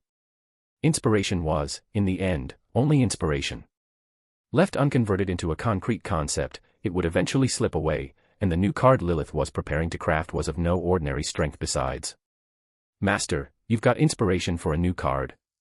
This was the first Luke was hearing of it, and he couldn't help marveling inwardly. As expected of an Undying Realm boss, inspiration arrived just like that. As for her cavalier liberties with him, after these few days Luke had more or less grown accustomed to them and simply let her do as she pleased. It deepened the bond between them, after all. And the main point, of course, was that he still couldn't beat her. If he could have, well, that would have been a different scenario entirely. My inspiration came from our conversation that night. Seeing his confusion, Lilith understood that Luke had no idea how great a gain his words had brought her. Her scallion-white jade finger shifted lightly and tapped his forehead. "I'd originally planned to offer you some advice on card crafting. I never imagined the outcome would end up reversed." At that, Lilith laughed despite herself. But she didn't mind in the least. If anything, she welcomed it. Whether in her capacity as region governor or as his teacher, Lilith hoped Luke would grow into a top-tier card master, and better still, surpass the indigo from which he came and outstrip her own achievements. That was just a perfectly ordinary conversation. Now Luke was even more bewildered. His ideas diverged from the magic card civilization's mainstream, and it had never occurred to him that they might bring an Undying Realm boss like Lilith inspiration for crafting cards. "Suddenly I feel rather impressive. To you, perhaps, it was an ordinary conversation. But to other card masters, and even to me, it was a wholly new realization." Turning her finger into an open palm, Lilith pinched his cheek once more. "Remember to be careful exploring the Eternal Night Plane. If you run into a danger you can't withstand, activate the Night Palace teleport directly. With me here, no one will be able to harm a hair on your head. On top of that, Celine has already gone to Celestial Academy to make arrangements for you. If you encounter any difficulties or trouble there, you can have Celine step in to resolve them." "Master, I'm hardly the sort who goes around courting trouble." Feeling the pleasant coolness against his cheek, Luke couldn't help rolling his eyes. He'd absolutely just been toyed with again. "You're the Eastern Region's exam champion this year. There are no shortage of people with designs on you." Seeing Luke's eye roll, Lilith pinched his cheek yet again, only withdrawing her hand once she was satisfied, before continuing her reminder. "When Celine took first place in her exam, plenty of people fixed their eyes on her too. A tree that stands taller than the forest is the one the wind takes first." The magic card civilization had no lack of card masters hungry for renown, and for a university student, what could be faster or more convenient than defeating the exam champion? At university, what Luke faced wouldn't only be the targeting of his own cohort, but targeting from the older students a year or more ahead as well. That, too, was standard university practice. The newcomers always had to be shown their place. In that case, they're likely to be disappointed. Luke didn't fear trouble. But if someone came looking to make trouble for him, he wouldn't mind beating them into a thorough fright, once and for all. Confidence is a good thing. That's exactly the attitude my student ought to have. I'll look forward to your performance, then. As the words fell, Lilith slowly receded, her figure growing indistinct until at last it vanished altogether. Luke wasn't especially surprised by the sight. He knew Lilith had returned to the Night Palace. It was just that, recalling her hands-on teasing a moment ago, Luke felt a distinct exasperation. Why did this teacher of his possess not the slightest shred of a mentor's dignity? "You're making it genuinely impossible for me not to drift in the forbidden teacher-student direction. The Eternal Night Plane, the land of finality, a machine civilization. I wonder what I'll run into when the time comes." Shaking his head, Luke set the thought aside and returned to his room to keep working on the backgrounds and designs of his cards. "Child, the sun's risen in the west today. I can't believe you've come looking for this old man." At Celestial Academy, one of the ancient kingdom's 4 great academies, Tobias Wren regarded Celine Dawnford in front of him with open amusement. A set of old, worn fishing gear was laid out beside Tobias, while the man himself reclined lazily across a bamboo chair, the very picture of indolence. Going by appearance alone, Tobias looked like nothing more than an ordinary old man, without a single distinguishing trait to speak of. But this was the deep interior of Celestial Academy, and no one capable of appearing here was an ordinary person. Tobias Wren's true identity was head of this very academy, an immortal realm boss on the same level as Aldrich Ashford and Edmund Hargrove. "Head, please stop making fun of me." At Tobias's words, a flicker of embarrassment crossed Celine's face. She was, after all, a Celestial Academy instructor, however nominal the title, and across all these years she'd never once taken on a student. It was, admittedly, a touch derelict of her. Maybe I should just drag Coralie Quinn over here. She's one of us, and conversations go a good deal more smoothly with her. Celine mused quietly to herself. She'd originally set her sights on Luke. But his performance had already vaulted clear past the limits of her own ability, and on top of that, Luke was now her junior brother. Celine's remaining target was therefore down to her niece, Iris Dawn Ford, which would at least give the family a satisfactory account of things. Chapter 141, Chapter 140, Has the Old Girl Gotten Lonely? Under normal circumstances, you'd never come knocking of your own accord. So tell me, what's the reason for this visit to your old man here? Tobias gave the fishing rod in his hands a sharp jerk, and a plump, healthy fish was hauled up out of the water. A strong opening. Not bad at all. The reason I've come to you, Head, is actually on account of a new student. Pulling her thoughts back, Celine stated her purpose. He's the first-place finisher of this year's Eastern Region exam. A new student. At Celine's words, a trace of surprise rose on Tobias's face. He hadn't expected this to be what brought her. If I recall correctly, this year's exam champion is a young man. Celine, surely he isn't some little sweetheart of yours. Tobias wore a teasing expression, nothing like the anxious urgency Fabian Reyes and the others had displayed earlier. Celestial Academy was one of the ancient kingdom's 4 premier institutions, and it never lacked for excellent students. So Tobias was merely surprised that Celine would come to him over this year's exam champion, rather than impressed by the fact that the person was the exam champion. Head. Teased by Tobias, Celine felt a headache coming on, and had no choice but to play her trump card. Luke and I are not the sort of relationship you're implying. He's actually my junior brother. Junior brother? No wonder you came to me in person. Tobias nodded. And then, in the very next second, the fishing rod in his hand shuddered violently, scattering the fish in every direction. Tobias paid the disturbance no mind whatsoever. He simply stared hard at Celine. Child. Did you just say Luke is your junior brother? Senior sister, junior brother. Ordinarily these were perfectly common forms of address. But when the person in question was Celine, the terms took on an entirely different weight, because her teacher was the Eastern Region's sole region governor, the undying realm powerhouse stronger than any immortal, Lilith. Which meant that Luke, the junior brother, in Celine's words, was likewise a disciple of Lilith. Lilith took another student in this short a span of time. In that instant, Tobias felt his whole body begin to tremble. He still remembered the grand spectacle when Celine had been taken on as Lilith's student. And now, not long after, someone had become Lilith's student all over again.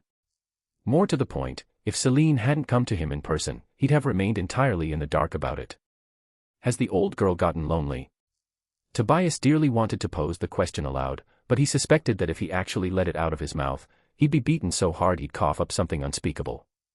It seems Lilith left a precaution in place this time, on account of what happened with you.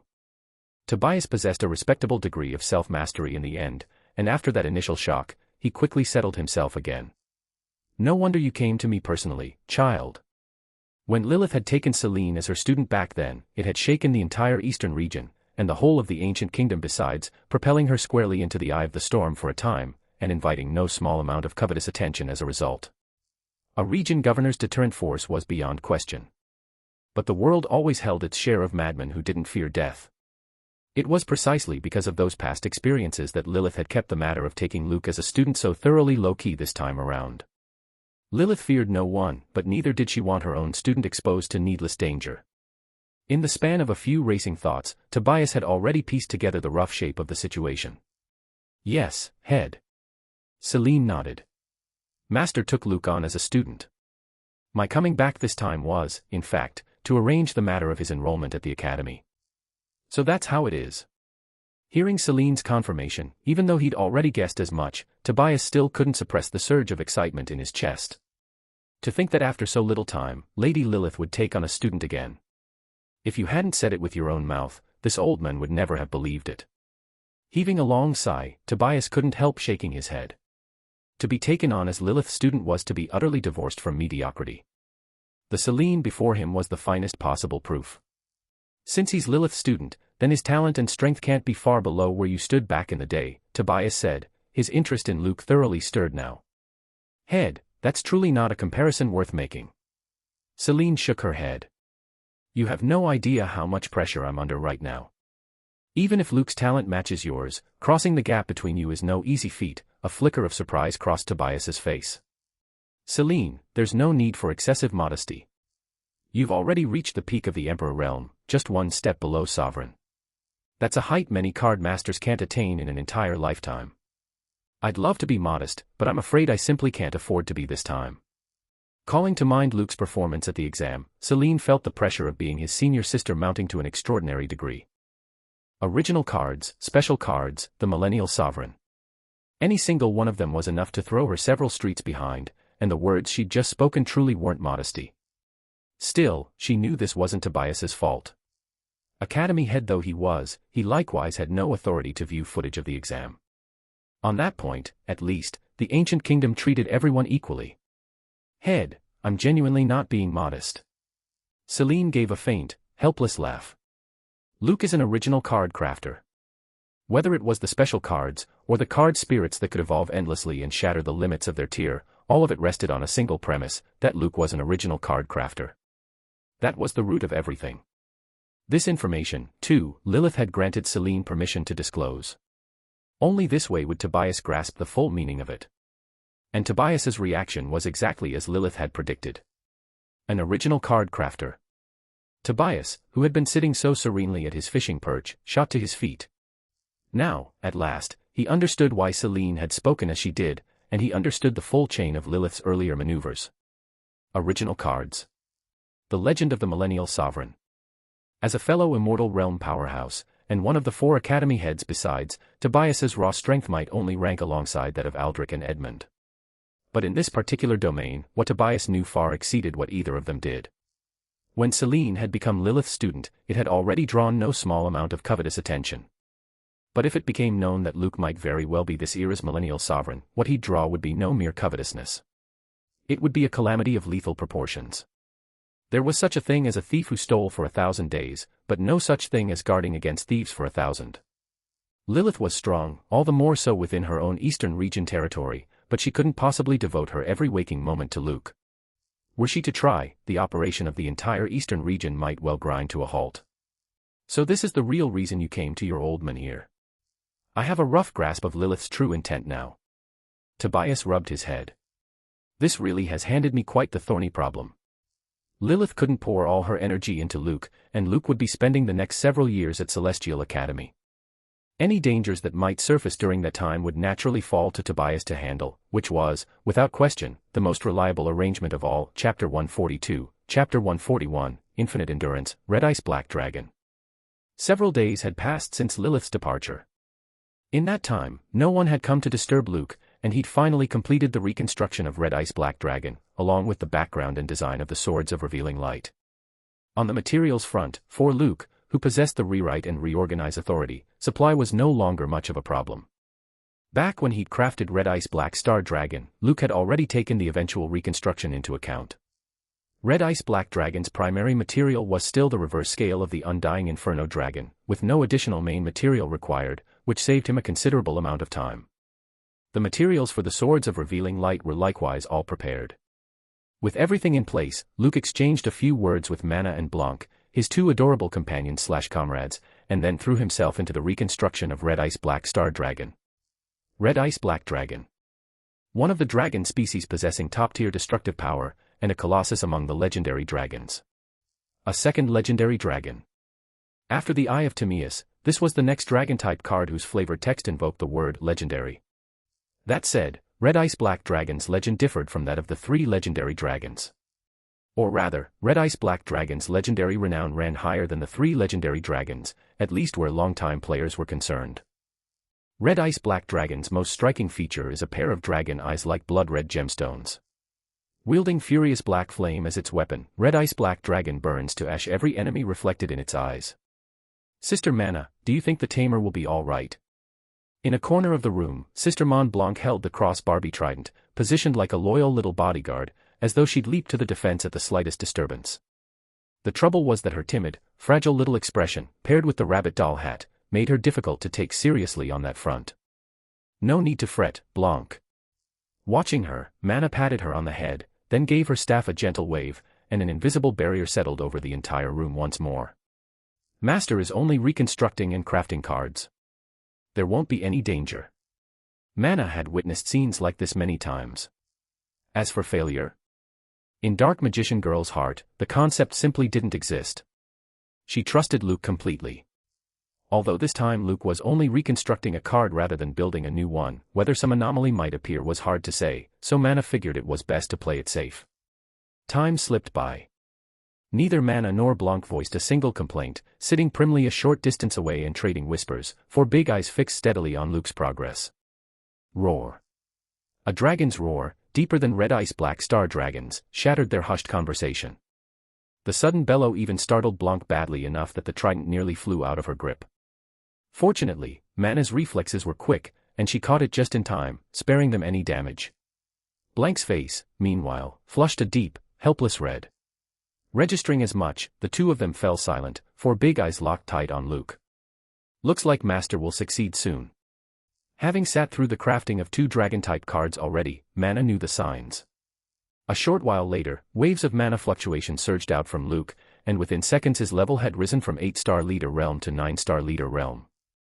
He was now a single step away from the monarch realm. This round of crafting was, in all likelihood, drawing to a close. Success. Catching the mana fluctuations radiating from Luke, both Mana and Blanc lit up with excitement, the two of them even slapping their little hands together in a celebratory high five, as though they were the ones who'd reconstructed the card rather than Luke. But they quickly straightened up again. Reconstructing Red Ice Black Dragon had succeeded, yes, but the two of them knew that this time, Luke wasn't simply reconstructing Red Ice Black Dragon and nothing more. A pity. The mana backflow from reconstructing a card only fills the level gap between the two cards, rather than granting a fresh, complete backflow. Noticing the change in himself, Luke felt a flicker of regret. Otherwise, I could have ascended to the monarch realm right now. Construction successful. Mana backflow obtained. The trace of regret was fleeting, quickly cast to the back of his mind, and Luke drew out Red Ice Black Dragon's card to examine it. Red Ice Black Dragon race, dragon quality, legendary level, 7-star, skills, Black Flame Bullet, Dragon's Furnace Heart, Red Ice Incineration, Form Awakening, Red Ice Undead Dragon. Black Flame Bullet condenses the internal black flame into a high-purity flame projectile and fires it, dealing dual damage to both the target's body and soul. Dragon's Furnace Heart, each enemy slain restores 10% of Red Ice Black Dragon's health and mana. Red Ice Incineration detonates the internal dragon flame in a single burst, at the cost of self-destruction, to slay an enemy no more than 1 full tier above itself. Form Awakening, Red Ice Undead Dragon, auto-activates upon death. Red Ice Black Dragon awakens into an energy body form, the Red Ice Undead Dragon, 7-star, perfect quality, lasting 10 minutes, with a 24-hour cooldown. If it survives the duration of the Red Ice Undead Dragon form without dying again, it is reborn as Red Ice Black Dragon, and all skill cooldowns are refreshed. Only a single tier higher, but the gap in strength really is absurdly large. Having reviewed Red Ice Black Dragon's attributes and panel, even Luke clicked his tongue. The 6-star Red Ice Black Star Dragon had already been formidable enough, holding its own against even a fully equipped Mana, if not edging ahead of her. After all, slaying Red Ice Black Star Dragon only meant facing the stronger Red Ice Black Dragon afterward. Mana, without bringing in outside help, simply couldn't clear that gate. Now reconstructed to 7-star, its combat power had climbed straight to an even more terrifying height. Both being dragon species, were Red Ice Black Star Dragon to meet Red Ice Black Dragon, the only outcome would be a one-sided beating. Still, considering that the equally 7-star Dragon Knight Dark Magician Girl and Angewoman possessed equally absurd panels, Luke found it acceptable enough. 7-star cards, after all, had crossed into the ranks of the high tier. Against the merely mid-tier peak 6-star cards, a substantial gap was a given. And more importantly, this was his card. The stronger it was, the better. Red Ice Incineration works similarly to Dragon Knight Dark Magician Girl's Black Dragon Burst Wave. Both can slay an enemy up to 1 full tier above themselves. But the two differ in how the effect plays out. After Dragon Knight Dark Magician Girl unleashes Black Dragon Burst Wave, she merely drops into a weakened state. When Red Ice Black Dragon releases Red Ice Incineration, though, it's a mutual destruction affair. Then again, compared to Dragon Knight Dark Magician Girl, who can only summon the 6-star Dark Magician Girl afterward, the Red Ice Undead Dragon's awakened form holds a certain advantage. Its quality drops by a single tier, but it still retains 7-star combat power. And so long as the Red Ice Undead Dragon survives 10 minutes, it can be reborn as Red Ice Black Dragon all over again, with every skill cooldown refreshed.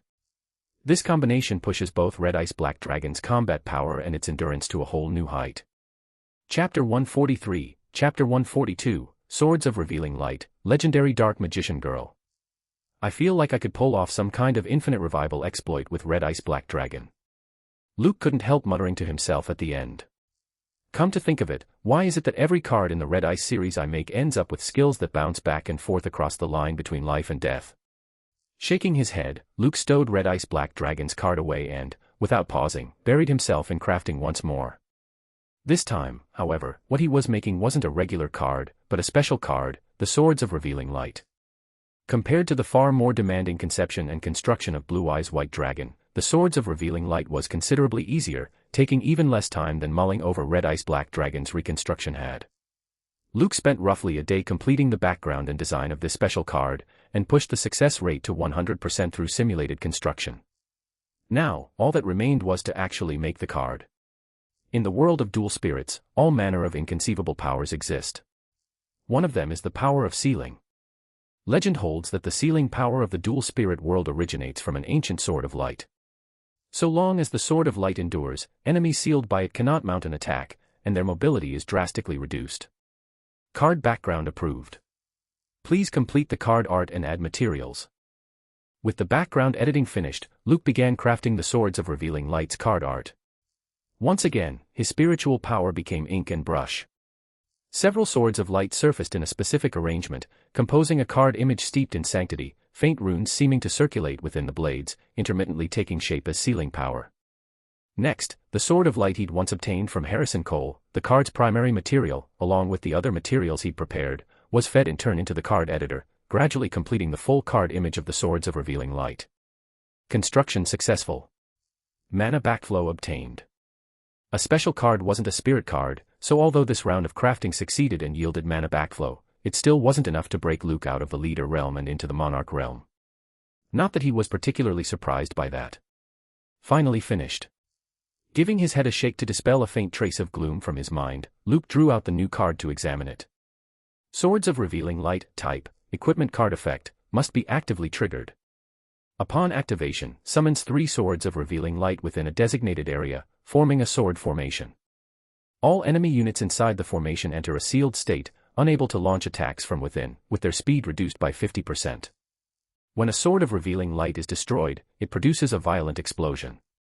A sealed state, unable to attack from within, and on top of that a 50% speed reduction debuff the original didn't have. A decent restriction tool. It's just that the magic card Civilization is reality in the end, so the Swords of Revealing Light isn't without a counter.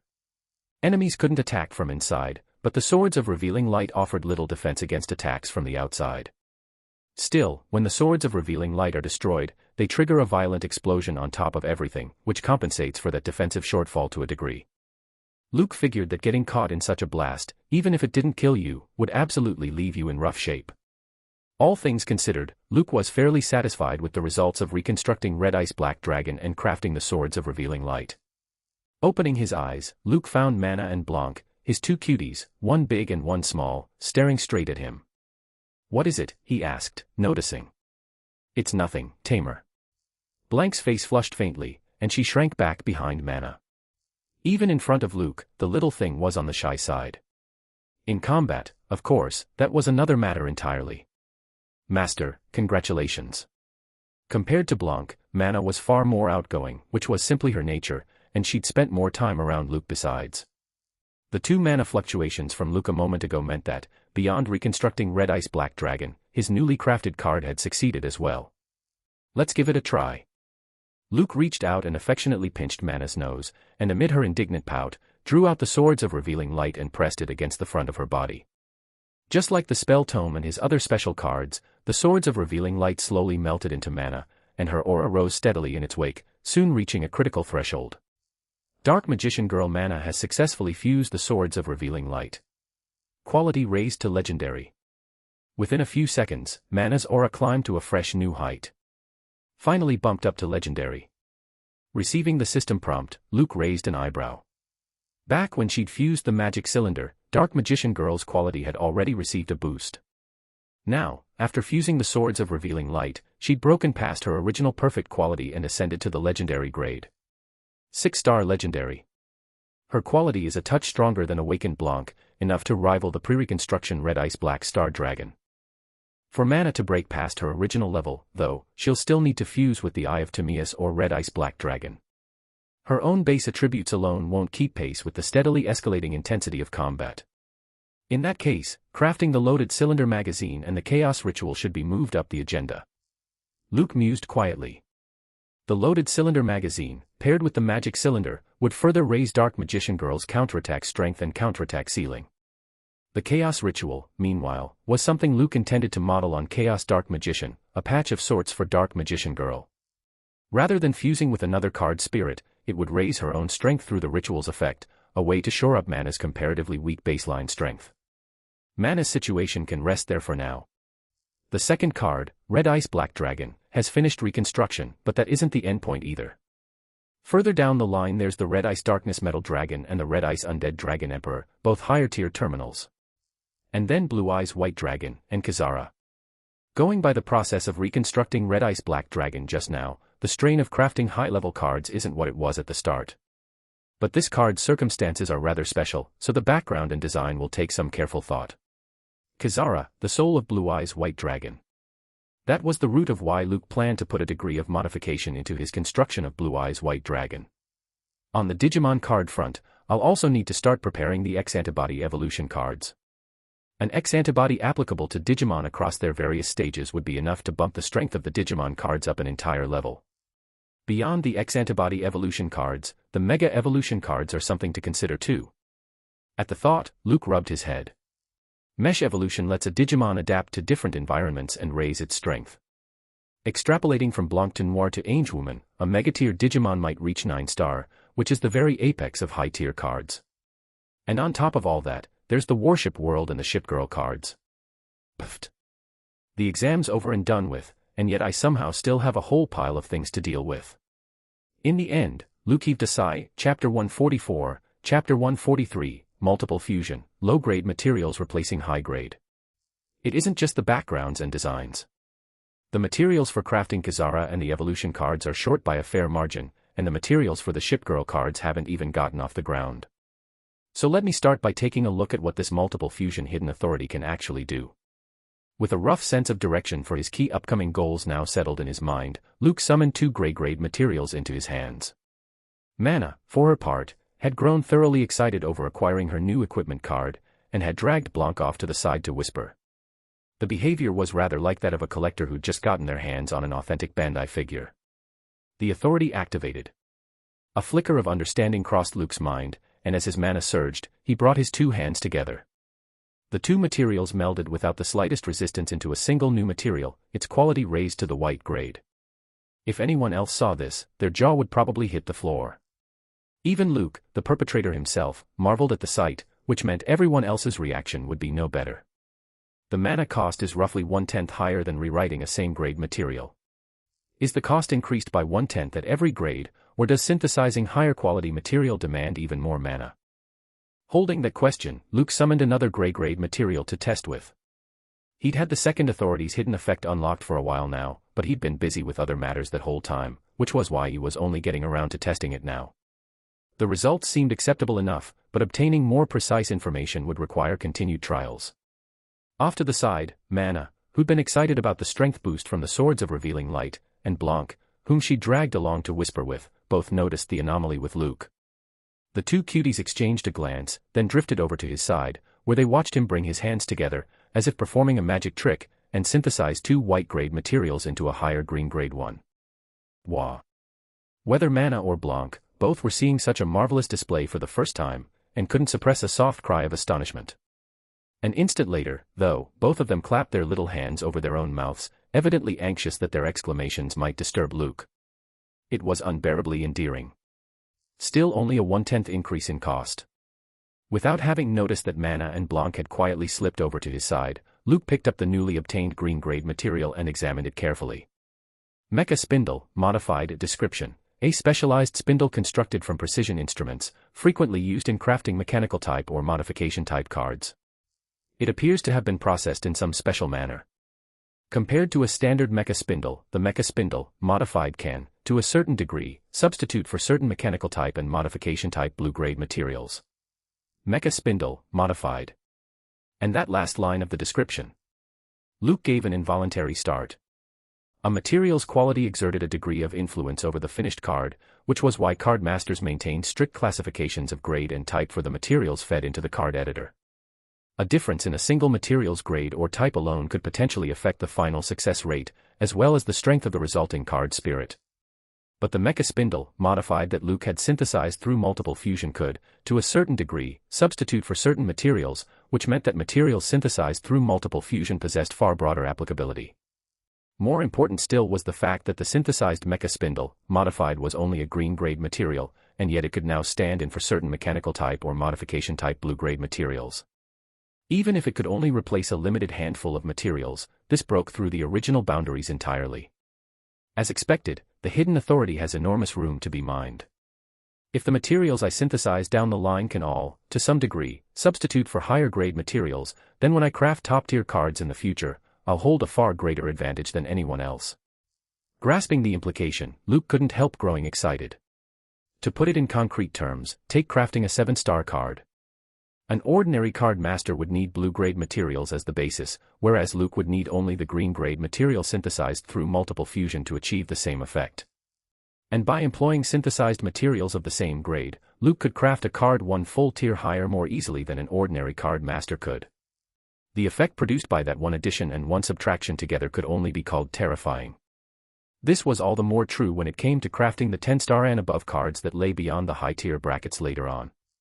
Materials at that level commanded prices far beyond imagination, to the point of being priced yet unobtainable, often requiring a card master to venture deep into dangerous territories to acquire them. Crafting Kizara might require purple-grade materials, and crafting the X-Antibody Evolution cards might even demand orange-grade. But now, with the materials multiple fusion produces, there's a strong chance I'll only need blue-grade and purple-grade materials to craft both of those cards. The workload of fusing all those materials might be considerable, but paired with simulated construction, that's merely a matter of time. Mid-thought, another green-grade material surfaced in Luke's hand. For now, all of this was only conjecture, verifying it would require further testing. Multiple fusion activated once more, mana welling up inside him. This time, however, the two green-grade materials did not synthesize into a higher blue-grade material under Luke's blending. But he quickly understood the reason. Under Mana and Blank's watchful gaze, Luke drew out two more green-grade materials and activated multiple fusion yet again. This time, 4 green-grade materials fused together without the slightest resistance into a single new blue-grade material. Just as I thought. The blue-grade material obtained through synthesis can likewise substitute, to a degree, for purple-grade material. Gazing at the newly obtained blue-grade material in his hand, Luke turned the matter over.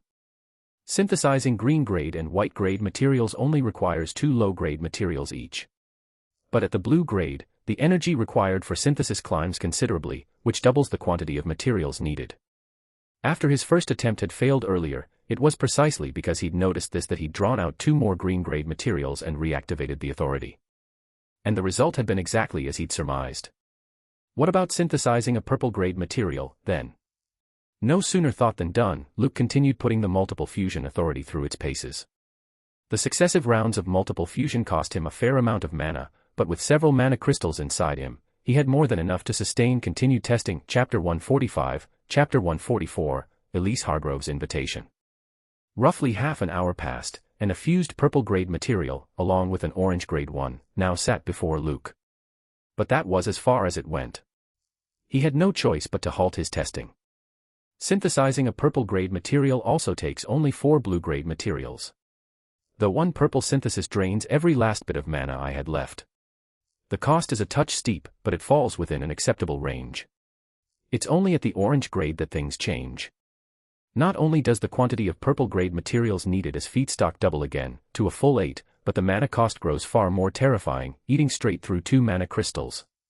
Even so, Luke was thoroughly satisfied. After all, with the price of 8 purple-grade materials and some mana, he came away with a single orange-grade material, which was an enormous bargain. Under normal circumstances, never mind 8, even the price of 18 purple grade materials might not be enough to secure 1 orange grade.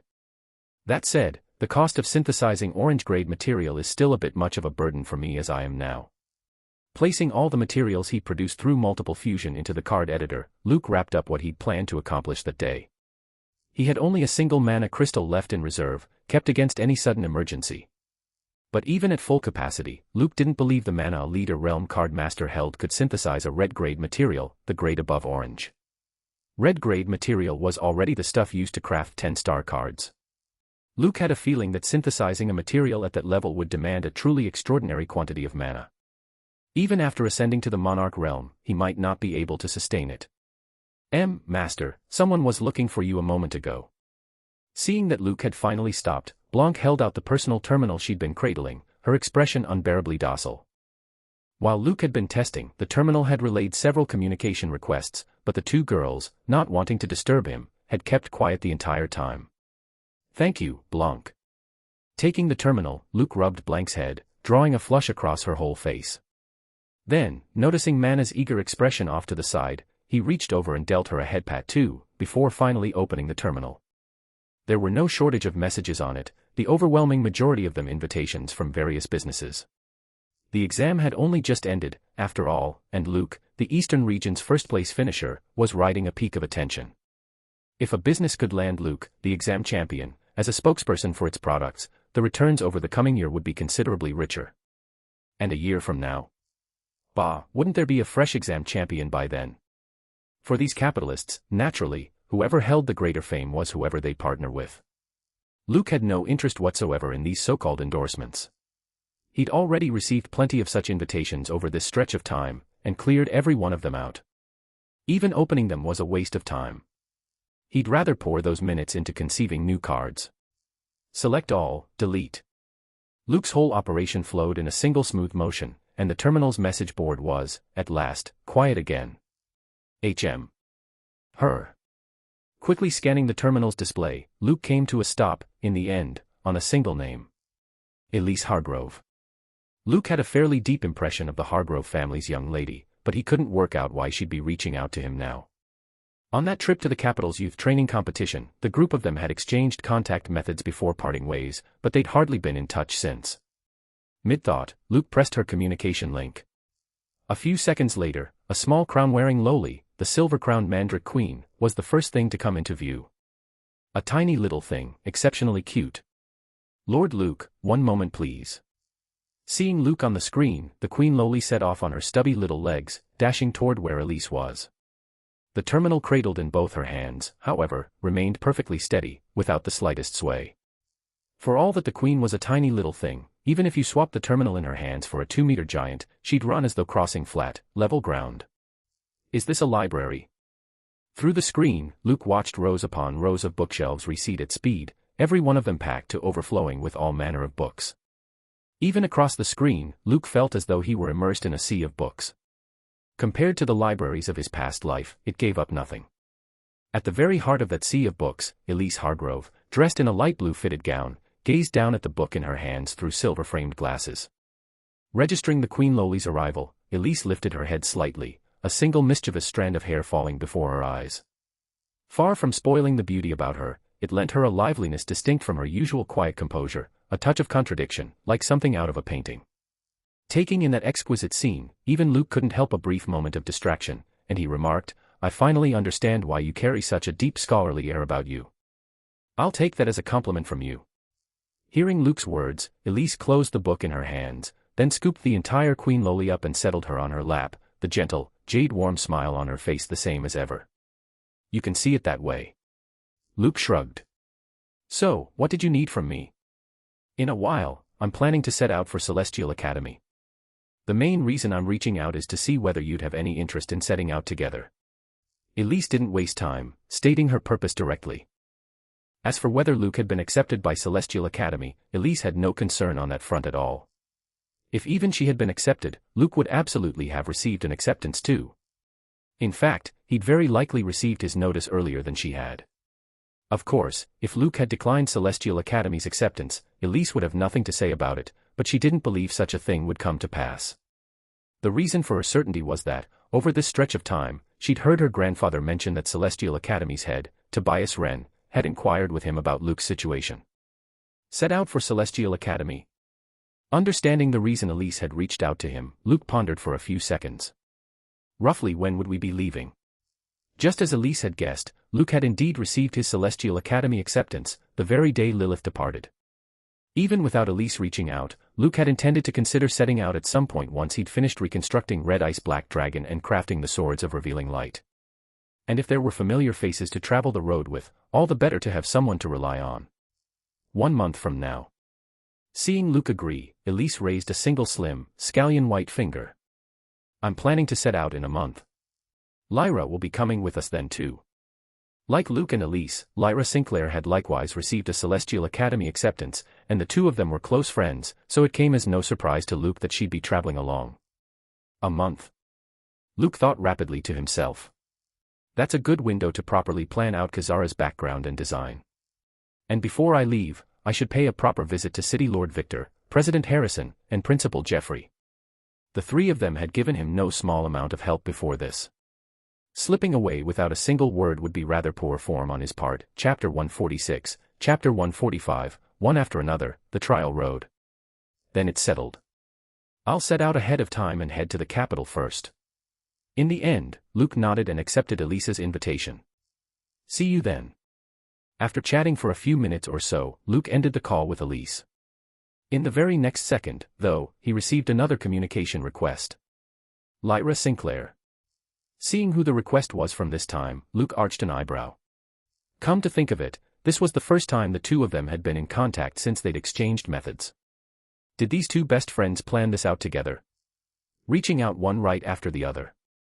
As the thought flickered through his mind, Luke accepted Lyra Sinclair's communication request. Unlike Elisa's Sea of Books backdrop, Lyra appeared to be somewhere in the midst of a jungle, lush green in every direction, the occasional small animal wandering into frame, the whole scene radiating peace and gentleness. Paired with the light green short skirt she wore today, the present Lyra was practically the embodiment of a forest elf, every frame of her worthy of a postcard. Luke, am I interrupting? Reaching up to stroke the little bird on her shoulder, Lyra looked toward him, a faint smile in her eyes. Not at all. I just happened to finish a call with Elise. Luke waved a hand to show it was no trouble. Even through the screen, Lyra's voice remained as ethereal as ever. Hers was one of the most distinctive voices among everyone Luke knew. Elise. So she invited you to travel to Celestial Academy together. Light shifted through Lyra's beautiful eyes, and she quickly guessed the substance of their conversation, then offered a suggestion of her own. Luke, shall we set out for the capital together, then? Is this you asking me out? Luke rubbed his nose. He hadn't expected Lyra to say something like that, but these two genuinely deserved to be called best friends. The things they did barely differed at all. Unless you'd find it inconvenient. Lyra teased, a playfulness about her unlike her usual ethereal air. Am I being toyed with here? Catching the teasing note in Lyra's tone, Luke shook his head, but he still said, setting out from Ashenvale for the capital passes through Mooncrest City, so let's go together then. He'd only been to the capital once, and hadn't stayed long that time either. Having a familiar face along would make things a good deal more convenient. I'll send you my home address later, then. See you when the time comes. Receiving Luke's answer, the corners of Lyra's mouth curved into a perfect arc. She was evidently in quite a good mood. You didn't reach out to me purely for this, did you? Seeing her wear the expression of someone who'd concluded her business, Luke raised a brow. Is that not allowed? Lyra countered with a hint of mischief, a playfulness distinct from her usual ethereal calm. Though, you've got me there. Sure, whatever pleases you. Luke shrugged, unbothered. It was no loss to him either way.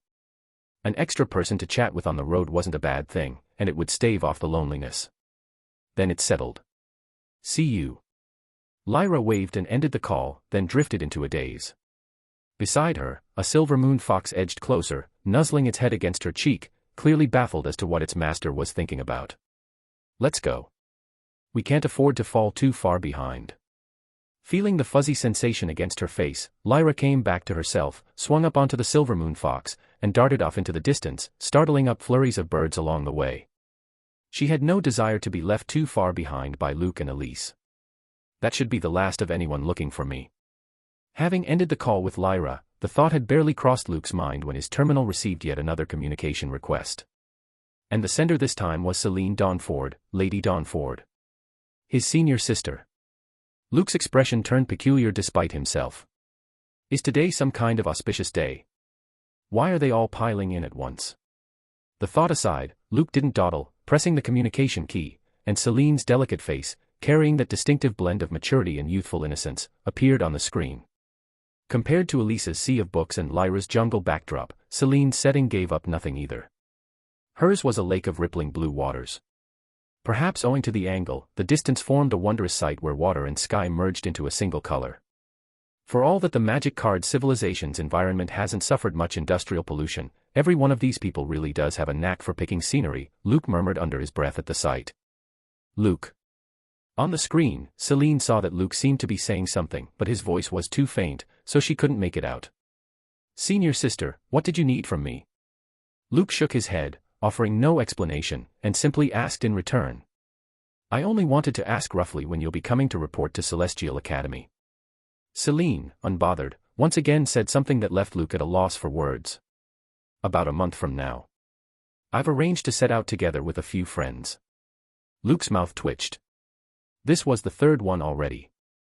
If Celine weren't entirely unconnected to Elise and Lyra, he'd genuinely have started to suspect the three of them had conspired to take turns teasing him. Is that so? Receiving Luke's answer, Celine nodded and offered a reminder. In that case, prepare well over this period. Aim to put up a good result on the trial road when the time comes. The trial road. Luke, who'd been quietly grumbling internally a moment ago, paused at that. This enrollment business, it seemed, wasn't quite as simple as he'd imagined. Celestial Academy is one of the Ancient Kingdom's 4 great academies, yes, but it isn't built within the Ancient Kingdom itself. It's built inside a reconstructed dimensional plane, Celine explained. And spanning the distance between the Magic Card Civilization's main plane and Celestial Academy is a trial road, a test established by Celestial Academy's first-generation head. Every new student entering the Academy for the first time must pass the trial road's test. It's the first trial of your admission into Celestial Academy. So although we've already been accepted by Celestial Academy, to actually complete our enrollment, we first have to pass the trial road's test. Hearing Celine's explanation, a thoughtful look crossed Luke's face. As expected, not one of the 4 great tier academies was a simple matter. That's right. Celine nodded. And there's one more point. Celestial Academy's teaching method differs from other academies. It's a 4-year program as well, but it doesn't advance in the lockstep freshman to senior fashion. Instead, it adopts a credit ranking system. Accumulate enough credits and you raise your ranking. The benefits a higher ranking brings are numerous, the most direct of them being a greater and superior allocation of resources. For that reason, the competition within Celestial Academy is far, far fiercer than the lot of you imagine. Chapter 147, Chapter 146, A Lineage Full of Fighting Spirit. This teaching method actually sounds pretty interesting. Listening quietly to Celine's explanation, Luke formed a rough impression of Celestial Academy. Compared to other universities' methodical, year-by-year advancement, Celestial Academy clearly championed letting strength do the talking, earning everything through strength. Perhaps it was precisely because of that educational philosophy that Celestial Academy had been able to become the Eastern region's premier institution, one of the Ancient Kingdom's 4 great academies. It is interesting, all the more so since you're this year's exam champion. An indescribable look crossed Celine's face. As a rule, every exam champion freshman receives 10% more credits than an ordinary candidate, and inside the academy, those credits are very much a hot commodity. Though Luke's identity as an original card crafter was rather special, neither Lilith nor Celine would over-interfere in his daily life, because doing so would only hinder Luke's growth. Of course, should any of the rats lurking in the dark dare to make a move against Luke, Celine would also make them understand that she was not someone to be trifled with. A hot commodity. Sounds more like being singled out as an easy target to me. Luke rolled his eyes. There was no way he'd miss Celine's meaning. Celestial Academy ran on a credit ranking system, after all, so naturally everyone wanted more credits. This senior sister is a bit wicked. When Master and I enrolled, both of us swept our entire cohort, and across all 4 years we swept the whole of Celestial Academy's cohort, and even the students a year or more above us, Celine said, a faint note of nostalgia creeping into her tone as she touched on her old academy days. We hold rather high expectations for you. Then I really can't go disgracing the lineage. Catching what felt distinctly like a gust of humble bragging blowing his way, Luke's mouth couldn't help twitching at Celine's words. Celestial Academy admitted only around 1,000 candidates each year. The number was small, pitifully small even, but every candidate the Academy did accept was, as a rule, ranked among that year's geniuses, near prodigies, and prodigies. In an environment like that, for both Lilith and Celine to have swept the entirety of Celestial Academy was proof enough that their strength was anything but ordinary. Of course it is. So work hard, little junior brother. Celine waved a small pink fist, then ended the call. Somehow both Master and his senior sister seem a touch unreliable. Is this what they mean by being cut from the same cloth? Luke grumbled quietly at the sight, then lifted his head to look outside. Night already. The sky overhead was awash with stars. Luke kept feeling as though he'd barely done anything, and yet time had slipped quietly past.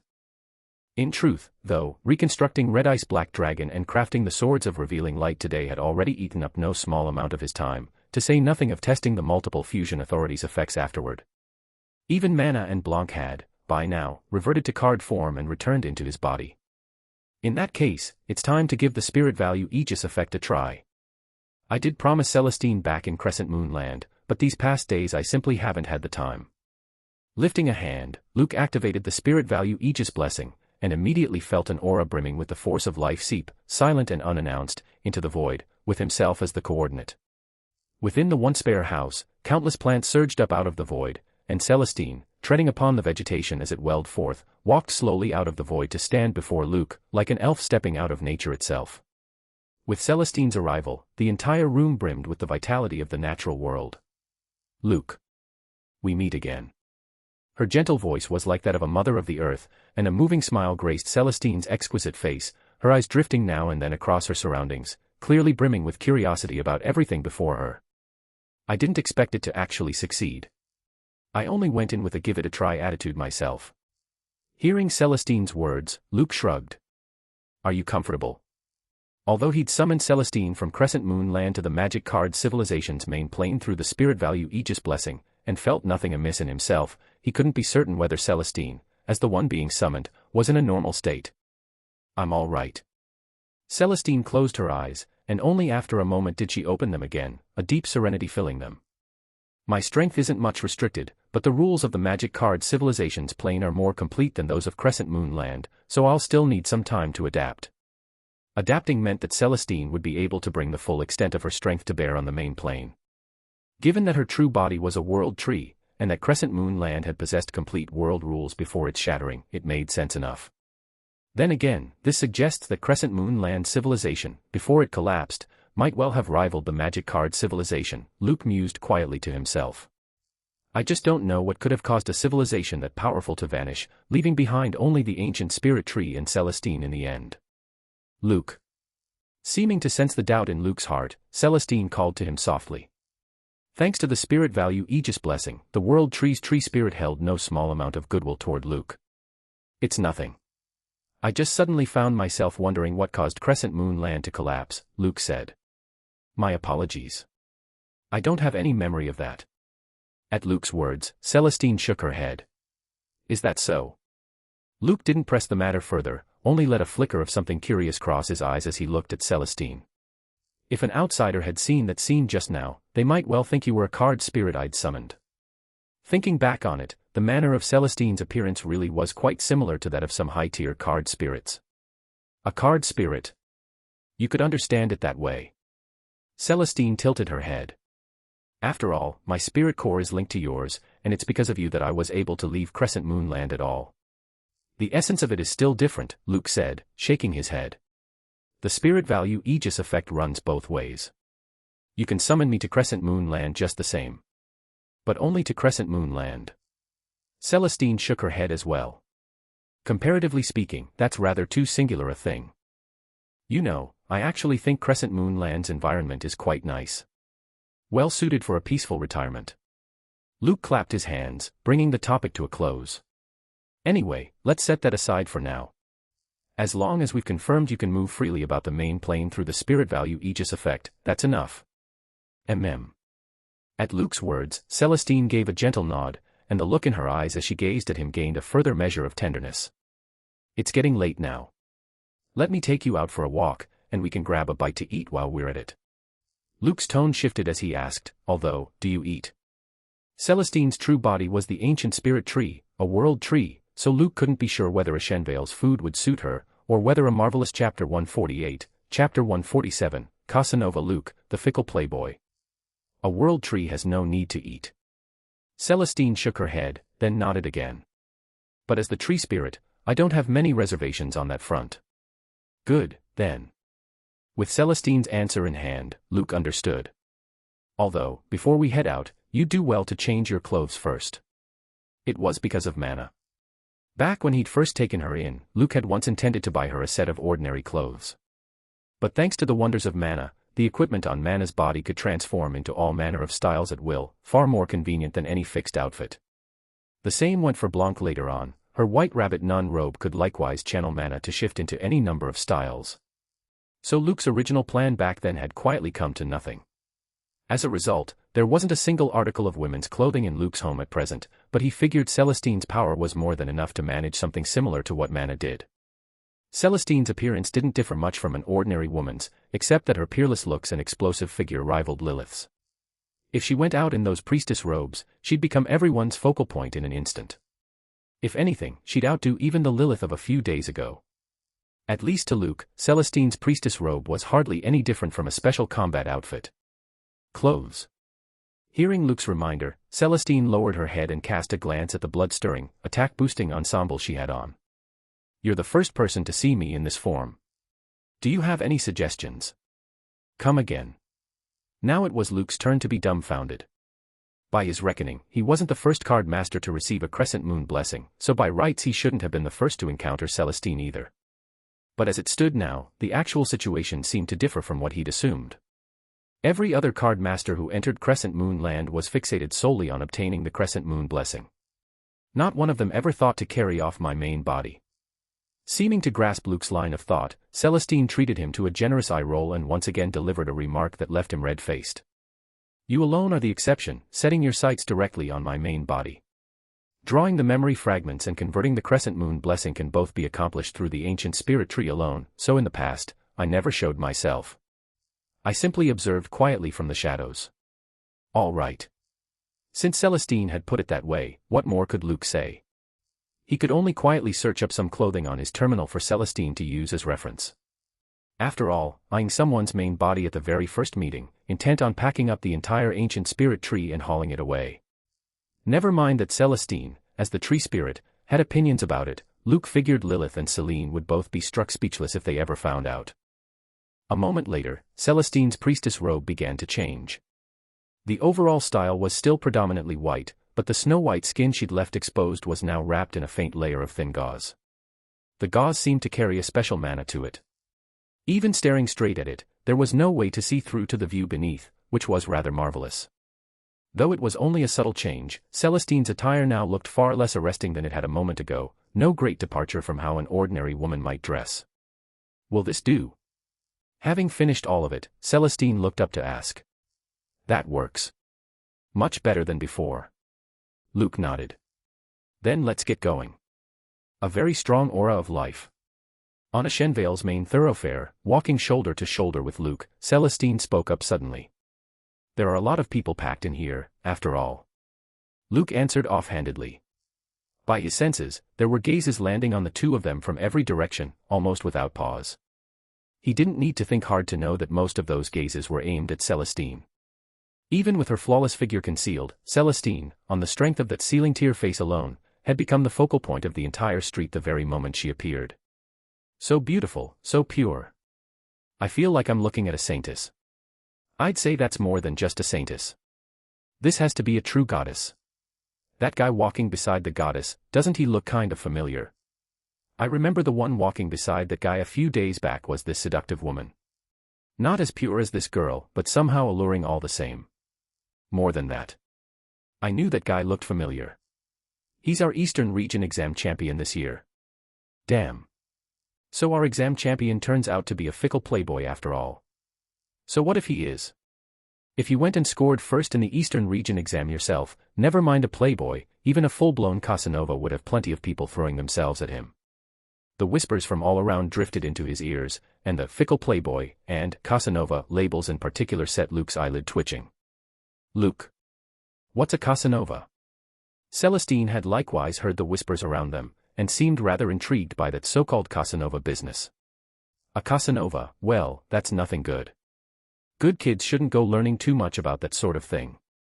His mouth twitched as Luke offered an offhand explanation. He finally understood, in this moment, why jealous gossips were so universally disliked. Luke. From not far off, a familiar voice abruptly rang out, and the figure of Geoffrey Fawkes came into view a moment later. But the instant Geoffrey laid eyes on Celestine beside Luke, his body went taut on reflex, cold sweat breaking out down his back. It was the instinctive reaction of prey encountering a hunter, a crisis instinct he'd honed on the battlefield. And yet, since leaving the battlefield, it had been a very long time since he'd had a reaction like this. If not for running into Celestine right now, Geoffrey would have forgotten what it felt like to stand face to face with a top-tier existence. When did a powerhouse like this turn up in a Shenvale, and more importantly, her relationship with Luke seems anything but ordinary. In that moment, the shock in Geoffrey's eyes could not have run deeper. Luke was a touch surprised to run into Geoffrey just then, but he seized the opportunity to escape the jealous crowd, taking Celestine by the hand and heading in Geoffrey's direction. He was genuinely afraid that lingering here any longer would prompt the gossips around them to blurt out something even more startling. As for Celestine, being pulled along, she showed no displeasure whatsoever, simply trailing quietly behind Luke like an obedient young bride. Taking in the sight, Geoffrey couldn't help sucking in a breath. Luke and this top-tier powerhouse were on such intimate terms. What in the world was the relationship between these two? This kid has far too many secrets. Principal, what a coincidence. In a blink, Luke had drawn Celestine over to stand before Geoffrey. Luke, aren't you going to introduce us? Gazing at Luke right in front of him, Geoffrey recovered his usual composure, pulled him aside, and asked in a low voice, steering the topic, with deliberate casualness, toward Celestine, Chapter 149, Chapter 148, this kid's luck with women is absurd. Although Geoffrey had deliberately lowered his voice, with Celestine's capability she could still hear him clearly, and tilted her head despite herself. She could sense the man's wariness toward her, though she didn't know the reason for it, and didn't much care either. Even though this wasn't Crescent Moon land and she wasn't currently at her full peak, dealing with a mere Emperor Realm card master was, for Celestine, no more than a wave of the hand. More than Geoffrey's wariness, Celestine could feel that he seemed even more invested in the relationship between her and Luke, though she couldn't work out why he'd be so concerned with that particular matter. After all, you couldn't very well demand that a tree understand the niceties of human social custom, even if it was a world tree. All the more so when the whole of Crescent Moon land had held nothing but Celestine and the ancient spirit tree, with no other living being whatsoever. Even had she wanted to learn such things, she'd never had the opportunity. She's just a friend, Principal. Luke coughed and answered.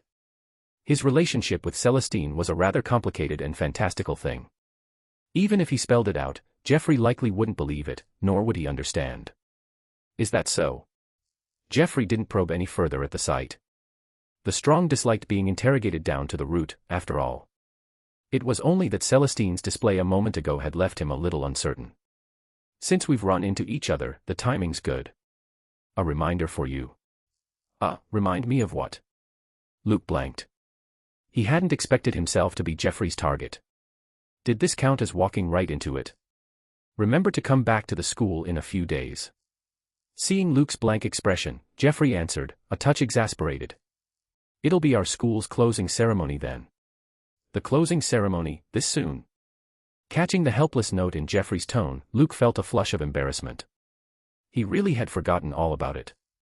I knew that if I didn't give you a reminder, you'd absolutely forget.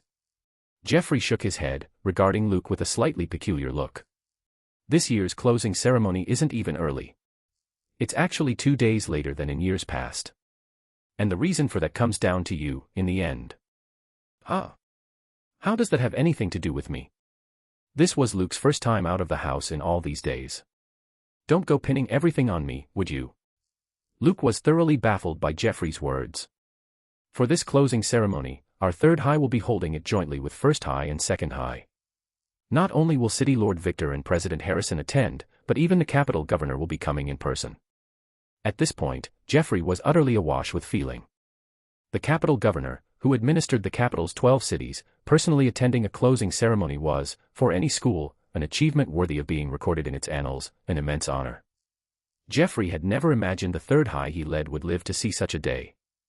And all of it, beyond any doubt, was what Luke had brought to their school. Jeffrey knew Luke's performance had been outstanding, but he'd never expected it to alarm the capital governor into coming in person. As for the matter of Lilith's visit to Ashenvale, only a very small number of people were aware of it. Even as the principal of the high school Luke attended, Jeffrey was not in the know. He merely relayed messages. So Jeffrey had no idea that Luke had become Lilith's student. Victor had never mentioned it to him either, as it was a matter Aldrich had repeatedly stressed keeping quiet. Even Harrison Cole had only learned of it because Victor had needed to cleanse Ashenvale of the rats hidden in its shadows as quickly as possible. For that reason, Jeffrey didn't realize that Aldrich's visit to Ashenvale for the closing ceremony also carried the underlying reason of Lilith. However strong the capital governor was, a region governor was still his superior. To say nothing of the fact that the talent Luke had displayed was indeed enough to earn Aldrich's regard. It was just that thinking of how Desmond Crane and Bianca Sterling had, upon learning the capital governor would personally attend, shamelessly come begging him to let the three schools hold the ceremony together, Jeffrey couldn't help mentally throwing the pair of them a gesture of grudging submission. Of course, deep down he was still quite pleased about it. Chances to make those two come begging him didn't come along often. The capital governor's attending too. That part Luke hadn't expected. I'll head back then. Luke didn't have many thoughts about the closing ceremony itself, but before leaving, he did want to go back and take a proper walk around, a way of drawing a satisfying conclusion to his 3 years of high school. Just see that you remember. Jeffrey quietly let out a breath of relief. Then this old man won't keep the two of you any longer. Conveniently, Victor and Harrison would both be there at the time, so Jeffrey wouldn't need to make special trips to the City Lord's Mansion and the Card Master Association. The capital governor coming to Ashenvale was certain to be aimed at Luke. If the protagonist of the affair failed to show, then everyone would be left in an awkward spot indeed. And the most important point of all was that a top-tier powerhouse was watching from right beside them, which put enormous pressure on Jeffrey, so once he'd gotten Luke's answer, he beat a decisive retreat. Luke didn't read too much into it, exchanged a parting word with Jeffrey, and left with Celestine. Come to think of it, this kid Luke's luck with women is honestly absurd. Watching Luke and Celestine recede into the distance, Jeffrey quietly shook his head. But where the relationship between Luke and Celestine was concerned, Jeffrey didn't keep speculating. Whatever it wasn't something the present him could afford to look into too deeply. With the strong, it was best to maintain a certain measure of respect. The encounter with Jeffrey was only a small interlude. Taking Celestine's circumstances into account, Luke ultimately settled on a vegetarian restaurant. It was just that, watching her quietly pick through the vegetables and fruits in her bowl, Luke was struck by a powerful sense of déjà vu. A tree sitting there eating vegetables and fruits, tree spirit though she was, still left Luke at something of a loss for how to react. After dinner, Luke took Celestine for a stroll through Ashenvale's night market, and then the two of them returned home. The moment he stepped through the door, Luke sensed that a mana crystal had condensed within his body. Ordinarily he wouldn't have paid it much mind, but this time was different. Under normal circumstances, from activating the crystallization technique to condensing a finished mana crystal took roughly 2 hours. Even as Luke's level rose, the cap on his mana crystals rose along with it, so the time spent condensing a mana crystal hadn't decreased, nor increased. It had stayed steady within that 2-hour window. But this time, it had taken only a little over a single hour for Luke to successfully condense a mana crystal within his body, the time slashed by nearly half. That kind of efficiency could only be called terrifying. Could this be because of Celestine? Casting his mind back a bit, Luke found that the only variable could lie with this ancient tree spirit. Back in Crescent Moon Land, he'd run into a similar situation. Within the range of the ancient spirit tree, the mana recovery inside Luke's body had reached a downright terrifying degree, refilling almost the instant it was spent. Otherwise he'd never have set his sights on the ancient spirit tree in the first place, and thereby drawn Celestine out. And as the tree spirit of the ancient spirit tree, Celestine might well possess a similar ability, though perhaps not quite as terrifying as the main bodies. Announcement. New FIC, drawing manga/comic in Marvel. Succeeds or equal to caret, union beside and joined with union, caret precedes or equal to trust me and read first few chapters. If you like FICs where MC brings manga/comic in another world, you will like this, and spice on the top, you will see the said characters also in this world. Chapter 150, Chapter 149, Mobile Power Bank Celestine, everyone who's used one swears by it. Is something the matter? Sensing Luke's gaze, Celestine turned to look at him, her emerald eyes clear beyond compare, giving the impression of gazing directly upon nature itself, soundlessly soothing a person into calm and peace. It's nothing. Luke shook his head. My mana recovery's a fair bit faster than it used to be. I was just wondering whether it's because of you. Nature's blessing. Faced with Luke's question, Celestine made no attempt to conceal it. It's one of the ancient spirit tree's unique abilities. So long as it's rooted upon a world, it can draw upon that world's mana without limit. Anyone the ancient spirit tree acknowledges, so long as they remain within its range, has their mana recovery speed greatly accelerated. As a tree spirit born of the world tree, I likewise possess the ability of nature's blessing, though compared to the main body, the effect is considerably diminished. And you are my contractor, so when I'm at your side, you too come under the influence of nature's blessing. So that's how it is. Celestine's explanation confirmed Luke's conjecture, but hearing the description of nature's blessing, he still couldn't help smacking his lips, his mind turning, in that moment, to the chargers and power banks of his past life. The ancient spirit tree's nature's blessing was, to a card master, the equivalent of a charger, but it also restricted a card master's range of movement. Celestine's nature's blessing, while its effect didn't match the main body's terrifying degree, was still a respectable boost for a card master. On top of that, Celestine had one further advantage: she wasn't bound by the ancient spirit tree's restriction of being rooted within a fixed range, but could move about freely. Compared to a charger, that made her more like a power bank. Doesn't that mean I've effectively gained a portable charger? The thought struck Luke unbidden. He hadn't expected the spirit value Aegis blessing to bring along so many special effects. That said, to replenish mana at any time, I'd have to keep Celestine by my side constantly, which doesn't seem all that realistic. In the end, Luke still shook his head. But in special circumstances, it could produce some unexpected effects.